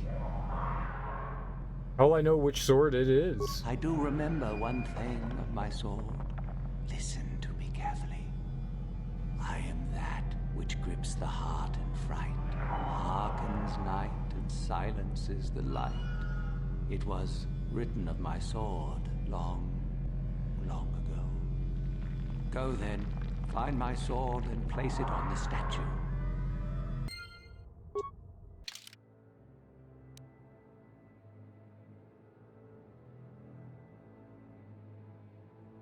This blade is long and straight and sparkles with a silver glow that becomes brighter as the hilt is touched. It is quite warm, and it almost becomes what the blade becomes, white hot, once it is equipped. Such a fiery weapon would be devastating against an unarmored opponent. Small insignia of a flame is impressed upon the hilt.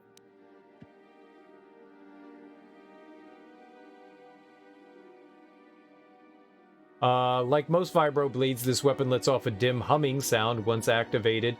Its length shimmers with a deep blue-colored force field, and its hilt is the black of charcoal. A single insignia upon the hilt shows that of a red, baleful eye.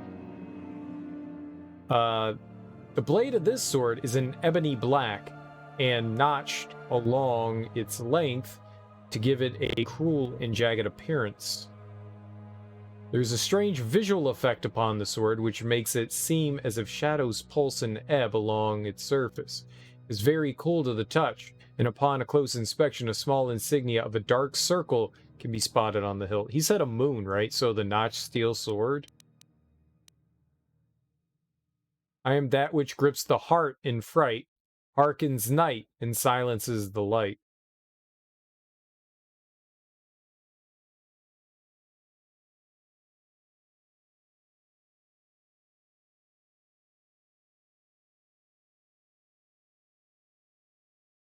I'm that which grips the heart in fright. And so, I mean, it's got to be that one, right? That's the dark thing.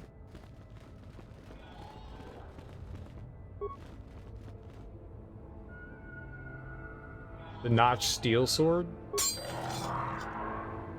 The sword sets itself in stone as if it belongs there.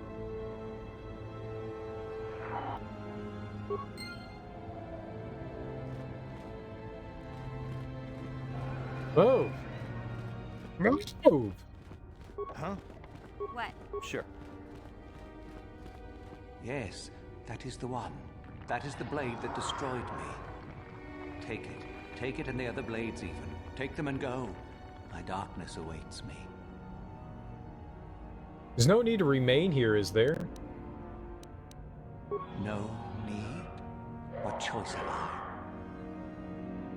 You can return to the light side and end your torment. Return? But I betrayed my old masters. They would never let me return to the light side. It is too late. Too late. I don't believe the light side would turn you away. You've suffered long enough. If I could return... Oh, my master, it has been so long, and I regret so much. Yay, we got a light side point. We're geniuses. Look at us working our way back to the supreme light. Super light. Alright, so we get the... Oh. What? What about the sword, then? It said take all the swords.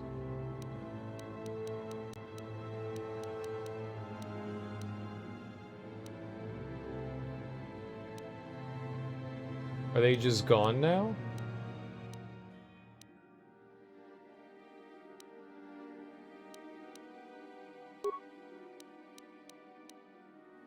Silver lined.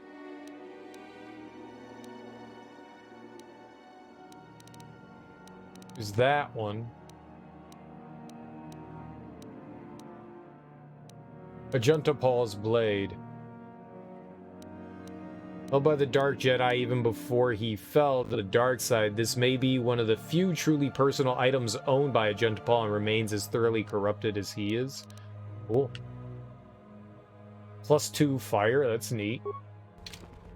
I dig that. That is totally mine's. Mines. Mine. Mine. Mine.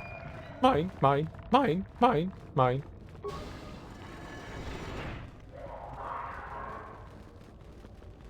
I guess we... it was helpful having some ranged fighters there, because obviously there wasn't a whole lot I could do there on my own. Still kind of upset that I can't go through that, but I guess that was kind of the point.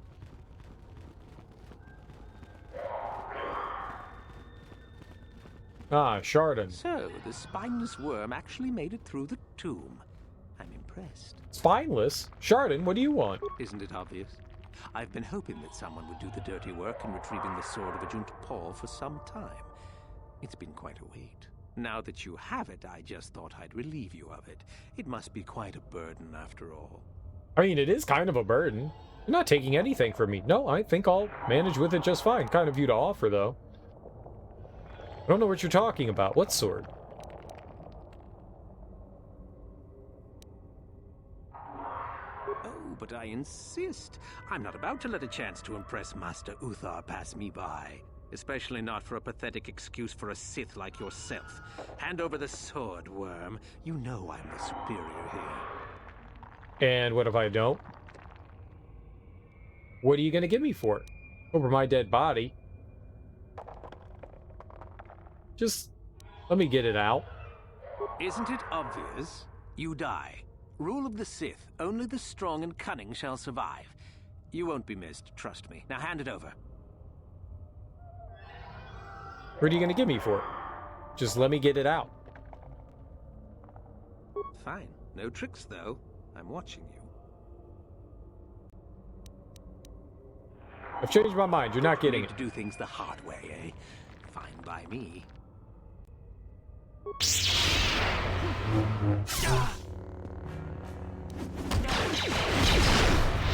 What? No.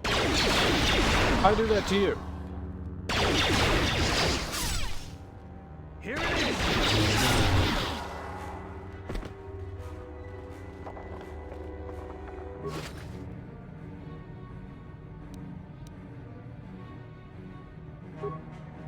Okay, mine's is. What sword? That was fine. He tried to game me, but I gamed him. I'm the gamer. You're not the gamer, I'm the gamer. Only real gamers here, bruh. Bruh. Bruh. Bruh.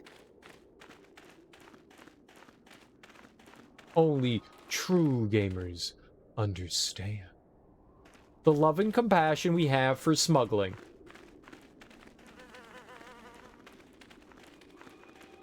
You should be careful Smuggles. if you're planning on entering this tomb. It's dangerous. I know. Why? What do you know about it? There's an assassin droid in there, so Master Uthar says. It went insane and is holed up in there with a whole army of droids protecting it. Why don't the Sith do something about it? I don't know. I think Master Uthar has left it in there as a challenge for any student brave enough to destroy it. Supposedly, if a student actually succeeds in destroying the droid, they'll get a great reward. Lots have tried, but nobody's succeeded yet. Where did it get all these droids? No idea. I think it's building them in there. Neat. The droid went insane, you say? Seems that way. They say that its audio receptors became too sensitive and all the noise drove the droid nuts. If you're planning on going in, I suggest you use some sound suppressors or something, or you'll probably become a target right away. Are you going inside? I don't think so. I can manipulate minds and living matter, but that won't be much use against droids, will it? I've had a few friends go inside that haven't come out for a while now. I doubt I could do any better than they could. Okay, I'll be going. Sure thing. Good luck. I know, right? I'm gonna be amazing. I'm gonna be amazing. I'm gonna be amazing.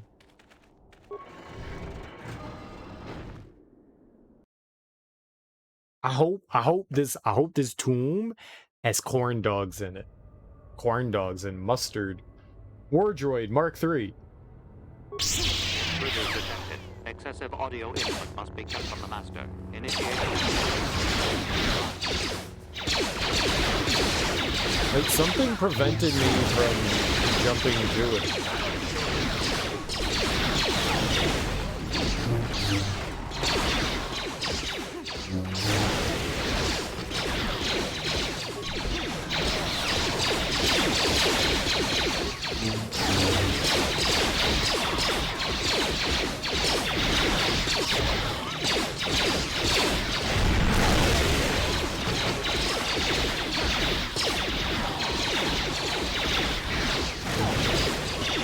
How am I poisoned? Oh, that would make sense.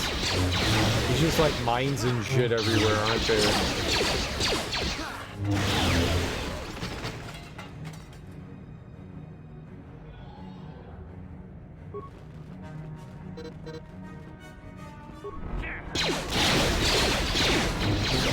Yay!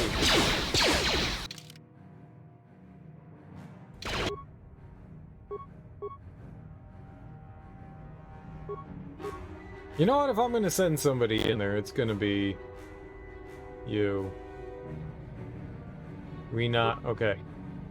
I got this. Stop it.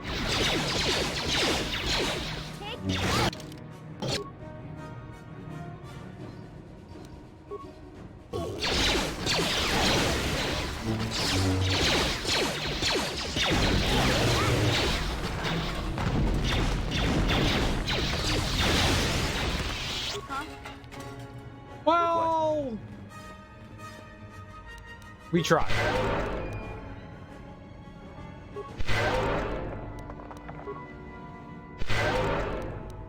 Not well, though. We did not succeed. I tried, but no successes. Succeeding. I know English. Maybe. Maybe.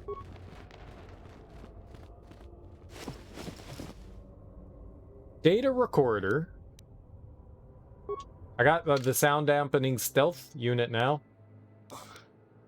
The data recorder flashes to life. I haven't been able to catch my poor creation as yet. We've been trying to capture it without destroying it. The thing is too valuable. It's hard to be so quiet as is necessary. However, it identifies targets through sound. I'm glad we brought sound dampeners with us, provided that idiot Ben Hual uses his. Whoa!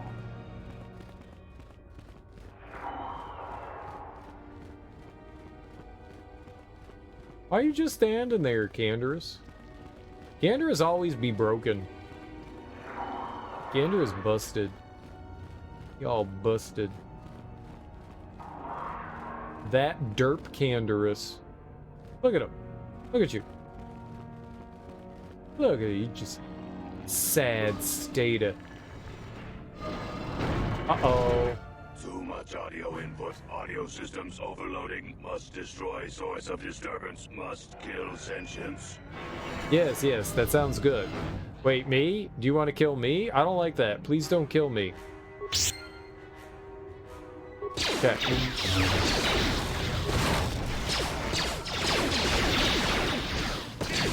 What? Did you use that wave thing, man?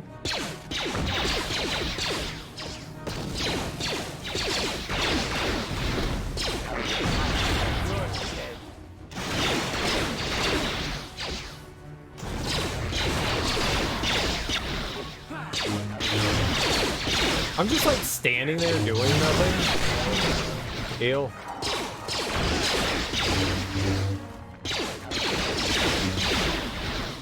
Which one of you is throwing grenades and stuffs?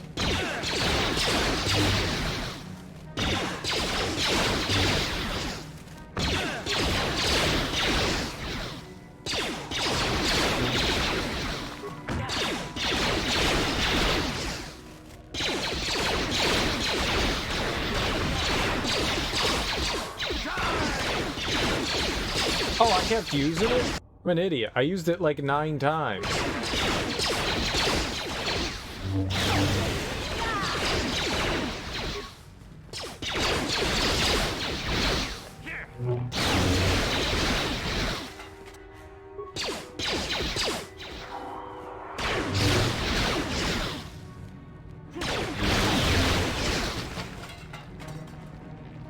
Yay, we did it! For love and friendship. That's it?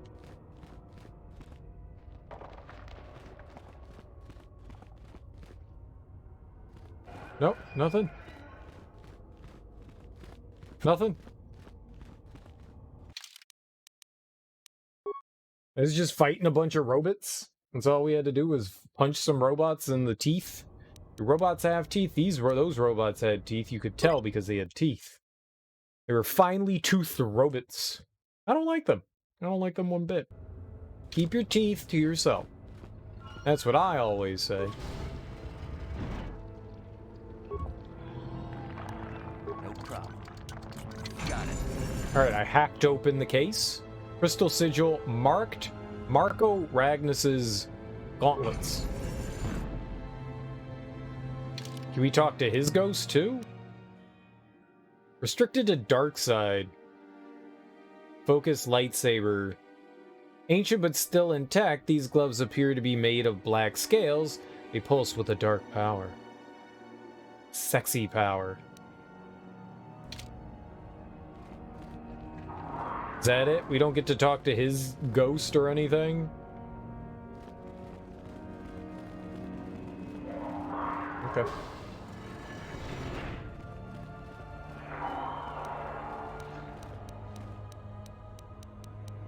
Where's all the healing?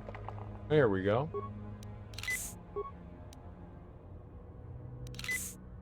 You can use like 99 of these, right? Drugs. Drugs. Alright.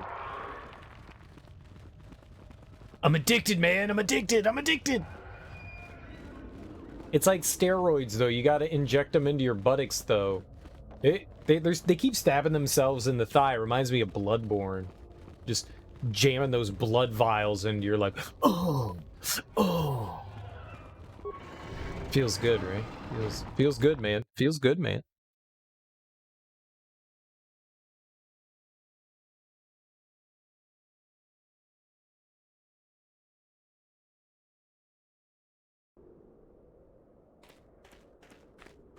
I heard an explosion in there. Did you destroy the assassin droid? No. Why do you want to know? I did. Oh well, I guess it's good that the deed is done. Hope you stomped it good for my friends. At any rate, if you haven't already, you might want to go and see Master Uthar about that reward. Prestige is gold, you know. Oh, I know. Oh. Wait, what?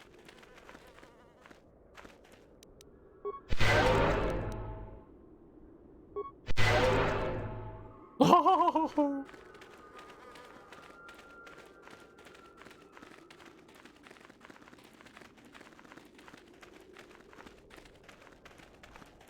Sorry, I can't talk. We have to excavate this valley with I can't talk either. Wait, you're talking There's all fine. kinds of old traps left You're behind that still work. talking fine, young miss. You're talking just fine. I can't talk. Just yammering on about talking. You talk just fine. She lied to us. As she was talking, she was saying she can't talk. That's not... You shut your mouth when you talk to me.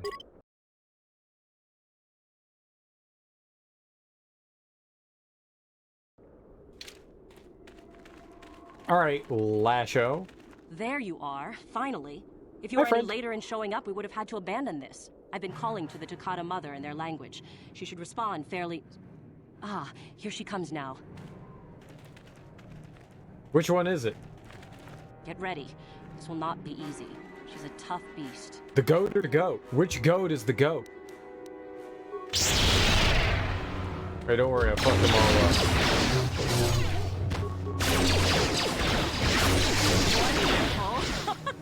The beast is dead. We work better together than I would have hoped. And here is the holocron. Such a small thing to be so valuable and require so much effort to obtain. I'll just run along now and give this to Master Uthar. I'll be sure to tell him of your contribution, naturally. Liar. And how can I be sure of that? Wait, we'll go to Master Uthar together. No way. I'll be taking the holocron back, not you. I suppose that's alright. You're the one that convinced me to go through with this plan.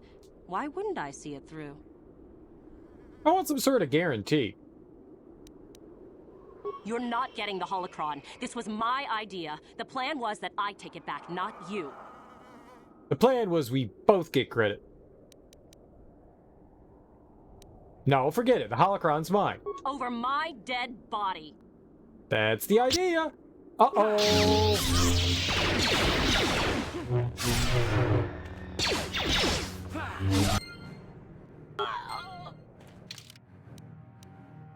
Not my light side.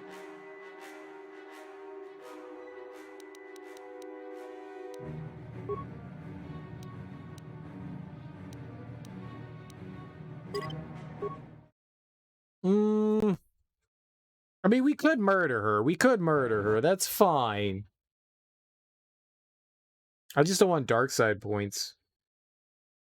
I knew that was coming. I'm an idiot for doing it. I knew that was coming.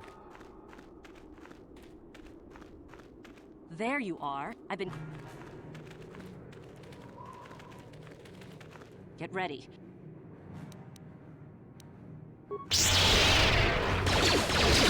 But you didn't do anything to the dumb goat.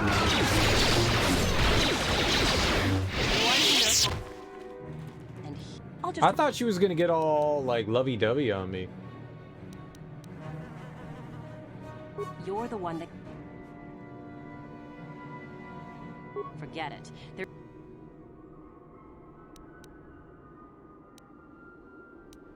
Forget it. I'm not waiting up for you. That wasn't our plan anyway. Plans change. Give me the holocron. You're gonna betray me? I know it. More arguing. We take it back together. Back off. I'm warning you. I'm not giving this up. over my dead body. Okay. Well, we'll get it from her regardless, right?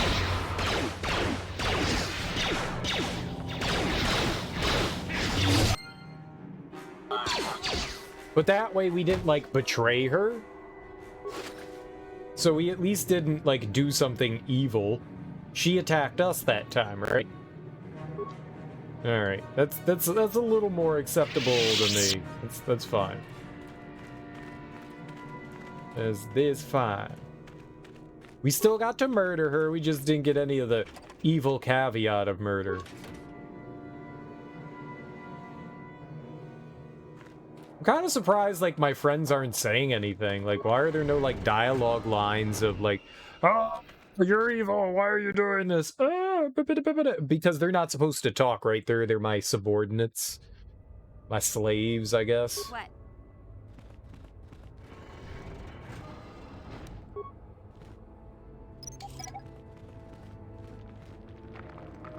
I still find it weird. They like it? Oh, I knew they was naughty. Yes. I knew they was naughty sons of bitches. It was dirty, and the droid is damaged and inactive. Droid is now active. It'll attack any enemies that come into range. I didn't want to do that. There was just nothing there.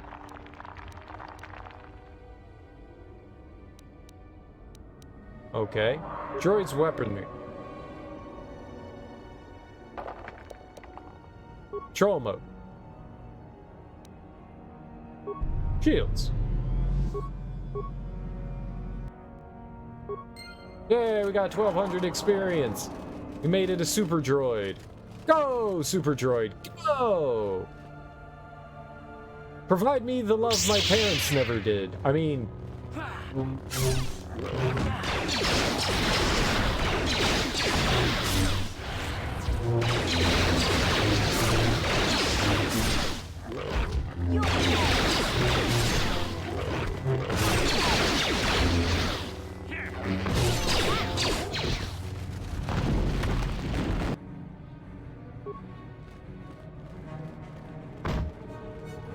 Huh?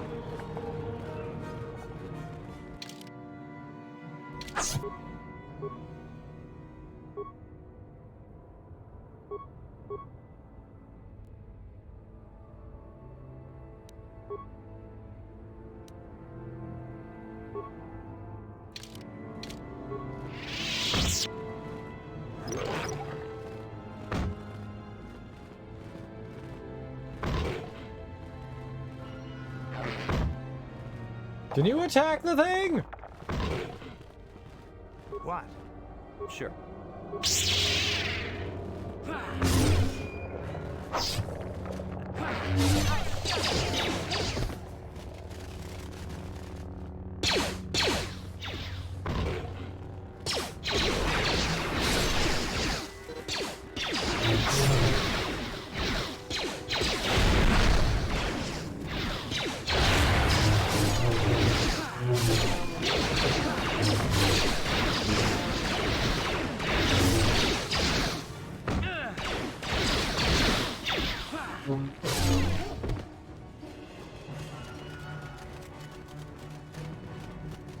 All right. Whew.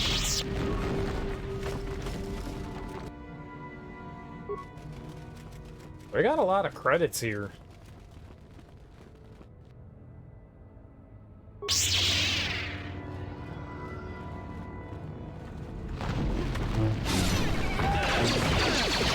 Oh, there's another mine.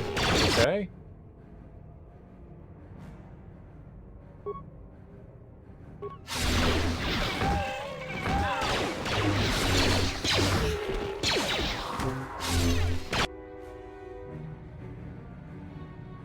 The mine.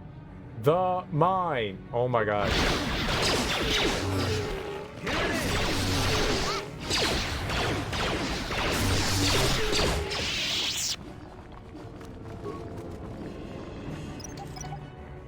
So this was just a dead end? Huh? I like that. Dead ends are nice. I like how our droid joined us. Our new companion. Love companion. Was it? That was it?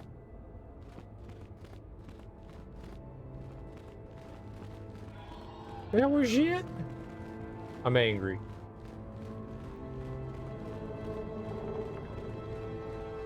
I am now 45 minutes angry. 45 minutes angry. Do you understand?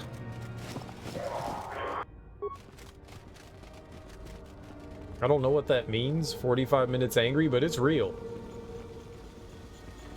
Ancient console? Corpse.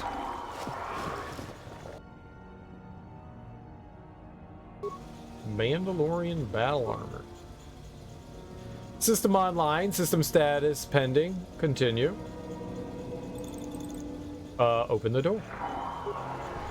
Accessing granted. Unlocking access door number 44. Opening access door number 44. Okay.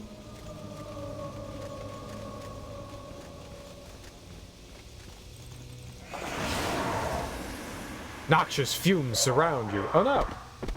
Your party chokes and falls over. Oh no! Another idiotic student has stumbled into my little web, eh? Well, the contact nerve toxin in the air should knock you out quickly enough. Welcome. Awake already, are you? Good. This is the tomb of Sith Lord Tulak Horde, if you don't know. I've taken up residence here for now. It's dusty and full of critters, but it's home. Oh, this is the old man. This is the crazy old man. Who are you? Oh, yes. Introductions, of course. I suppose it is time, isn't it? He was the other guy's student master. Here that I captured earlier, you should know well enough. His name is Miko. Say hello, Miko. Poor lad. He's had a hard day. My name is Jorak Earl. I was once the head of the academy, so I'm sure you've heard of me. Nope, never heard of you. Yes, I've been told about you. I don't care who you are, you're dead. Liar! You think I can't tell? Obviously, the academy is lax in its training as usual. Stupid Uthar. Anyhow, I'd like to propose that we move on to the main event. You see, I'd like to discover if you've got the pluck of an old-fashioned Sith. Most of the Drek Uthar has been passing through these days is so pathetic. Take young Miko here. I already tested him, didn't I, Miko? Yes, you're welcome. You see, Miko here has the cruel disposition of a Sith, but not the gumption that I'm looking for. What if I told you I was Darth Revan? Look, I'm sure we could talk about this, and if I pass your test, but if I refuse to take your test, you're a madman! Then I'd say you have quite an imagination. Not a bad thing, but not quite what I'm looking for in a proper Sith. Look, I'm sure we can talk about this. I'm sure we could. We could chat all day about it. But where would that get us? I'm quite determined, and you are quite helpless. Perhaps you have some questions. I'm not above delaying the test a bit. The results are always the same.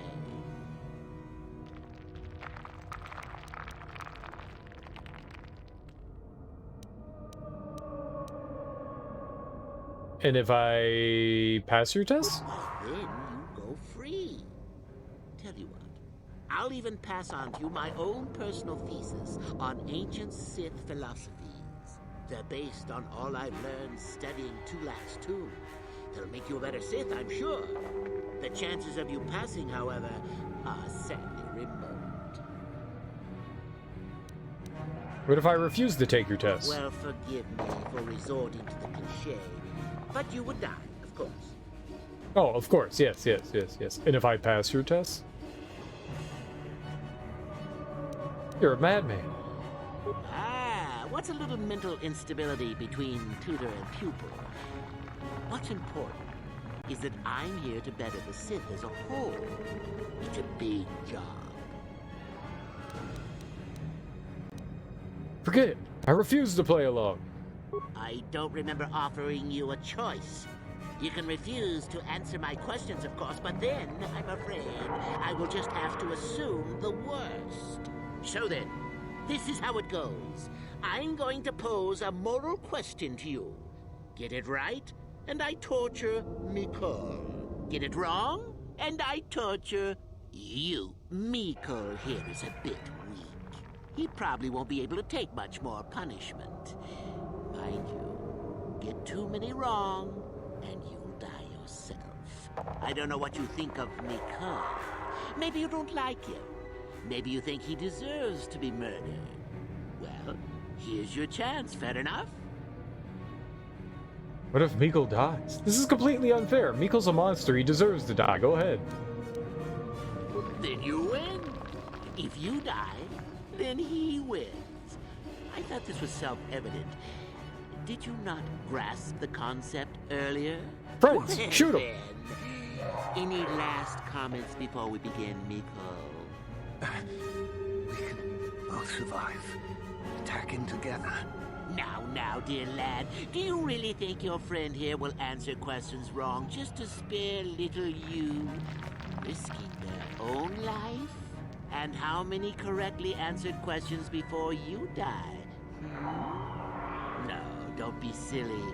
You had your chance, remember? On that note, let's begin.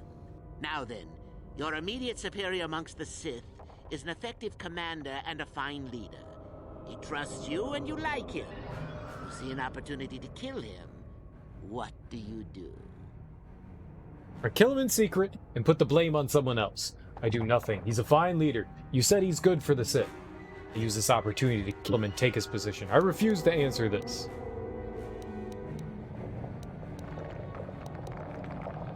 Then I must assume you did not know the correct answer. Sad, really, that you would do this to yourself. Ah, well, it's time for your punishment. And so we come to round 2. You come across a group of humans who are threatened by dangerous animals. They plead for help, offering you a reward. What do you do? I accept the reward and assist them.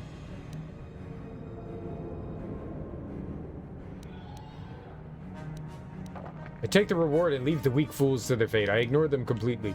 So you've made a profit, and now you have some sniveling, useless fools trading after you. No. Bad idea. At any rate, here is your punishment. Let's see. Ah, yes. You discover an aspect of the Force that gives you great power. Do you share it and strengthen the Sith as a whole? Or keep it to yourself? I keep it to myself. I share it. I refuse to answer this.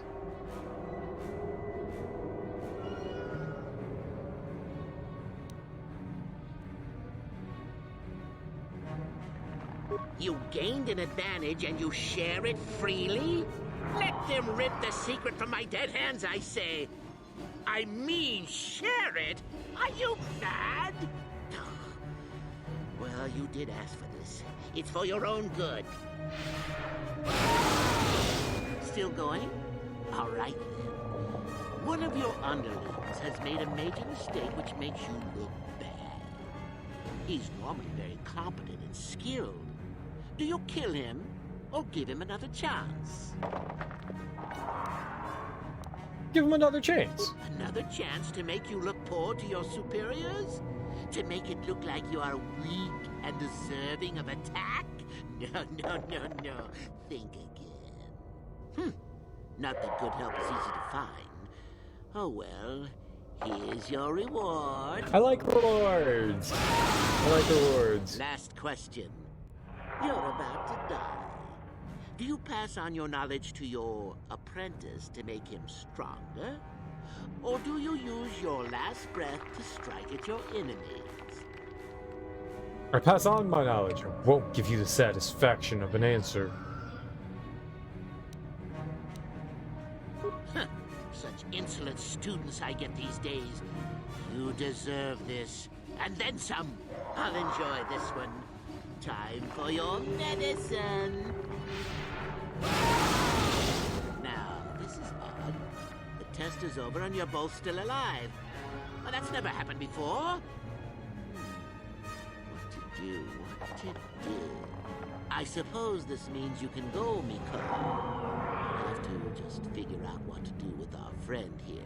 Run along now. Or I could use the Force to free them.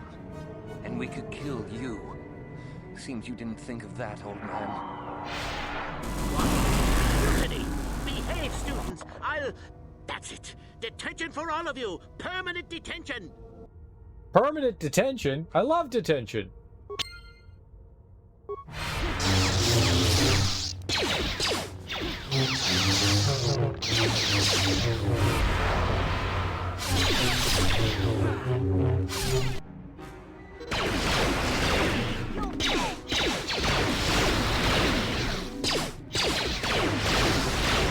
He's healing!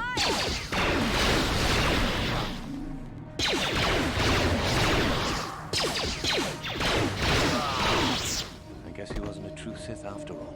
I can't believe that I'm alive. You saved me. You could have easily just answered those questions and let me die. Nobody deserves to die like that. Nobody. I need the help in fighting Jorah. Yeah, well, don't let it go to your head. I just saved you for less. Yes. Well, I see what you mean. I've never been on that side of the fence before. It makes you think. I'd be dead if you weren't. If you were proper Sith. But you're not, are you? Don't worry. I won't tell anyone. This could be your chance to change your ways, Mikkel. You mean the light side? I've never thought about that. Can you even go back? I've done some... I've hurt a lot of people. I don't think the light side is for me. But maybe neither are the Sith. Maybe it's time for me to leave. Thanks, I suppose. And good luck. Yay! Light side point! Light side point! I did too many evil things, though. We definitely did all the evil. That's for sure. We definitely did all the evil. Maybe the evil that I did was not smart.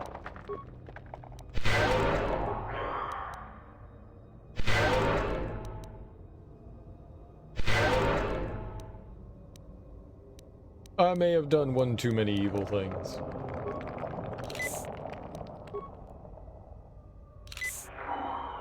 Yay for evil.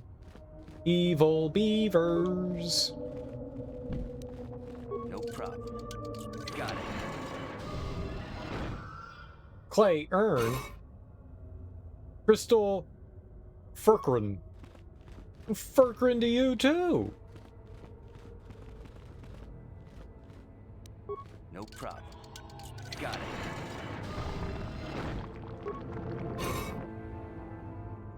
Bondar. I don't know what Furkrin. I've never seen that before. Maybe that has something to do with fire. Maybe we can like light enemies up with fire. Fire, fire, fire, fire, fire, fire. Yeah, fire. It was all like burn and stuff. Yeah.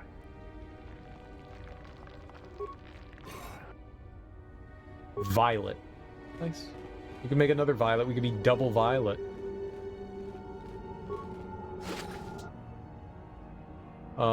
Ancient Sith tablet.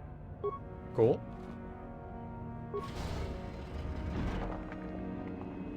What's the ancient Sith? Heavy crystals collected by the natives of Rafa 5, if used in lightsaber construction, it produces an electrically charged beam. It's much easier to manipulate than standard beams. Interesting. What's this tablet about? The thick stone tablet is covered with ancient runes of an unknown language. It's extremely cold to the touch and has almost a sinister aura about it. Recently carved into the side of the tablet appears to be a primer, no doubt intended to provide a means to translate the runes. What runes? Got it. Tulak Horde's mask. I put on Facey. eye make face? Probably for evil. Yeah, we don't have anyone that can use it. This ancient mask, blackened with age, has an eerie glow and seems uncomfortably claustrophobic. Cool, I guess. I mean, we got stuff. I don't know how good the stuff we got is, but we got stuff, so yay. Empty, just like my heart.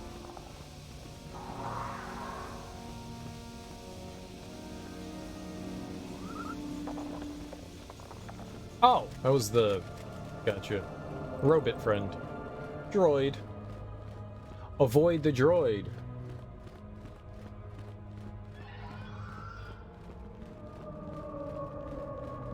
Avoid the droid. Valley of the Dark Lords.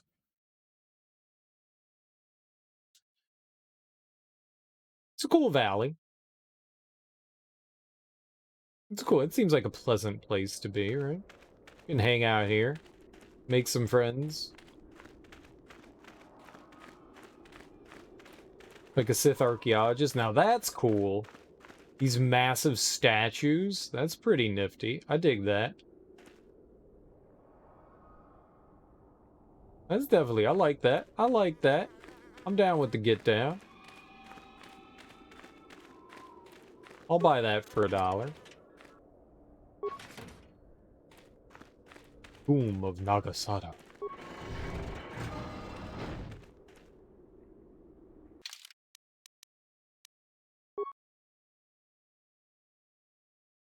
What?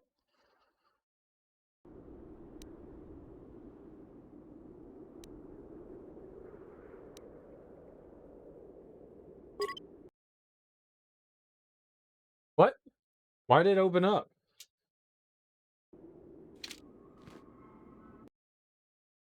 They said I couldn't come in here. Is it because I got the tablet? Well, we're in here now. Maybe the other door won't open? No problem. It didn't work. Okay. Wouldn't it have just been better if they just didn't let you in to begin with? Wouldn't have that just been a better decision rather than like, oh, you can kind of walk in? They gave me like, oh, they got me. They got my neck bone. That was a Rickroll. We got Rickrolled. The old Sith Rickroll. The Sith roll.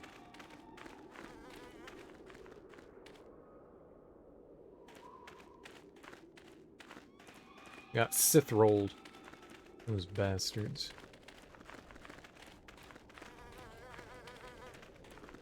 Those devious bastards.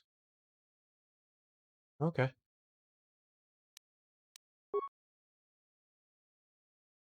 I think that's a great place to call it for today. We'll pick this up tonight. I'll pick this up tonight. I mean, this is the last planet we need to be on, and then it's just... I mean, we get the star thing, right? The star map. We're just gonna go hang out with Uthar and Cumby? What is her name? Cumby? Gumby? Grumby? Total Grumbies? Total Grums? Grum? Whatever the lady that is that's in charge of us. So, we'll take care of that tonight. I'm assuming we're gonna probably beat this today. I'm assuming. But we're gonna go hang out with Retroactive Kev. He's still playing through some Crusader Ascenti, and I really enjoy watching that. That game's a ton of fun to watch. Thank you all for hanging out with me today. I genuinely really appreciate it. Retroactive Kev is a super cool streamer. Please come along with the raid. Check him out. He's playing a Sega Genesis game. It's kind of like a Zelda-like, top-down. It's pretty nifty. It's got its own gimmicks and stuff. You like have like summon animals and stuff like that you can combine them in different ways to like have them do different things. It's really clever. It's super cool. I played it earlier in the year, and it was a lot of fun. Either way, guys, thanks so much for hanging out with me today. I already said that. Enjoy your mornings, afternoons, evenings, whatever you all got going on today. Just have beautiful, lovely Fridays. Happy Fridays, everyone. Happy Fridays. I'll be back tonight, and we'll keep playing this. Maybe we'll beat it. I'm not so much sure how long we have, but we'll try. Yeah, Siege Maker, take it easy. Guys, go say hey to Kev. He's really cool. Either way. Peace out. Bye-bye.